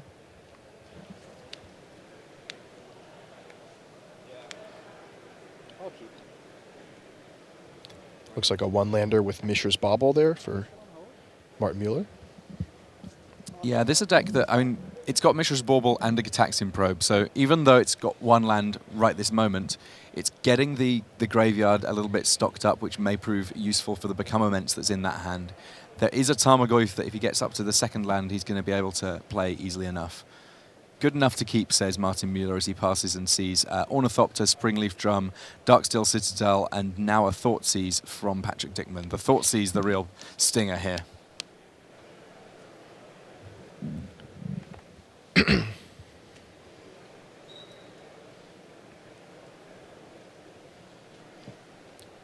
So a couple options here to choose for Patrick Dickman. Monastery Swiftspear being a pretty good option, just since all these cantrips like Gataxian Probe and Mishra's Bauble are going to trigger prowess on that. And taking the Swiftspear could potentially leave Martin Mueller without a turn 1 play. Or I should say without a proactive turn 1 play like a creature. Although it's always tough to make Thoughtseize decisions when your opponent has so many cantrips in their hand, because you never know what those cantrips are going to turn into on their following turn. What's cool to me about this Death Shadow deck is how deep it goes with its own sort of self-damaging synergies. This is inherently, it's basically a beatdown deck like a Zoo deck or like a Red Deck Wins style deck, except it's trimming some of the cards that you'd think you'd never trim in an aggro deck. Like it's trimming down on copies of Goblin Guide, on copies of Lightning Bolt, on copies of Tarmogoyf. So these are some of the classically the most powerful cards in a beatdown archetype, but it would rather load up on things like Gataxian Probe and Mishra's Bauble instead. So super cool deck. Eager to see it continue throughout the tournament here and see what these Team Eureka players can do with it. Yeah, I mean, I think that the big thing is that it has the potential to just be massively aggressive in a way that even a regular Zoo deck or Burn deck might struggle. It's got a big sort of combo finish that can on occasion be very hard to beat, and now we see that Gataxian Probe, meaning that there's a lot to choose from here for Martin Mueller. He gets to look at Etch Champion, Vault Scourge, and Glimmer Void. Etch Champion going to be one that, if it picks up a Cranial Plating, that's going to be really tough to race, because with the Darksteel Citadel already in play, it's 2/3 the way to Metalcraft. The other artifacts are a little bit more vulnerable, but With Metalcraft, once Etch Champion's in play, there's not a huge amount that's going to deal with it. So there's a pretty big pickup here for Martin Mueller this turn. His first draw for his draw step was a Death Shadow, which is really, really important because Patrick Dickman took his only 1-drop in Monastery Swiftspear with the Thoughtseize the previous turn. So replacing that 1-drop with something else that he can play soon is going to be awesome for him. Yeah, Death Shadow, not necessarily something that's very often played on turn 1. It looks like a 13-13 on paper, but given that it gets -X, where X is your life total, very rarely a full 13-13. But frequently, it is a very large creature for its cost. We'll see Martin Mueller not too worried about his life total for the next couple of turns because he certainly doesn't mind if that Death Shadow is larger rather than smaller. Vault Scourge coming down for Patrick Dickman alongside, helped out with the Arcbound Ravager here. The lifelink on Vault Scourge, potentially problematic, especially if it gains a cranial plating. At the moment, though, not on the cards for Patrick Dickman. He's just got to look on as Martin Mueller goes to town on his own life total, fetching up a tap land, which he's quite happy to pay the life to play untapped. 12 life, that means that we are starting to get to the point where Death Shadow starts to be able to at least be cast.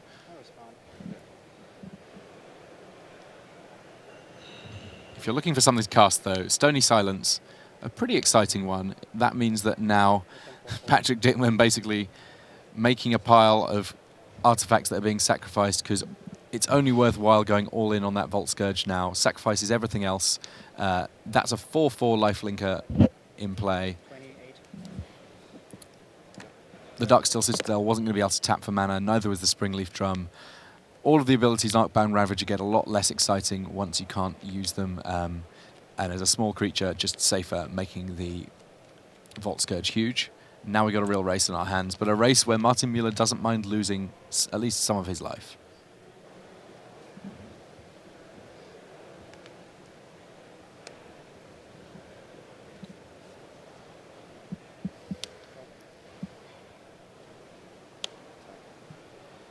Here comes Monstrous Swiftspear.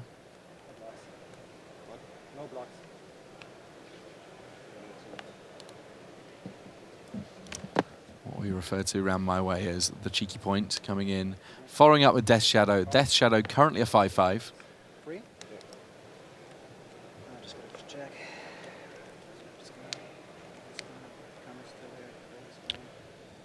And Patrick Dickman carefully checking on his notes to figure out what else he knows about Martin Mueller's hand.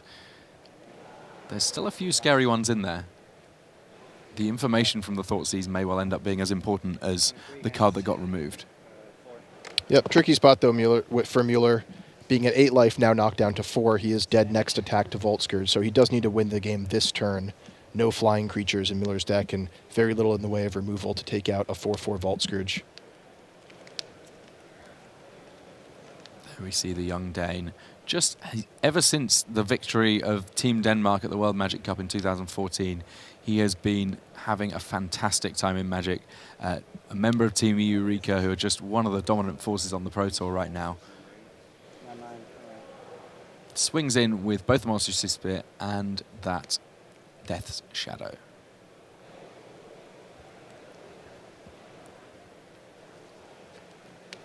So actually things getting fairly close here for Martin Mueller. I think he did pick up a copy of Mutagenic Growth, so he can pay 2 life for that, knock himself down to 2. That makes Death Shadow an 11/11. +2/+2 from Mutagenic Growth is 13, and Become Immense would be 19. But yeah, pretty clearly Patrick Dickman going with the safe block here.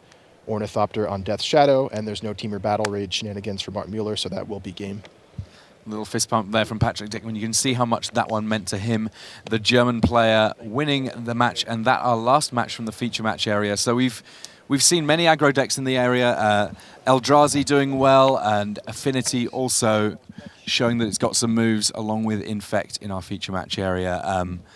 Interesting, like we didn't necessarily get to see too much of Frank Laporte's version of Eldrazi, but hard to argue with the disruption, I guess, that the Eldrazi deck can present. We saw Thought Not Seer having a really big game against Yuya Watanabe there. Mm-hmm. Is that kind of the key that what make that makes this particular aggro deck better than some of the aggro decks we've seen in the field, do you think? Well, in particular, I think it's specifically the Channel Fireball version of the deck that comes equipped with Chalice the Void in addition to the Thought-Knot Seers, and more disruption out of the sideboard, Pithing Needle and Relic Progenitus. We saw just a lot of ways to add little bits of disruption on top of a fast clock from the big Eldrazi. And if you were looking for ways of breaking down these Eldrazi walls, is the best way to try and attack those lands, do you think? It's an option for sure.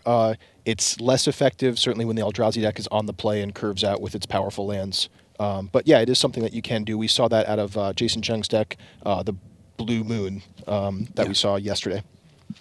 But this, the end of our round 12, we will be back very soon with round 13 and more Modern for you. But in the meantime, heading over to Rich to find out what's been going on in the rest of the room. Thanks very much, Tim and Ian there with the call of the first round of Modern. 4 to go, and now we're at the point where almost everyone is starting to play elimination matches. Here are some of the scores for you.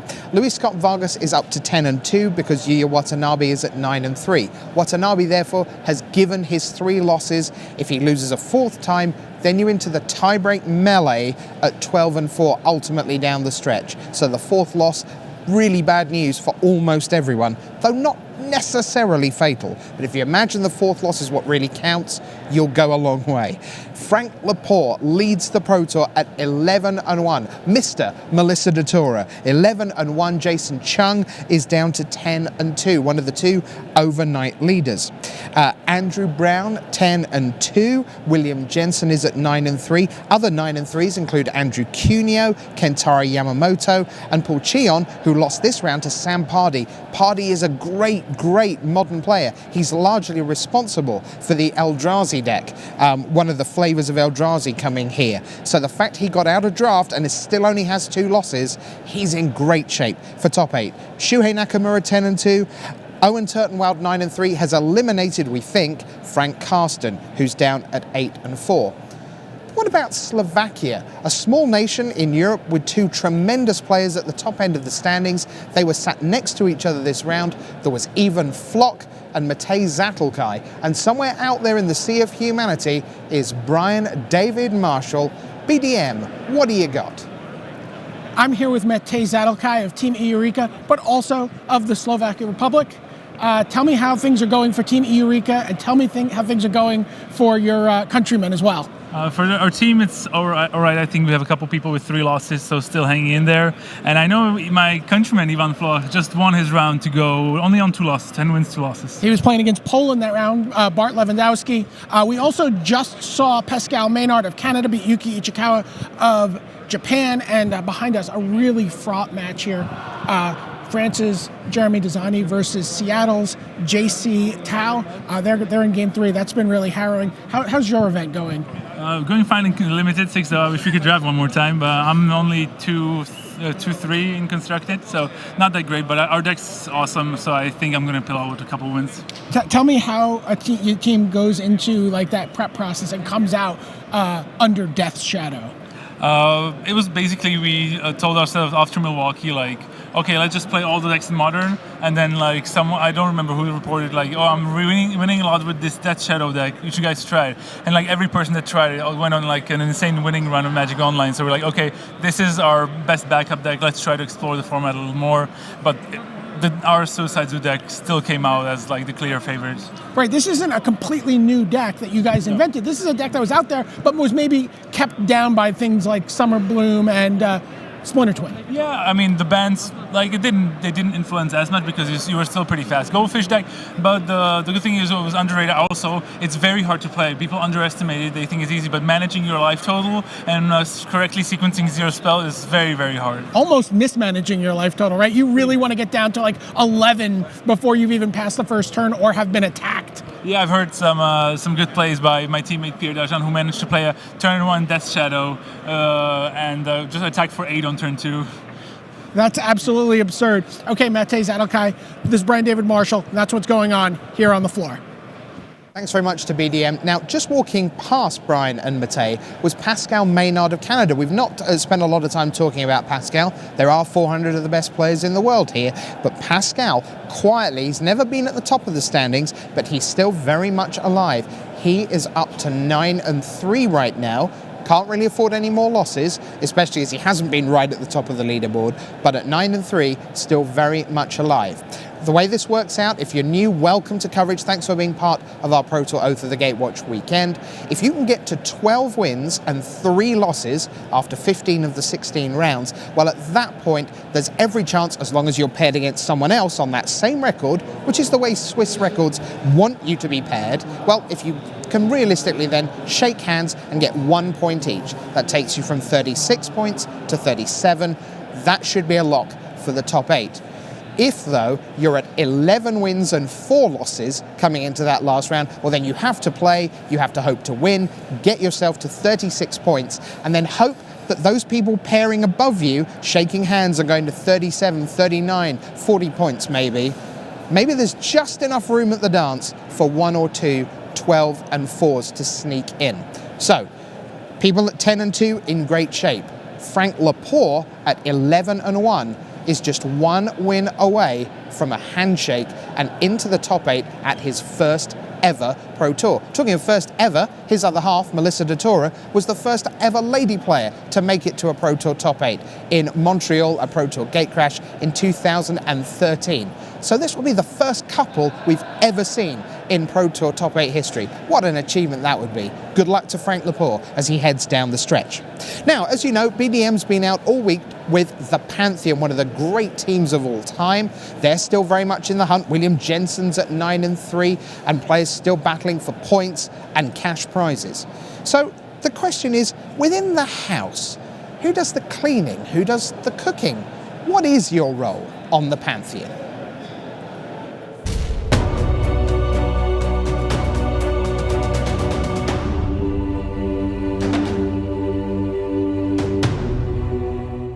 What's your role on the Pantheon? Old man. My job on the Pantheon is to bring John his morning coffee. I really thought that, hey, we should build it as a really democratic institution process where everyone understands what's necessary. I think we were kind of annoyed because we had a ton of votes for all these bylaws and things like that. But now it all actually runs really smooth. We actually do a really good job. Everyone understands what your expectations are. We've never had a problem. Everything gets done. Some people like to cook. A lot of people like to eat. The cleaning, it doesn't take that long when a few people take care of it. But yeah, so that, that's my role. If we really had to honestly rank people in terms of their value to the team, I'm definitely probably in the lower half. Although actually, I guess my name maybe helps a little bit, with sponsorship and things like that. Lately, I'd say I've taken more of an organizational role.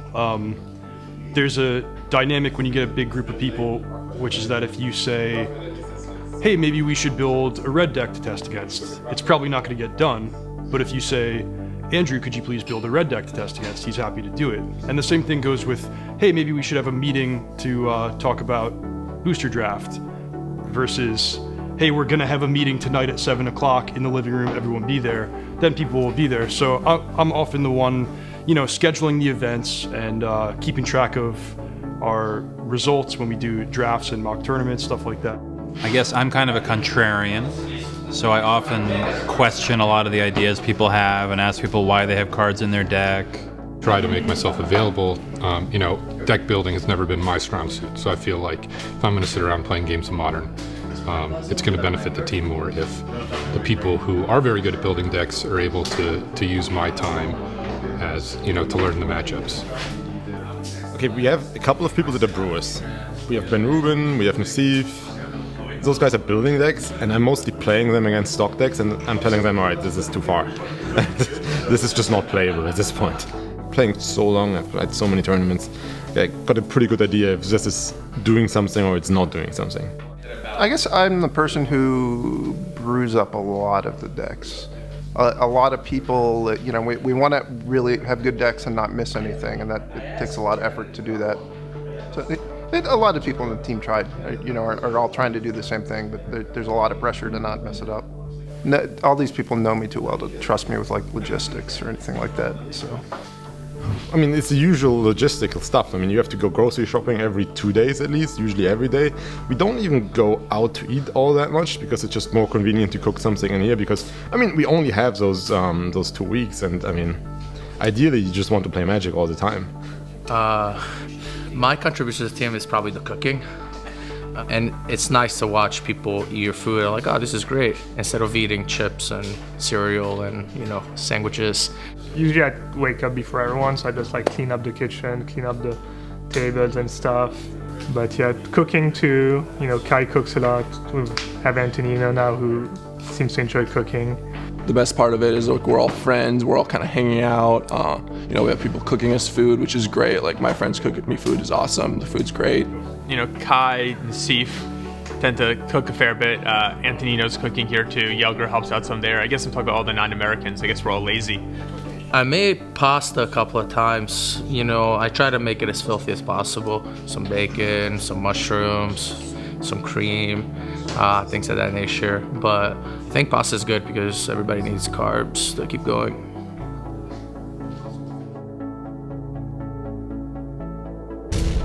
Everyone needs carbs to keep going, apparently, Brian David Marshall. Now, we're going to take just a moment away from Pro Tour Oath of the Gatewatch because 20 years ago was Pro Tour 1. Can you believe it's that long? No, it's not. So, and that was in your home turf? Yeah, it was in New York, 1996, February. It's about a week from now will be the like precise 365 times 20 anniversary. But yeah, it was in New York in February. It was probably the worst winter on record in New York in all the time I've been alive, which is a fairly long time. We'd had multiple blizzards. We got the blizzard of 96 and then had another almost foot of snow dumped on us just before the Pro Tour. We weren't even sure the event was going to happen or that people would be able to drive there, fly in. It was pretty, the event was pretty much in danger of being snowed out. Mm-hmm. Now, in terms of how to get in, you just made a phone call, right? Yeah, absolutely. I mean, we joked during the Brian Kibler Pro Tour 1 deck tech that not only would people be unfamiliar with the idea that you might have to just be able to call into a Pro Tour, but there was this thing called a busy signal.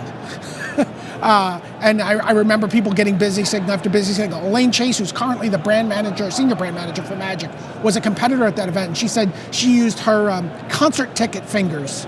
She used to call into radio shows and Ticketron, right. Yeah. And so she was like, dial in, redial.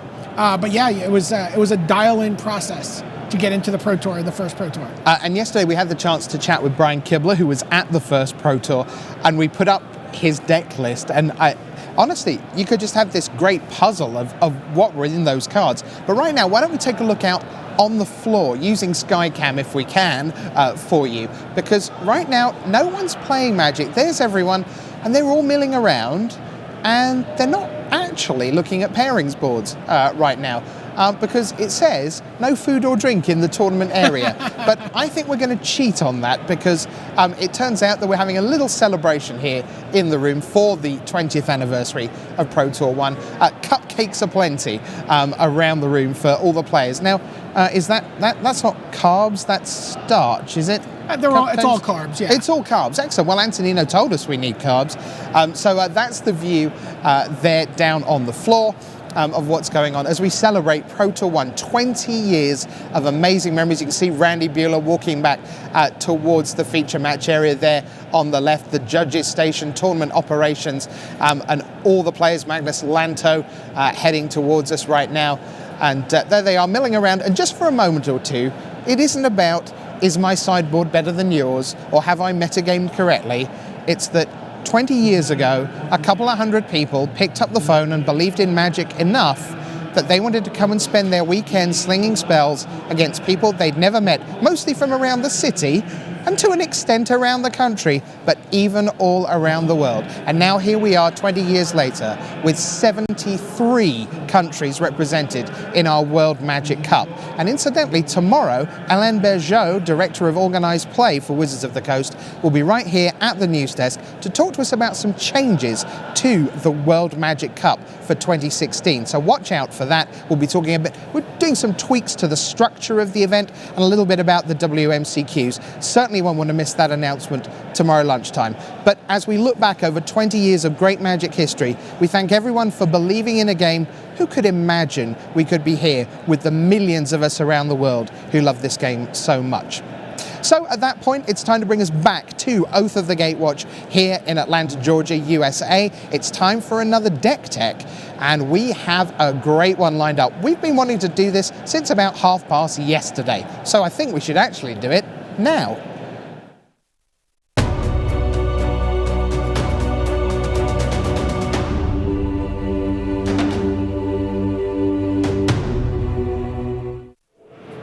Welcome to the Tournament Center here at Pro Tour Oath of the Gatewatch in Atlanta. I'm Brian David Marshall, and I am joined by JC Tao of Seattle. JC, you are undefeated in Modern with this deck through 6 rounds of play. What made you decide to bring Blue-Red Eldrazi to play at the Pro Tour? To be honest, he just kept winning our test games. We threw every single deck against it, and no deck was ever felt unfavorable just because of the aggressive nature of our deck. And we weren't sure how well it would actually perform, but we were pretty confident that it's a real deck. And then at the end of day 1, you had 4 players on the deck. That means 20 matches of Modern. How many of those 20 matches did your team lose in Modern yesterday? Oh man, we dropped 1 match. 1 match. That's a 95% win rate for this deck on day 1 of the Pro Tour. Let's take a look at some of the cards in the deck. Let's see what makes it work. Let's take a look at some of the new creatures that were added into the format in Oath of the Gatewatch. Talk to me first about Eldrazi Mimic, JC. This is one of the best early plays you can make. It looks unassuming, but it has the potential to hit for 4, 5 as early as turn 2 or 3, given the right draws. And if you're making Scion tokens, those Scion tokens can become the size of Thought-Knot Seers, right? The Scions don't copy, but those guys will. Right. Yeah.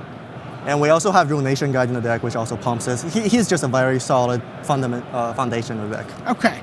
Eldrazi Obligator? The Obligator also hits for really hard for very cheaply.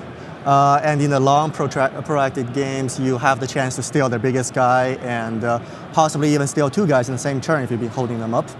It just makes blocking very tough for your opponent. And you were telling me you even like this guy against decks that don't have the opportunity for you to pay the extra cost when you just like it against the creatureless decks because it comes in. Creatureless decks, it just hits them really hard. It's a lightning bolt on legs. Speaking of hitting really hard, Reality hit a lot of people in the face yesterday in the Swiss rounds of Modern. Talk to me about Reality Smasher. This card is the real deal.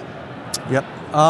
We can cast this early as turn 3 with the right hand. And the only removal in this format that deals with it cleanly is Path. It's not even that cleanly because they have to discard a card. And we get to put a land into play, which is great for our deck. We just want to spit out all our cards and put them on the table. So this card is both a threat, and even if they can't deal with it, we still end up coming out ahead. Path to Exile almost becomes like Ancestral Recall for you. They discard a card, you draw, you get a land. Yes. So, and then so you if you made an Eldrazi Mimic, you play Reality Smasher, suddenly you're crashing in for 10. Yep. Okay, and then this is the card that everyone's been talking about all weekend, Thought-Knot Seer. Yes. This card is great in the matchups where you suspect that they're holding removal spells, or if they are somewhat of a fragile combo deck. Against Scape Shift, you take out their Scape Shift, all of a sudden they just can't win anymore. Or against decks that have Supreme Verdict or Wrath of God, is also very good in those cases. This card's had enough of impact. I saw JC get Vendilion clicked this last round and lose a Thought-Knot Seer, and as much as I'm rooting for you, I was like, good for him. Magic justice. It is, yeah. It is an upgrade to the Vendilion click, that's for sure. Let's take a look at some of the older Eldrazi cards that are in here. And again, while some of the previous cards may have been obvious, you came to some non-obvious conclusions in your Battle for Zendikar choices that came into Modern. Drowner of Hope and Eldrazi Sky Spawner maybe being 2 of the cards that not everyone was expecting. Well, the Sky Spawner, I'll start with that one because it's a cheap one. It both helps with an aggressive start, protects your board position, it blocks a lot of flyers in the format, and the extra Scion that it makes can help you ramp into your bigger threats. Sometimes they have a Blood Moon out, and the only way you can cast a Smasher or Thought-Knot Seer is to sacrifice the Scion. The Sky Spawner will also allow you to have a turn 3 Drowner of Hope. Oh, and what? Drowner of Hope. On what turn? Turn 3. That seems absurd. Yes. The Drowner of Hope We started testing with 2 copies in our deck. I quickly realized how good this card is in any sort of creature matchup, and started jamming 4 cards. Very quickly. Okay, Endless One, just very flexible card that's good at any turn you're casting in the game. Good early, good late. Ruination Guide, okay, I can see it. But I have to admit here, I was not predicting Vile Aggregate as a Modern card. You compared it to a staple of the Modern format when we talked earlier today. Tell me what you compared this card to. It is a bigger Tarmogoyf in our deck.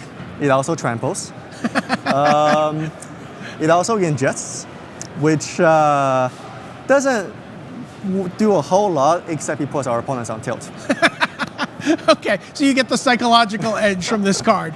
That's pretty exciting. Okay, let's take a look at how you pull this all together. Well, you have 1 spell. We have 1 spell in our deck. We initially had Lightning Bolt because that seems the obvious strategy. You know, you're playing red, you're playing aggressive, you're playing Lightning Bolt. Quickly realized that 3 damage for 1 card, we can do better than 3 damage for 1 card. And this card is great at removing blockers. You can safely tap out for a Drowner of Hope or Sky Spawner and still be able to cast this. And we went 3. I think that's a good number. Right, and you can sacrifice the Scion to sort of camouflage that you can cast anything that turn. Right. All right, let's take a look at how this comes together mana-wise. Here we see Cavern of Souls, 3 copies. This is, I guess, a nod to the control matchups.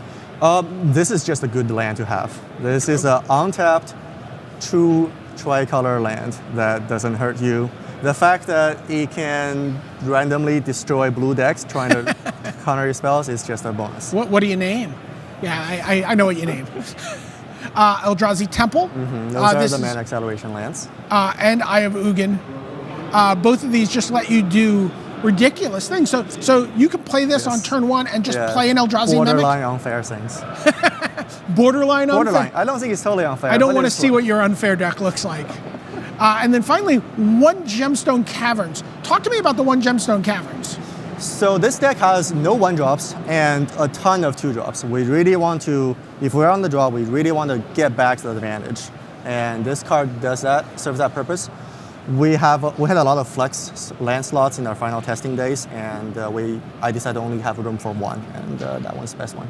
Okay, let's take a look at the rest of the lands here, because you do have a couple basic lands, 2 islands, 4 Scalding Tarns, 4 Shivan Reef, and 2 Steam Vents. The fetch lands and the steam vents are pretty self-explanatory. We want to be able to cast our color spells post-board. Even though our main deck does not have any color spells, we do have a few in the sideboard. The islands are not to Path to Exile, basically. Sure. We expect our creatures to die often, and we want to take advantage of that. You want to get 3-for-1s when they Path to Exile you. Exactly, and it's also great under Blood Moon. Since we have no mountains because Blood Moon does not hurt us as much. And then the Shivan Reefs are our second set of tri-lands. They come into play on tap. They tap for any of our colors at a very minimal cost.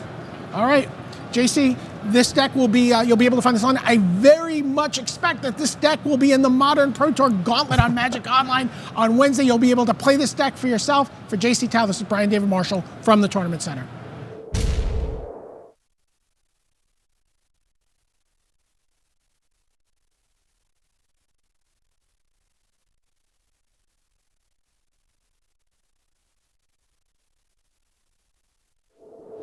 Welcome back to the news desk. Rich, BDM, and we've been joined by Ian Duke, fresh out of the booth. Ian, you have a good morning? Yeah, it was great. Limited rounds were awesome, and got to see the first round of Constructed as well. Yeah, top stuff. Now, what about our teams? The big teams coming in. We're heading down the stretch.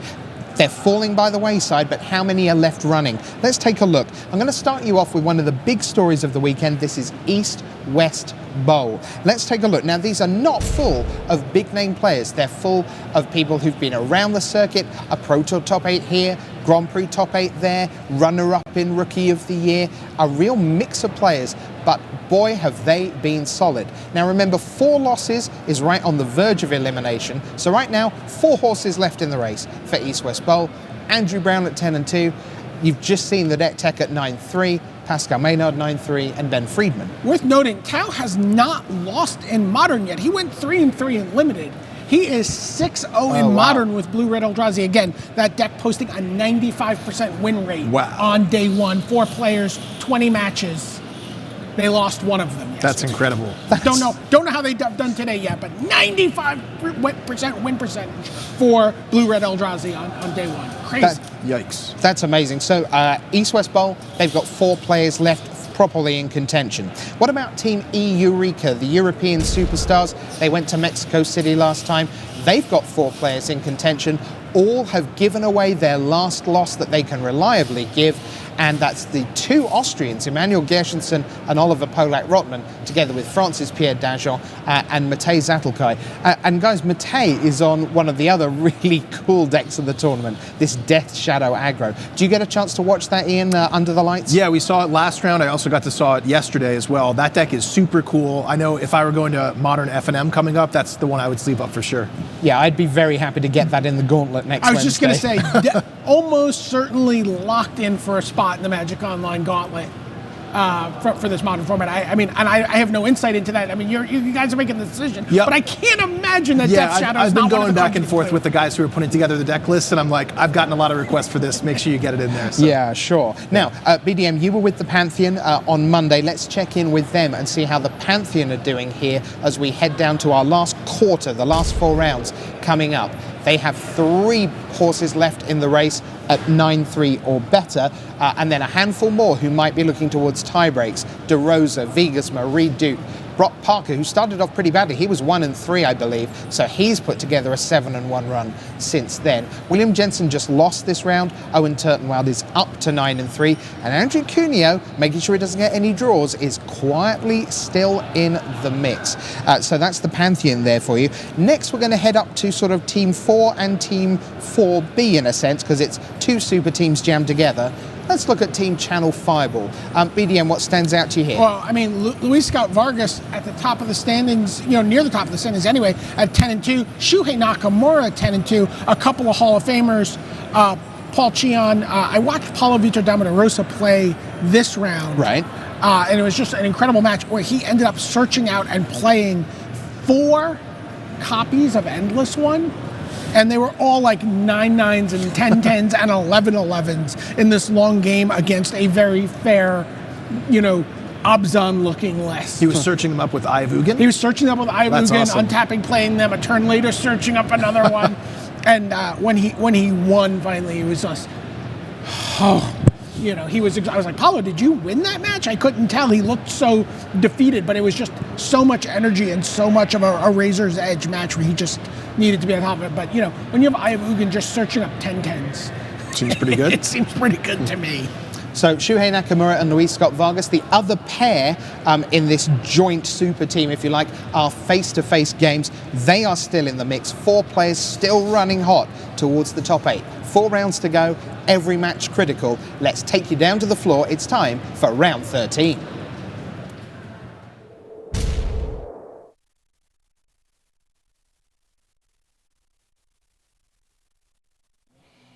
Hello and welcome to round 13. I'm Tim Willoughby here with Hall of Famer Randy Buehler, and there's a lot of talent down in the feature match area. Let's go and see exactly what they've got for us.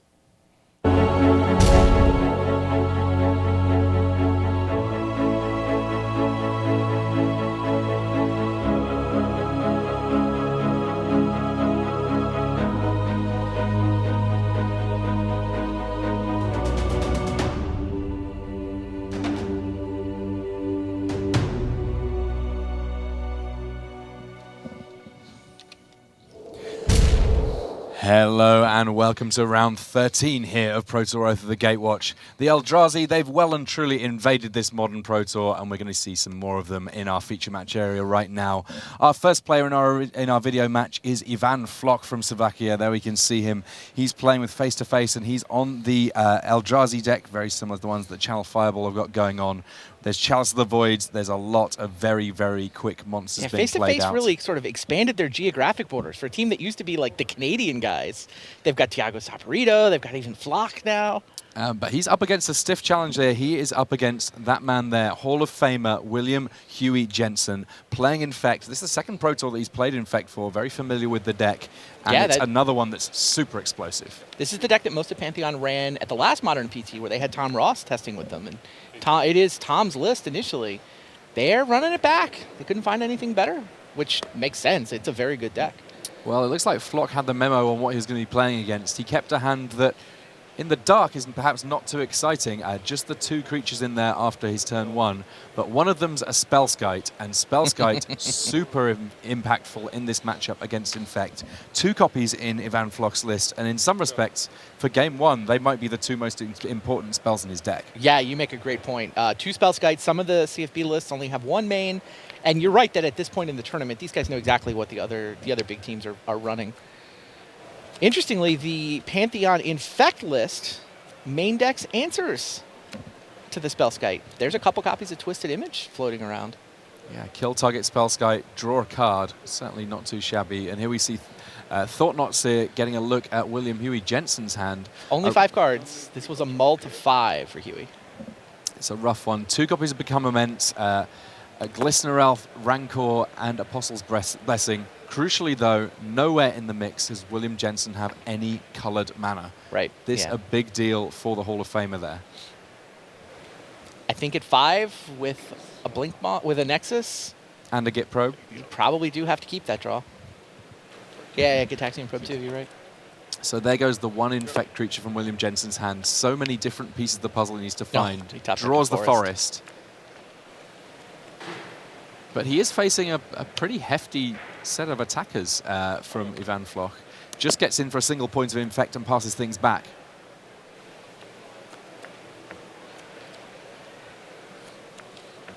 You're looking at the numbers for day 2. This Eldrazi deck did have a great advancement percentage. I mean, over 80% of the players running it got to day 2, which is the best of the the top dozen decks. Anything that had more than 5 copies in the field.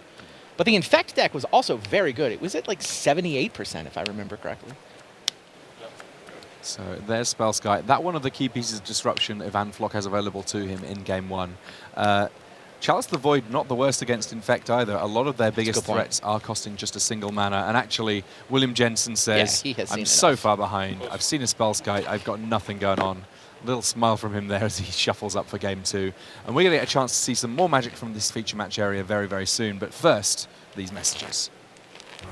Ultra Pro is the place to go for all of your Magic accessories. With card sleeves, deck boxes, playmats, and portfolios showing off the best Magic art, Ultra Pro is the standard in safe storage. Visit ultrapro.com for more information. Put your game to the test at a Grand Prix. These open tournaments feature the best players in your region as well as top Magic pros from around the world. Upcoming Grand Prix include Houston, Melbourne, Bologna, Detroit, Washington, D.C., and Paris. Visit magic.wizards.com/Grand Prix for a complete schedule. Hello and welcome back to round 13 of Pro Tour Oath of the Gatewatch. While our players in our main match are shuffling up for game 2, doing a bit of sideboarding, we're going to get a chance for a look in on one of our other matches, this one being the King of the Hill table. On the left of our screen, that's Frank Lepore. He's playing one build of the Eldrazi Menace. On the other side, Andrew Brown with a very different build. On the left is blue-black Eldrazi. So this, going a little bit wider, it's got more going on in terms of Blight Herders, more exile effects. Yeah, for me, Wasteland Strangler is the key card in the deck. This is Frank Lepore's version. This is definitely a third distinct strain of Eldrazi. It very much looks like the evolution of the decks that were starting to show up on Magic Online a month ago. And Frank tested on Magic Online. It was him, it was Melissa DeTora, and it was Magic Online for their testing. I know she put in a lot of work. He put in a ton of work. And here he sits. If he wins this match, I'm going to call it. He's in the top 8.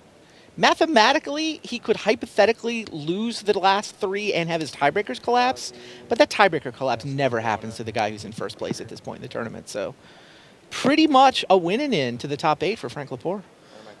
Of course, Andrew Brown playing one of, if there's a success story of this Pro Tour, it's Eldrazi. If there's a success story within the Eldrazi, it's this red-blue version that just put up the most absurd numbers I think I've heard of almost any deck played at a Pro Tour on day 1. 95% match win percentage. It's hard to beat that. There's only one match that you can do to do better on that. And we see Drower of Hope is a card that's in both of these lists, but it's only in play for one of these players. And even though Andrew Brown on 6 life, he's going to be able to shut down the attack step pretty happily. And that Vile Aggregate up top attacking for a lot of damage here.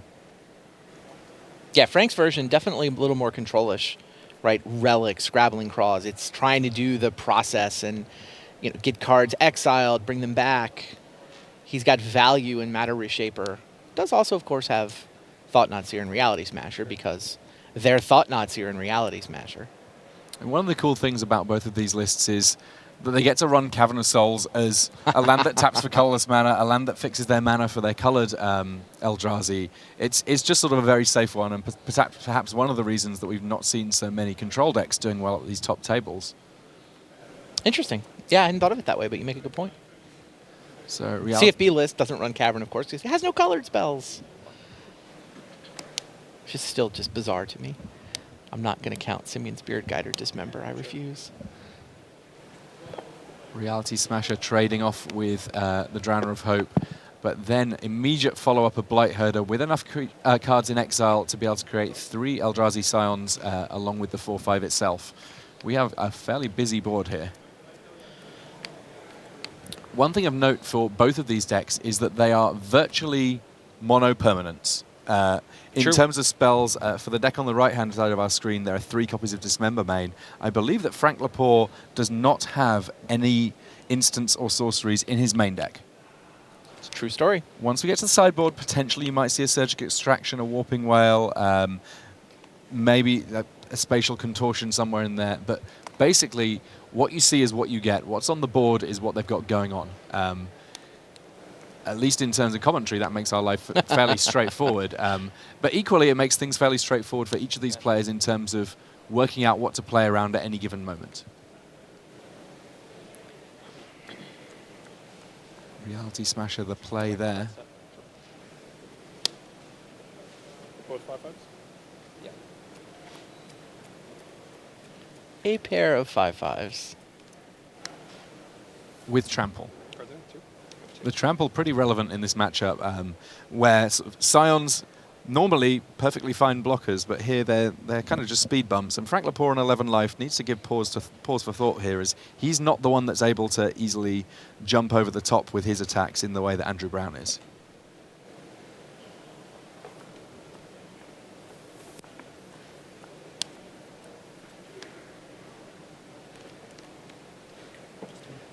Block like that. Alright, for second, third. Damage. Sure. Take 5. 6 ingest. The Ingest taking an Urborg Tomb of Yawgmoth. Not too much of a worry in terms of mana needed. There's a Relic of Progenesis off the top. Will ensure that any processing that Frank Lepore wants to do able to be achieved relatively easily.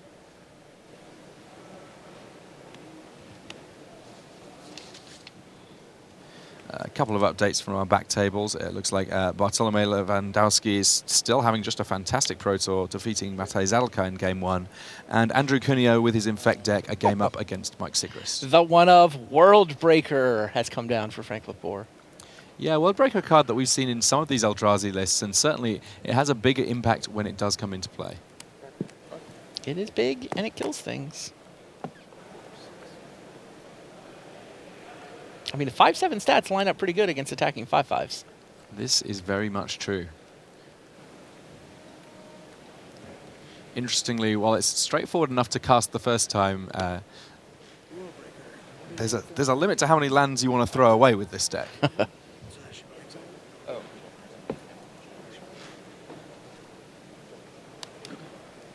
Frank Lepore wearing a Sultai pin. His deck just barely Sultai, but it does count. We're not far left on this game, so we're going to hold our main match just for a minute or two, just so we can get a sense of where this game's going. And wow, Eldrazi Obligator. That an absolutely huge play. One of the big differences between these Eldrazi decks, and a huge swing coming from Andrew Brown here. What can Frank Lepore do? He's looking at those cards in hand. They're not going to be any help right now, Frank. What you've got is 2 Eldrazi Scions, 1 Wasteland Strangler. Wow. Does he survive this combat? I mean, that's just like, is it even possible to survive? No, it's not. So Andrew Brown picking up the first game. We're going to be able to jump back. We haven't missed any of Flock and Jensen just yet. It looks like they're just still shuffling up, and they will start just as soon as they are ready. Now, did I hear a Cuneo result come through as well? Yeah, Andrew Cuneo won his first game against Mike Sigrist. So Infect versus Eldrazi there. The Infect deck able to get the quick draw that it needed. Thinking about that's funny. So both of these matchups are Pantheon Infect versus CFB / face-to-face Eldrazi. One of the cool things about being on a team, of course, I'm sure that it's not just sort of evening debriefs at the end of each day where the team talks about what they've learned. After every single round, once you get to get a bit of a feel for what a particular team is playing, they'll be talking about matchups, they'll be talking about key cards that they need to be considering for future games, because we've still got three more rounds of constructed before our top 8, and in many respects, those 3 rounds are the most important of all, especially for the likes of... Is that 5 cards William again Jensen. for William Jensen? It is. It shrugs and a keep. Scry to the bottom. Hope the Gataxian Probe does something. Well, he's got lots of information, and he sees that there are a few more spells going on after game 1. 2 copies of Dismember in hand for Flock alongside Reality Smasher, Matter Reshaper, and Endless One. The good news for William Jensen here is the only lands in Ivan Flock's hand are Mutavault. Now, Mutavault, obviously a very good land, but it only taps for 1 mana. And it seems crazy to say it, but Flock only having lands that tap for 1 mana, kind of a big deal in this matchup, because there's plenty that seem like they tap for more. Yeah, the other thing going on here, Jensen got paired up. So he's eliminated from top 8 contention if he picks up this loss. I mean, maybe there's a tiebreaker scenario where he sneaks in, and of course he can still get a nice pile of pro points. But this is a pretty bad loss for Huey. Yeah. 2 mulls to 5 with top 8 on the line, and meanwhile Ivan Flock is basically in 2nd place at 10-2. Yeah, he's drawing like a boss as well. Found Eldrazi Temple off the top. This is 2nd Mati Reshaper in a row, and that enough for a handshake from William Jensen. Never really in this match, just drawing horrible starting hands for each of his rounds, which means that Ivan Flock, a little smile on his face, basically he knows that he picked up kind of a free win there, that he didn't really need to do much than just the basics with his deck. Oh yeah, you're not happy when you see a Hall of Famer on the other side of the pairing board. You go up, I got to play Huey, probably going to be a feature match, but 2 mulls to 5 makes that an easy round. Let's get some time to get something to drink, relax, figure out what he's going to do for these last 3 rounds. Now, we've seen a lot of Eldrazi in the feature match area. I think it's likely we'll be seeing plenty more Eldrazi going forward. We're going to jump across to something a little bit different here. We have Bart Lewandowski of Poland. He's up against Matej Zadelkai. This just the 3rd Pro Tour that Bart's been to, but he's doing great guns at this one. He's on Abzan Company, and he's up against Death's Shadow aggro on the other side of things. So even though the life totals currently in Bart's favor, do not count out Matej Zadelkai. His deck one that can really leverage a low life total, unlike any that's ever really existed in Magic before. Yeah, that's a good way of saying it. This deck is unique in Magic's history. You actively want to deal damage to yourself. So we have Wild Nicatl and Tarmogoyf for Matej Zadelkai here. Up against that card there, you see it, Anafenza Kintree Spirit. It plays very, very nicely with Kitchen Finks and potentially a sacrifice outlet like a Viscera Seer to gain an awful lot of life. Very good against these aggro decks. In the meantime, though, Fiend Hunter is going to be able to deal with one of those creatures in play. Bye-bye, Tarmogoyf. Not one that I was expecting to see this weekend, Fiend Hunter. No, this deck has a lot in common with the old Birthing Pod decks, right? You've got the whole, Viscera Seer combo with persist creatures. Anafenza plays the same role Malira does in that loop. No Birthing Pod, but 3 chords, 4 Collected Company. You can stitch things together, and then the rest of the deck is this sort of value creature deck. It can beat down, not particularly quickly, but every creature you're playing is usually a 2-for-1 of some flavor. And if every creature is a 2-for-1, that means Collected Company largely a 4-for-1. There you go. And when you get that kind of card advantage, you don't need to work too hard to find a way of winning games. So Matej Zadelkai here, looking at his hand and seeing an awful lot of copies of Dismember, not too much else going on. Yeah, this seems like a terrible matchup for Death Shadow. How are you getting through on the ground? Like, the reign of the pod decks, you couldn't beat that with an aggro deck. You couldn't play Zoo in that meta. And now here, this is a very similar sort of a matchup. Something that I will say for Death Shadow aggro, it can be hugely explosive. It's got the Become Immense Teamer Battle Rage combo. That's fair. You have to go over the top with the combo. That makes sense. It can also run, I'm not sure if this build runs Apostle's Blessing, but certainly some of them have done historically. You can set up the one big swing. And when you look at Death Shadow itself, even without Become Immense, sometimes Teemo Battle Rage is enough. Yeah, Trample seems like the required ingredient. So while Nakatel there trading with Anafenza. Matei's sitting on Dismember. Get my guy back from under the Feed Hunter. Yeah, Matei not too worried about taking one here.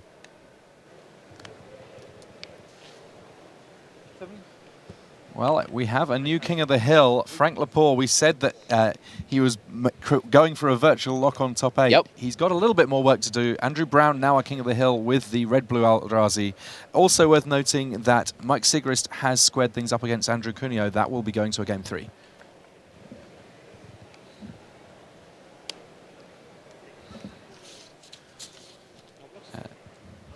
In the meantime, we do have Dismember, meaning that Tarmogoyf getting to get stuck in here.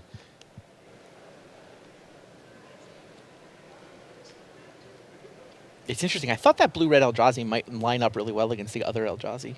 The Obligator in particular just seems crazy. Like, steal your giant guy and attack. That's... Well, East-West Bowl may have, you know, they're one of the Eldrazi decks that's succeeding, but if they're the Eldrazi deck that can also win the mirror, that's good news for them for the rest of today into tomorrow.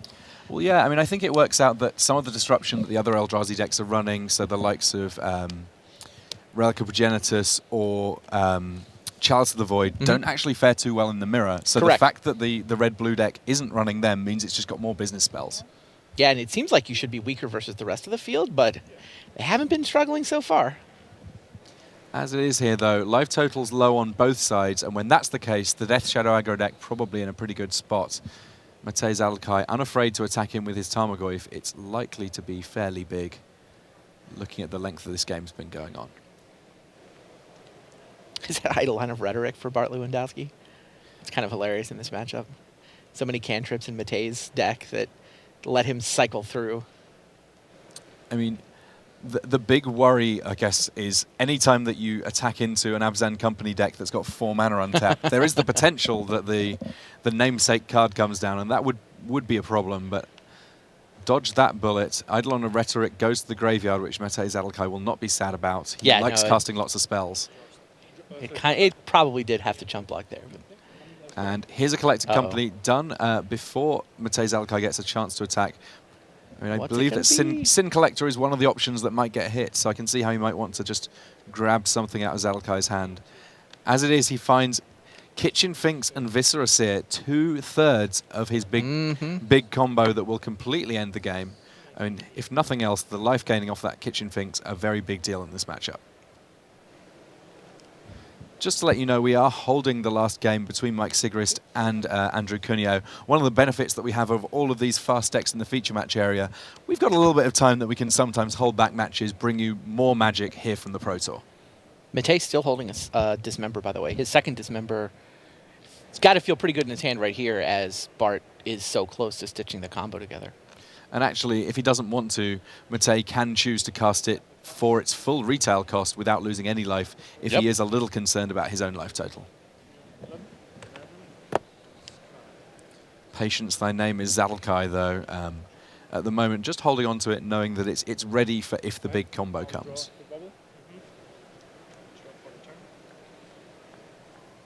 Calling the draw for Bart. Bart Lewandowski has everything. He just has to hope Matei doesn't have an answer. Well, now that Kitchen Finks has a persist counter on it, he doesn't quite have the full combo because if that Kitchen Finks dies, it's just dead. He would need the Anafenza to come down and then another creature to put a counter on the Kitchen Finks first to get rid of the -1/-1 counter. So there's a few extra hoops for Bart to jump through, but he has almost everything that he needs. Why did he block with Kitchen Finks if that's true?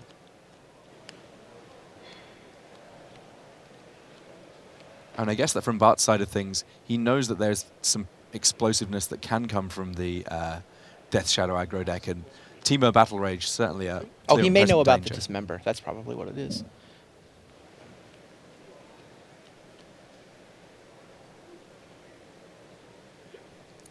Court of Calling forcing the issue here. Matei Zalkai having a think before it resolves, ultimately says, you go right ahead. Casting it with X = 3, that means that Bart Lewandowski almost certainly to be able to find any of the creatures in his deck. One reasonable option is just the value play of finding Eternal Witness. Let's see what he chooses. Liliana, Heretical Healer.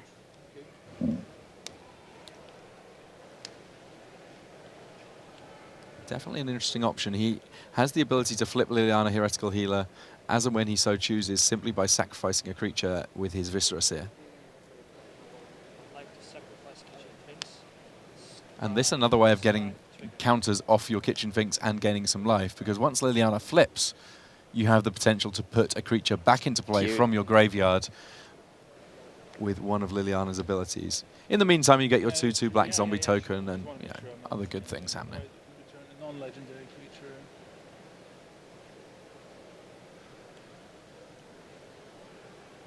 Matei trying to decide if he needs to dismember Liliana before she flips.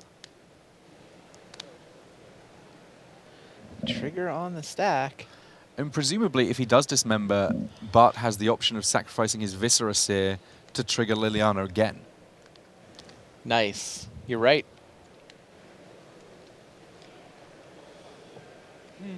Matei sees it too. He's not happy. He's like, but this card should do something.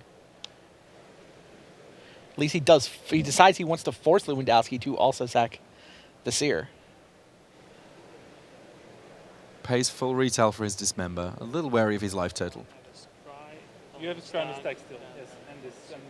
So I will respond to that sacrificing Viscera Seer. So I get the trigger from Liliana. Sharp play here from Bart Lewandowski. Now I get the scratch from Viscera Seer. Path to Exile is the card he sees. Leaves it on top. Seems like a pretty solid one here. Yeah. From Kitchen Finks, and that's also staying on top. Must be a good card.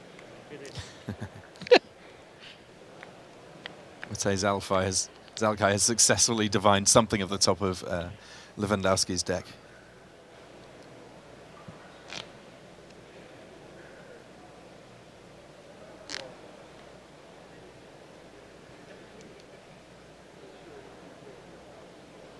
So the next choice for Bart, what he's going to do with that Liliana now that she has flipped. Right. I'd like to minus 3 Liliana, bringing back Kitchen Finks, gaining to life 13, and you might play. End of turn. A surprisingly convoluted set of hoops to jump through to ultimately end up with your Kitchen Finks without a counter and a zombie rather than a Viscera Seer. Well, he managed to work his way through the dismember. Yeah. I mean, if it wasn't for the dismember, Bart was in quite good shape. Absolutely. He was, again, 2/3 of the way through the combo with a couple of scries to go digging. The dismember did... Matei successfully fended off crazy shenanigans. That said, I mean, Matei's ahead on board right now with that Tarmogoyf. We know, though, that Bart Lewandowski has a Path to Exile on top of his deck, so he's either going to take a hit or he's going to chump with a zombie. Then the Tarmogoyf is gone, and we kind of play on in top deck mode. It feels to me like Bart Lewandowski has a deck that top decks a little bit better than Matei's Zalkai's. Right. Yeah, no, I was thinking, like, with that Cord, is he supposed to just go for the combo, take some damage and Cord? That plan would have gotten destroyed by the Dismember. The way Bart played it, yeah, he's just going to go ahead and cast the Path. The way Bart played it, he sort of got value at every step along the chain, and even if Matei had an answer, he was still going to be, +6 life from where he was before, and he's up a zombie. And now, one thing worth noting, I just saw as Big Z was going to shuffle his deck there, a card that he has in after sideboarding is Pyroclasm, and that potentially huge in this matchup, able to break down some of the things that Bart Lewandowski trying to build up here. And conveniently triggering prowess such that all those Monastery Swift Spears may just be completely fine. One of the Swift Spears trading for a zombie, the other one just sort of throwing its ore in there. Yeah, and Bart has very much played this not as a combo deck, but as a value deck this game. And that was always one of the strong things about the assorted decks of this stripe that have been thrown around in Modern over the years. there is the ability to play fair. And this is probably the fairest deck we've seen in the feature match area in general, which seems like a crazy thing to say when you consider that it can gain infinite life. Wow, was that Become Immense off the top? I mean, Matei is down to 3. That Kitchen Finks is potentially lethal. But... okay, Inquisition sees that it's just a stomping ground. Can't quite kill from 12, though, so he's obliged to play defense with that Monastery Swiftspear. Yeah, the defensive Become Immense, not a happy Not place a good to be. sign. And you could see it on Matej Zalakai's face here that he knows that he's going to have to draw very well from here if he's going to pull this out. I mean, if he draws a Death Shadow, it's huge. He can now even take a Kitchen Finks hit. He can hold it off with Wild Nacatl. Oh boy. Danger, Will Robinson. Here comes another Collected Company. The top 6 cards, any 2 creatures of mana cost 3 or less. And we know that Bart Lewandowski's deck is stocked full of powerful cards here. There's a Sin Collector already, a Burrenton Forge Tender, potentially a nice choice. This one for sure, but I'm not finished. Good. Good for you. The first one was an easy choice, that being a second Kitchen Finks. One that's big enough to brawl with a Nacatl. Yeah, he's got Sin Collector, Forge Tender. Are those the choices, or is there another choice in there? I think it's just those two. Those are the 2 that he's choosing between, certainly. Yeah, I think he knows that Sin Collector is going to miss. Yeah, what I mean, spell would Matei be holding, right? It's almost certainly a land. Yeah, like, I guess maybe a Dismember would be the only thing that he would hold up. There's another Inquisition. Sees another basic Plains.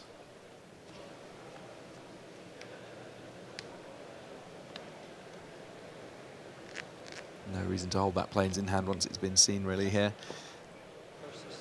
Matei forced to pseudo-trade with a Kitchen Finks. And with the poll already up a game, that is the match. Bart Lewandowski going to 10-3. Absolutely fantastic performance from him. And we were finished in our feature match area. A good array of different ways of being aggressive in this format. And this modern format, you'd be hard-pushed to say it's not a very aggressive one.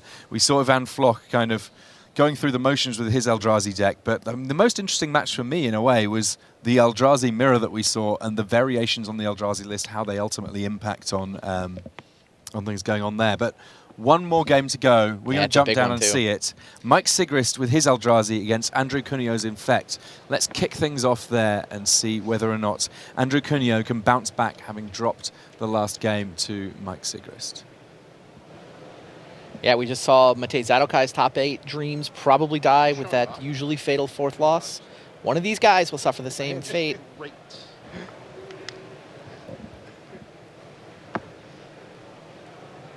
Both are Platinum Pros. And it's the tough feeling of they've had a little bit of a wait, so they've just sort of... Yeah, they've been looking at these hands for a while, waiting for us to get there. And Andrew Cunio, he is on a 6. Both these players checking out what's going on, and the tough spot, we saw it for William Huey Jensen. It's the same deal. Andrew He had Cunio, to keep no green mana. Oh. Off the top. Well, he got the scry, so he probably knew it was there. Yeah, he knew it was there, and he's been able to sort of sit back comfortable in the notion that he's going to have that going on, and presumably, again, pretty happy not to see anything bigger in terms of mana from Mike Sigrist on turn 1.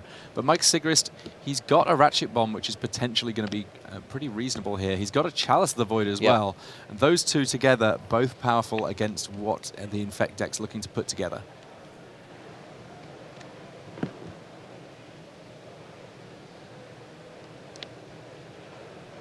Urborg, Tomb of Yawgmoth. And there's Chalice for 1, so potentially quite a few of the spells in Andrew Cunio's deck. How about 3 of the 4 in his hand? Nell blank. Yeah, going in the old-fashioned way. Each of those creatures getting in for 1 point of poison, so 1/5 of the way there just with good old-fashioned attacks. Pump spells-wise, drawing a little thin. Well, Del, to be fair, the 4th spell in Andrew's hand, so he's Glistener Elf, Noble Hierarch, Might of Volcrosa, not happening. However, Become Immense, very live and very relevant. It may be that at some point we see Andrew Cunio playing spells into the Chalice of the Void to get countered, simply to build his graveyard for that. It's not crazy. In the meantime, though, Mike Sigrist smashing in with Reality Smasher, 5 points of damage coming through. That plus some damage from lands for Andrew Cuneo means that he's on a fairly short clock here. Indeed. Just 12 life to work with. Wow, he drew another Giant Growth. He has Groundswell and Might of Volcrosa in his hand. That would be great here, except that they're terrible. So we did see Noble Hierarch just played straight into Chalice of the Void. Yeah, he's got to build up the Delve spells for Become Immense, and I think Mike Sigrist knows exactly what that was. Yeah. Hasn't actually seen Andrew's hand, but knows part of it.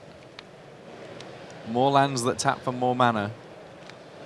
A big endless one potentially coming here.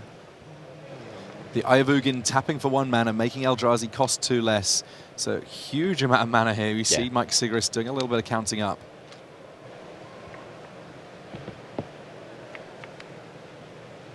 Is that another Reality Smasher in his hand as well? I think I saw an Endless one. Yes, both are there. Reality Smasher and Endless one. Super smashing great. Here comes 10 damage coming straight through. Andrew Cuneo on 2. The time that they had to wait for this game to start may have been longer than the amount of time this game takes to play out. And there's Endless One, not even tapping any lands in order to make a 2/2. That's already enough to be lethal. And it also means that you've got Blinkmoth Nexus back to block with if you're really that worried. Admittedly only blocking Inkmoth Nexus, but better safe than sorry. There's the handshake. Mike Sigrist picking up the win. He goes to 10-3. And another straightforward one for the Eldrazi. Wow. Yeah, I mean, it looked like a Reality Smasher game, but it feels like to me like it was a Chalice of the Void game. I mean, it would be very real to suggest that it was a no lands game for the Infect deck again. Yeah, they were just doing the decompression there. If Cuneo had drawn a fetch land on that final turn, fetch, puts a card in the graveyard, and makes a mana, I think he could actually have become immense for the win. Terrifying stuff. The explosiveness of some of these decks in Modern, an absolute terror for anyone that's looking to survive through to turn 4. But big deal for the Eldrazi. Great times for them in the feature match area. Yeah, they won both the matchups against Infect. Yeah, and what I'm really interested to see is, will it work out that the Eldrazi deck that's best positioned for the mirror is the best as we approach our top 8? Or is there still room for someone to topple one or other of the Eldrazi decks that is worse against the field, I suppose? Yeah, I mean, the field, yes. Yeah, 3 different flavors of Eldrazi in the top 8 there. We saw Infect looking bad, but I feel like that was just, those were also bad draws. Yeah, I don't think that deck is outclassed by the Eldrazi. Absolutely. We've learned that bad draws are bad. We have not necessarily learned that the Infect deck is such. Well said. There is plenty of time for us to find out that, because we have 3 more rounds, and those 3 rounds very, very important for these players as they wend their way towards the top 8. So just to summarize those results, Ivan Floch winning over William Jensen, Andrew Brown over Frank Lepore, Bart Lewandowski with the Collected Company deck, showing that there are other ways of winning in this format. And finally, we have Mike Sigrist's Eldrazi taking down Andrew Cuneo with Infect. So we had multiple players set themselves up for win-ins, right? If you assume that anyone getting to 12 wins at this point will then be able to draw in, that means Ivan Floch is playing for that Magic 12th win next round. So is, I mean, Frank Lepore is still playing for it. Andrew Brown is now playing for it as well. So we're starting to close in on some top 8 competitors at this point. Our feature match area, it's been exciting all weekend. It's not going to get any less exciting from this point onwards. We really hope that you're able to stay with us for these last stretches here. I know that depending on where you are in the world, it may be getting on a little bit late, but this magic is electric. I'm sure it's going to be enough to keep all of us up to see exactly how this thing play out at Pro Tour Oath of the Gatewatch. Anything that you're really hoping to see in these last few rounds? I mean, how many Eldrazi decks are going to be in the top 8? That's the question. Like, coming into the weekend, it was like, is nobody actually going to figure out how to build it? We've got 3 different versions sitting in the feature match area with, 3-4 rounds to go in the tournament. At this point, it's just, what's the over-under on Eye of Ugins in the top 8? Yeah. Eye of Ugin, the one card that I'm super safe, is definitely in the list. Right. There's a lot of variation between that, though. They overlap. Well, yes, but they all have Eye of Ugin and Eldrazi Temple. They all have Mimics and Reality Smashers and Thought-Knot Seers. That feels like the core that every version of it has. It's just a question of where do you go from there. Exciting I think they all stuff. have Endless One as well. Yeah, we have time to find that out, though, and find it out we will. Stay tuned. We're going to head things over to the desk now where you get to find out everything else that's been going on here at Pro Tour of the Gatewatch. But here from Round 13, from myself, Tim Willoughby, and Randy Bueller, we're going to be saying bye-bye for now. Heroic work from Tim and Randy there. 2 rounds of Modern gone, 3 rounds still to come. So let's check you in with some of the scores on the doors.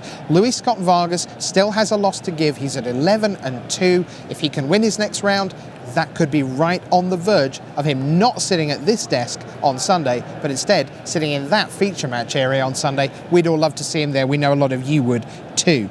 That means that Jason Chung, he's had his 3 losses now, 10-3. Of course, he's been right at the top of the leaderboard, so if he can get to 12-4, he's one of the prime candidates to make it in at that point.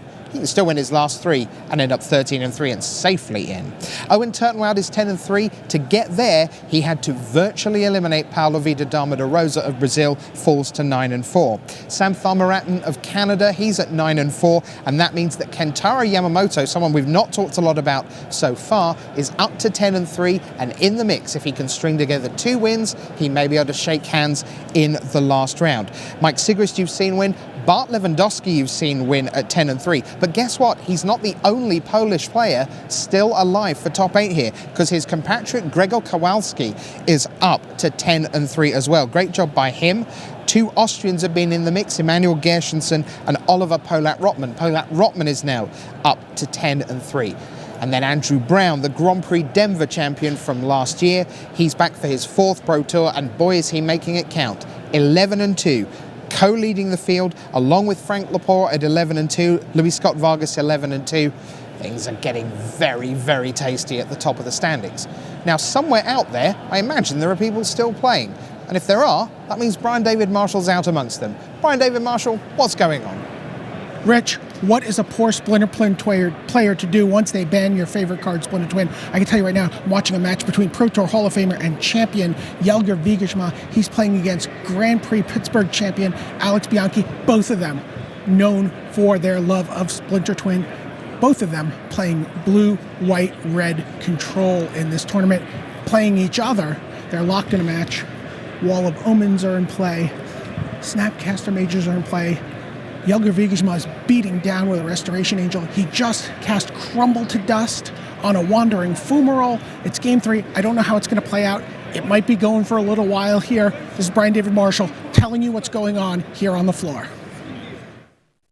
To BDM, I've been joined by Ian Duke from Inside R&D. And Ian, we're going to take a moment, because you very much wear 2 hats at the Pro Tour. You're in the booth analysing every turn of every game, but you're also here gathering data and information and feedback from the players with your day job in R&D. Absolutely. Now, for those of you who don't know, you should just explain, you're what we call a final designer for the most part? Yeah. We sometimes call it our development team as well, but basically we're in charge of the second half of a set's design. So our design team, initial design team, sort of comes up with a vision for the set. What are the mechanics going to be about? What stories are we trying to tell with the set? That sort of thing. And then eventually hands off to final design, where we sort of iterate on the set, polish it, develop the cards for constructed, think about the limit environment, all those sorts of things. All right. Now, I think anyone who's watched our Inside R&D videos over the years understands that R&D has a kind of, I guess, maybe a diminishing focus on constructed formats the further back they go. So standard is really front and center for you when it comes to constructed. And so that means that modern, with its cards from all the way back to 2004, by definition, a little bit less so. So I want to ask you about 2 flavors of Eldrazi that we're seeing here in action this weekend. Sure. Well, first off, the big powerhouse stuff, where we've got Thought Not Seer, we've got Reality Smasher and so on. To what extent is that a surprise to you, that's kind of pace setting here at the Pro Tour? It's a surprise, but not a surprise. So the story sort of goes back to before we were starting Battle for Zendikar, talking about the initial design for that set and what it was going to be all about. And we knew we were going to have lots of Eldrazi, and we knew in order to make limited work and sort of, we couldn't have only big Eldrazi, right? We were going to have some lower down on the curve, some blue and black Eldrazi costing like 2U and 1B and so forth. And so at that point, our development team sat down and said, hey, we know we've got these super powerful lands in Modern, in Eldrazi Temple and Eye of Ugin. Are these going to be a problem if we have a block that's full of Eldrazi at all different sizes, not just big ones, but small ones as well? And at that time, we kind of talked things through, and we said, hey, we want to do what's right for the block, we want to do what's right for standard and for limited, for Battle for Zendikar. So we know those lands are out there, and we know that that's going to amp up the power level of the Eldrazi in Modern, but we're willing to sort of take that risk in some sense that, we're just going to make the cards as they should be for limited and standard, and if they get super powered in Modern, so be it. Maybe it creates a new Modern deck, maybe they're not good enough for Modern, maybe they're a little too good for Modern, I don't know, we're not exactly going to be sure, but we're willing to sort of sign ourselves up for that and find out. So, right. And what is certainly true is that 30 odd decks ended up as Eldrazi, but those were in basically two pretty small testing enclaves. It wasn't like of the RPTQers who perhaps didn't have a big team behind them. There weren't a lot of Eldrazi decks there, so it's not as if everyone got off their Affinity deck, got off their Burn deck, got off their Infect deck, and went, it's clearly Eldrazi. So even if we're seeing Eldrazi being really good here, it's not as if that was clear coming in. Yeah, absolutely. And, we heard rumors of the Eldrazi deck sort of toward the end of the BFZ life cycle. It started showing up a little bit in Modern, and obviously Oath of the Gatewatch added a lot of powerful new tools to that. So coming to this Pro Tour, there's a lot of question marks. How good is the Eldrazi deck going to be? Talked to various players. Some teams tested it. They're like, this deck is great. Other teams are like, we don't really think it's good enough. We think it's a worse version of mid-range decks or a worse version of Tron in some cases. So there was a lot of disagreement about how good the deck is. Certainly based on the results so far today, it looks like it's a player in the format.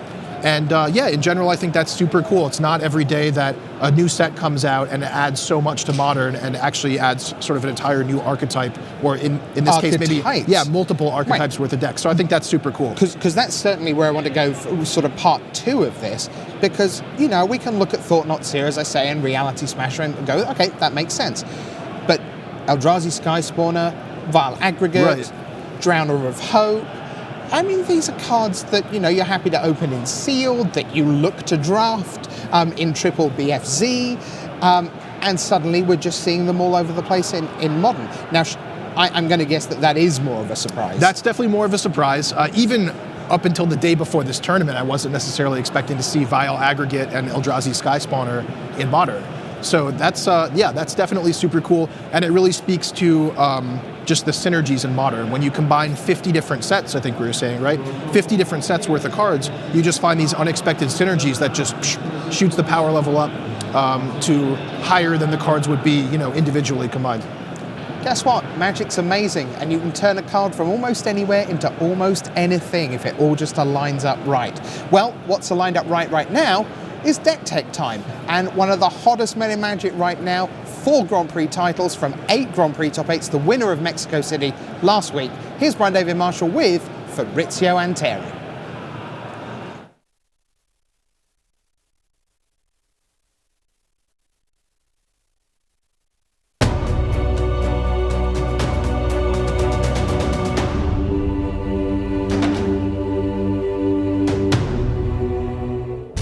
Welcome to the Tournament Center here at Pro Tour Oath of the Gatewatch in Atlanta. I'm Brian David Marshall, and I am joined by 4-time Grand Prix champion Fabrizio Anteri, most recently in Grand Prix Mexico City. Congratulations on your weekend in Mexico. Thank you very much. And we're going to here to talk about one of the most exciting decks in this Modern format.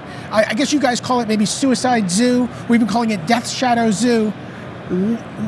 What were you thinking? What led you down the road to play with Death Shadow? Right. I played the deck last year in GP Copenhagen. I was just, there are so many brews around, and that was the first time I hit with the deck. I had enough time, so it looked like a pile to me, but I just decided to try it. And it actually ended up being really good. It has so many turn 3 kills. So I played in that GP, I did well with that deck. Obviously I didn't play much more after that because the focus was in the standard. But again, it was Pro Tour testing time, and my teammates were just really excited about the deck, so we put a lot of time on the deck, and 12 out of 15 players in the team decided to play Suicide Zoo this weekend. All right, let's take a look at what that means. We mentioned Zoo, so these are some of the staple cards from Zoo. Talk about, Goblin Guide and Wild Nacatl. Exactly. Aggressive creatures, green and red aggressive creatures.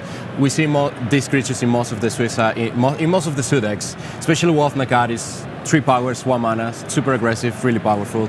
Sengoif, Monastery Swiftbeard, Goblin Guy, all aggressive creatures.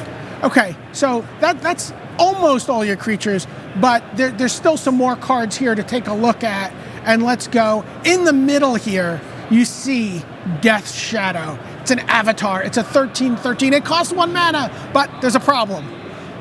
It dies unless you manage to put your life low enough to play it. So Death Shadow gets -X, where X is your life total. So it starts as a -7. Exactly.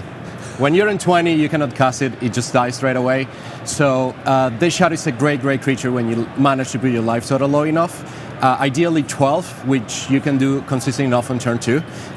Basically, what you're looking to do with the deck is to have 2 fetch lands. The deck only have fetch lands and shock lands, as we're going to see next in the mana base. So you go down to 14 only with playing 2 lands, and then you have some spells to pay to life, like Tax Improve, the Streak Wraith, Thoughtseize, Mutagenic Growth. So you go down to 12, so you can cast the Death Shadow on turn 2 as a 1/1, and then next turn 3, depending on your hand, you can just go for the kill. Okay, so I mean, let's talk about Street Wraith for a second. This is a card if you see someone cycling a Street Wraith, paying 2 life to cycle it, you're going to assume that they're living end. But exactly. This has now become a fixture in the Death Shadow deck. This is a card that's, if you see this, then maybe your opponent's playing this deck. Exactly, and it makes the deck plays 12 cycling spells, so it's basically a 48 card deck. It can afford to only play 16 lands, which is a really low count, 16 or 17 depending on the version. And with just playing so few cards in your deck, you draw the shadow often enough, so it's really common to be able to cast the shadow on turn 2, or even 2 the shadows on turn 2. Then you also have Thoughtseize, so it's a great turn 1 play if you don't have one of the 1 mana creatures. Because you can break a fetch shadow. land. Exactly. Pay for the shock land. Go to 17, then go to 15. And then maybe cycle a Street Wraith in the way. Exactly. If you have a really good hand, you can even cast a Death Shadow on turn 1. Just cycle, fetch land, shock land, Death Shadow on turn 1. I know, it's scary. Let's take a look at some of the other cards that round out the spells. You talked about the cyclers. Mishra's Bauble is a card that lets you dig through your deck. Exactly, and it's even more than that. It doesn't look like it, but there are so many hands that, for example, you're going to fetch in turn 1 and you have Mishra's Bauble, and you're missing or a piece of the combo, or you're maybe missing a creature, or you want a Mutagenic Growth in case they're playing Lightning Bolt. So you can pick at the top card of your deck before deciding to fetch, and then you can just play hit Tax Improve and draw that card before fetching. If you don't like the card, you can just fetch first, and then you draw a random card from your deck. So it has more uses, this card in this deck, than just cycling. It's a really good card in the deck. Of course, you've got the Become Immense Teamer Battle Rage combo. Exactly. What turn can you pull this off on? Turn 3, often enough. Again, the deck has 12 cycling spells, so it's not as hard as it looked like. We've been seeing in the last few months in Standard how a Target Red just managed to get turn 3 or 4 kills, and in Modern it's way easier to do it with this deck because you have so many cycling spells, fetch lands, so it's really easy to get the turn 3 kill, and even Thoughtseize and hit Tax Improve to make sure that there is nothing in your way. The most boring card in the deck, Lightning Bolt. Exactly, it's the most boring card in the deck. It's the last card that you want to add to the deck, but you still want some interactions, because there are other decks that has a really fast clock, like Infect. So if they're on the play, they are likely going to be ahead. So Lightning Bolt is a way to interact with them if you want to. This card's been played on the Pro Tour for 20 years. As long as it's been legal, it will always find its way into the Pro Tour decks. Let's take a look at some more cards. And here we see, you talked about this, the mana base, Bloodstained Mire, Windswept Heath, Verdant Catacombs, Wooded Foothills. You're paying life. Yeah, exactly. That's the whole idea. Other than being one of the best lands in the format, you also actually want to lose the life just play the Death Shadow. So you're more than happy to take 3 every turn with a fetch land plus a shock land. So that's 12 fetch lands. Let's take a look at the shock lands, and then you see a Stomping Ground, a Godless Shrine, a Blood Crypt, a Sacred Foundry, an Overgrown Tomb. Yeah, Am I missing something here? The deck is basically John colors, but it still have Wealth Makat, so you want a way to have planes. And we also play white cards on the side, but really important white cards. So ideally you will go Stomping Ground and Godless Shine, so you'll have all your 4 colors by turn 2. You can also go Sacred Foundry, Overgrown Tomb, and again you'll have all the colors. Depending on your hand, you will fetch differently. All depending on the fetch, some of the fetch don't find the Shockland that you want, so you need to just play accordingly and fetch accordingly. Okay, so this is certainly going to be a deck that we're going to see people playing on Magic Online. People are going to be playing it at Friday Night Magic. What is a trick? What is the one thing you want to give people? What's the one takeaway about playing this deck that they need to know? It's really important to learn the sequencing on the first couple turns. The deck is really fast. You can mess up the first 2 turns and just get punished. But it's an easy deck to goldfish. Just have a look at some hands, learn how to fetch, learn how to use a Mishra's Bubble. It's not only a cycling spell. Also remember the trigger. Like, we're just counting on the team. At least half the team has missed a Mishra's Bubble trigger, which is not the idea. Like, you want to draw the extra card. That's the most challenging things, and just learn to interact. Don't lose your Death Shadow to, for example, Growth of Board Willow. I haven't seen many Tron decks in here, but something you want to do is just play a Death Shadow has a 1/1, pass, and just see it die because they give you 1 life with the Growth. Yeah, you don't want them to give you life. Okay, so there we have it. Fabrizio and Terry, Death Shadow Zoo. Something to think about when you're playing Friday Night Magic, or maybe when you're playing in the Magic Online Modern Gauntlet. Great.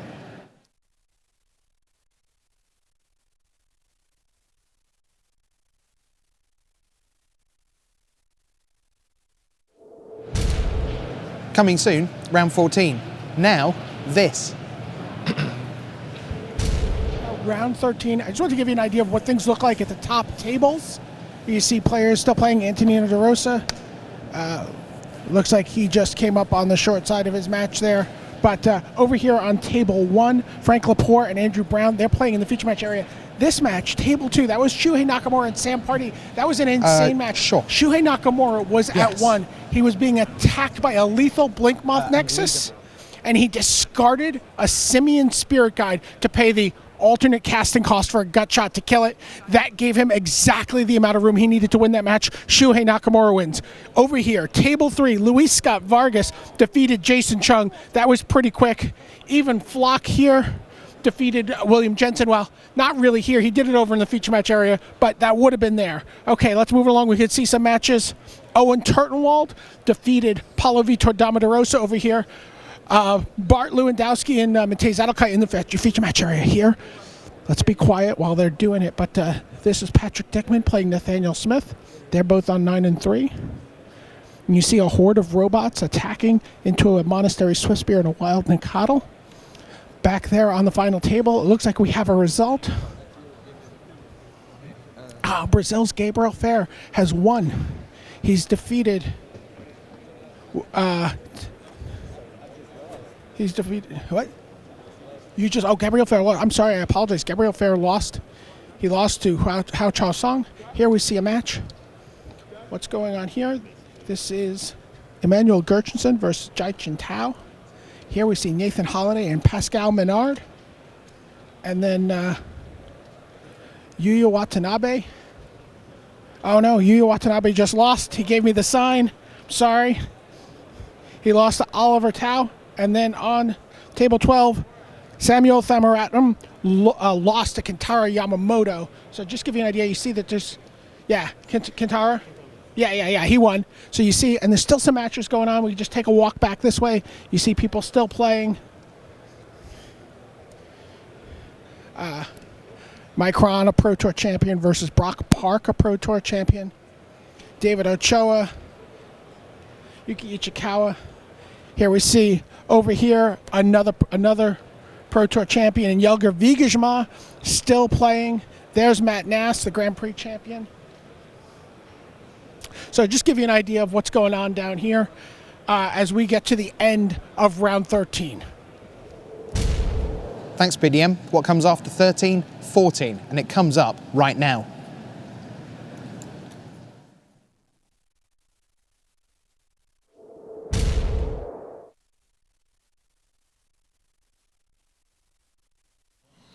Hello there, welcome to the booth here at Grand Prix Oath of the Gatewatch. That's Randy Buehler.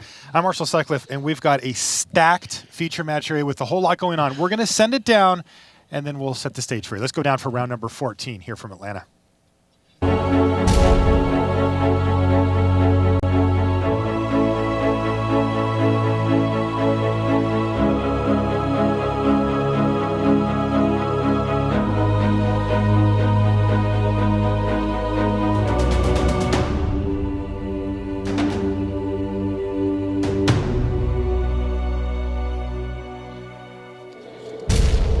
Hello and welcome to coverage of Pro Tour Oath of the Gatewatch. I'm Marshall Sutcliffe in the booth with Randy Buehler. We're all set here for round 14. Just a few more rounds to go here in the tournament, but these are really important matches already at this stage. Let's take a look at our main match where we have Frank Laporte, who has put together one heck of a run for his first Pro Tour. Frank is now sitting at 11 and 2, but he's got a tall order here. He's hitting across from Yeah, that guy, Luis Scott Vargas, also at 11-2 now. We're going to let the players get going here, but Randy, can you tell us what's going on in the feature match as a whole? Feature match, there are, oh my Whoa, goodness. Geez, hold on there are a 2 minute. Eldrazi Mimics in play on turn 1 for Luis Scott Vargas, despite mulliganing to 6. Only 3 cards left in his hand, but who needs cards? Speaking of who needs cards, Lepore's on 5 here. Wow. And, this is a win-in. The winner of this match should be able to get the draw to clinch up Sunday. You know, for all intents and purposes, we'll call this a win-in. There's actually 5 players on 11-2 coming into this round. All 5 are in the feature match area. You know what else all 5 are doing? Oh, this is a huge turn for Scott Vargas. He plays a Thought Knot Seer, which is going to pump up his other 2 Eldrazi Mimics to 4/4, strip Frank Lepore of any relevant spells, and crunch in there for 8 damage. Yeah, all 5 players on 11-2 have this core. They're all playing Eldrazi decks. And that is going to do it. Frank Lepore I don't says, think Frank hey, meant what he just said. He didn't sound very convincing. No. Nor should he. Yeah, mult 5 and just get smashed. All right, so that's going to do it for game 1 here on round 14. We're going to take a quick break. When we come back, we'll set the stage for the other matches. Outfit your Magic collection with the newest Oath of the Gatewatch accessories from Ultra Pro. You can see the full array of card sleeves, deck boxes, playmats, and portfolios of your favorite Magic artwork at ultrapro.com.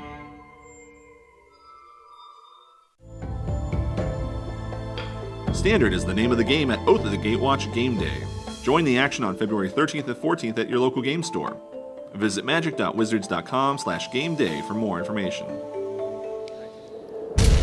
And welcome back to the feature match area here in Atlanta. We're going to head over to table C. That's JC Tao versus Sam Pardee.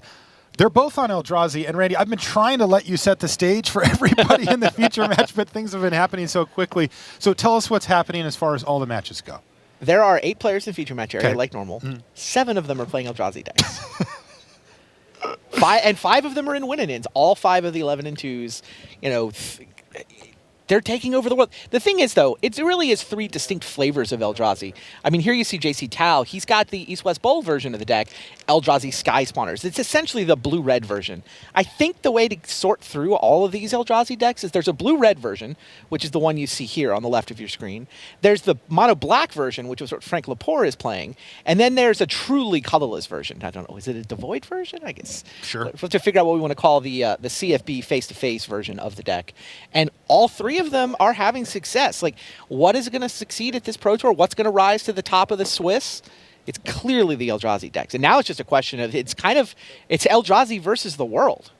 So these teams actually broke it. Yes. Right. I mean, have you heard East-West Bowl's record with this blue-red version on day 1? Yeah, 95% match win percentage. 19-1. Pretty insane. In Modern, which is generally thought of as the format that you have to face so many different matchups, you got to kind of take your hits when you get them and take your good matchups when you get them as well, and it's hard to dominate like this. The other, and on the other side, Channel Fireball and face-to-face games, obviously, they collaborated. 3 of the 5 11-2s are from that team. It's 3 of them, and then Frank Lepore and 1 East-West Bowl player, Andrew Brown. Here we've got guys on 3 losses, so these guys are also both entirely live for top 8. Sam Pardee is from the face-to-face side of that. And the way I've heard the story, I mean, Sam was one of the guys who put the most work in on this. It was very much from the face-to-face game side of that collaboration that this deck came. Jacob Wilson had the initial build, and Jacob is the guy they point to as sort of, if there is one guy who had the most deserves the most credit for the design, it's Jacob. But Sam Pardee also clearly put a lot of the work in. All right, well, you can see the board state here, and this looks pretty typical for what we see from JC's side. He's got 2 Eldrazi Sky Spawn, or 3 of them, excuse me, and all of their friends. All right, so it looks like he's got, here's a Ruination Guide, and he's just going to ship the team with only 1 lowly blocker. This is just a ton of damage. 15? Yeah. Nice Ruination Guide. This deck's great. I haven't seen a ton of this deck specifically. On paper, it does look like it may actually have the advantage in these Eldrazi mirrors, and we may see a lot of Eldrazi mirrors down the stretch and tomorrow, so they're positioned quite well. Flyers seem good. Yeah, Ruination Guide on this board seems insane. Absurd. You look at the craziest part is look at the mana for JC Tao. He's Island. He's got 1 Shivan Reef and 2 islands, and this is what he's done in Modern. All right, so Sam Pardee is going to have to kind of suck it up here and dismember the Ruination Guide to save himself a lot of damage. He's also going to trade off his Mimic for 1 Scion here. And still take a lot of damage, falling to 6, facing down lethal in the air. Crazy. Doesn't seem like Pardee really has a way to get out of this, right? The 3 flyers are going to be super tough for him. Yeah, I mean, his interaction with the opponent is Ratchet Bomb and Chalice of the Void. Spellskite interacts with some opponents, but not this one. He basically had to leave his mana untapped so that he can power up a Nexus and block a flyer. But even that's not enough, right? He's hoping JC won't attack with the Scion? It would have him he at survives. 1. Yeah. He can survive on 1. Oh, well, my goodness. Well, how about an Obligator to change the math here? And he's going to go ahead and sacrifice those 2 to steal it, and that's going to be lethal here. JC Tao takes game 1 from Sam Pardee. Now, you said this is a win-in, right, Randy? No, this is the one that's not. This is the one that's not. So these players guys are are both 10 X3. and 3. Right. Now, we also have Shuhei Nakamura and Andrew Brown battling in our feature match area. They are on a win-in at 11 and 2. Yes, King and of the then we Hill have kind of a half win-in on our back table with Ivan Flock and Oliver Polak-Rotman. Rotman's on 10 and 3, but Flock's on 11 and 2. And it sounds like we just heard an update. Ivan Flock took the first game there. So score 1 for the CFB face-to-face Eldrazi. And Shuhei Nakamura is up a game in the King of the Hill match against Andrew Brown. You know, it's going to be really interesting to watch how these Eldrazi decks evolve. I mean, look, clearly they're taking over the Pro Tour. Like, the story of this Pro Tour is going to be the dominance of this Eldrazi deck at this point. Songs will be sung about this deck. I know that. And there's very few moments in Magic. You know, you go years in between having, people truly be able to break a format. But does that mean Modern is broken? We can't know yet. Like, once these deck lists get out, then can the world react? Now that you know what the target is that you have to beat, jury's out. Look, deck looks great, and obviously the lands that create multiple mana have caused problems historically. But yeah, for me, this is, sit back and enjoy watching these guys sort of reap the benefits of putting in the work to break the format. Then we'll worry about Modern once we get a couple Grand Prix in. Nice start here for Frank Lepore, by the way. He has an Eldrazi Mimic into a Matter Reshaper, into a Thought-Knot Seer. Luis has a slower start this time with the Relic of Progenitus into a Spellskite, and he is getting Thought-Knotted here. Doesn't look like a lot to go with here either. Another Relic of Progenitus and a Simian Spirit Guide. This draw has no Eldrazi for Luis. Not Weird. a 1. A couple of Mutavaults. Let's see what he took. He took the Spirit Guide. And he's going to go ahead and get in there for 4 damage.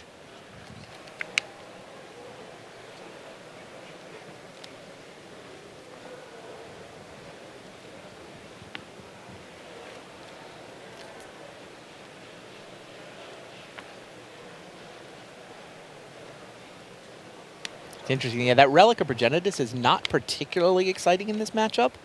No. But it's better than Chalice of the Void. Sure. I don't know that Luis has a lot of good sideboard options for this matchup. I don't know if they expected that there would be this much Eldrazi that they'd have to slog their way through. And I mean, it wasn't that big a percentage of the field. It was like 7% of the day 1 field. Oh, there's another Thought-Knots here for Lepore. Pretty brutal here from Scott Vargas' standpoint, as now all of a sudden 4, 8, 11 damage crunching into the red zone here. And Luis is not going to be able to take much more of this. You know, game 1 went very quickly in Luis's direction, and this one doesn't seem to be going very well here for... Feels like we're going to game 3. It does feel like it. Yeah, he found another one to sort of chain them into each other. And there's a Blight Herder, that's a special one.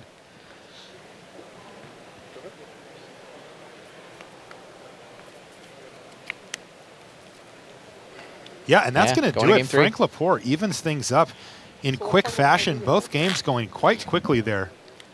And we're going to get a game 3 between these two. And remember, this is for top 8, and this is huge top 8 for both of them. Oh I my have to God. say, you know, it's been a long time since Luis has been It back has in been. the top 8, and it means the world to him. And this is Frank's first Pro Tour. He's played for top 8 against Luis Scott Vargas. Like, this is what you dream about as a Magic player. There's a reason it's the feature match Yeah. and the lead. Huge match. Yeah, that game 3 just has such high stakes. All right, so let's take a look at our King of the Hill match, which is Shuhei Nakamura versus Andrew Brown, with Shuhei up a game. Remember, Shuhei tests with Team Channel Fireball, so he's going to be on the same deck that Luis is on, or something similar at least. And Andrew Brown's on the blue-red version from Team East-West Bowl. And you were saying you think that the blue-red has the advantage in the matchup. I do. I think Eldrazi Obligator's ability to just steal the one giant Eldrazi and set up one huge attack is great. I also think Drowner of Hope is good in the matchup. And even the Sky Spawner as a flyer can be good. All right, so that was a Thought Knot Seer coming down in the early stages of the game here. It's like turn 2. And it's going to take away an Eldrazi Obligator. I mean, there's one thing to say. I can say it's advantage. I don't think it's, 70-30 advantaged. I think there's a deck edge, but skill still matters, draw still matters, and Shuhei's the one who's up a game here. Shuhei's up a game and just got not attacked at all that last turn, so things looking pretty decent for him.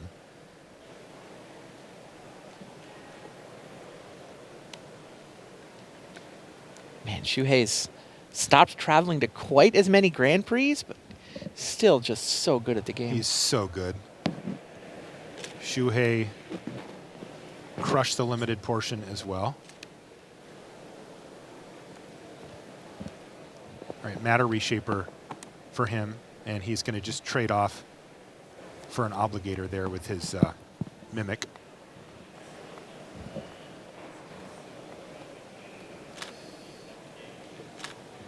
Keeping an eye on table A in the upper right-hand side. Once they're ready to go, we can jump back and get the conclusion to see if this is going to be number 6 for Scott Vargas or number 1 for Frank Lepore. All right. Yeah, why don't we jump back to that table? I don't want to miss a single turn of the action on Frank Lepore versus Luis Scott Vargas. I know all of you at home want to see who wins that as well. We'll be keeping an eye on our side matches for you as well, bringing you any updates that are relevant. And we are off. This is a Ghost Quarter to kick things off for Scott Vargas. Not the most explosive start. Eldrazi Temple and a Mimic there for Frank Lepore.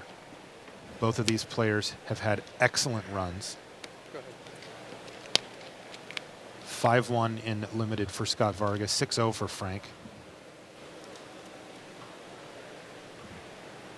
And they clearly have the right deck for the tournament here, even though they have different flavors. They're both taking advantage of the Eye of Ugin Eldrazi Temple package.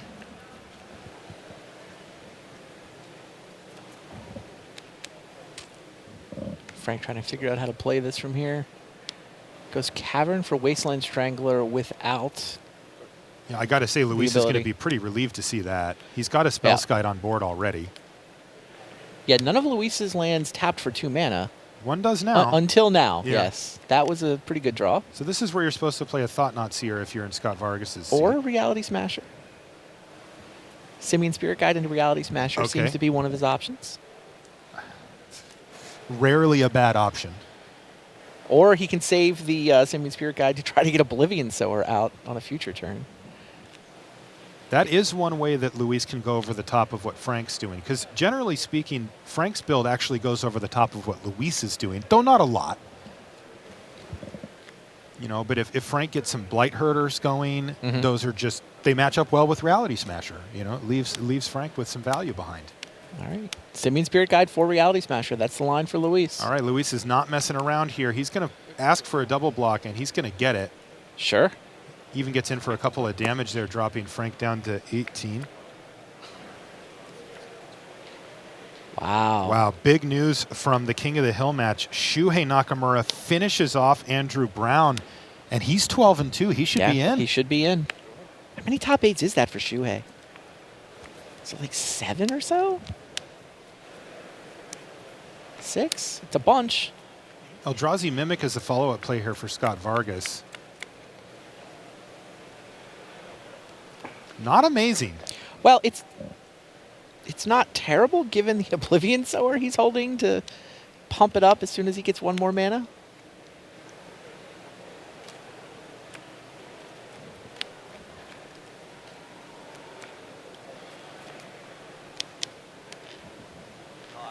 Corrupted Crossroads for Frank.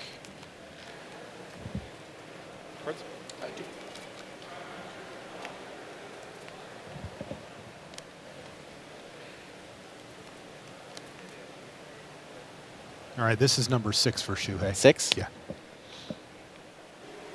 And Blight Herder. There are 2 cards in exile for Wow. Luis Scott Vargas. Look at that. Yeah, Frank's relics are a lot better than Luis's. Frank's relics are in there for value, and Luis's are a little more, hose the graveyard deck style cards and cantrip when you're desperate. One of them was a Spirit Guide. That's true. Luis removed that one himself, didn't he? Yeah, he did that work. All right, Funny. it looks like Luis has found the land he needs. Yup. Yes, for the Oblivion Sower. And he's going to exile. Wow, 4 spells. He doesn't hit any Swing and a lands. miss. Kind of. He did get some nice stuff off the top of the library there. Sure. Don't know if he's going to be super sad about that. And this poor Simian Spirit Guide has just been tossed around between graveyard and exile. In the meantime, Mimic gets to attack for a 5/8. ton.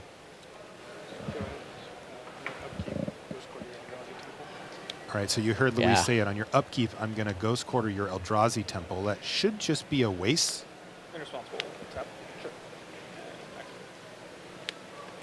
All right, in response, he's going to float a colorless, use it Pop his relic. to pop a relic. Right, he's got to draw his card first there, though. And then, yeah, there are basic lands in these Eldrazi decks. Frank actually has basic swamp. Most of them have basic wastes. That's right. That's the thing you can get from a Ghost Quarter or a Path to Exile. Same idea. But still, Luis downgraded his lands. Right, losing the Eldrazi Temple, downgrading it to a swamp is going to make it harder for Frank to deploy his hand. And his hand is starting to clog up with stuff. Yeah. Drowner of Hope, Thought Not Seer, Wasteland Strangler. Yeah, I think Frank wants to wait until the land's already out of his library to crack the relic there, right?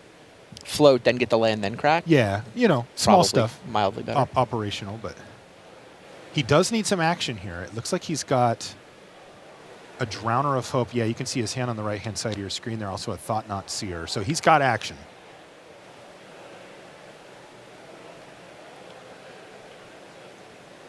Now, I do want to bring up what happens to the loser of this match, whoever that may be. They play another win and in next round. Okay. So basically back-to-back win and ins for these two. Well, one of them. Right.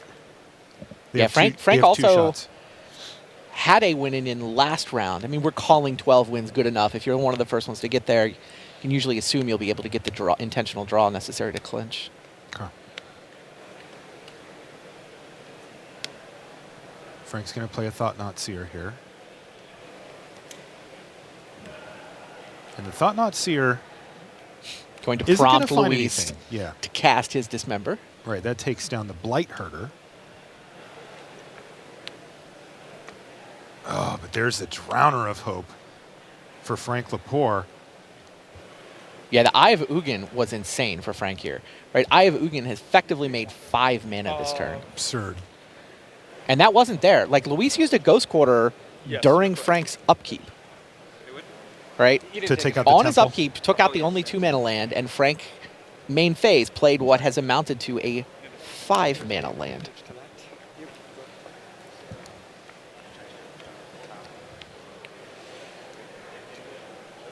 Sounds like JC Tao got it done against Sam Pardee. Yep, he's 11-3 now.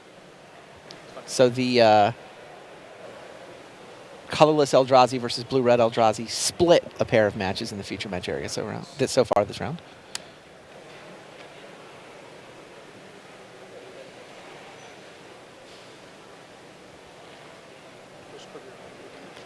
All right, he's going to Ghost Quarter the Eye of Ugin. Sure.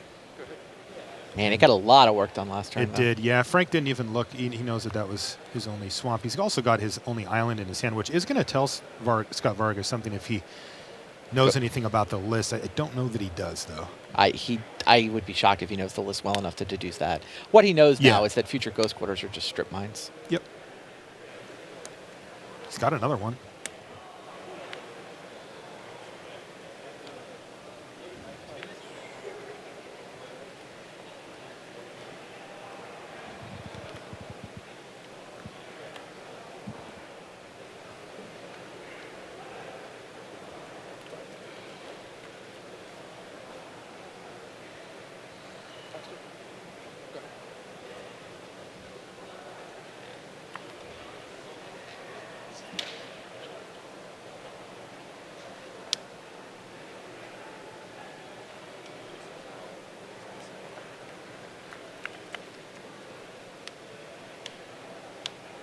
To Luis.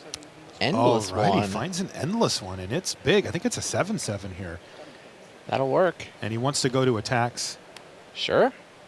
Eldrazi Mimic is also happy about that endless one.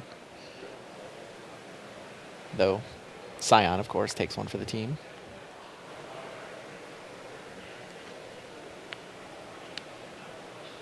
Who's going to be the one to clinch their spot in the top 8? Yeah, what breaks this stalemate? I mean, Luis doesn't really have a breaker. Drowner of Hope can do quite a bit for Frank here. He's got 2 Scions. If he can generate a bunch of other ones, he may be able to just one-shot Luis by tapping down his team and getting in for a ton of damage. Maybe Ratchet Bomb from Luis might clean that up a little bit, potentially. It's possible. Also, Spellskite can just eat a lot of those taps, right? Yes. He just taps Spellskite a lot. That's true. Yeah, I'm thinking like Blight Herder. Make a big move. Both life totals relatively high here.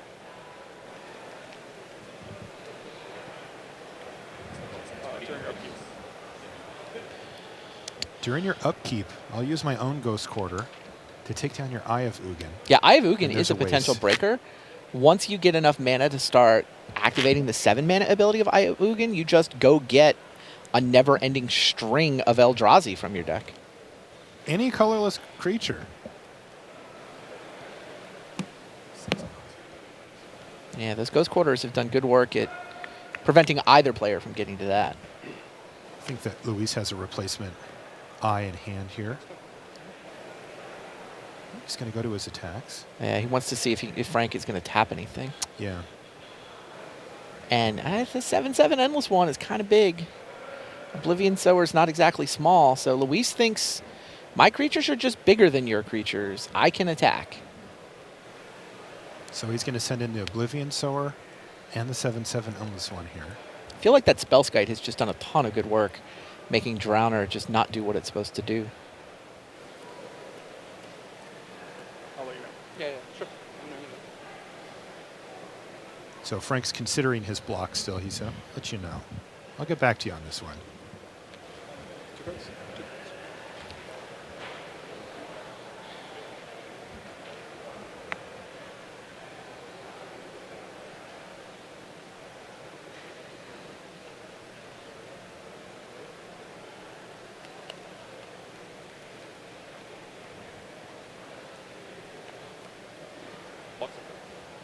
Okay, he is going to double block here.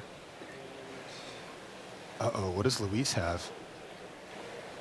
Kind of pump fakes there, but does nothing. Luis has a bluff. He just had a bluff. He wants Frank to think about the fact that he's holding another.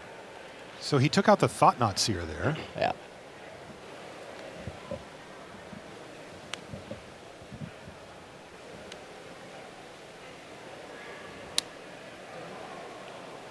Yeah, he wants to draw a card.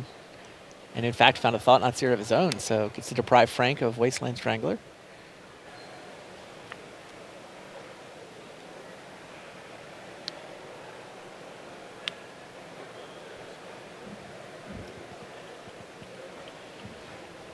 Yeah, this has been a really good game. We had 2 not so great games to start off with, let's be honest, but this one has been very good.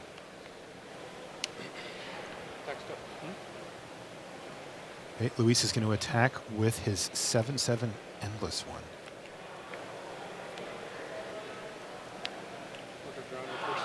Yeah, And there's Drowner going to be a first. double block here, and they're just sort of chewing through each other's resources Well, here. Luis is doing that. Luis is the one who's decided, hey, let's chew through our resources. If you want a double block, great. I'm still going to have a Thought-Knot Seer standing at the end of this and an Eldrazi Mimic, and you're down to a couple of Scions.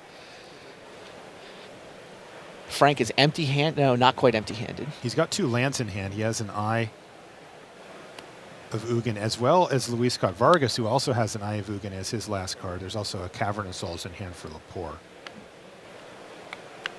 Simian Spirit Guide off the top for Scott Vargas.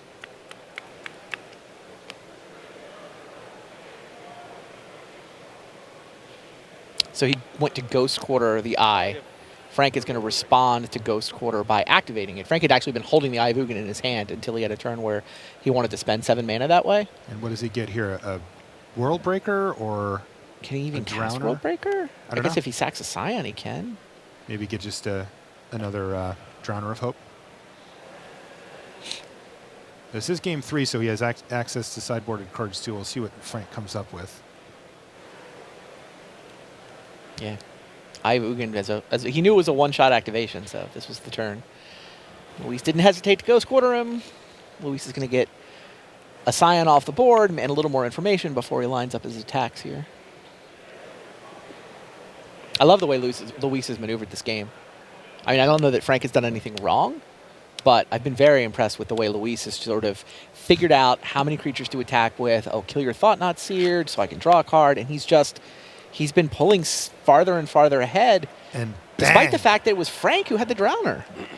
So it was a Blight Herder that Frank ended up searching up there. Sure. But remember, that was with Ghost Quarter ability on the stack, so Frank does not get a steady stream of cards from his Eye of Ugin here. Right, it was one shot. But there's plenty in the exile zone, so this Blight Herder is going to bring friends along. There it is. Say, not this guy, those 2. Sure. Get a little process going here, and 3 friends. But look, Frank Lepore's life total down to 3. Is this the time for Luis Scott Vargas to get back in the top 8? It's been a while for him. I know he's ready to be back. And he finds a Dismember here for the Blight Herder. Dismember to clear a blocker. Mutavault joins the attack. Send in the team. Are we going to see 3 chump blocks here? He goes down to 1. Can Luis finish this off? Or can Frank Lepore top deck something amazing? We have to wait further. Relic of Progenitus to draw another card. What does he find? Another Blight Herder. It's a lot of cards to choose from. Has Frank just restabilized this board? It's not stable, right? He's acquired. I'm asking. He's got a 4/5 and 3 1/1s now. Looks pretty stable. 1 2 3 4 1 2 3 4. And Luis passes a turn back. Wow. Frank is back in this game. That 4/5 Blight Herder is just the biggest creature around, isn't it? Yep. Luis needs 1 more creature, but there's a Thought-Knot Seer, and it's going to take out a Simian Spirit Guide. Not a big deal. But the 4/4 body is a big deal. Big deal. Frank is scrapping his way back in this, and Scott Vargas needs to find something to get back ahead. Jeez. Now, the good news for Luis is that it's going to be tough for Frank to start attacking anytime soon just because he's already at 1 life, so he just has so little to work with here. Right. So Luis probably will have time. And Frank, he just doesn't want to see Luis draw any more cards here, but he has to. Luis just draws his card and passes a turn back. What does Frank find off the top? He just had Blight Herder into Thought-Knot Seer.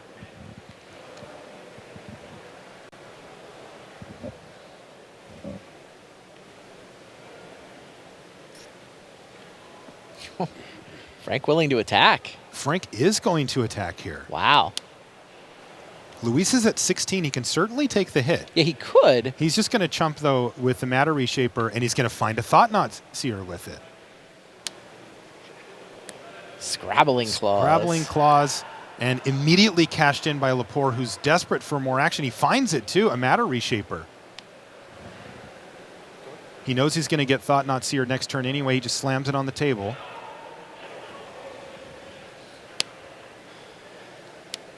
And there it is. Sees that Frank's just holding an Urborg. Just an Urborg.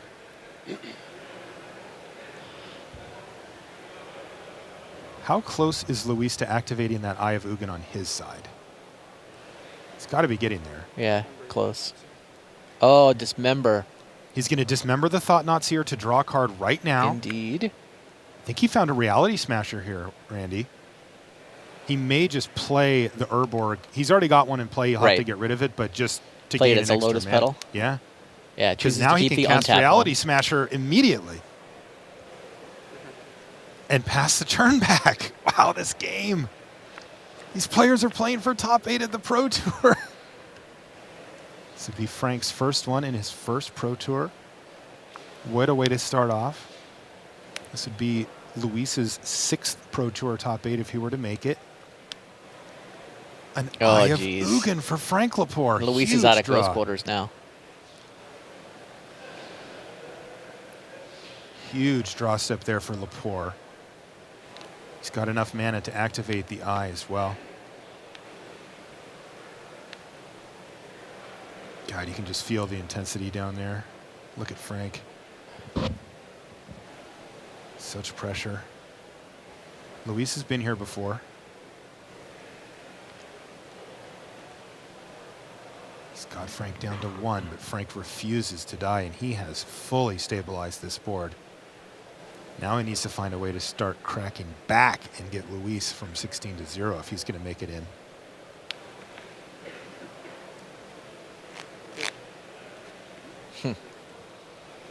Sacks a Scion so that he can leave Eldrazi Temple untapped.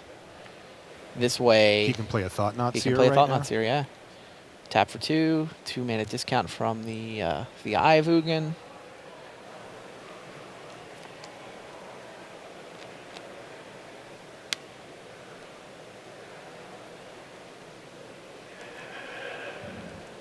He goes for Blightherder, so I guess he's going to sack a Scion for that, right? Yep, yeah, he sacks a does Scion indeed. so they can get Blightherder. Well, he'll get them back.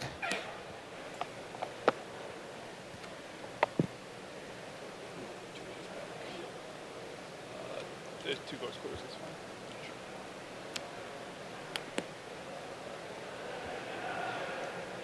Now can he start attacking? Not really. Reality Smasher holding down the fort quite nicely here for Scott Vargas. Yeah, the nice thing There's a waste. Yeah. Now can he activate his Eye? It's 6, right? It's 7 to go. He's got it. Can tap that Eye for black mana.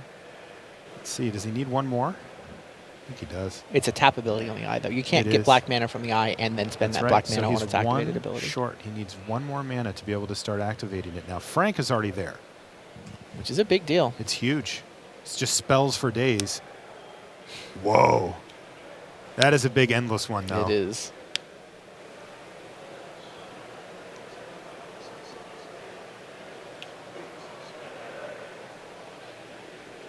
It's a 10-10.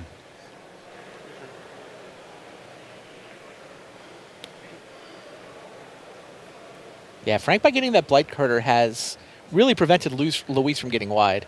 Like, the fact that Luis had Mutavaults that he could attack with was potentially allowing him. And you saw he actually... he had them kind of set out. Yeah, he had a double block opportunity. He could have double blocked that earlier Thought Not Seer with Matter Reshaper and Mutavault, but he didn't want to lose the Mutavault, both because it's a creature and also because he's really wanted to win this race to Eye of Ugin.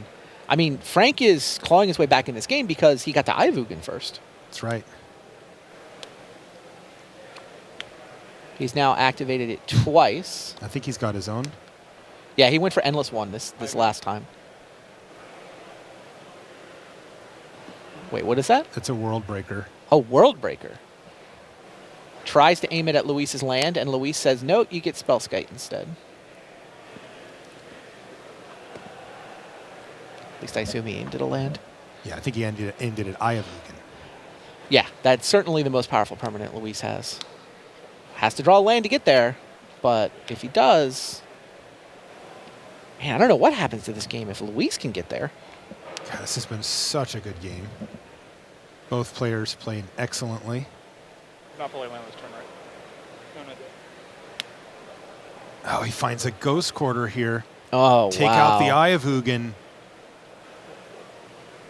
And no more wastes for Luis to go get either.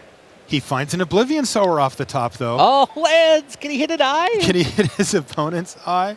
No, he can just go get him out of the exile zone. Oh, my God. They've all been exiled. They're in the with exile Relic. zone. He gets what all just of those. happened, Marshall?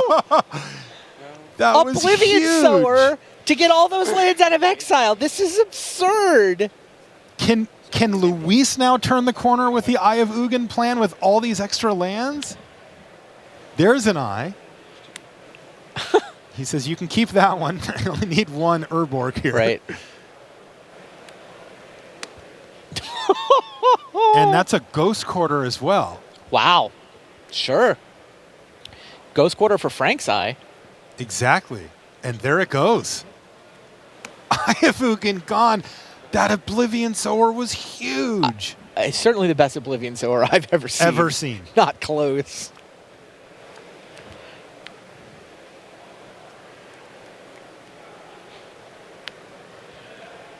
Eldrazi Temple for Frank Lepore.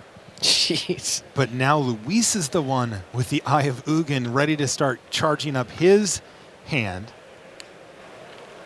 Gut shot for the Gut win! shot off the top for Gut Luis shot for the win! Oh, my God. He drew Gut shot to put him in the top Oh, 8. my God. Luis Scott Vargas draws Gut shot, and he's into the top 8. Unbelievable. Look at that smile. Huge smile from Luis Scott Vargas. Awesome job. And for Frank Lepore fans, he gets another shot at it. That was not the end of the road for Frank. Nope, he's still playing for it next round. He's still playing for it next round. But Luis wins the match with Gut Shot off the top of the deck. Unbelievable. Let's jump back to our other table here. Oliver Polak-Rotman versus Ivan Flock. As we come into the match here, they're tied at 1 game apiece, and we're starting off game 3. That was insane. I guess you put it in your deck to kill the Mimic, right? Yeah. Seems solid. I get a feeling Luis is going to put that card in a lot of decks for a lot of years to come to relive that moment and play many of them against Paul Cheon.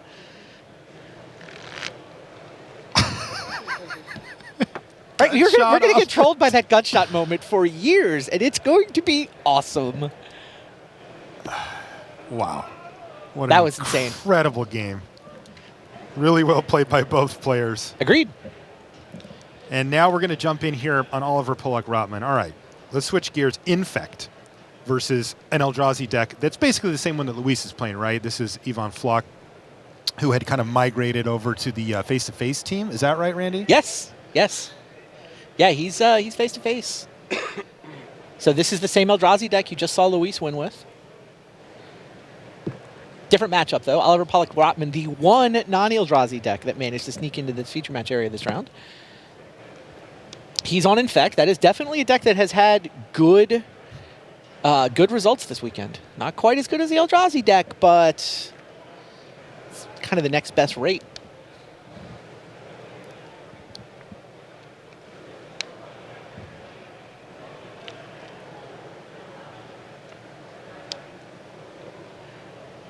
Blighted Agent for Oliver Polak-Rotman.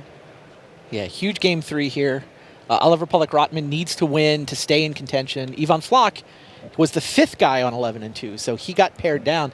It's actually kind of remarkable that the CFB face-to-face alliance didn't have a mirror match. They were 3 of the 5 players on 11-2, but none of them got paired against each other. Fortuitous pairings for them. That is good. And both Luis and Shuhei won. Right? Yeah, Luis and Shuhei. 6 top 8s apiece if they get the ID they need to make this top 8. Maybe with each other? I mean, if Flock loses, then yes, they'll be paired against each other. They're the only 2 players on X2. That's a nice handshake. Yeah. Teammates, good friends, 6 top 8s each. Fellow Hall of Famers, Hall yeah. of Famers. 6 apiece. That's a 12 top 8 handshake. Hey, you want to go get a sandwich? The best tasting sandwich in the history of Magic the Gathering, for sure. So Ivan Flock's picked up just a single poison counter so far. Rotman's down to 11 life here. And you can see that Spellskite for Ivan Flock. It just wreaks havoc with this Infect deck.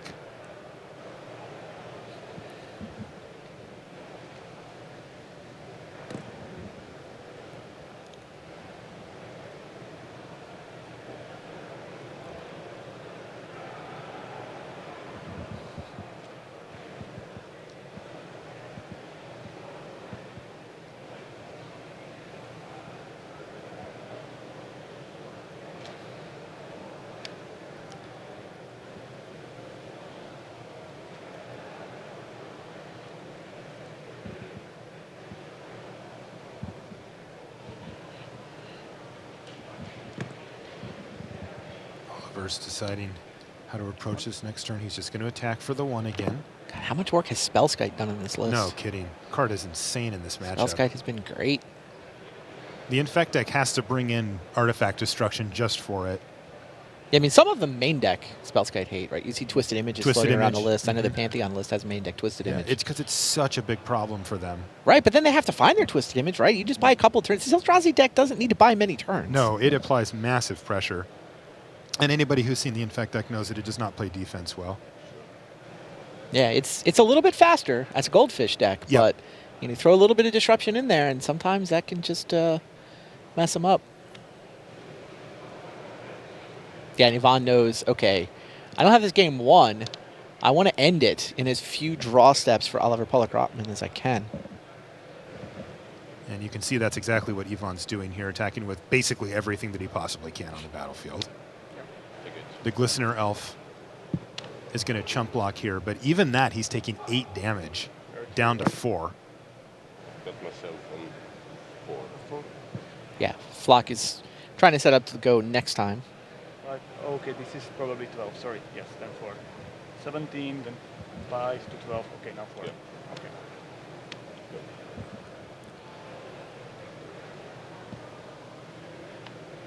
Yeah, big draw step. It was land. Which isn't always bad. Sometimes it's just the delve card, the delve that you need for Become Immense. Yeah, right? one more fetch land. Yeah, we saw that with Andrew Cuneo. Yeah, he was a fetch land away from winning this matchup. Last round of the feature match area. Pollock-Rotman's hand is all giant growths. Might of Old Krosa, Vines of Vastwood, and now that Misty Rainforest. That is not going to get it done versus an opposing Spellskite.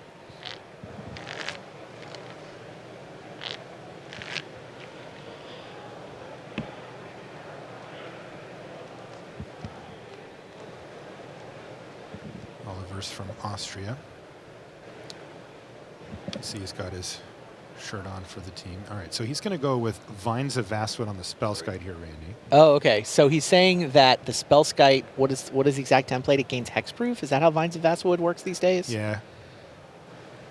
Right. Can't be the target of spells or abilities your opponents control, which means that if this resolves, Ivan will not be allowed to redirect any future giant growths onto the Spellskite. That's right.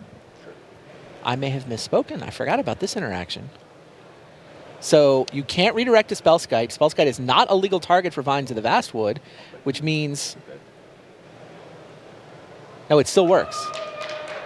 All right, well, that looks like that's it. Ivan Flock has won his match. Does that put him into the top 8? There are 3 players now on X and 2. So that was Oliver Pollock-Rotman trying to trick Ivan Flock and only tricking me? That's what just happened? Apparently. Yeah. It was very convincing. I bought it. Yeah. It's like, oh, does this work? Wait a minute. No, it doesn't work. Ivan Flock is the winner. Ivan Flock will be at X and 2 going into this last round. So we go into this last round. There are 3 players who are 1 intentional draw away. They're all teammates. They're all playing the same deck. Ivan Flock, Shuhei Nakamura, Luis Scott Vargas. Stop me if you've heard of these guys before. 3 of the Pro Tour's true stars. Unbelievable. And we certainly know the story of this Pro Tour, right? It's just this Eldrazi deck is just absurd and crushing. So 2 of them are going to get paired up. Yep. Sandwich time. Handshake. What about for the other one? How does that normally plan out? So that's going to be an X2. Will they also be paired up against an X2? They will be paired against an X3 who will not be in a position to draw. So Okay. it's like if you win, now you're the 1 seed. If you lose, you still hope to get the draw in the last round. Now, the way the standings play out, it looks like we're going to see, 1 or 2 12 and 4s. It's kind of what we normally see at the Pro Tour. Looking at the standings now, it looks like we're in that range again. So even the guy who gets paired down, still, 98% going to get in. Well, I know that Rich Hagen's at the news desk, and he is going to have all the updates and all the action as we wind down the Swiss portion of the tournament. Let's send it to him. It's true, Marshall, and thanks to Marshall and Randy for bringing us one of the great games of Magic. That third game between Frank Lepore and LSV is one for the ages. Bookmark it now. So much to learn, so much to see. Just outstanding Magic. Good luck to Frank Lepore as we head down the stretch. Congratulations to Luis Scott Vargas. He's right on the verge. Still needs a handshake. 36 points isn't enough right now. But Shuhei Nakamura 36, Luis Scott Vargas 36, Even Flock 36. Overwhelmingly likely to somehow, somewhere in the next 2 hours, shake hands and be in. Down on the floor is our Brian David Marshall. So why don't we find out what's going on in what is a pulsating round 14. BDM, what you got? All right, Rich. I just watched Patrick Dickman win his match against Gregors Kowalski, and there's not that much else going on in the feature match area. I just saw Kentaro Yamamoto just defeated Mike Sigris. There was a Through the Breach, and Emrakul was sent through it. It destroyed all the permanents on Mike Sigris' side of the table. He stayed alive for a couple turns, but it wasn't enough. And then I see a couple matches here. Nathan Holliday's playing Paul Rietzel. Here I see Lucas Blohan playing Paulo Vitor Damarosa. It looks like that might be a result. Do we know who won here? Do you know who won here? PV just won his match. And let me see if I can get an update here from Paul. Who won over here? I did. Paul just defeated Nathan Holliday, and that really is all the results from this top table area. And that's about all we have here from the floor at Pro Tour Oath of the Gatewatch. All right, thanks very much to Brian David Marshall. Now, there are a couple of really interesting ones he gave us there, happening right on the floor as it happened. Paulo Vitor Damarosa, by beating Lucas Blohan, is still technically alive on 30 points. He's up to 30. Lucas Blohan on 27 is gone. Let me tell you about all the people who are gone, because all the 27 pointers were against each other. So the people I'm reading out to you now cannot make the top 8. Dan Lanthier at 9 wins. Daniel Grafensteiner, Michael Majors, Jeremy Desani, the Pro Tour champion. Andrew Cuneo is done. Yuki Ichikawa, Martin Muller, he's now had his 5th loss formally eliminated.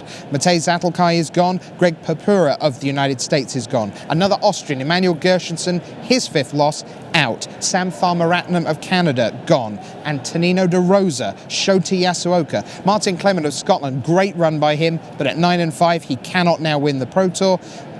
Lucas Blohan, 27. Great stuff right there. And then Jelga Vigersma, he is still alive on 30 points.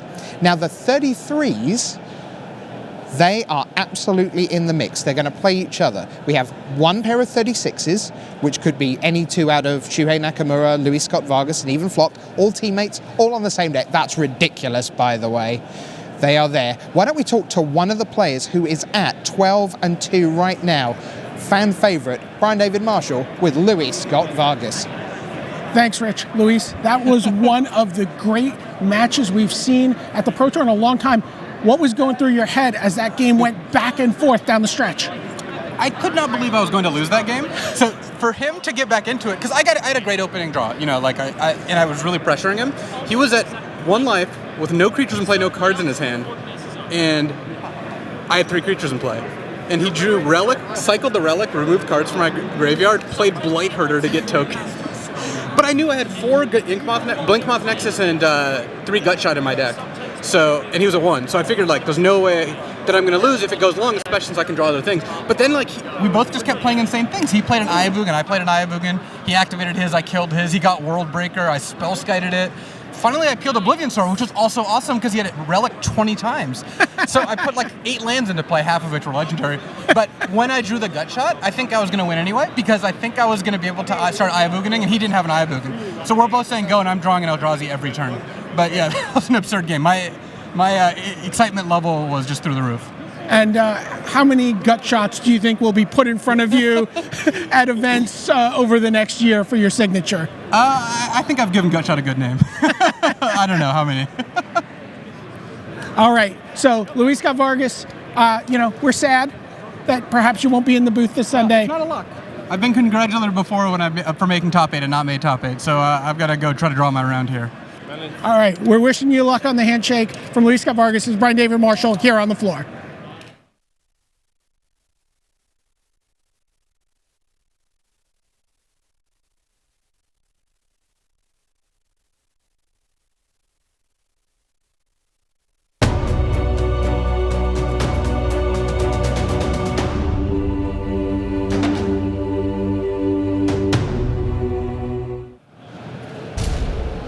As we come to you live from Pro Tour Oath of the Gatewatch, there are 2 rounds remaining in the Swiss format. Throughout the rounds, Ian, everyone's played 2 games out of 3. Game 1, the 60 cards out of the box, and then they get to sideboard. It's always important. But tomorrow, when we come back for the Pro Tour Top 8, much as we have through much of Magic's history, we're going to go to best 3 out of 5. Is there a way to adequately explain just how much importance is resting on sideboards tomorrow? It's pretty tough to do. In all formats, Rich, sideboards are often undervalued, underappreciated by Magic players. In Modern in particular, sideboards are especially important. With so many powerful decks that are doing such wildly different things, you need to come equipped with a good sideboard. And when you're headed for the top 8, you need to be thinking about playing upwards of 4 games with your sideboard instead of just 2. Mm-hmm. So, this is a format with 50 sets in it, which is the best part of 10,000 cards. Yeah, it's mind-boggling. Before we get into the specifics, if people are saying, what is my sideboard meant to look like? What kinds of cards belong in a sideboard? Well, you definitely want specialized cards, just speaking in general in any Magic format, right? Yep. You want cards that are specifically targeted for your opposing deck strategy or that shore up weaknesses in your own deck. So a perfect example of that, if you think you're going to be up against decks that have lots of artifacts and enchantments, you might want to play a card like Naturalize in your sideboard. That one's pretty straightforward. All right, so why don't we talk about artifacts, because the one thing that everyone knew coming in was that pretty much there was going to be affinity decks. The robot menace, if you like. And in order to beat that, because it's super good game 1, indeed Randy said almost certainly it's the best game 1 deck in the format coming in. Maybe that's not true anymore with all the Eldrazi, but we'll see. But you had to find a way to beat affinity. So why don't we take a look at some of the cards that could hate on the artifacts? Yeah, so our first slide here, this is Artifact Hate, and as Rich mentioned, when we say Artifact Hate, in many senses we mean Affinity Hate. Affinity, just a super powerful deck. It's what we call a linear deck sometimes, where it's very focused on one strategy, which is getting lots of artifacts in the battlefield. So looking through here, we have Ancient Grudge, classically just one of the most powerful artifact removal spells. It's a 2-for-1, it's cheap, it's instant speed, it's efficient. If your deck can play red and green, you should definitely strongly consider this card. Mm-hmm. What's interesting about all these is they do more than one thing. They do the thing as advertised, kill an artifact essentially, but Ancient Grudge does it twice. Nature's Claim says, oh, and by the way, since they're trying to beat you up with artifacts, we're going to let you unbeat yourself by 4 life. Destructive Revelry punishes them a little bit beyond the artifact.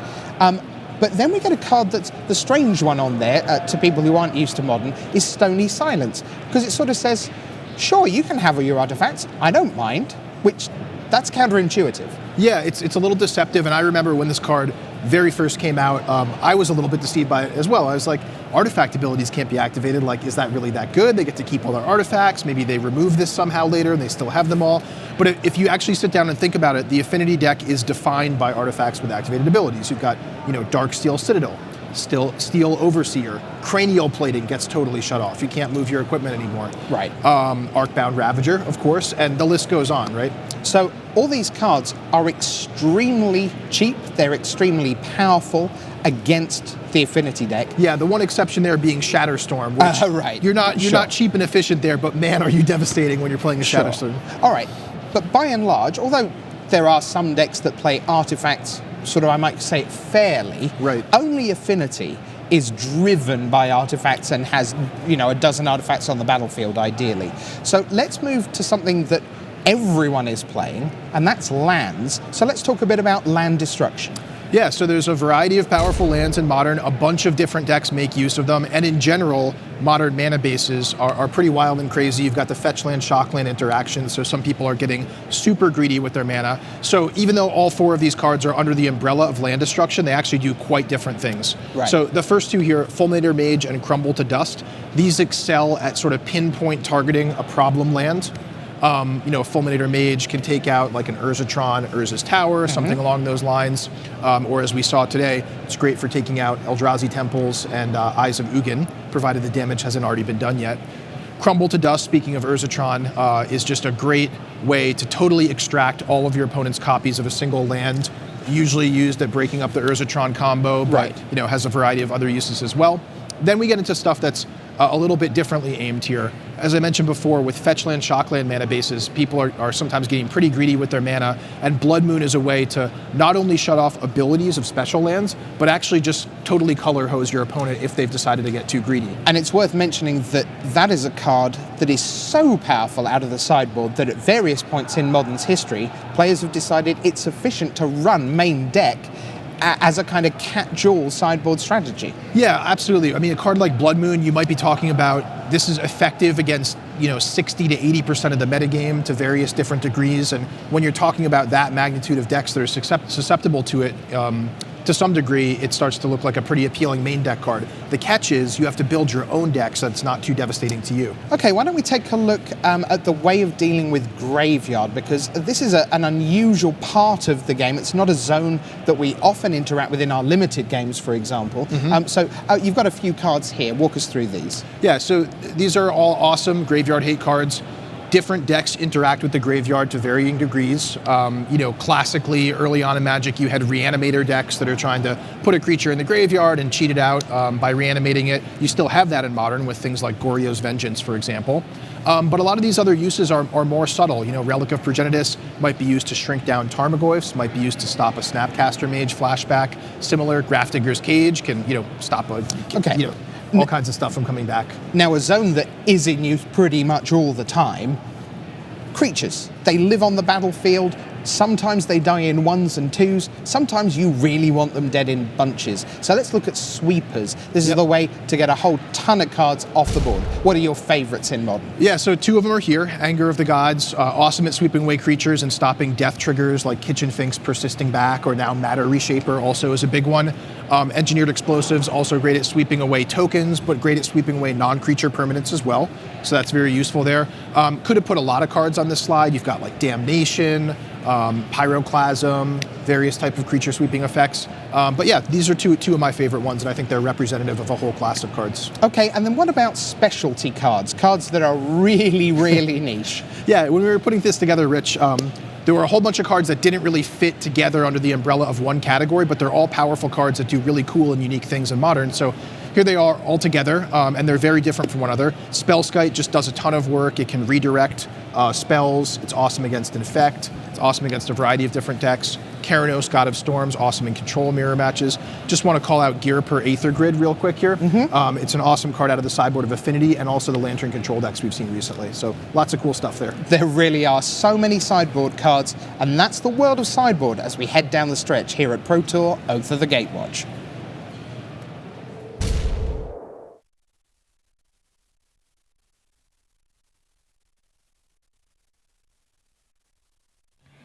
Hello there, welcome back to the booth here at Pro Tour Oath of the Gatewatch. That's Randy Buehler, and I'm Marshall Sutcliffe, and wow, super exciting stuff down the stretch here as we wind down the Swiss portion. We've got JC Tao versus Kentaro Yamamoto ready to go in the feature match area for round 15. Let's head down.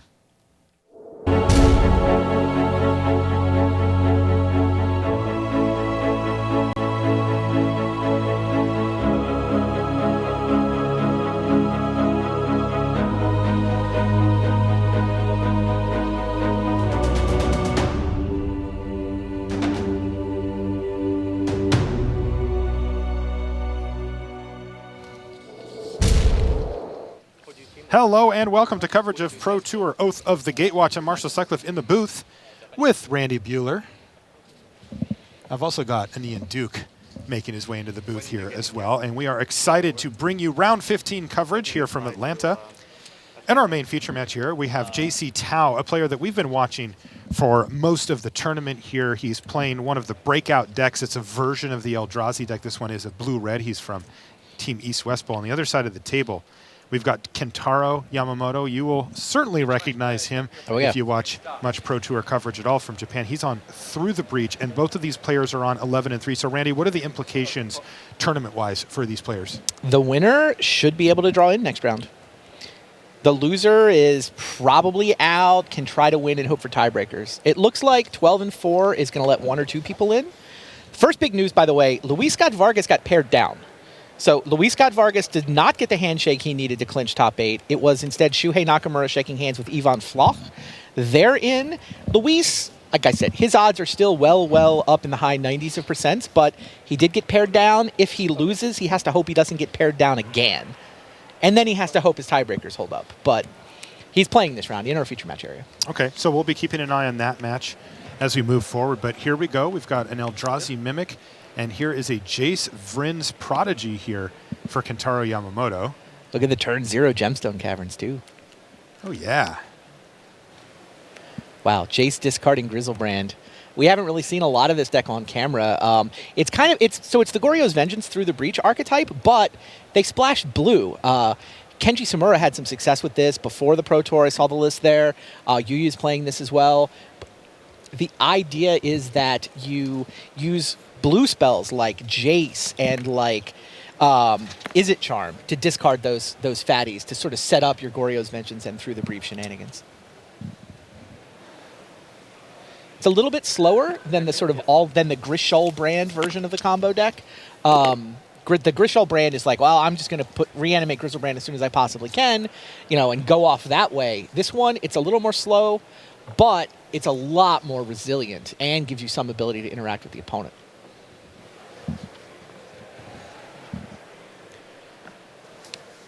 Oh my God, sounds like Luis is playing against Affinity and already has 2 copies of Chalice of the Void in play. He's got 1 on 0 and 1 on 2. That is incredibly crippling for the Affinity deck. So and that's game 1, so now he gets to go to his sideboard. Affinity's supposed to win game 1. That's correct. Yeah. All right, so here's a Lightning Bolt now. Sounds like, all right, it sounds like it's not over. There's a Steel Overseer and a Master of Ethereum in play. It might just be too late. Meanwhile, Kentaro Yamamoto. He's going to exile a Simian Spirit Guide, and he is going to Izzet Charm.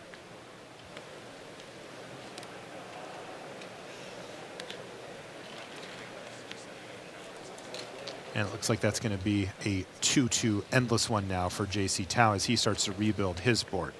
In the meantime, Yamamoto has gotten to the point where Jace Vryn's Prodigy can transform here into the Planeswalker side.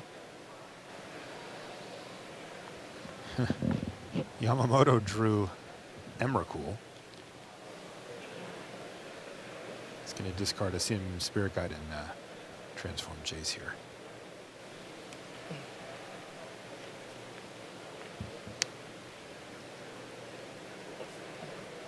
And he's just going to plus Jace, target that at the endless one, and pass the turn back with just 1 card in hand. Well, that 1 card costs 15.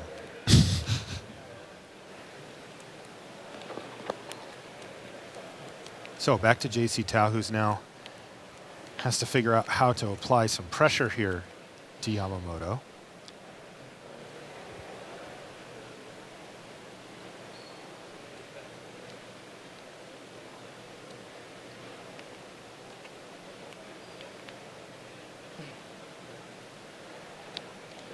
And he's found it. It's a Vile Aggregate. Not a ton of pressure, but it's something. Land off the top for Yamamoto.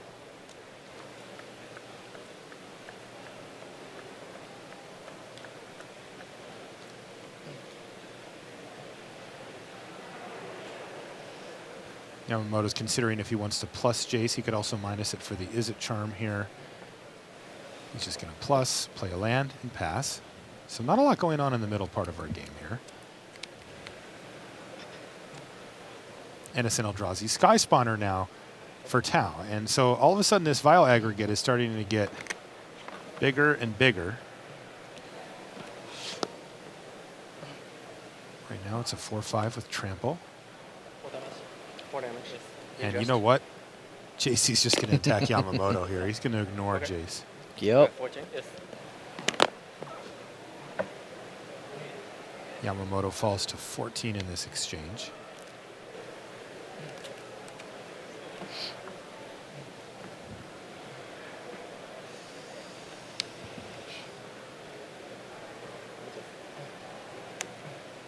And he's going to exile an Emrakul. He's probably pretty happy to see that one go away. Serum Vision's off the top for Yamamoto.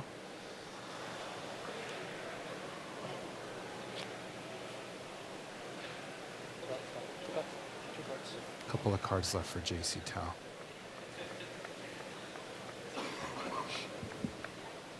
JC was undefeated overnight. This is his 3rd Pro Tour. But he's played a bunch recently. His other 2 came within the last 3 or 4 Pro Tours, so relatively new to the scene.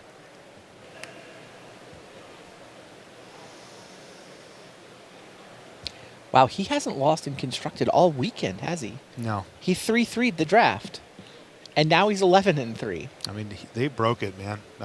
This blue-red Eldrazi deck might be the best of the bunch. The deck went 19-1 with the players that played it, Ian, in day 1. Astonishing. That's like unheard of. Like in Modern.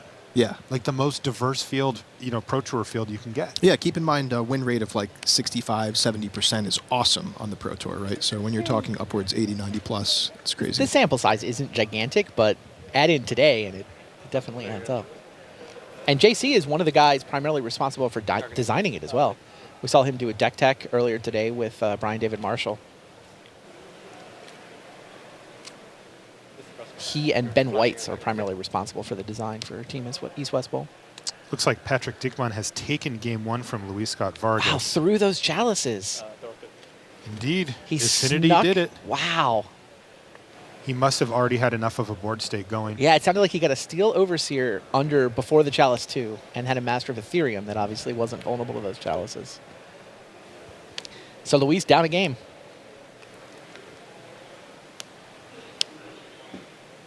And again, JC Tau continues to just add to his board here. 1, 2, 5, 11, 14. It's 14. That is a lethal attack right Ruination guy has From done a some Ruination serious guy. work. Yamamoto's double checking the math, but I think we're going to see game 1 go to JC Tau. Yeah, the math checks Unbelievable. out. JC swings for 14 damage that turn to take game 1 in our main feature match here in round 15. Super impressive stuff. That deck is very powerful. We'll be back right after these messages. Take the Oath. Retake the world. Oath of the Gatewatch is now available on Magic Online. Explore the new set by signing up for Magic Online at mtgo.com. In the art of Magic the Gathering Zendikar, you can experience the danger and beauty of Zendikar like never before. This lavishly illustrated hardcover book features the award-winning art of Magic the Gathering and gives you an insider's look at the secrets of Zendikar, its peoples, continents, and creatures. On sale now. Welcome back to the feature match here in Atlanta. Marshall Sutcliffe in the booth with Randy Buehler and Ian Duke. We're going to jump over and take a look at what Magnus Lanto, our Magic Online champion, he's playing Death Shadow aggro. He's up against Paul Cheon on Affinity. Now, this is one of the interesting little sub-stories here, is that Cheon somehow didn't end up on this awesome deck that Luis is playing and everybody else, because he was Not on the actually team at deck. home testing, because Cheon's wife...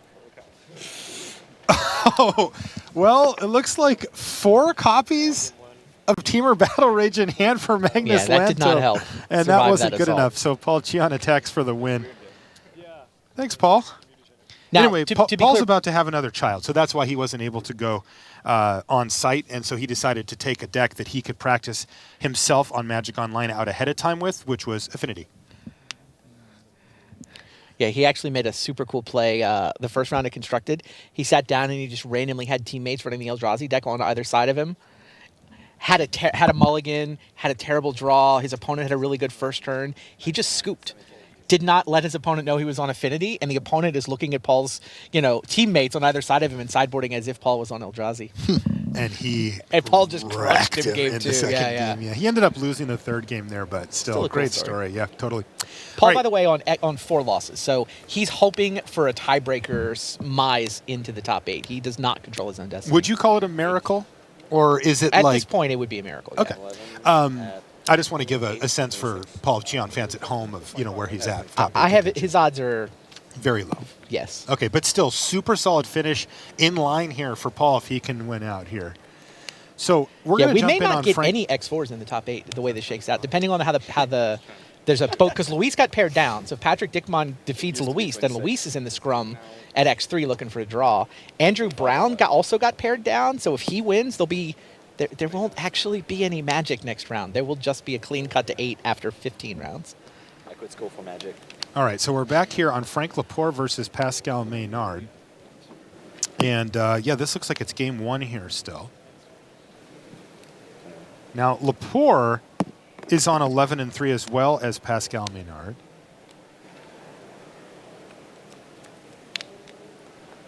Lepore's lost his last 2 matches here. But he's in a fine position here if he can take down Pascal Maynard. Yeah, this one is clean. Win it in. Winners should get to draw next round. The only scary part is if there's an odd number of people and you get paired down. That's the only scary part. Oh no, Frank Lepore's at 1 life again. Do you think he was traumatized by last round? Does he fear the gut shot here? It is his 3rd consecutive winning in? Indeed. Of note here that Pascal has not played a land, apparently. There's no lands. One of the really crazy things about this Affinity deck is how little mana it needs, and oftentimes that mana doesn't even come from actual lands. Can Frank stabilize here? It's looking very tough for him. Yeah, I think almost certainly not, right? His deck is basically all permanents, all creatures. Yeah, I mean, he could find something like a Drowner of Hope. The problem is that Pascal actually has access to double black for that cranial plating, and that does, in fact, do it. So, Pascal Maynard picks up a game here against Frank Lepore, and they're going to consult their sideboards. Let's go back to our main match here, where we've got Kentaro Yamamoto and JC Tao doing battle with JC really impressively. This deck, I can't get over it, Ian. I keep looking at these cards and feeling like they're underpowered for Modern, and then they just keep smashing so hard. Like that one, he attacked for 14 that turn. It's hard to argue with 8-0. I'm done arguing with it. I think this deck's awesome. JC has not lost in Modern. That's a crazy stat at this point.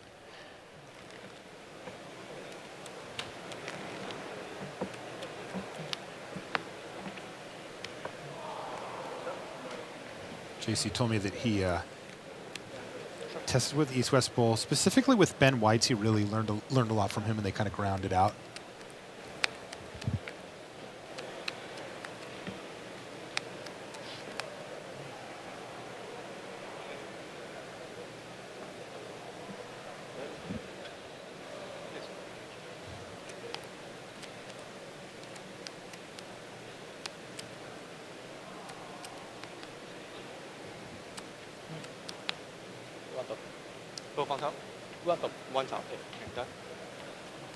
That was a Serum Visions resolve in there for Kentaro, and he put one of them on top. It was a land.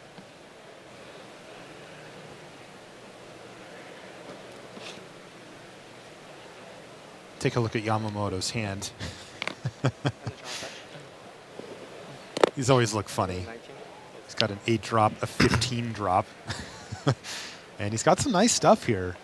The Simian Spirit Guide can allow him to power out that Through the Breach a turn early. Yeah, it's looking pretty good, honestly. I mean, on turn 4, he can just Simian Spirit Guide Through the Breach Emrakul, unless there's a Thought-Knot Seer.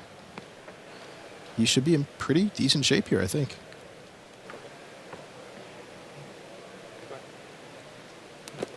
Forcing, yes. So Relic of Progenitus here for JC is going to take off one angle of attack here from Kentaro. The Goryo's Vengeance side of things, at least temporarily, will be shut down. Right.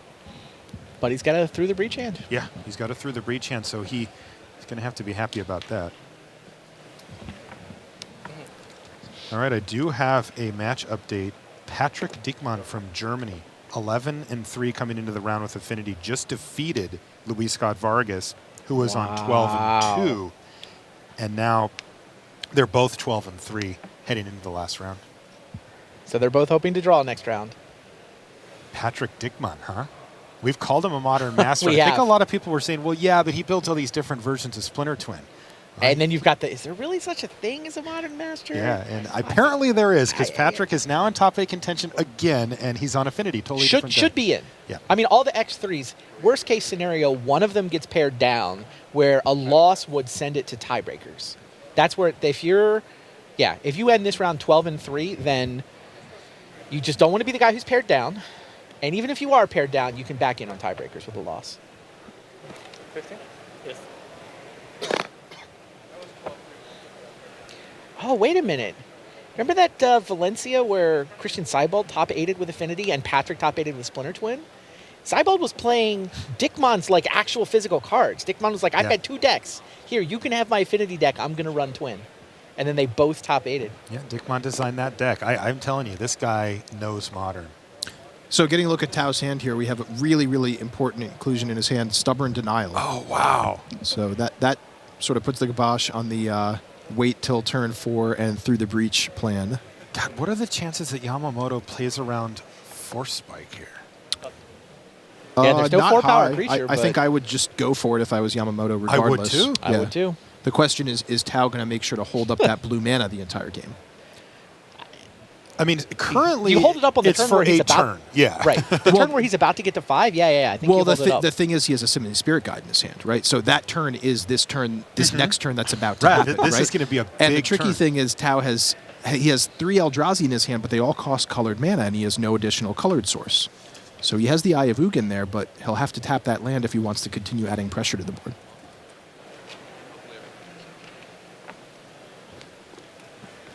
Yeah, 14. 13? Yeah, 14. Oh, 14, okay.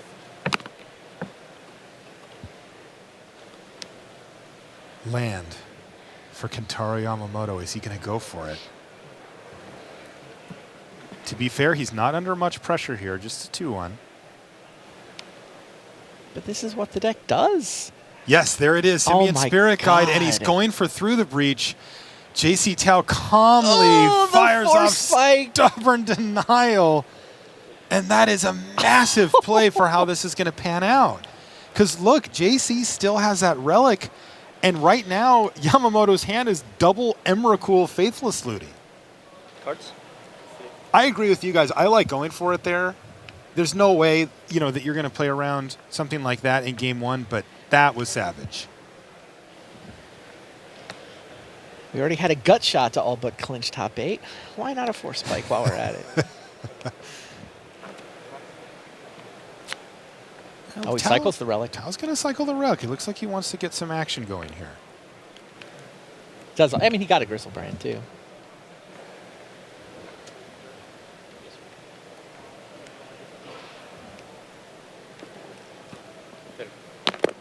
Attack for 2, drop you to 12. Yeah, land here would be huge for Tao. That Eye of Ugin would let him play multiple 3. Like every colored land he has can play a 3-mana creature with Eye of Ugin in play. Jeez, pretty tough there for Yamamoto.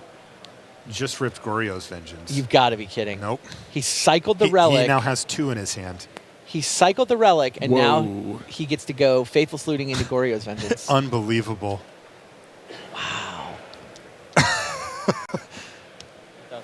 With that trigger on the stack, he's going for it. And how many permanents does JC Tao have? Exactly 6, so his whole board's going to be gone, but he is at 19. You think you've got Eldrazi? Meet Mama Eldrazi. Wow. What a draw for Yamamoto. Is this the 4th flavor of Eldrazi deck that could make top 8? Okay, well, Wow. Let's start all over again. I bet JC Tao is regretting the cycle on that Relic of Progenitus. I mean, Absolutely. you can see what he was thinking, but it definitely has not worked out. Now, interestingly, he's at 4 life, and Yamamoto does still have to find a way to finish him off here. Remember his faithless looting. Oh, he just drew another Goryo's Vengeance. He had the other one in his hand, but he just drew Is It Charm to get Grizzlebrand in and Goryo's Vengeance off. Wow, Kentaro Yamamoto, that stubborn denial, I thought it was going to break his back, and instead he just used the next 2 turns to do 17. So they're going to game 3. And we're moving on with that one. Yeah, you know what? The Relic turns out, if he had sat on the Relic, he would have countered the first Emrakul, essentially. Yep. And then the second one would have still gotten him. I mean, he would have been at 4 with no permanence anyway.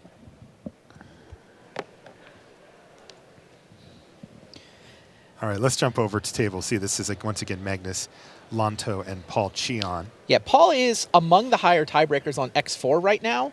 So he's not mathematically eliminated. He's hoping that if he wins this and wins the next one, he's hoping some 12 and 4s will get in and that he can have his tiebreakers move up ahead of the X3s that lose. Always double check when I say something. Can you imagine Paul and Luis in the same top 8 of the Pro Tour? I can imagine that. That would be fun. That would be fun for them. I'll tell you what, that's a memory they would never forget. They made the same top 8 at U.S. Nationals way back when the 2 of them really burst onto the scene more or less together.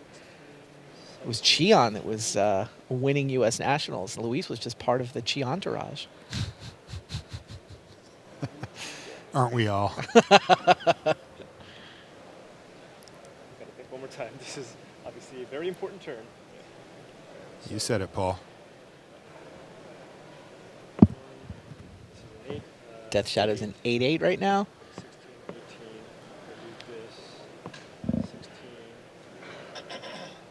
14, 15, 16.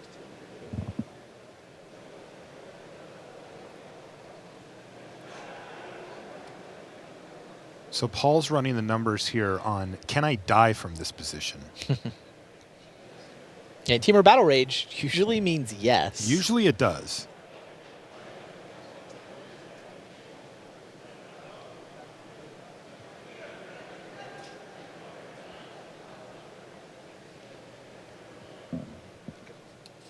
Okay, Lanto just, or excuse me, Paul Cheon just chump blocks with the Ornithopter. Lanto says, yeah, sure. Go. So Cheon just takes 1 damage in that exchange, but does lose an Ornithopter. Can Cheon finish off from here? I think he can. I think he's got all the tools he needs in his hand here.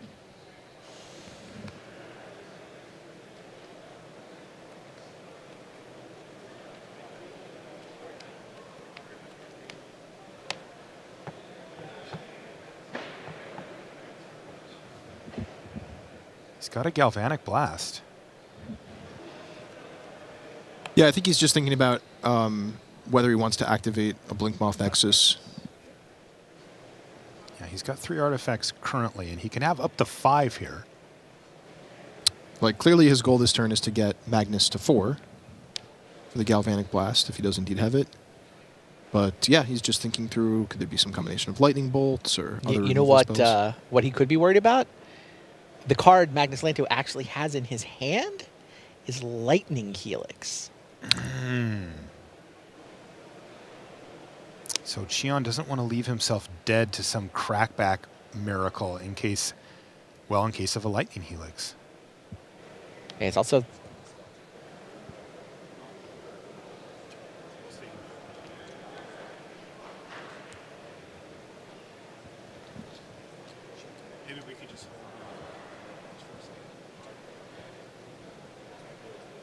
All right, we're gonna go ahead and hold our main match. You can see that they're on turn 1 up there, but there it is, Lightning Helix. What did from he target? Magnus Lanto. Unclear.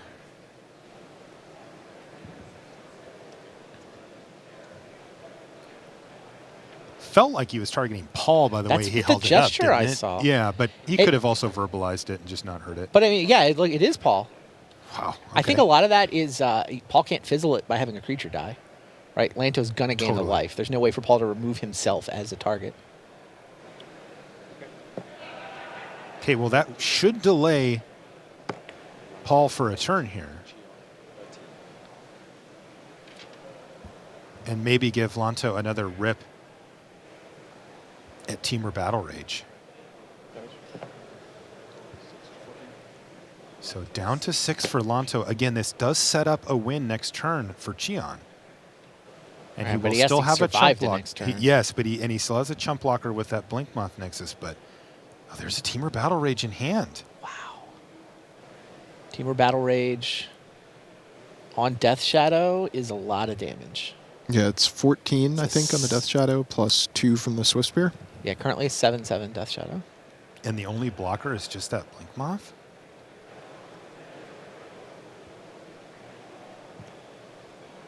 Paul's going to activate, and he's going to chump block again. He says, this worked last time, but not this time. And there's Teamer Battle Rage. Is this lethal? 2. Well, it's going to force Galvanic Blast, Galvanic Blast on the Swift Spear, yeah. Survive at 1. Oh, man. Yeah, he takes 13 trample damage.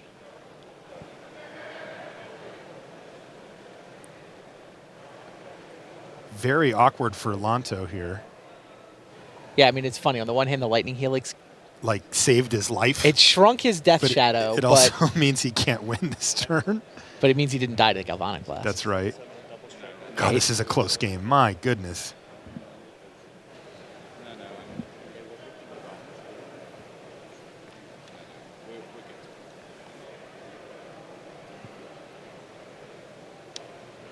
Yeah, Paul, you got to do it. Galvanic Blast to not die this turn. I do 13 to you, he says. This is not over yet. There are a lot of draws for Qian. I'm sure if he can find a cranial plating. He's going to slow roll himself. Of course he is. Draws the card face down to the back of his hand and squeezes it out. What is it? It's a Galvanic Blast off the top. Wow, he squeezed it and found it, and Paul Qian wins the match. Touchdown, Qian. Unbelievable. Okay, well, that means we can jump back up to our main table. Wow. They are bringing the dramatics this weekend, no doubt about it. Sometimes it's gut shot, sometimes it's Galvanic Blast. Pick your flavor, but we've got dramatics here. All right, so that puts us on Game 3 here on JC Tao versus Kentaro Yamamoto, and we are underway. Very strong start here. A turn 2, 4-4 Endless One. And a Faithless Looting now for Yamamoto.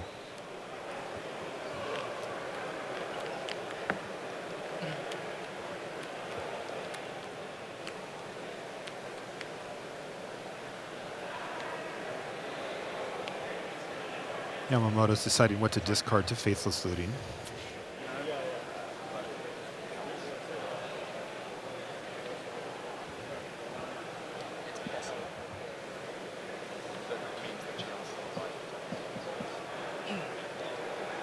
Hey, this game is basically for a top 8 spot. 12-3, you should get to draw. Even if you get paired down, your tiebreakers have a decent chance of getting you through with a loss next round.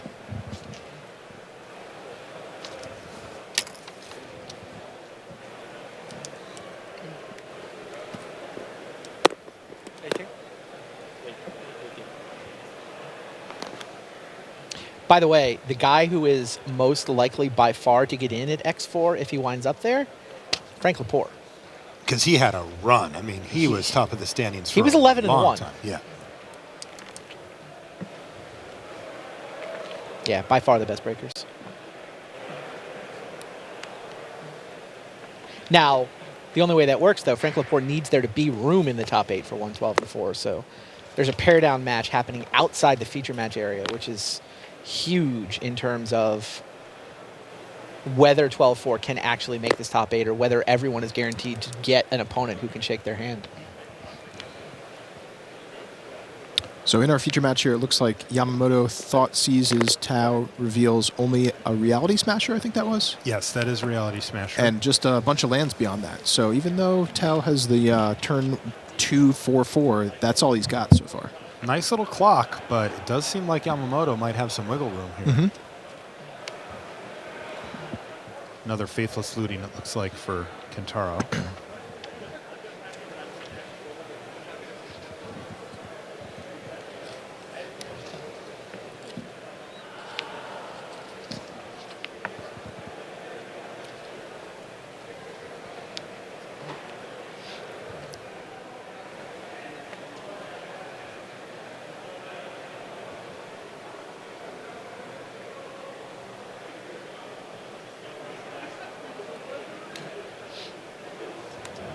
That graveyard's getting nice and full here for Yamamoto, and he keeps playing lands as well.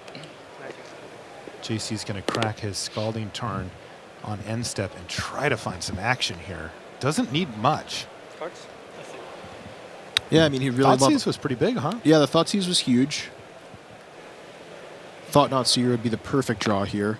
We do know that Yamamoto, starting next turn, will be able to Through the Breach. He doesn't have anything to Through the Breach yet, but means every draw step is live. He's also got multiple Faithless Looting in the graveyard. Tick-tock. Well, it looks like it's just going to be the Endless One attacking this turn. And there it is. Wow. Thought Not Seer, you called Perfect it. draw.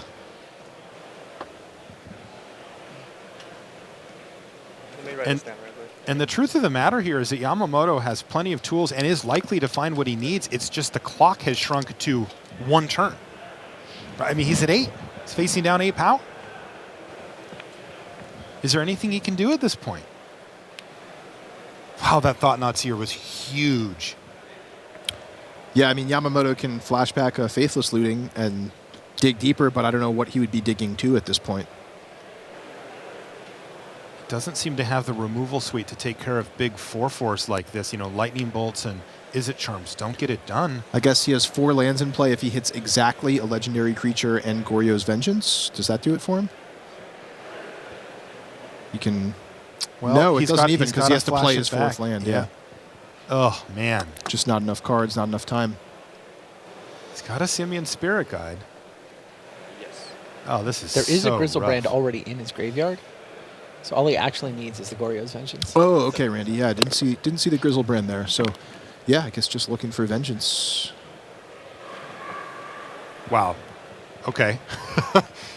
So it all comes down to this for Kentaro.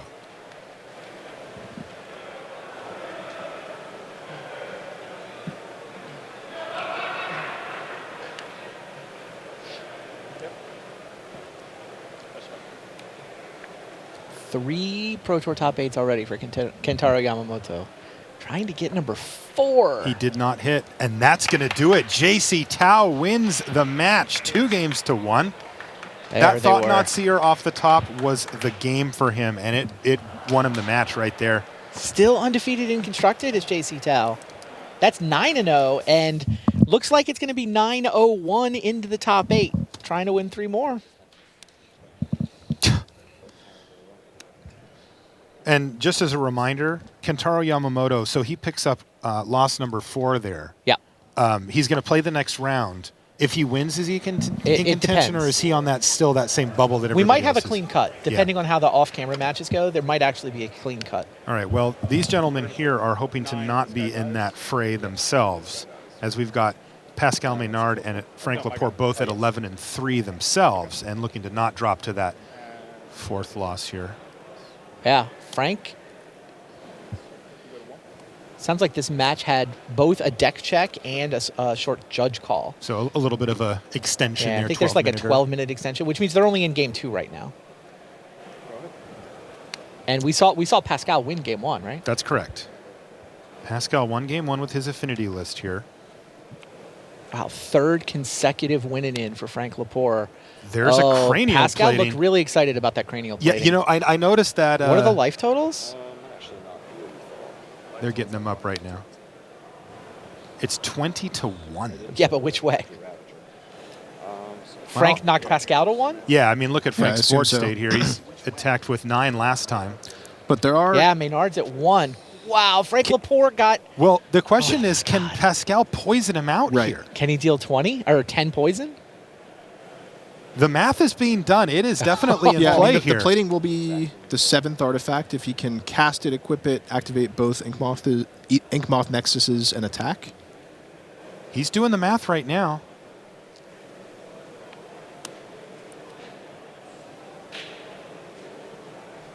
Plating. Activate, equip. Does this not work? It's not. I think it's 1 short. Yeah. Oh no, it looks like he might be 1 short. This isn't play. I said I played this. This is activated.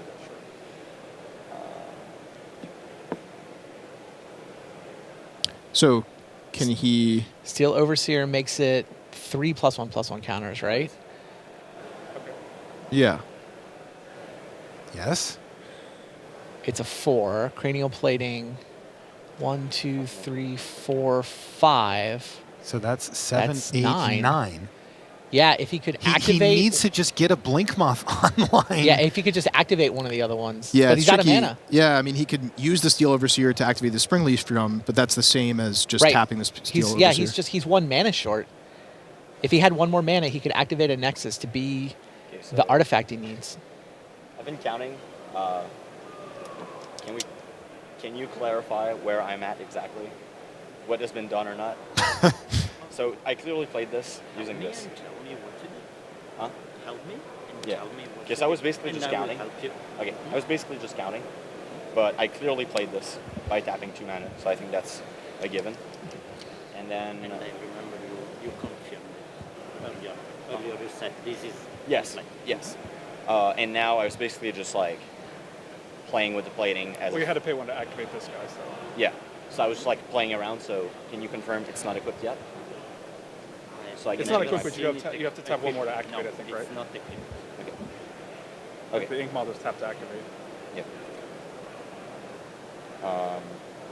Yeah, Frank's right. The Inkmoth Nexus has also been activated, so the other one was tapped to activate it. So that's Well, what just did where you we're at activate in the board state. You didn't pay for this to activate it yet. I did not. But you, I mean, you, oh, you're we right. Did, yeah, we did activating and playing Cranial were the only 2 things that happened this time. Yeah, I played this, and This is tough for Maynard. He is just 1 short here. It was so close. Now the question is, can he survive? And it looks like he cannot, right? The Reality Smasher Trample. Okay, so he's going to pay for the... Well, did we not? We paid this to activate this. Is that correct? Yes. So this guy should be tapped. This was tapped. It was a moment when you said, Activate.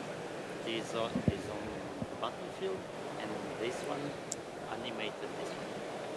are you sure? Because I was actually just playing around with this land the whole time.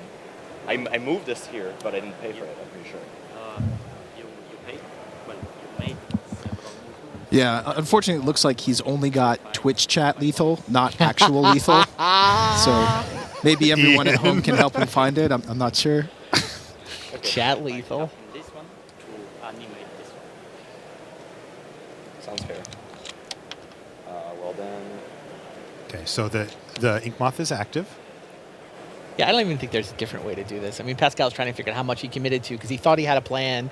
He started to implement it, and then he realized that it's not quite going to work. And could he back up? Could he figure out a way to make it work? I don't think there was a way to make this work anyway, even if he could have done things differently. So tough being at 1 life here.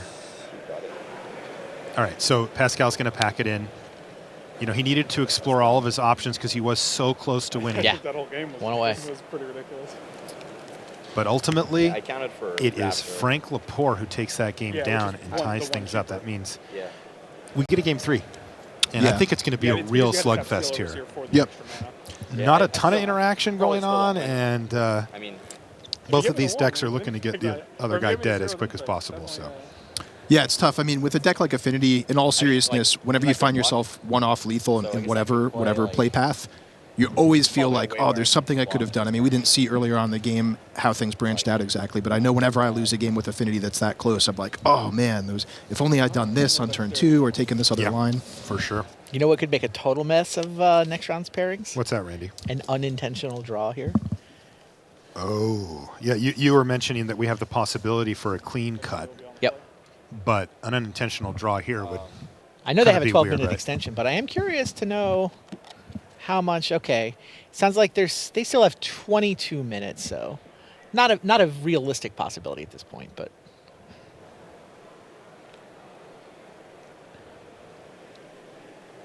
It would make a mess of things. Of course, you'll remember Pascal Maynard for his intense race last year or last season for the GP slot, the GP point slot at the World Championship against Alexander Hayne. Ultimately, Alex did pull ahead, but man, Pascal gave him a run. True. That's a fun race, too. Really fun to watch that as it unfolded. Of course, Pascal and Alex are friends as well. We'll be giving out a world spot this weekend. Yeah, that's exciting stuff. Mid-season so tell us about the master. mid-season master. Whoever has the most pro points this season so far, not counting the world's points that carried over, but just Pro Tours and Grand Prix this season, gets guaranteed spot at Worlds. Coming into the event, Fabrizio and Terry was in first. Owen Turtenwald was in second. Owen Turtenwald, by the way, he's playing a win-in off camera this round. He's still live for this top 8. Is your number one. I think he got player in the world. matched against Jason Chung. Yes, indeed. That is the match. I gotta feel like Owen's a favorite for midseason master at this point. Like, even if he loses from here, he's going to be getting a chunk of pro points. And I mean, Fabrizio is on day 2, I'm sorry. so he's still live. I don't know. It may also depend who wins the pro tour tomorrow. We'll do all the math overnight and figure out whether it depends on tomorrow's results. But certainly by the end of tomorrow, we will have a midseason master. No, I guess we'll know 2 more people are going to Worlds. The Pro Tour champs. Yeah, I was going to say, I don't want to put you on the spot here with the tiebreaker stuff, Randy, but you know, the Pro Tour winner also gets their seat locked up. Right. That also could very well put them in that number 1 pro point seat. Only if somebody who has a decent chunk of points wins the Pro Tour. Okay. If Owen or one of these people that's out in front. Oh, sure. Yeah. If Owen wins it, he'll actually just have both of them. Okay. Looking at these names, though, like even Luis Scott Vargas doesn't have that many pro points this year. Like, he doesn't have enough pro points to win midseason master, even if he won the Pro Tour. So we'll see. Shuhei doesn't have a ton of points so far this year. I don't think Flock has enough for that. It's going to be interesting.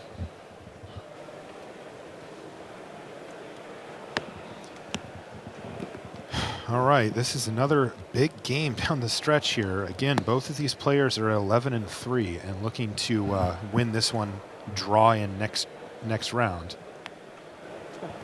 And I want to remind you as well that this is Frank Lepore's first Pro Tour, and he has found himself in the feature match area a lot today. Playing under the hot lights, playing under the scrutiny of the crowd, if you will. He's looking to lock up a top 8 here. This is not Pascal's first Pro Tour, though. He is a grizzled veteran at this point of the Pro Tour, or professional Magic scene, I should say. Okay, we're underway. Typically fast start here with a pair of Mem Knights, a Mox Opal, and a Darksteel Citadel for Pascal. But wait, there's more. Wow, his hand is just dumped onto the table here. So that's 6 of his 7 cards just spewed onto the table thanks to those 2 Vault Scourges. And look at that last remaining card in his hand there, Marshall. What was it? I think it's a cranial plating. Yeah, it is. I was just about to say, yeah, he put out a lot of permanents that turn, but he only has 4 power. But yeah, never mind. 16. This could be a quick one, kiddos. Pascal Maynard is going to be crunching in for probably a 3-turn clock after that attack, or including that attack. So that was 4 damage. Frank's at 16, and he could be dead in 2 turns here. Equip. Attack with everything. No. Spatial Contortion is going to break up that turn worth of damage, at least somewhat, but he did still take 4. Frank is way up against it here.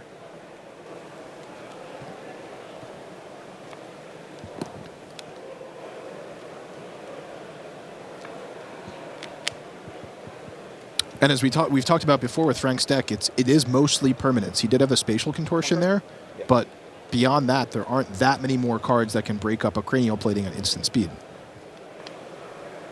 Of course, we don't know exactly how he sideboard or necessarily what's in his sideboard. Interesting, too. Corrupted Crossroads Mm-hmm. is what Frank's going to use to cast his Wasteland Strangler, which is going to take down the Vault Scourge that was equipped. And he is fighting the fight here, is Frank Lepore. But he's going to get hit here. Oh, before he goes to attacks. All right, there you go, Pascal. Wants to maximize damage here. 2, 4, 6, 7, 8, 9, 10 9 damage, 8 damage. Wow, this is a big hit, and this could be it. Frank's down to 3. Pascal's also built up a nice life total bump thanks to the lifelink on Vault Scourge. Can Frank come up with a way to kill that Vault Scourge? Because if not, it's going to kill him. And that's going to do it. Pascal Maynard wins and puts himself into the last round with an X-3 record and looking like he's in the top 8. Yeah, all he needs is a pairing that lets him shake hands next round. Pairing that, I keep saying that everyone at X3 is going to shake hands last round. You do also have some teammates who might want to block for their other teammates.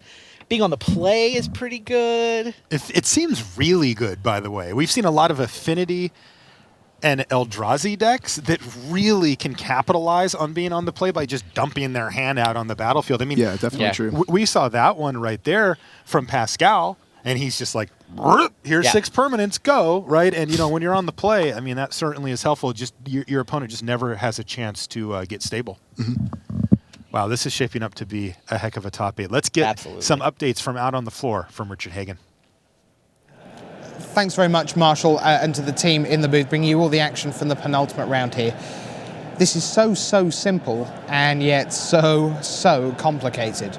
There are going to be 8 players on 36 points or better coming into the last round. If they all get paired against each other, if they all decide to shake hands, that'll be the top 8. There are some teammates. There are some teammates of teammates on 11 and 4, trying to get in if the door sneaks open at 12 and 4.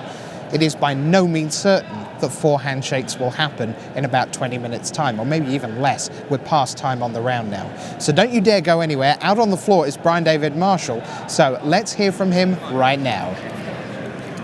All right. These guys are a little distracted. They're trying to get Pascal Menard to come over here. Andrew Brown, got JC Tao. Here comes Pascal Menard. East-West Bull. Come on over here. These guys are all X-3. They're all... An incredible showing for this team here. Guys, tell me about your preparation for this event. We just talked a lot online. We had a really great limited meeting right before the end, and it all really just came together right now. JC, you still haven't lost in Modern yet. You're 9-0 with the red-blue Eldrazi deck. Yes, somehow. I mean, I'm not playing perfectly, but the deck carried me. So it has a little room for you. Pascal, come in here. Talk to me. Tell me about that match. What was going on there? Look up at the camera. Let everyone see your happy face. So basically, we had a lot of judge calls. First one about some sort of extra drawings, extra looking, and then the second one was just like, I blocked in a fashion that if I drew Ravager, I had exactly a poison lethal. I drew Plating, and I thought it was like the same, but it's actually 1 more mana, so it didn't work out. It was only 9. And then because I put everything on the board at the same time, I was trying to figure out what was actually done and what not. And because I already played a Plating, I couldn't block to survive. I would still probably lost to any card, and then probably lost the game after, but the turn after. So basically, I lost that game, and then after I drew Mox Opal and I won because Mox Opal's great. Nice. So you guys are hoping for draws next round? Yeah, if we all draw, I think we're all locked for top 8. That's the plan.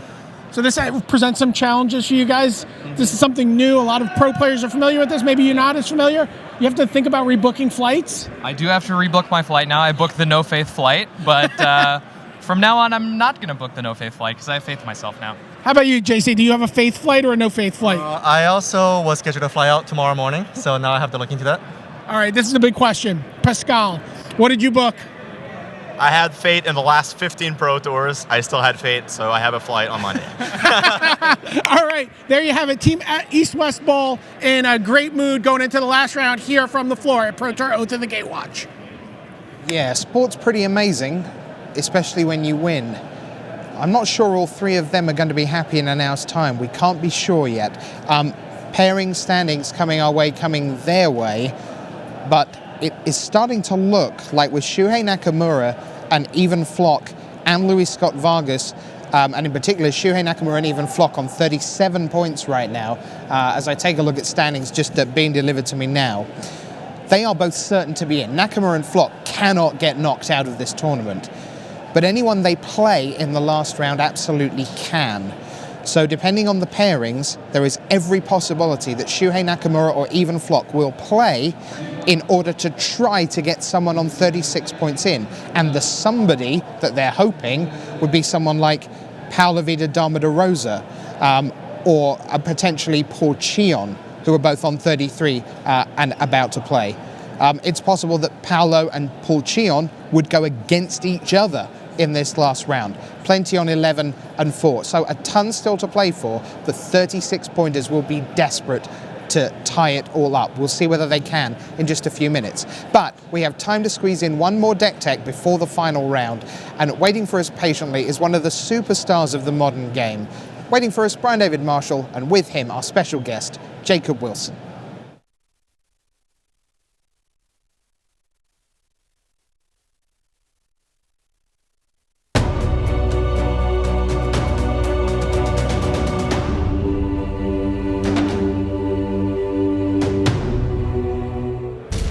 Hello and welcome to the Tournament Center here at Pro Tour Oath of the Gatewatch in Atlanta. I'm Brian David Marshall, and I am joined by two-time Pro Tour top 8 competitor Jacob Wilson.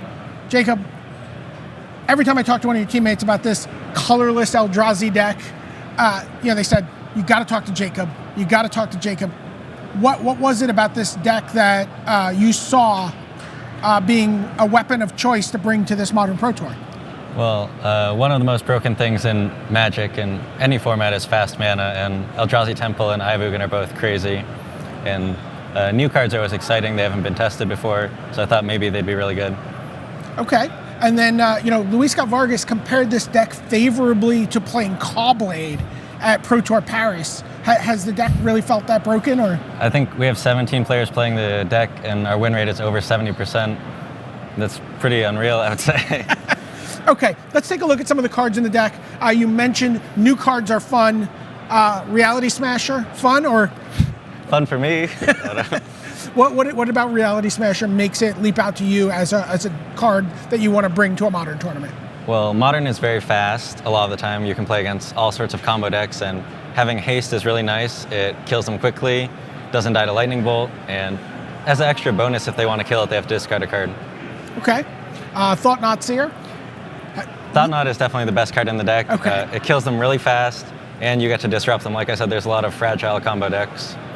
And then, and in your deck, what turn are you typically playing? Like Thought Knot Seer, I've played against it on turn 4, and it feels unfair. But you guys can actually play it on turn 2? Turn 2, a lot of the time. Turn 1 if you want. Okay. Matter Reshaper. Not a card we've seen in all the Eldrazi decks this weekend. Yeah, I love Kitchen Finks, and this card is very, very similar. Okay. I've heard it compared to Coiling Oracle, Solemn Simulacrum, and you compare it to Kitchen Finks. Yep. I had a great story about that. My opponent killed it, had a Aether Vial in play, and I said, do you have any responses to the trigger? He said no, and I flipped a Pithing Needle, and he couldn't use it anymore. That's pretty sweet. And then finally, Eldrazi Mimic. When people were thinking about the Eldrazi decks, they were thinking about big, expensive creatures being cast very cheaply, but this is actually way on the other end of the curve, and you can pay it without even paying any mana. Yeah, with Ivugin, you can play it for free, as many copies as you want, and this leads to the most explosive draws. You can kill on turn 2 if you have 3 Mimics. Oh, and what are you doing? And then casting a Reality Smasher on 3 Mimics, turn 1, turn 2 Reality Smasher, they're dead. Do you guys have a little sticker you get for doing that? I don't think anyone's done it in the tournament. Okay, did it happen in playtesting? Oh, yeah. Oh, nice. All right, let's take a look at some more of the cards in colorless Eldrazi. We see Simeon's Spirit Guide. So this is, you talked about fast mana, you wanted even faster mana. Why 4 copies of Simian Spirit Guide? Like you saw, the best cards in the deck cost 4 and 5 mana, and with your 2 mana lands, you can cast them on turn 3, turn 2, and you don't really have a good play on turn 1 a lot of times. So Simian Spirit Guide lets you like jump your curve a little bit, and the cards are definitely worth the card disadvantage that this card provides. Yeah, players at Jacob's level hate card disadvantage, so when they resort to it, you know something broken is happening. Spellskite, just something weird might happen, give me a Spellskite. A lot of people are playing Infect and Burn at this tournament, and it's nice to just have a card that colds a lot of their spells game 1. Okay, and then one of the older Eldrazi from Battle for Zendikar, Endless One. What is that card? That card's just It's the perfect card for the deck. You can play it turn 1 for 2 with Ivugan or Eldrazi Temple, or 20, turn 10, whatever you want. What's the biggest Endless One you've made in this tournament? Probably just 12-12, but I prefer 2-2. I like that one better. Okay, let's keep moving on through the deck. We see Chalice of the Void, 4 copies, and this to me is one of the real big distinguishing characteristics of your Eldrazi deck. Yeah, I'd say that this is the best part about the deck and what made me really happy to play it. I don't remember who suggested it, maybe Sam Party, maybe somebody else. Everyone on the team basically gathered for any colorless card, any Phyrexian mana card, and we tried most of them. And then where are you playing this card, and where does it really shine for you? You might have noticed in the deck tech there are 0 1-mana cards in the deck, and 1-mana cards are often the best cards in Magic. Zoo, Burn, Infect, almost every deck plays a lot of 1-mana cards, and we play none. And ideally you play it turn 1 off of the Simian Spirit Guide, and that by itself should win a lot of matches. All right, Dismember, 4 copies. Ratchet Bomb, 2 copies. That's basically your removal package? Yep, that's the removal. Once you get past Dismember, it gets pretty ugly. We had Spatial Contortion, Titan's Presence, but Ratchet Bomb is my favorite, and it's good against Affinity particularly. Okay, and then let's take a look at how this all comes together with the mana. Eye of Ugin, Eldrazi Temple, those are the big, that's your fast mana that you talked about. What do you want to see in your opening draw? I mean, Eye of Ugin, legendary, 4 copies, does that ever become a problem? Oftentimes you'll draw 2 and it's a dead card, but that's fine. You really, really want one of these cards in your opening hand. If you don't have a 2-mana land in your hand, in your opening 7 you should mulligan, almost for sure. Really? So even if you have an otherwise reasonable hand that might get started a turn later, just don't do it. Yeah, definitely take 1 mulligan, maybe 2, and then you can consider keeping a hand without 1. Okay, so we see the fast mana, but then there's also creature lands, Blinkmoth Nexus and Mutavault. What are those cards doing for you? Well, we're playing no colors in our deck, so we don't have to play any of these silly colored lands. So all of the lands that don't make 2 mana also produce value. Blinkmoth Nexus is great against Affinity and Infect, just a good blocker, and Mutavault is a good attacker. It's also Blinkmoth itself, so you can pump it. Okay, there you go. And then let's take a look at what's left. 4 Ghost Quarters, 3 Urborg, Tomb of Yawgmoth, and 2 Wastes.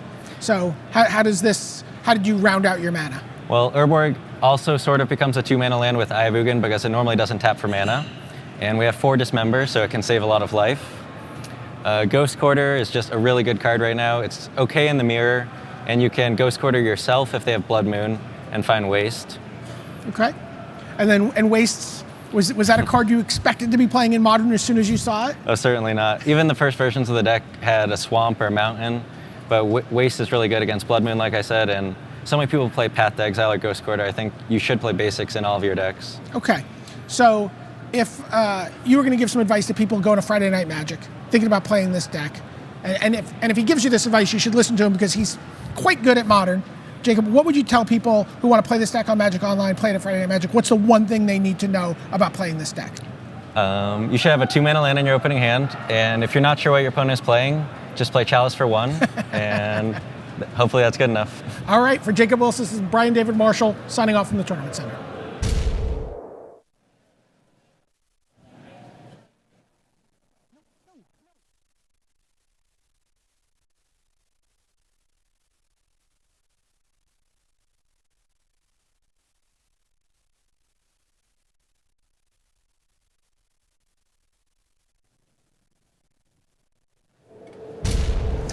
Hi everyone, welcome back to the news desk with one round to go. BDM, while you were there doing the deck tech, we got pairings for the last round, and it is a very confusing picture because although the numbers stack up, what players do with the numbers is much less clear.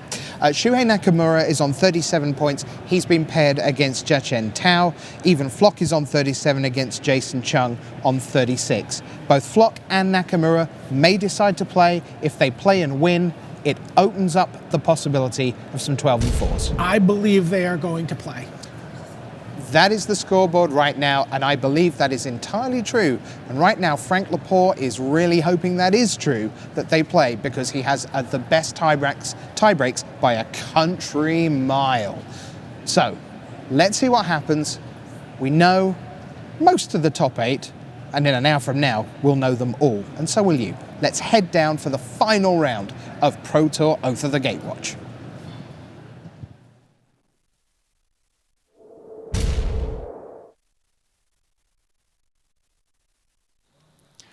Hello there, welcome back to the booth here at Pro Tour Oath of the Gatewatch. Marshall Sutcliffe with Randy Buehler and Ian Duke. And I'm going to take just a minute here before we get down to the feature match because we've had some shakeups here. Randy, tell us what's going on. It could have been a clean cut if 1st through 8th were all willing to take intentional draws into the top 8, but Shuhei Nakamura is going to play. He's going to try to open up a spot for a 12 and 4.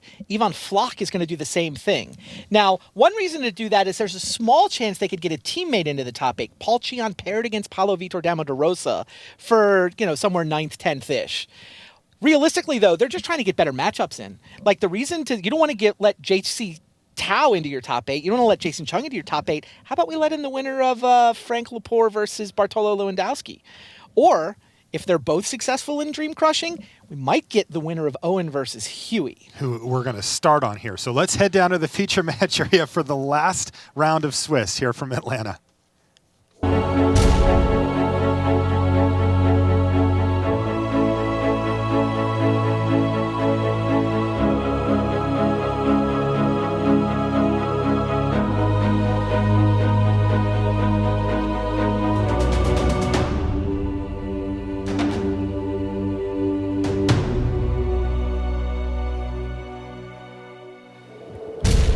Hello and welcome to coverage of Pro Tour Oath of the Gatewatch. I'm Marshall Sutcliffe in the booth with Ian Duke and Randy Buehler, and we have reached the final round of Swiss action, round number 16, and man, we've got a great matchup down in the feature match area. William Huey Jensen, anybody? The Hall of Famer, looking for number 6 here. He's playing up against his teammate, close friend, housemate, Owen Turtenwald. These guys are inseparable. They're two of the best players in the world. And they're going to play an Infect Mirror here. Now, a little bit of setting the stage, though, Randy. This isn't necessarily a win and in for top 8. Some things have to happen. But they're live. They got a gift. They got absolutely a gift. Shuhei and Ivan Flock deciding to play Dream Record does definitely open up where the winner definitely gets to sweat that top 8 announcement. If either Shuhei or Ivan can win, where it's going to be one of those, like, people screaming at the top of their lungs, jumping up and down. We've seen Owen do that before. It could easily happen again. All right, now what we're looking at here, Ian, is the team deck from the Pantheon. Yep. Infect, and it's a mirror. So what are we gonna see in the mirror match here? Well, I mean, it's mostly just we're just talking about a slugfest here. Yeah, just slugging it out, just kind of racing past each other. I mean, there is some interaction, like Vines of the Vastwood targeting your opponent's creature to fizzle their pump spell, things like that. But by and large, it's just going to be, kind of who has the better draw, maybe throwing in a piece of disruption along the way. Did their list end up with spell skites? Great question. Let's take a look here at the deck list, because that's definitely a potentially important card. No, Owen has a Dismember in his hand, along with the Vines of the Vastwood. No blocks. Yep. One poison counter hits. He's got a Spell Pierced in. It's been a little bit of interaction on both sides. Yeah, the interaction I see main deck is like Vines of the Vastwood, Spell Pierce, one Dismember. Those look like the main things. 13. Owen going to go ahead and Dismember now when there's no Vines of the Vastwood to worry about, and when he has mana that he wasn't planning to do anything else with. You see a Rancor in hand here for Owen Turtenwald. No awesome target for it at the moment. You will occasionally see the Infect player use it just as a one-shot pump spell. 11. On an Ink Moth, but not normally.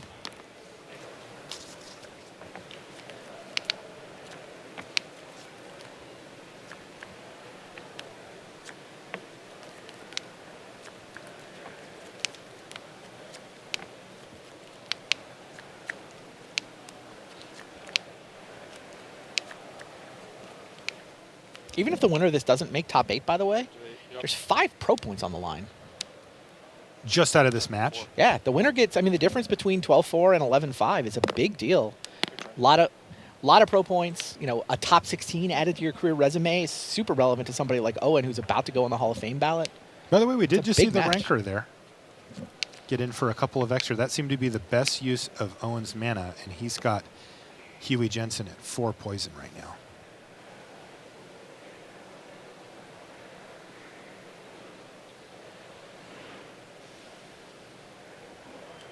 It's like Jason Chung buying time against Ivan Flock with a Blood Moon.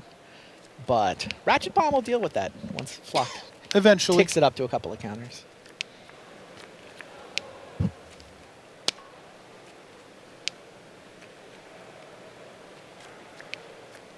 Wooded Foothills for Jensen.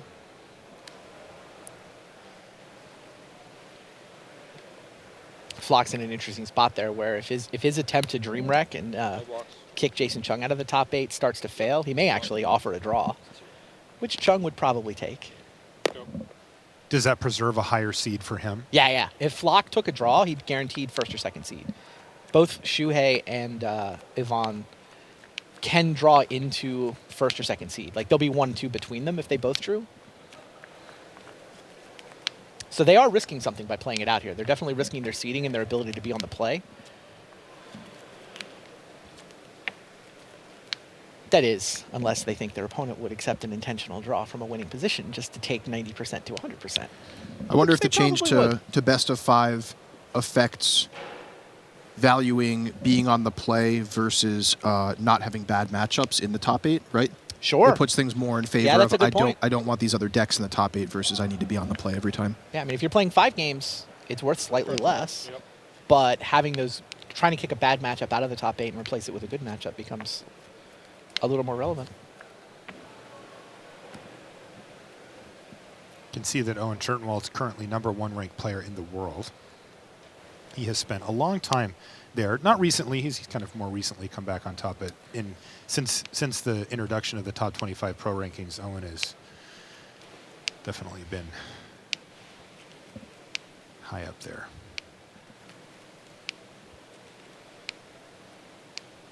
Both players play for the Pantheon.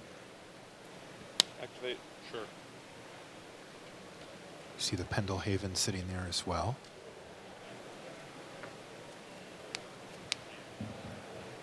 So Owen with a couple copies of Become Immense in his hand. Vines with Kicker, he says, and this should prompt the Spell Pierce here from Huey. Yeah, it's lethal.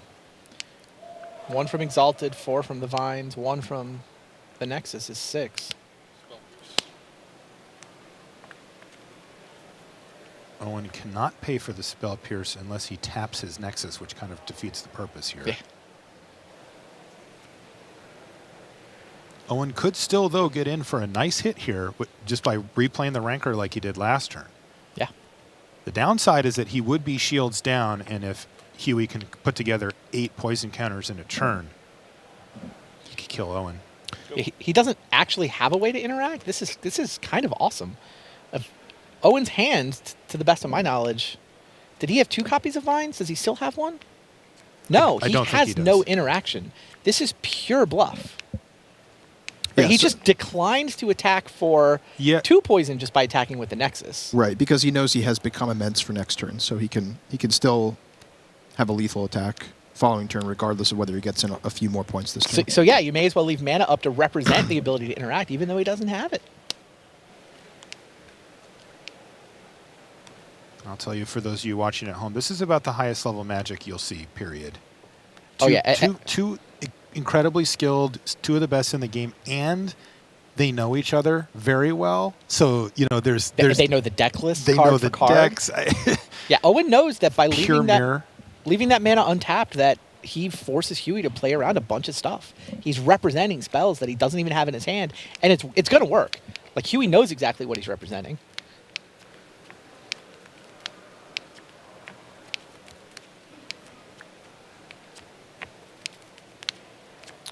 Huey's found an Apostle's Blessing and a Might of Old Crozet to go with Become Immense. Could go for it.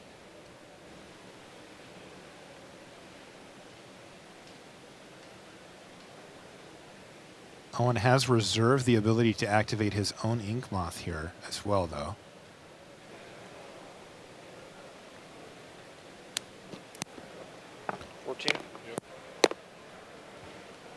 Huey's going to go down to 14. So, wow, this is so close. Yeah, if Huey just attacks with the Glistener Elf, if Owen doesn't block and he goes for it, he just wins, right? Yes. Yeah, I think Owen blocks. So Although, can he afford to? If he loses, he's only got the one Infect creature. Right. That's the tough spot Yeah, for I mean, Owen, I guess we can see that Owen needs to block, but he doesn't know that for sure. And I don't know how he wins if he blocks and loses his Nexus. I mean, he can just chump block also if it is the Glistener Elf that attacks here. So can Huey also activate Sure. the Inkmoth Nexus, though, and attack with both creatures? That's the question. Then he has Might of Old Krosa for G. Yeah. 5 cards in graveyard for Become Immense. Yes. For whichever one Owen doesn't block. So forces the issue. Yeah, provided Huey doesn't believe Owen has Disruption, then he can just go for it and win this turn. Yeah, well, but Owen can activate his own Inkmoth.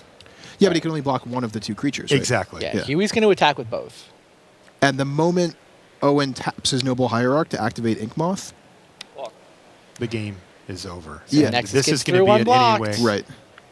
Resolves. Yeah, Owen is just posturing here, but Huey Jensen's going for it, and he's got it. Game one goes to William Huey Jensen.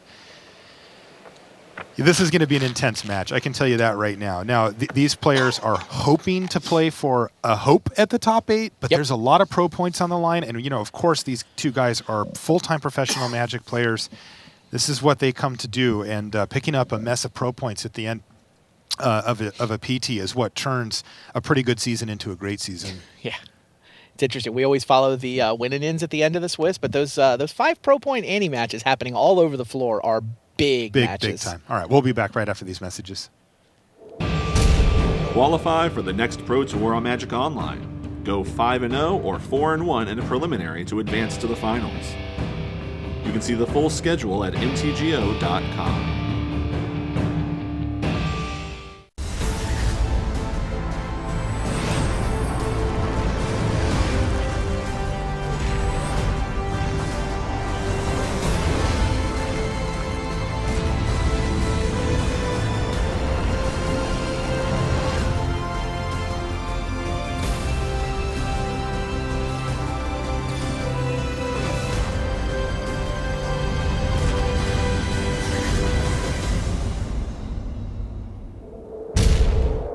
And we're back in the feature match area here in Atlanta. Marshall Sutcliffe in the booth with Randy Buehler and Ian Duke. We're going to jump in and see what Yvonne Flock is up to with his Eldrazi deck up against Jason Chung and Blue Moon here.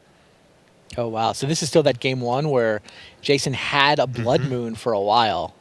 And it got ratchet bombed at some point. He tries to Spell Snare a Spellskite just to make sure Flock remembers to point to Chalice of the Void. Yeah, Chalice counters that. Chalice on one, kind of a big deal. Especially when it's just not going anywhere. It's just going to stay on the battlefield. He may as well run it into it. Yeah. So Chung just took a big hit. He just took 10 damage from that Endless one. Yeah. Flock is going to run out a Matter Reshaper, but it's going to get remanded. He's going to just run it right back out there again. I mean, it costs all of 1 mana. That mana was floating for the Eldrazi Temple. He wasn't even planning to spend it. Didn't even retap another land to get it in. Right.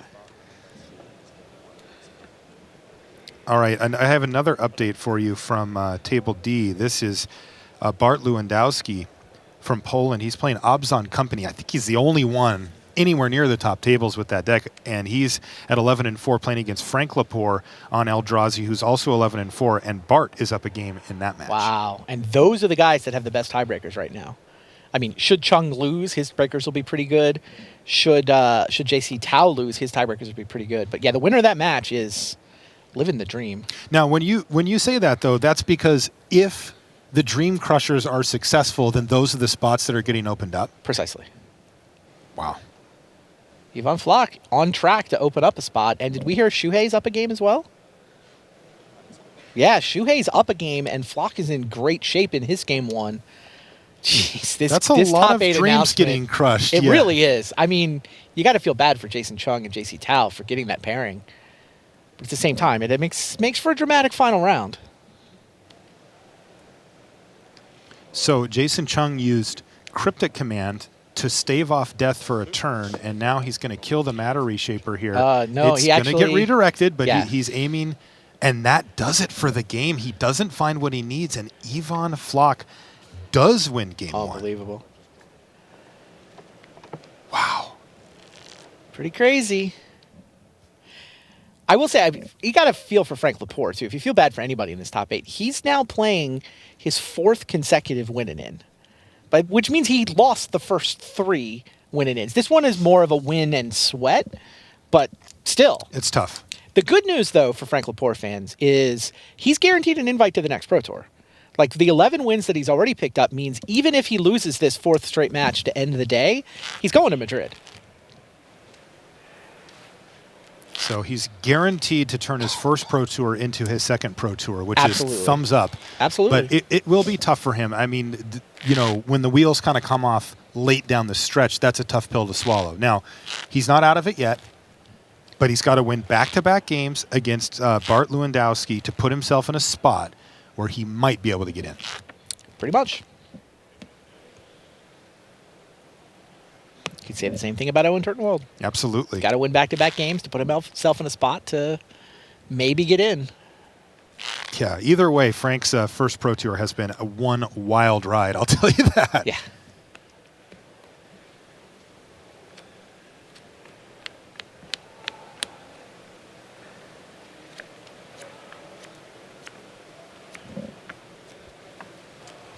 All right, so players taking a look at their opening hands here for game 2. Huey Jensen won the first game. Looked like he scried to the bottom. They may have both taken a mulligan here. Yeah, looks like it. Is that 5 lands Dismember for Owen? I mean, one being Inkmoth, of course. Yes. Yes, it is. Inkmoth X is only barely a land. Fair. Yeah, replace that Inkmoth with a land that doesn't have utility value. He might go down to 5. With a poison creature, though. Keep it. So Gitaxian Probe's going to reveal the goods here for Turtenwald, and he's not going to be too thrilled about it.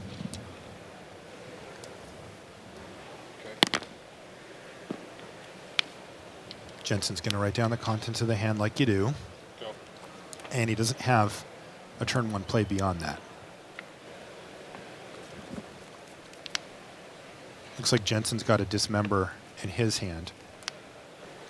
Yeah, this matchup becomes a lot more interactive post-sideboard when they have access to additional copies of Dismember, additional copies of Spell Pierce, Dispel, Nature's Claim.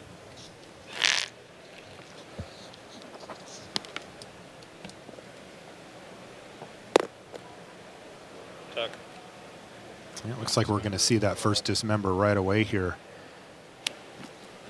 Yeah. And Inkmoth down. That was Owen's primary threat. And Jensen still hasn't come up with a threat of his own. Owen found a Dryad Arbor, so basically another land off the top here, though can't attack. 10? Okay, that's on the turn. Sorry, I don't have my reading pool, but it's fine. Interestingly, Jensen is down to 10 now. If you've played much of against this deck, you do have to be careful with your life total because cards like Become Immense are still a big chunk of damage on anything, including a Noble Hierarch or a Dryad Arbor. And sometimes they just go Might of Old Krosa, and you're like, oh no. And then they wipe out their graveyard, and all of a sudden you're taking 10 from some random 0-1 or 1-1. Yeah, we saw that earlier with the Infect versus Death Shadow matchup, where the Death Shadow deck got down to like 4 or something. The Infect deck is just like, end of turn, grab a Dryad Arbor, untap, attack, pump it, you're dead. Yeah. So Huey's going to have to keep that in mind, especially with the Dryad Arbor on the battlefield now for Owen. Yet, this is big. Jensen has found a threat. Remember, he's the one who's up a game here and looking to fight to get in the conversation for top 8.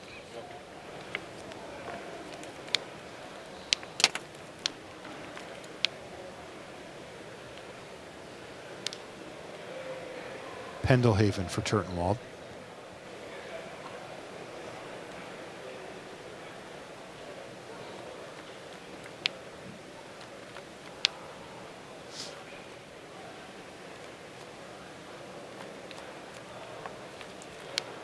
Going over his options, thinking about what kind of cards Huey can have. First things first, though, Rumble. Go. And Owen decides just to do nothing here. He does have a Dismember and a Vines of Vastwood in hand. Down to 8 goes Jensen. Yeah, by not tapping Pendelhaven to have Dryad Arbor deal 2, leaves him the ability to cast both of those spells. Vines of the Vastwood targeting the opponent's creatures is definitely a thing that comes up. Absolutely.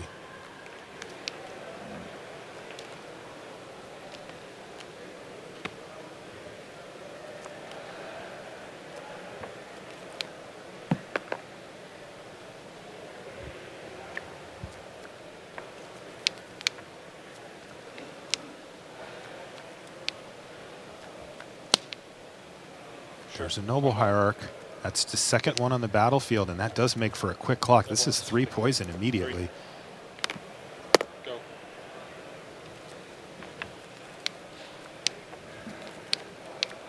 Oh, and maybe thinking about end of turn Dismember. That's what he's thinking about. That opens up his mana for next turn a little bit. He's not going to do it, though. He's going to wait. Second copy of Dismember comes into the hand for Turtenwald here.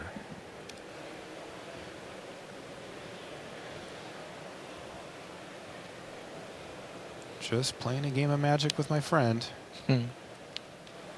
Lots of cameras and lights in this one, though.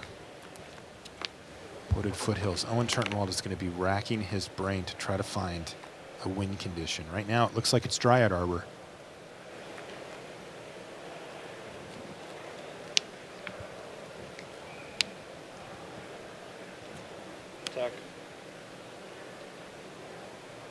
Now, is it time for Huey to start blocking with his Noble Hierarchs? He's at 8. Basically, any 2 pump spells kill him here.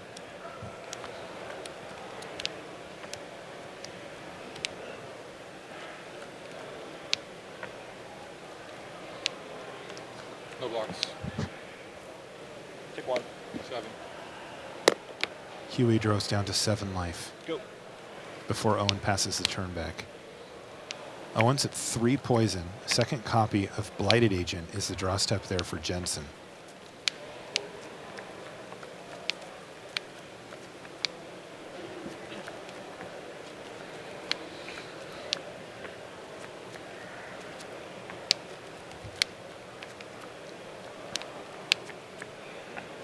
Combat.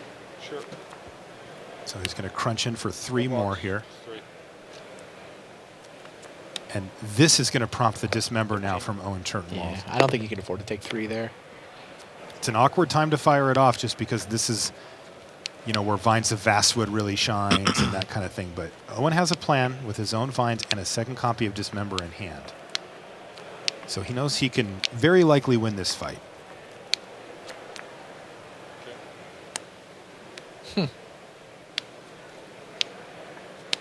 And Huey knew that Owen must have had more. He wouldn't have risked that in the middle of combat if he didn't have another trick. And so Huey says, okay, it's dead. To be continued next turn. Huey's holding Might of Old Krosa and Vines of the Vastwood. If he didn't read Owen for a second trick, he could have just won the game right there.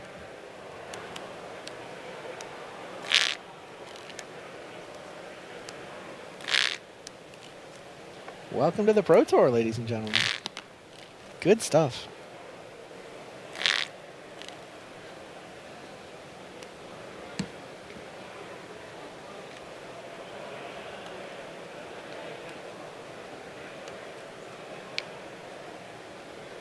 Huey also knows Owen didn't have 2 pump spells because he would have died to the Dryad Arbor last turn if Owen had 2 pump spells. Owen's got to be holding something, right? At this point... Oh, here's some information, though. Might of Old Krosa, Vines of Vastwood, Dismember is the hand. That is a stacked hand in this matchup. But the fact that Owen's going to be the one to know that could really help him out here. It does help. That said, I don't know how it wins. I think Huey is going to start chump blocking Dryad Arbor. And then it becomes really hard for Owen to actually win the game. I mean, at this point, Huey would be dead to 1 Become Immense, so... Well, if Huey chumps with a Noble Hierarch, then he doesn't have a safe lethal next turn, right? Then he needs both. He needs to main phase Might of Old Krosa and have the Vines to stop the Dismember, so... Are you really going to take a hit from a Dryad Arbor when 1 Become Immense kills you, though? No. But he has enough mana to do both, right? To play Vines and Might. Yeah, the problem is he wants to not have to do it for lethal. He wants to be able to respond to Owen's trick with the Vines. Right. Sure. He already demonstrated that he's respecting Owen having a trick last turn by not going for it last turn. Right. If Huey doesn't block, then he can go attack Might of Old Krosa. That's lethal. I'm holding Vines of the Vastwood as a counterspell to defend my lethal. This is a tricky decision. Do you want to save your Vines of Vastwood as a counterspell and not need it to kill Owen next turn? Or do you want to make sure you don't die to Become Immense right now? Well, and it gets interesting because remember, Might of Old Krosa to be lethal has to be cast during his main phase. So he kind of has to open up the door for this flurry of instants and see what happens. That's actually a good compromise here. He first blocks the Dryad Arbor, then tries to dismember it. So even if there's pump spells to get it out of dismember range in response or some way to protect it, then he's still got it covered. That is a nice line. Slow clap for Huey Jensen. Wow, yeah, he gets to do both.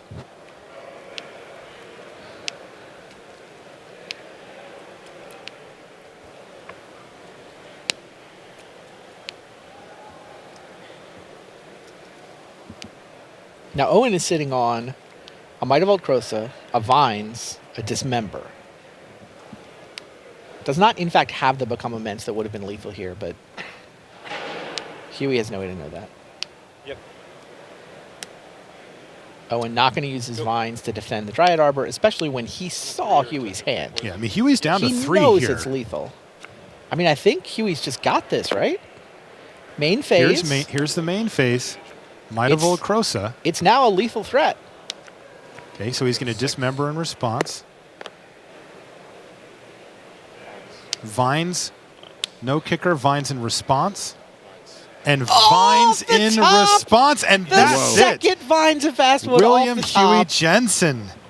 God, that was a sweet game. Such a tightrope for both players. But Jensen is the one who wins and improves his record to 12-4, and at least puts himself in the conversation. But he needs a lot of things to go right to make this happen. And I'm going to tell you what, that's bittersweet for Huey. Yeah, he did that. He loves Owen. People normally look happier than that when they might have made top 8, but he knows he just had to beat one of his best friends. Yes. Also, I mean, Huey's in the Hall of Fame. Owen's not in the Hall of Fame yet. If anything, Owen probably needed that more, whatever sense of needed Owen's you're up gonna for use. Hall of Fame voting this year, isn't he? Yeah. Yeah, so that's something there. Also, those 5 points that Owen didn't get here could be the difference between winning Midseason Master and not winning Midseason Master. That Also could have true. been a Worlds invite on the line there. That said, knowing the Peach Garden Oath guys. Oh, you play. Yeah, they want to They would play. never, ever, ever accept anything That's other right. than Yeah, Give me your best game. Let's see who hand-to-hand wins. combat. If I'm going to top 8, it's At the because I won my match, All right. Yeah, no, absolutely. All right, so let's jump over to one of our side tables here.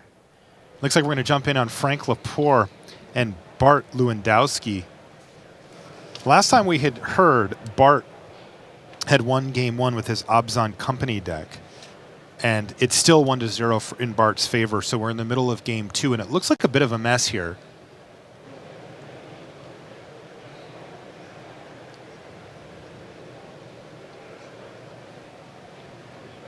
Looks like a big block coming up here for Bart.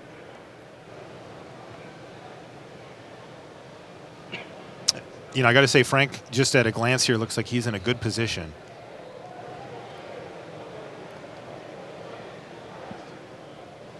Yeah, order like that. Both our Dream Crushers are still playing in this feature match area. Still don't know if we're going to get a 12-4 in. But we could still get 2. Bart took 4 in that exchange. The Thought-Not-Seer did hit him cleanly. And look at what Bart's got going on here. He is trying to engineer a race of sorts with Sigarda, Host of Herons. But he needs to get in for 2 more as Frank's at a safe 7.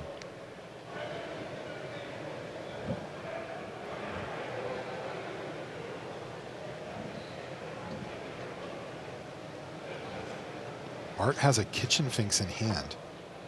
Can he hold off the army of Frank Lepore if he goes to 6 life and blocks with both of his creatures here?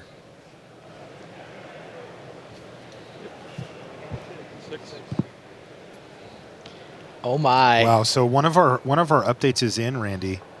Shuhei Nakamura has defeated JC Tao. So JC Tao just lost his first match of Modern on the entire weekend.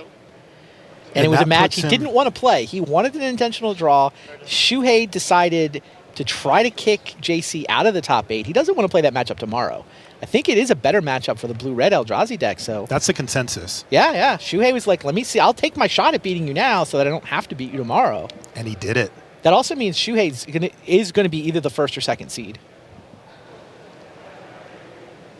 Oh, and we will have a 12-4. The guy, the this person should be game for Lepore, by the way. Yeah, the person who is the happiest about that result, not that he necessarily knows it, he's kind of busy right now, is Frank Lepore. Yep. Frank Lepore has the best tiebreakers in the room as of right now. Now, things can change in this last round, but he's attacking for lethal here, Randy. So that's going to be 1 game apiece here. Was that Drowner off the top that last turn? That was, I believe it was. That was his final turn to win the game. Otherwise, Sigarda was going to kill him. Randy. Yeah? Yvonne Flock just won. More dreams got crushed. Whoa. The Dream Crushers they both won. Both crushed successfully. Yes, so that was Jason Chung from New Zealand picking up the loss there. And Yvonne Flock has defeated him. So do you get to do the top 8 announcement, Marshall? I do. Enjoy this. I'm going Drag it out. You got to torture these guys. Drag it out very slowly. We're going to have 2 12-4s that get in on tiebreakers. On the list, JC Tao is on the list, 65.5% coming into this round. Jason Chung is in that sweat, 63.7% coming into this round. William Jensen is now on that list, 63.4% coming into this round. That was 0.3 if you weren't paying attention about the difference between him and Jason Chung. And the winner of this match is going to be in very good shape. Frank is at 68.6 coming in. Bart is 64.4. Oh, by the way, a little bit below that. So there's going to be 4 people kind of in line. But if you want to live the dream, start typing Paul in your chat right now. Because it was Paul over Paolo. Cheon defeated Paolo. Cheon's at 61.4. So it would take a lot. But look, Paul Cheon's going to finish in the top 16 one way or the other. He's going to finish in the top 12 or so. Great tournament for him. Would take a bit of a miracle, but maybe. Now you're saying, though, that as it pertains to the match that we're about to watch, it is. I would be surprised if the winner of this failed to make top 8. Like Frank Lepore is almost a lock if he wins it. Bart Lewandowski is, got more of a sweat, but still in decent shape if he wins it.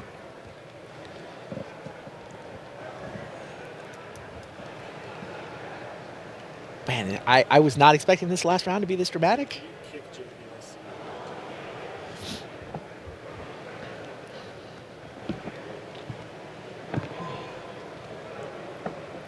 Yeah, Lewandowski's a little more uncertain. It could be Tao and Jensen. It could be Tao and Chung. But I mean, are you calling Frank a winning in at this point? I mean, 80, 90%. I know you can't 100% it, but I mean, he's got way above break. You said And there's 68.8? And there's 2 spots. Like, 2 people have to leapfrog him? That seems unlikely to me. I mean, I guess it would be Tao and Chung if it happened, because obviously their opponents now have 40 points. Right, Shuhei and Yvonne Flock are the new opponents being factored into opponents' match win percentage for Tao and Chung. So what normally happens is the guy who was higher in the standings and lost actually has his tiebreakers take a bump because, let's say Frank wins, Bart Lewandowski's down down 10-6 now. Not as exciting an opponent match win percentage. Or sorry, 11-5. Wouldn't be as many points as, Shuhei at X2-1 or whatever.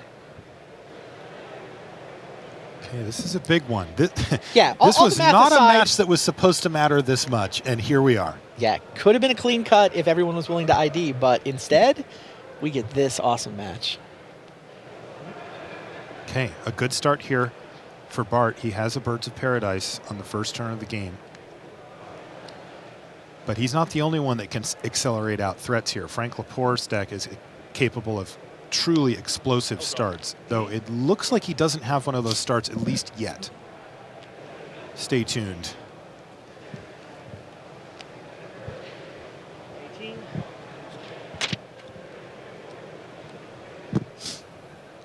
Voice of Resurgence. Voice of Resurgence, but wait, there's more. A Noble Hierarch. So a really clean little start here for Bart. And a really slow start, it has to be said, for Lepore here. That's Cavern into Eldrazi Mimic with a Ghost Quarter. Not the explosive start that Lepore was hoping for. He just didn't find any of his lands that can effectively produce 2 mana for him. And here we go. Turn 3, Bart is going to fire off a Collected Company. Oh, and he bricked. Wow. What? Completely missed. He's got another one in his hand. He's going to attack for 3 here. But goodness sakes, he missed. Remember, Bart's deck does have infinite combos in it that he's digging for, let alone just putting out a board state. That could be step 1 to Frank turning a relatively slow start into a win for him potentially. Because I tell you what, if Bart goes 3-drop off of that, things are going to get real tough for Lepore. Yeah, and Frank has a land with no 2-mana lands. Oh my goodness! Frank Lepore. Surgical Extraction. He's actually getting it too. There's one in his hand. Oh! Frank with this sideboard tech gets Bart Lewandowski. Oh my gosh! It's really the one out of his hand. You know what's even worse? What's they go to exile, and Frank has a Wasteland Strangler in his hand. I don't know if he can cast it this turn or not. But talk about soon value. Enough. Yeah, that is a lot of value.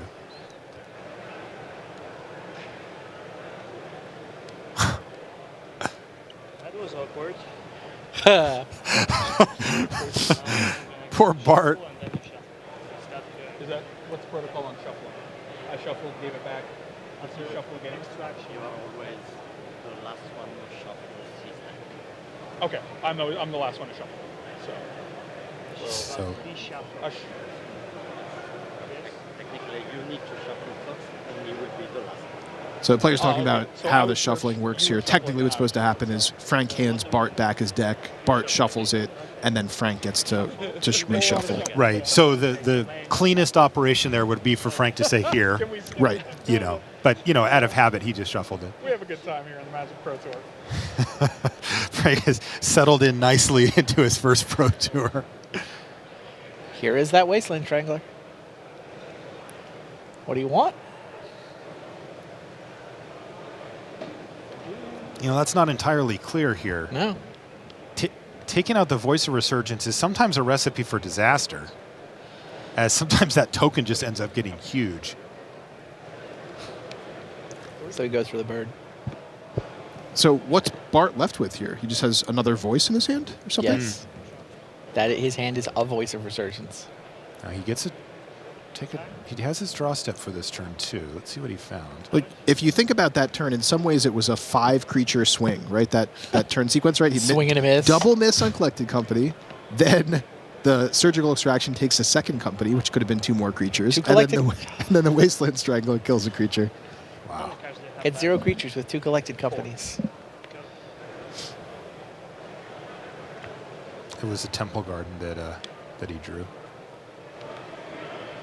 So Frank Lepore fighting back. He's not going to hit much here with the Thought-Knot Seer. It's just the Temple Garden. But the Mimic is going to become a 4/4. Could attack if he wants. He's gonna. Sure. Yeah, I think that Bart's going to take this opportunity to get another elemental token. Just try to get a board state going wide and big here. Plays the Temple Garden. Does he have anything to play for the turn? Yeah, 15-15, right? Yes. Go. Both players tied at 15.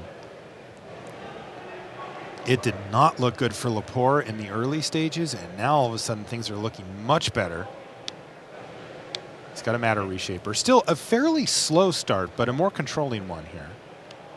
And he's going to attack with both creatures here. The Mimic is going to be a 3/2. Just the 3/2. Wouldn't be surprised if Bart just took that here. What's his current effort? He only needs to find one more creature to get both of his elemental tokens above the 3/2 range. So he's just going to take it.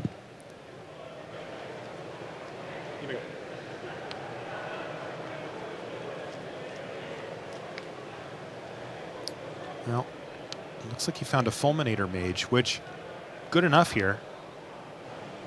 Can he turn the tides? I mean, Tokens he's are got 4/4s two now. 4/4s. He also could attack with one as a 5/5, which You would can't actually at least prompt a double block Stop here. the ground. Gotcha. Thank you. Smart for Frank just to make sure that all the colors are there. This is a multicolored deck. Yeah, I think he's going to get in with one of them for 5 here. Makes sense. And Frank's going to go ahead and double block, it looks like. So this is probably just going to trade for the Thought-Knot Seer. Right. Bart, I think, would be happy with that. He gets to draw so a card. too. He would get to draw a card out of it, and he would not let Frank get value from the Reshaper here either. Or for the, Yeah. Yeah, we'll double block. All right, yeah, I think Bart's quite pleased with this. Damage? Yep, sure. So, guys, I'll draw a card. What did you find, Bart? Just another land? Looks like a Verdant Catacombs. Huh? I think it was actually Gavany It might be a Gavany Township. Yeah, he was already holding a Verdant Catacombs. The new Okay. card in his hand is a Township. Hey, that is also a win condition for It him. is. Yeah, Township's a big game. I mean, he can start activating it next turn, too. Here's Frank with another Wasteland Strangler, and yes, it's active. Targets. Noble Hierarch. Goes for the Targets mana a Noble creature. Hierarch. Combat? Yes.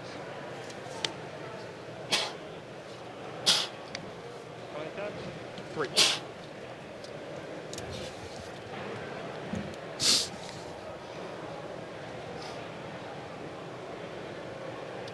Now, I do notice here that on his deck list, Lewandowski does have a pair of Eternal Witness in this deck. Interesting. And I don't know if you've noticed, but Those those collected companies made their way back into there's the graveyard. two of them that have migrated back to the yard thanks to processing.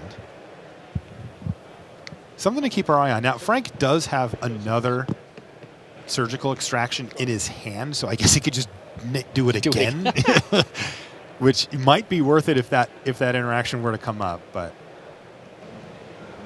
Lewandowski down to 6.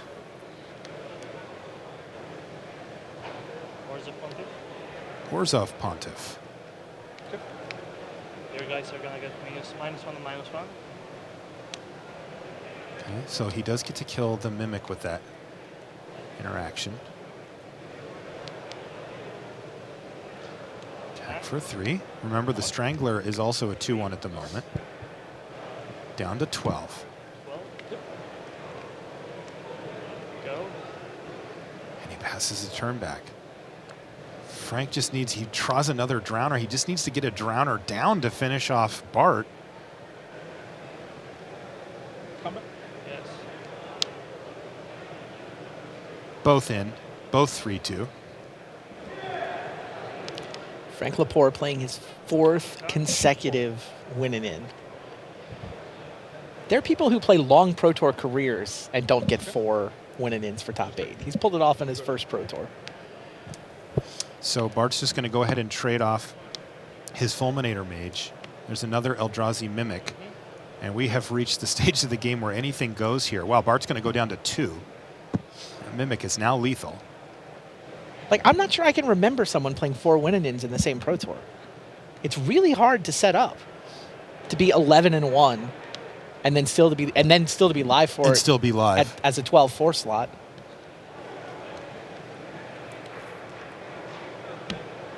Frank looking to hang on here. It looked like he was out of the top 8. Yeah.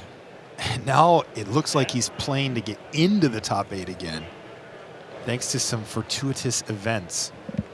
All right, I think we're going to see Gavany Township here. There was a wall of roots off the top for Lewandowski. Can he do both? Yeah. He can do both.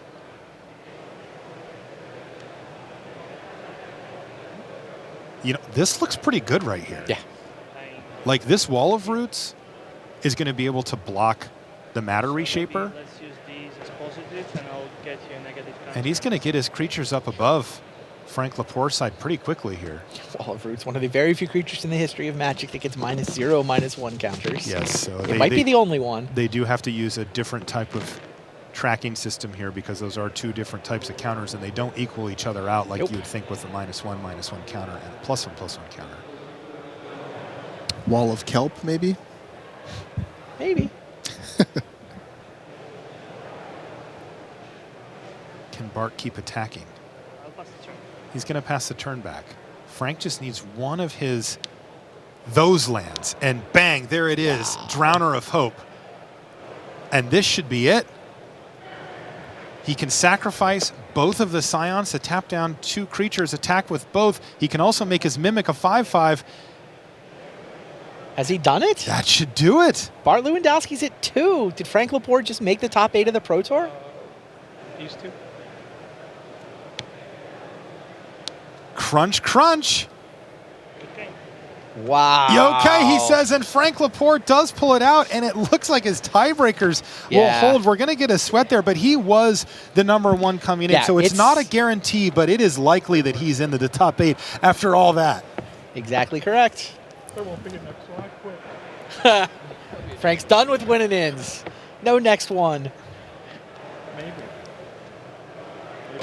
See, he doesn't know what the tiebreaker situation is or what's happened outside of it. He said maybe. Pretty big smile on his face, though. Good for him. Good to win. That had to feel fantastic to pick up that victory, especially after that last streak he was on. Oh, it was not going well for him. But now he's in the maybe camp. And we know he's in the probably camp. Not the guaranteed again, but he's in the likely camp here. And he's going to find that out shortly, I'm sure, from his friends at home. Calling him or texting him or whatever, but fantastic stuff. I got to say, coming into this last round, it was looking like we had our top 8 set, and we're like, okay, well, we'll get some cool matchups for some big pro points. People are playing for top 16. There's still a lot of money and pro points on the line. But we'll kind of cruise into the top 8. And by the time I got over to the booth, Randy's like, so, and things got a little shaken up. If Frank does make this top 8, that means somebody's dream got crushed. Yes. That means either Jason Chung or JC Tao got no cert on the intentional draw and beaten and knocked clean out.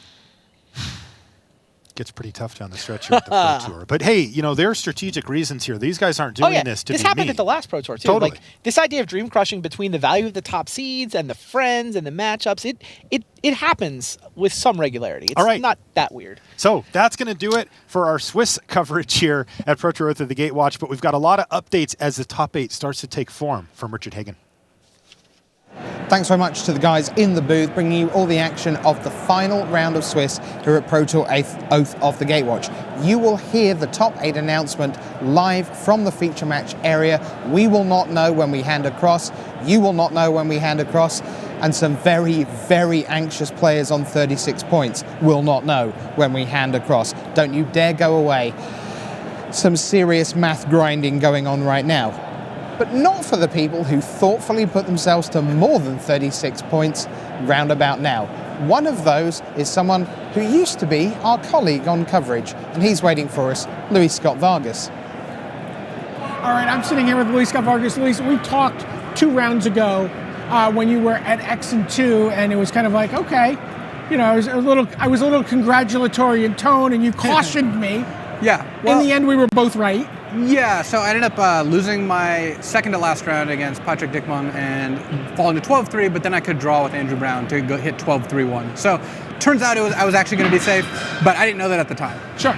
Now, tell me a little bit about the drama that was going on around the feature match area in this last round, because theoretically everyone could have shaken hands and gone on to the top 8. Well, it was a clean cut. There were 8 players with 36 points or more, with the next player having 33. But Shuhei and even decided to play their rounds because they were 12-2-1, they were locked in, and they both actually won. So now there's a scrum of like 5, 6, 7 people, all with 36 points, 2 of whom make it. So has the strategy of the Pro Tour changed so that it just, if you're guaranteed in, it just doesn't really make sense for you to offer that draw at this point? It couldn't have been a situation. The biggest reason there was that we had a couple teammates on X and 4, on 11 and 4, and if they won to hit 12 and 4, we wanted to give them the best shot to make top 8. As it turns out, I actually don't think that's going to happen, but they didn't know that either, so it looks like we're going to see, like you said, a bit of a battle between the 36-pointers. Now, you said teammates, Even Flock, a new member of the Team Channel Fireball and face-to-face games, conglomerates. Yeah. Shuhei Nakamura, obviously long time. What's the final tally here for Team Channel Fireball? We've got 3 in the top 8, myself, Ivan, and Shuhei. We have 2 people at 12 and 4, Paul Chion. He beat Paulo Vitor Damarosa, actually another team member, to finish 12 and 4. Josh McLean is 12 and 4. Matt Nass beat another team member, Nathan Holiday, to finish 11 and 5. Sam Party's 11 and 5. Mike Sigrist was 10 and 5. I don't know if he won or lost his last round. So we had a really good Pro Tour. This is one of the best I've ever participated in as part of any team.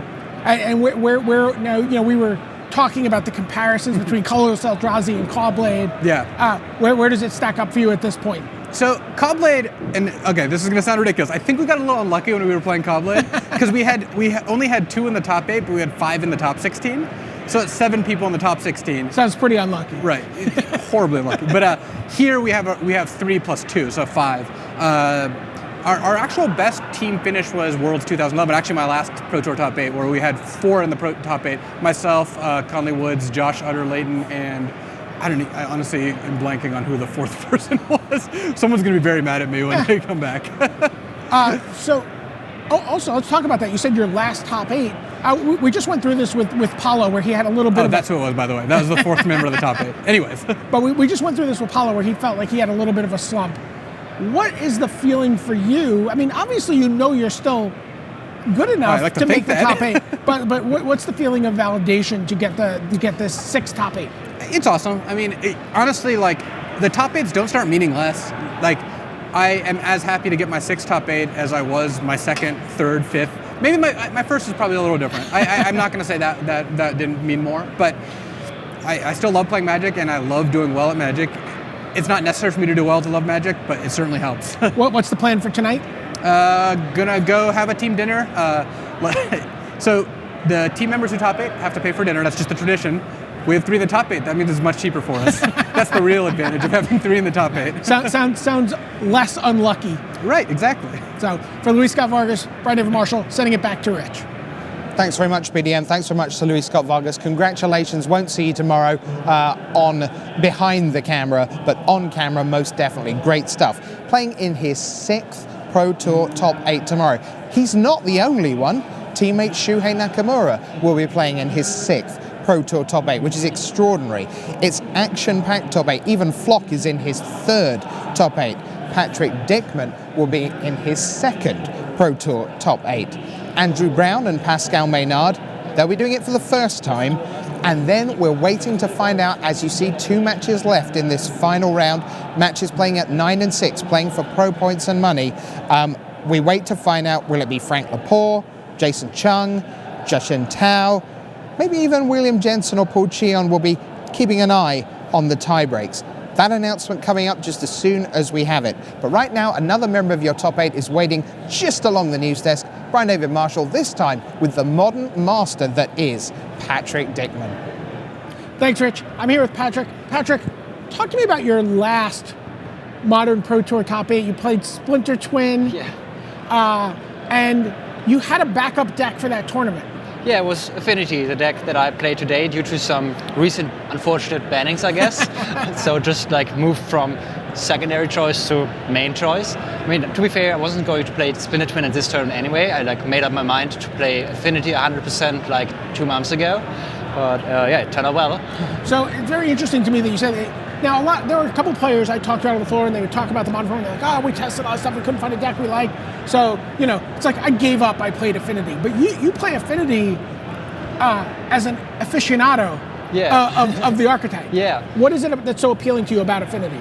Well, I mean, obviously the games are like very different from Splinter Twin games, but I just like to like be in a situation where I like have to make the right call, be like, okay, it's like I don't win any later, it's now or never, like show me what you got.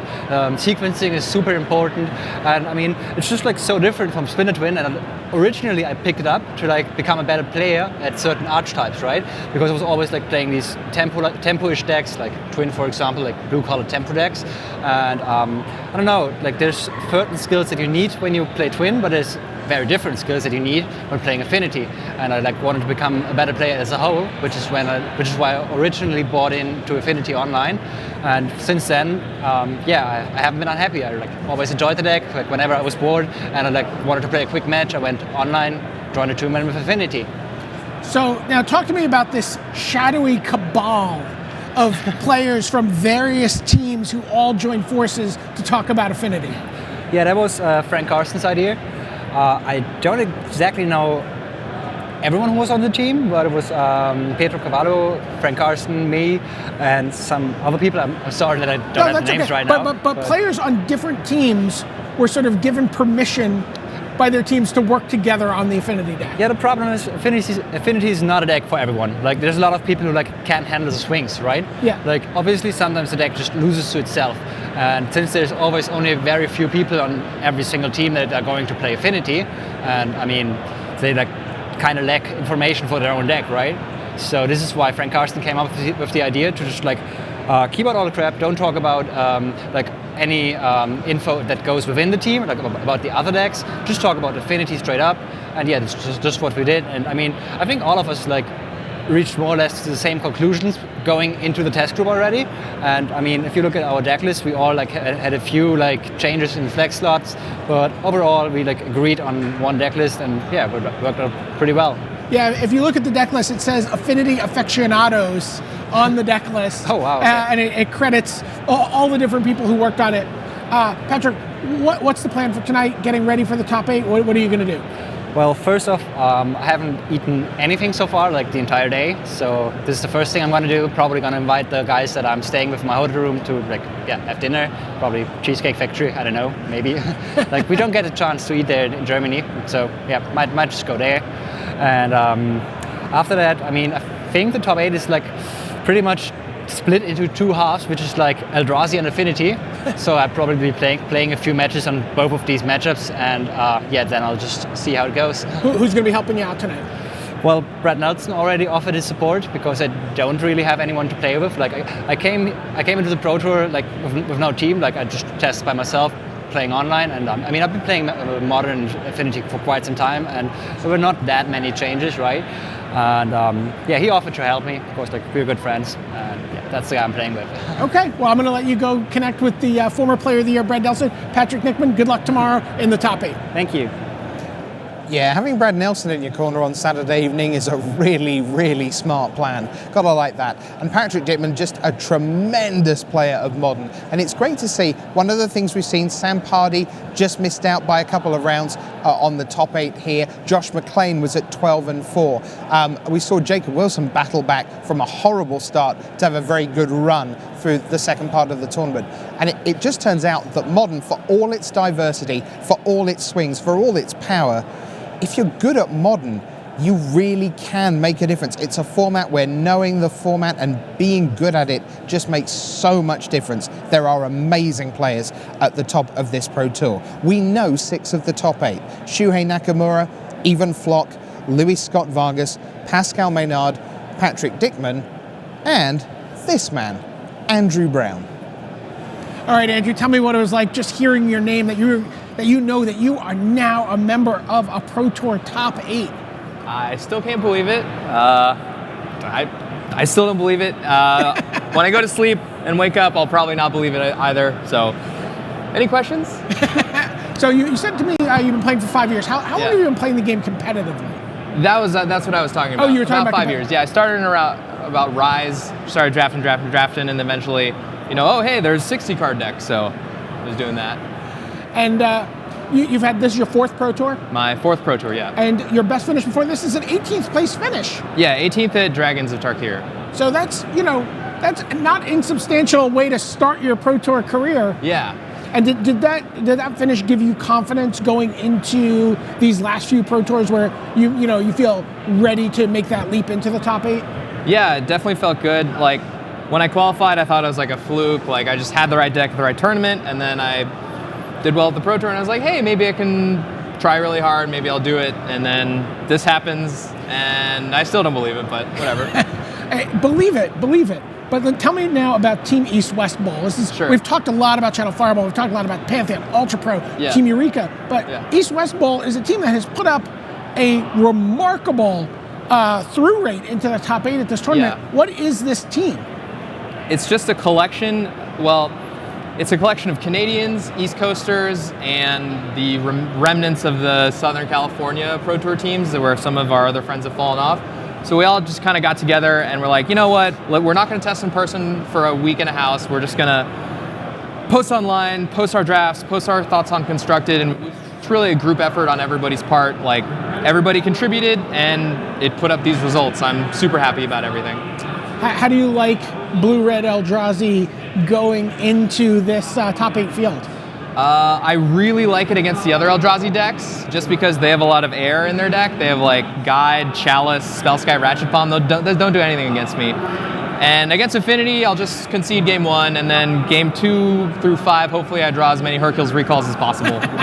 Now, Eldrazi Skyspawner, every time you guys talked about Eldrazi Skyspawner, that's there for Affinity, apparently. Yeah, it's a ramp card, it's a flying blocker, it's nearly the best card in the deck, and it's a common. What is the best card in the deck? I would say Dr. Owner MD is the best card in the deck. That's Dr. Drowner, Dr. Dr. Owner. You have just made Rich Hagon so happy. I'm very happy about that as well. All right, Andrew Brown, we're getting ready for a top 8 announcement. I know you have a sweat for one of your teammates here. Yes. So I'm going to let you get out there and see how JC Tao, how his fate has played out here in the last round. Thanks. Good games tomorrow in the top 8. Thanks. Fantastic stuff. Andrew Brown, such a happy man with good reason. So amazing to be on a team like that and to deliver and still have time to go Dr. Owner. Oh dear.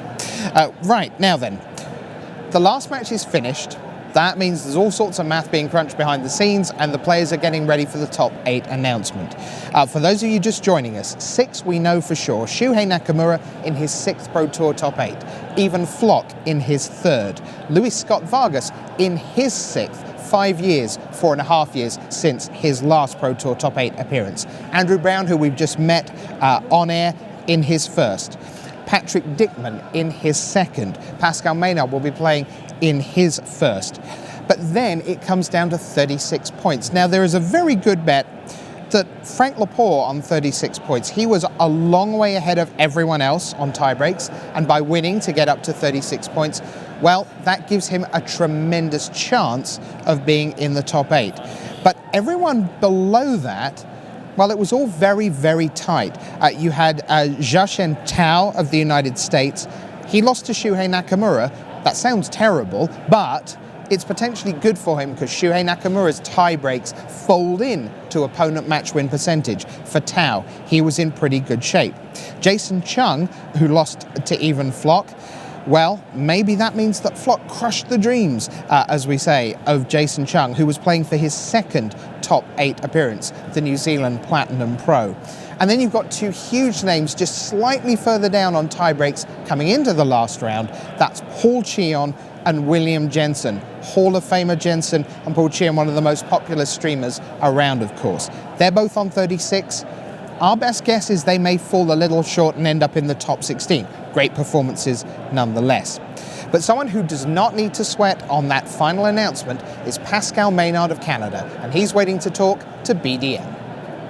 Pascal, I have to ask you, you sat down in the chair, I said congratulations, repeat what you said to me. Finally, Finally. Congratulations. Your first Pro Tour top 8 GPs. You've got that pretty much on lockdown. This is the next big push in your career. What happened this weekend that let you break through into your first career Pro Tour top 8? I think all my good Pro Tour results in Constructed have all been in Modern or Extended, so I don't know. It's not a format I actually like that much, but I guess, I don't know what it is with it, but I guess it's mostly that I always play decks that I have experience with, so I have to say that that's why I'm winning in Modern, I guess, and yep. Team East-West Bowl now 2, maybe 3 players into the top 8. Yep. What's your, you know what? I'm going to let you go out. It sounds like we're about to get a top 8 announcement. Why don't you go out there and sweat your third teammate? All right. All right, Pascal, good games tomorrow in the top 8. Thanks. Thanks very much there to Pascal Maynard. We know he's in the top 8, but we don't know who joins the 6. So we will wait to find out. We're a couple of moments away now from the top 8 announcement here. Frank Lepore, we think, is favored. Then Tao, Chung, Cheon, Jensen. Somewhere in there, someone's very happy. 2 people probably what they expect. And then Brian David Marshall, who's here with me at the news desk, of course. Someone potentially going to be very, very disappointed. Because if you get to 36 points and you come in and you're looking to get that over-the-line handshake and you don't get it, very, very tough. Certainly very tough, and I think a tremendous performance all around, and I think a couple days they'll realize what they've done. It's time for the top 8 announcement of Pro Tour Oath of the Gatewatch 2016.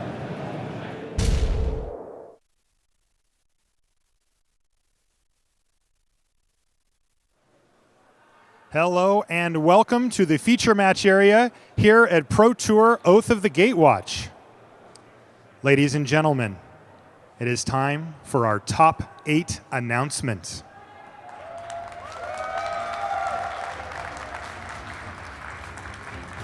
In first place, with 40 match points, from Japan, Shuhei Nakamura.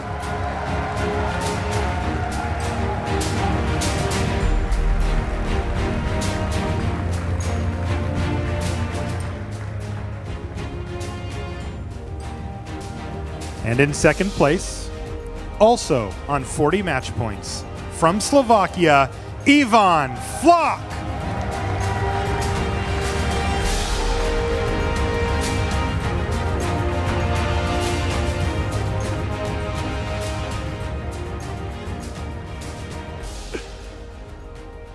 In third place, with 37 match points, from the United States, Andrew Brown.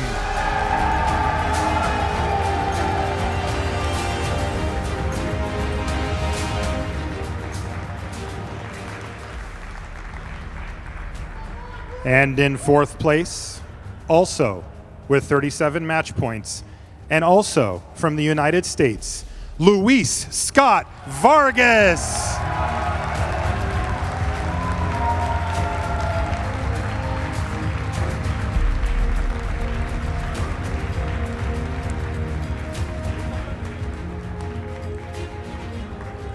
In fifth place, with 37 match points, from Canada, Pascal Maynard.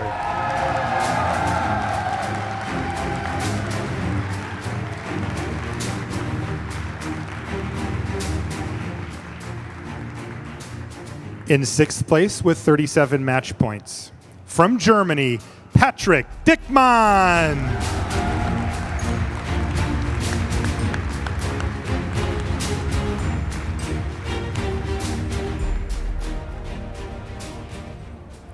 In seventh place, with 36 match points, from the United States, Frank Lepore.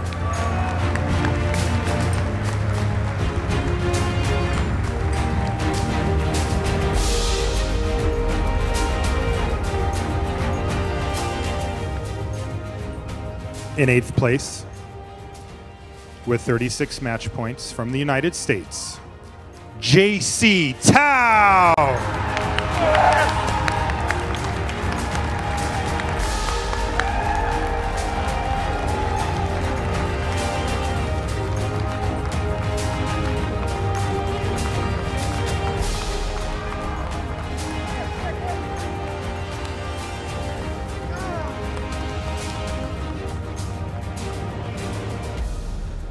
Ladies and gentlemen, your top 8 for Pro Tour Oath of the Gatewatch.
Hello everyone, welcome to the Tournament Center here at the end of day 2 from Pro Tour Oath of the Gatewatch in Atlanta, Georgia, USA. Rich Hagan, Brian David Marshall here with you to wrap up all the action, and it was action-packed down to the 50th minute of the 16th round. Yeah, absolutely. Down the stretch, every single round, the last 3 rounds, was just fraught with peril for players. We watched Luis Scott Vargas gut shot his way to victory against Frank Lepore, and then Frank Lepore, he fraught with peril 4 straight rounds, 4 straight win-ins. I don't think we've ever seen anything like it at a Pro Tour before. Yeah, it was extraordinary stuff. And as you'll see, as we always do, we get a top 8 to come back tomorrow. Why don't we take a look at the big board and show you where the chips fell. It is an extraordinary top 8 coming your way. Let's take a look at the big board. All right, in 1, from Japan, Shuhei Nakamura. Yeah, Shuhei Nakamura, a Hall of Famer. This is his 6th top 8. Hasn't had a top 8, though, since 2008. It has been a long time. But, I was talking to Ben Stark about this earlier today, and Ben Stark's like, it's kind of unfair to say he hasn't a top 8, because he's like, he just constantly has top 16, top 24 finishes. It's not like he's gone away. It's not like he's slacked off. Just like, a couple of hairs split here and there, right. And he might have 7 or 8 top 8s at this point. And he will be playing an Eldrazi deck that really is the talk of the town, and justifiably so. Well, this is the colorless Eldrazi deck that the Channel Fireball Face-to-Face Games Collective brought to the table, and it was a dominant deck. Put up 70-point plus match win percentage early on day 1, and continued to dominate on day 2. Yeah, an extraordinary achievement. Hall of Famer Shuhei Nakamura is number 1. Number 2, same team, different region, Ivan Flock of Slovakia. I talked to Ivan Flock at Grand Prix Vancouver, and he was so excited to be working with this team, and you really see the results. I mean, this is, when you think of Ivan Flock, I know you particularly think of control decks. Absolutely. Board sweepers, counter spells. Mono blue if he can, blue white if he can't. Blue, black, white if he absolutely has to. And one of the amazing things to me about teams in this Pro Tour format is it can snap people out of their patterns. Say, you are a great Magic player, play the best deck in the tournament. Play the best deck in the field. This is what we've arrived at. And you will be great with the best deck. It's, a dangerous, lethal combination. Best player, best deck. Yeah, phenomenal. So that's his 3rd Pro Tour top 8. We're up to 9. And he is a Pro Tour champion already. Already, indeed he is. In number 3, and we come down a notch in terms of match points. So now we're at 12-3-1, 12 wins, 3 losses, and 1 handshake for the draw. Tell us a bit about Andrew Brown. Andrew Brown is a Grand Prix winner. He's someone who is playing in his 4th Pro Tour this weekend. 18th place in his first Pro Tour. Right, 11-4-1 at Kanza Tarkir. Atark here. I'm not sure which one, but yes, a tremendous finish, a great way to start your career. A couple of what so finishes. Comes here as a member of Team East-West Bowl. This is a kind of like almost like banding together of the last remaining parts of several different teams scattered around North America. And you know what? They came up with a crazy deck, a blue-red Eldrazi deck that uses cards most often seen in draft. We haven't even seen a lot of these cards in standard. Eldrazi Sky Spawner, Vile Aggregate, and then a lot of the same Eldrazi fast mana engines we saw in the other Eldrazi deck. And there he is in his first top 8. Only 4 tries at the Pro Tour. Yeah, so first one for him, 6th Pro Tour top 8. For number 4, Luis Scott Vargas will not be commentating tomorrow. Sorry about that. Yeah, I mean, Luis, huge relief for him. Again, we just had a conversation with him. He's someone who, he loves playing Magic. And, part of it, when you get to the level that Luis Scott Vargas is at, the Hall of Fame club, you start to, you're like, okay, how long has it been since I topped 8? We watched Paulo Vitor Damarosa go through a little bit of a slump.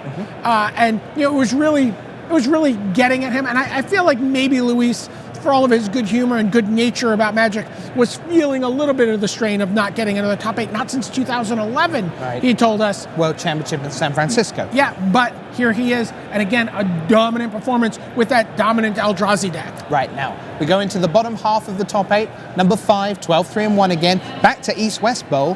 Here's Pascal Maynard. Pascal, finally, Maynard. Right. This is a player we saw right in the mix for the Grand Prix Player of the Year trophy last year.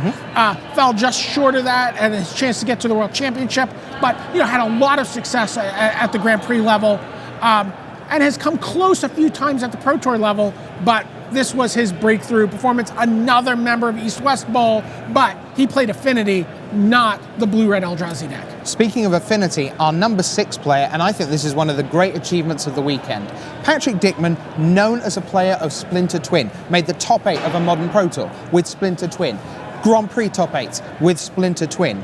His backup deck was Affinity. Well, not only is that backup deck made the top 8 of a Pro Tour, the modern Pro Tour where he played Tarmo Twin.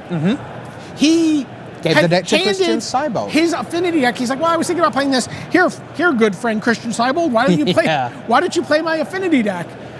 It's the deck I was very close to playing, and it top 8'd that Pro Tour. So, and in fact, he said that he was resolved to play Affinity for this Pro Tour before the banning of Splinter Twin. Oh wow! Okay. He's like, no, this is. He's like, this is a deck I like. This is not a last resort. Where you hear people, I'll just play this no deck. He's like, no, I've decided that this is the deck I am best suited to playing, and I can really pilot expertly at the Pro Tour level. So, as we say throughout the weekend, 12-4, things are not in your destiny. It's not in your own hands, because you have to rely on tie breaks. Maybe a couple of you make it in, maybe you don't. A few rounds ago, that scoreboard had at number 1 Frank Lepore, 11-1 at his first Pro Tour. Sitting at the King of the Hill table for multiple rounds. And then it said 11-2.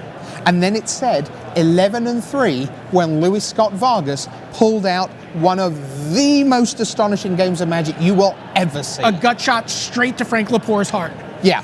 At 1 life, gut shot you, on you go.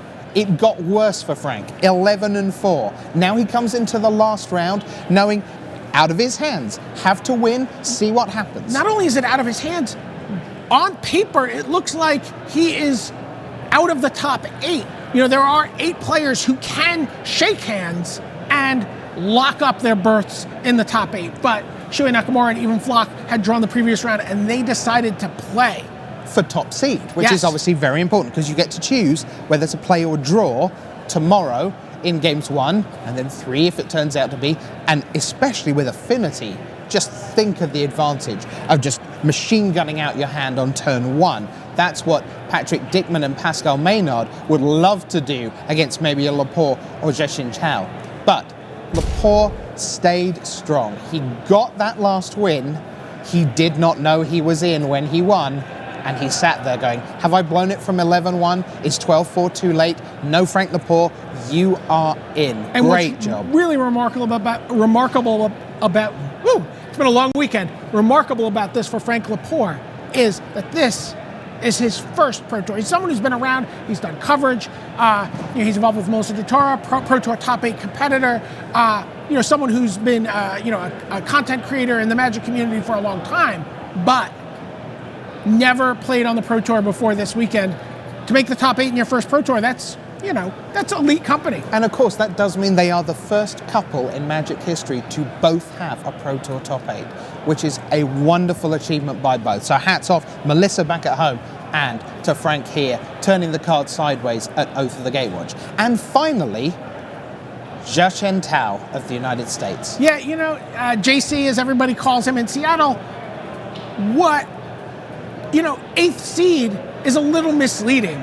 Oh, yes. Because he is the top constructed player in this tournament, 9-1 record in Modern with the blue-red Eldrazi deck. Oh, I can't let you get away with that. Patrick Dickman will kill me. 9-0-1 for Patrick Dickman. No losses at all. Oh, interesting. A couple wrinkles also in the constructed master race. Right. But Jia Chen Tao, having led overnight at 8-0, by the way, in the company of, as you see, the rest here, Jason Chung did not make it in. He finishes 9th on 12-4 from an 8-0 start. Yeah, and William Jensen, the Hall of Famer, in 10th place, 12-4. Paul Cheon, 12-4. Josh McClain, Oliver 2. Yeah. Kentaro Yamamoto playing the Through the Breach deck. Right, and everyone on that list, even those 11 5s, they're all invited back. So Bart Lewandowski of Poland, who's probably a bit disappointed to not be in the top 8. John Graham had a terrific weekend. By the way, can we take a second to talk about Bart Lewandowski? Yep. This is his 3rd Pro Tour. He has a 16th and a 17th now. That's great. He has a top stuff. 16 and just missing a top 16. So tremendous. Someone I'm going to be checking in on very early in the tournament when we get to Pro Tour Shadows over Innistrad. For sure. So we have an 8. Shuhei Nakamura, Even Flock, Andrew Brown at 3, LSV 4, Pascal Maynard 5, Patrick Dickman 6, Frank Lepore 7, and Jia Chen Tao at 8. They will be back tomorrow to play the best 3 out of 5. Sideboards, so important tomorrow. Don't you dare miss a thing. Quarterfinals 1 and 2 will run together, then 3 and 4. You'll see all the key games of that, and then every turn of semi-final 1, every turn of semi-final 2, and somewhere in the back end of the afternoon, either Affinity or some flavor of Eldrazi will claim $40,000 and the title of the champion at Pro Tour Oath of the Gatewatch. What do Eldrazi taste like? On that note, we will leave you here from Atlanta. Thanks so much for being with us on Friday and Saturday, but it just keeps getting better. Top 8 is on the way. Bye.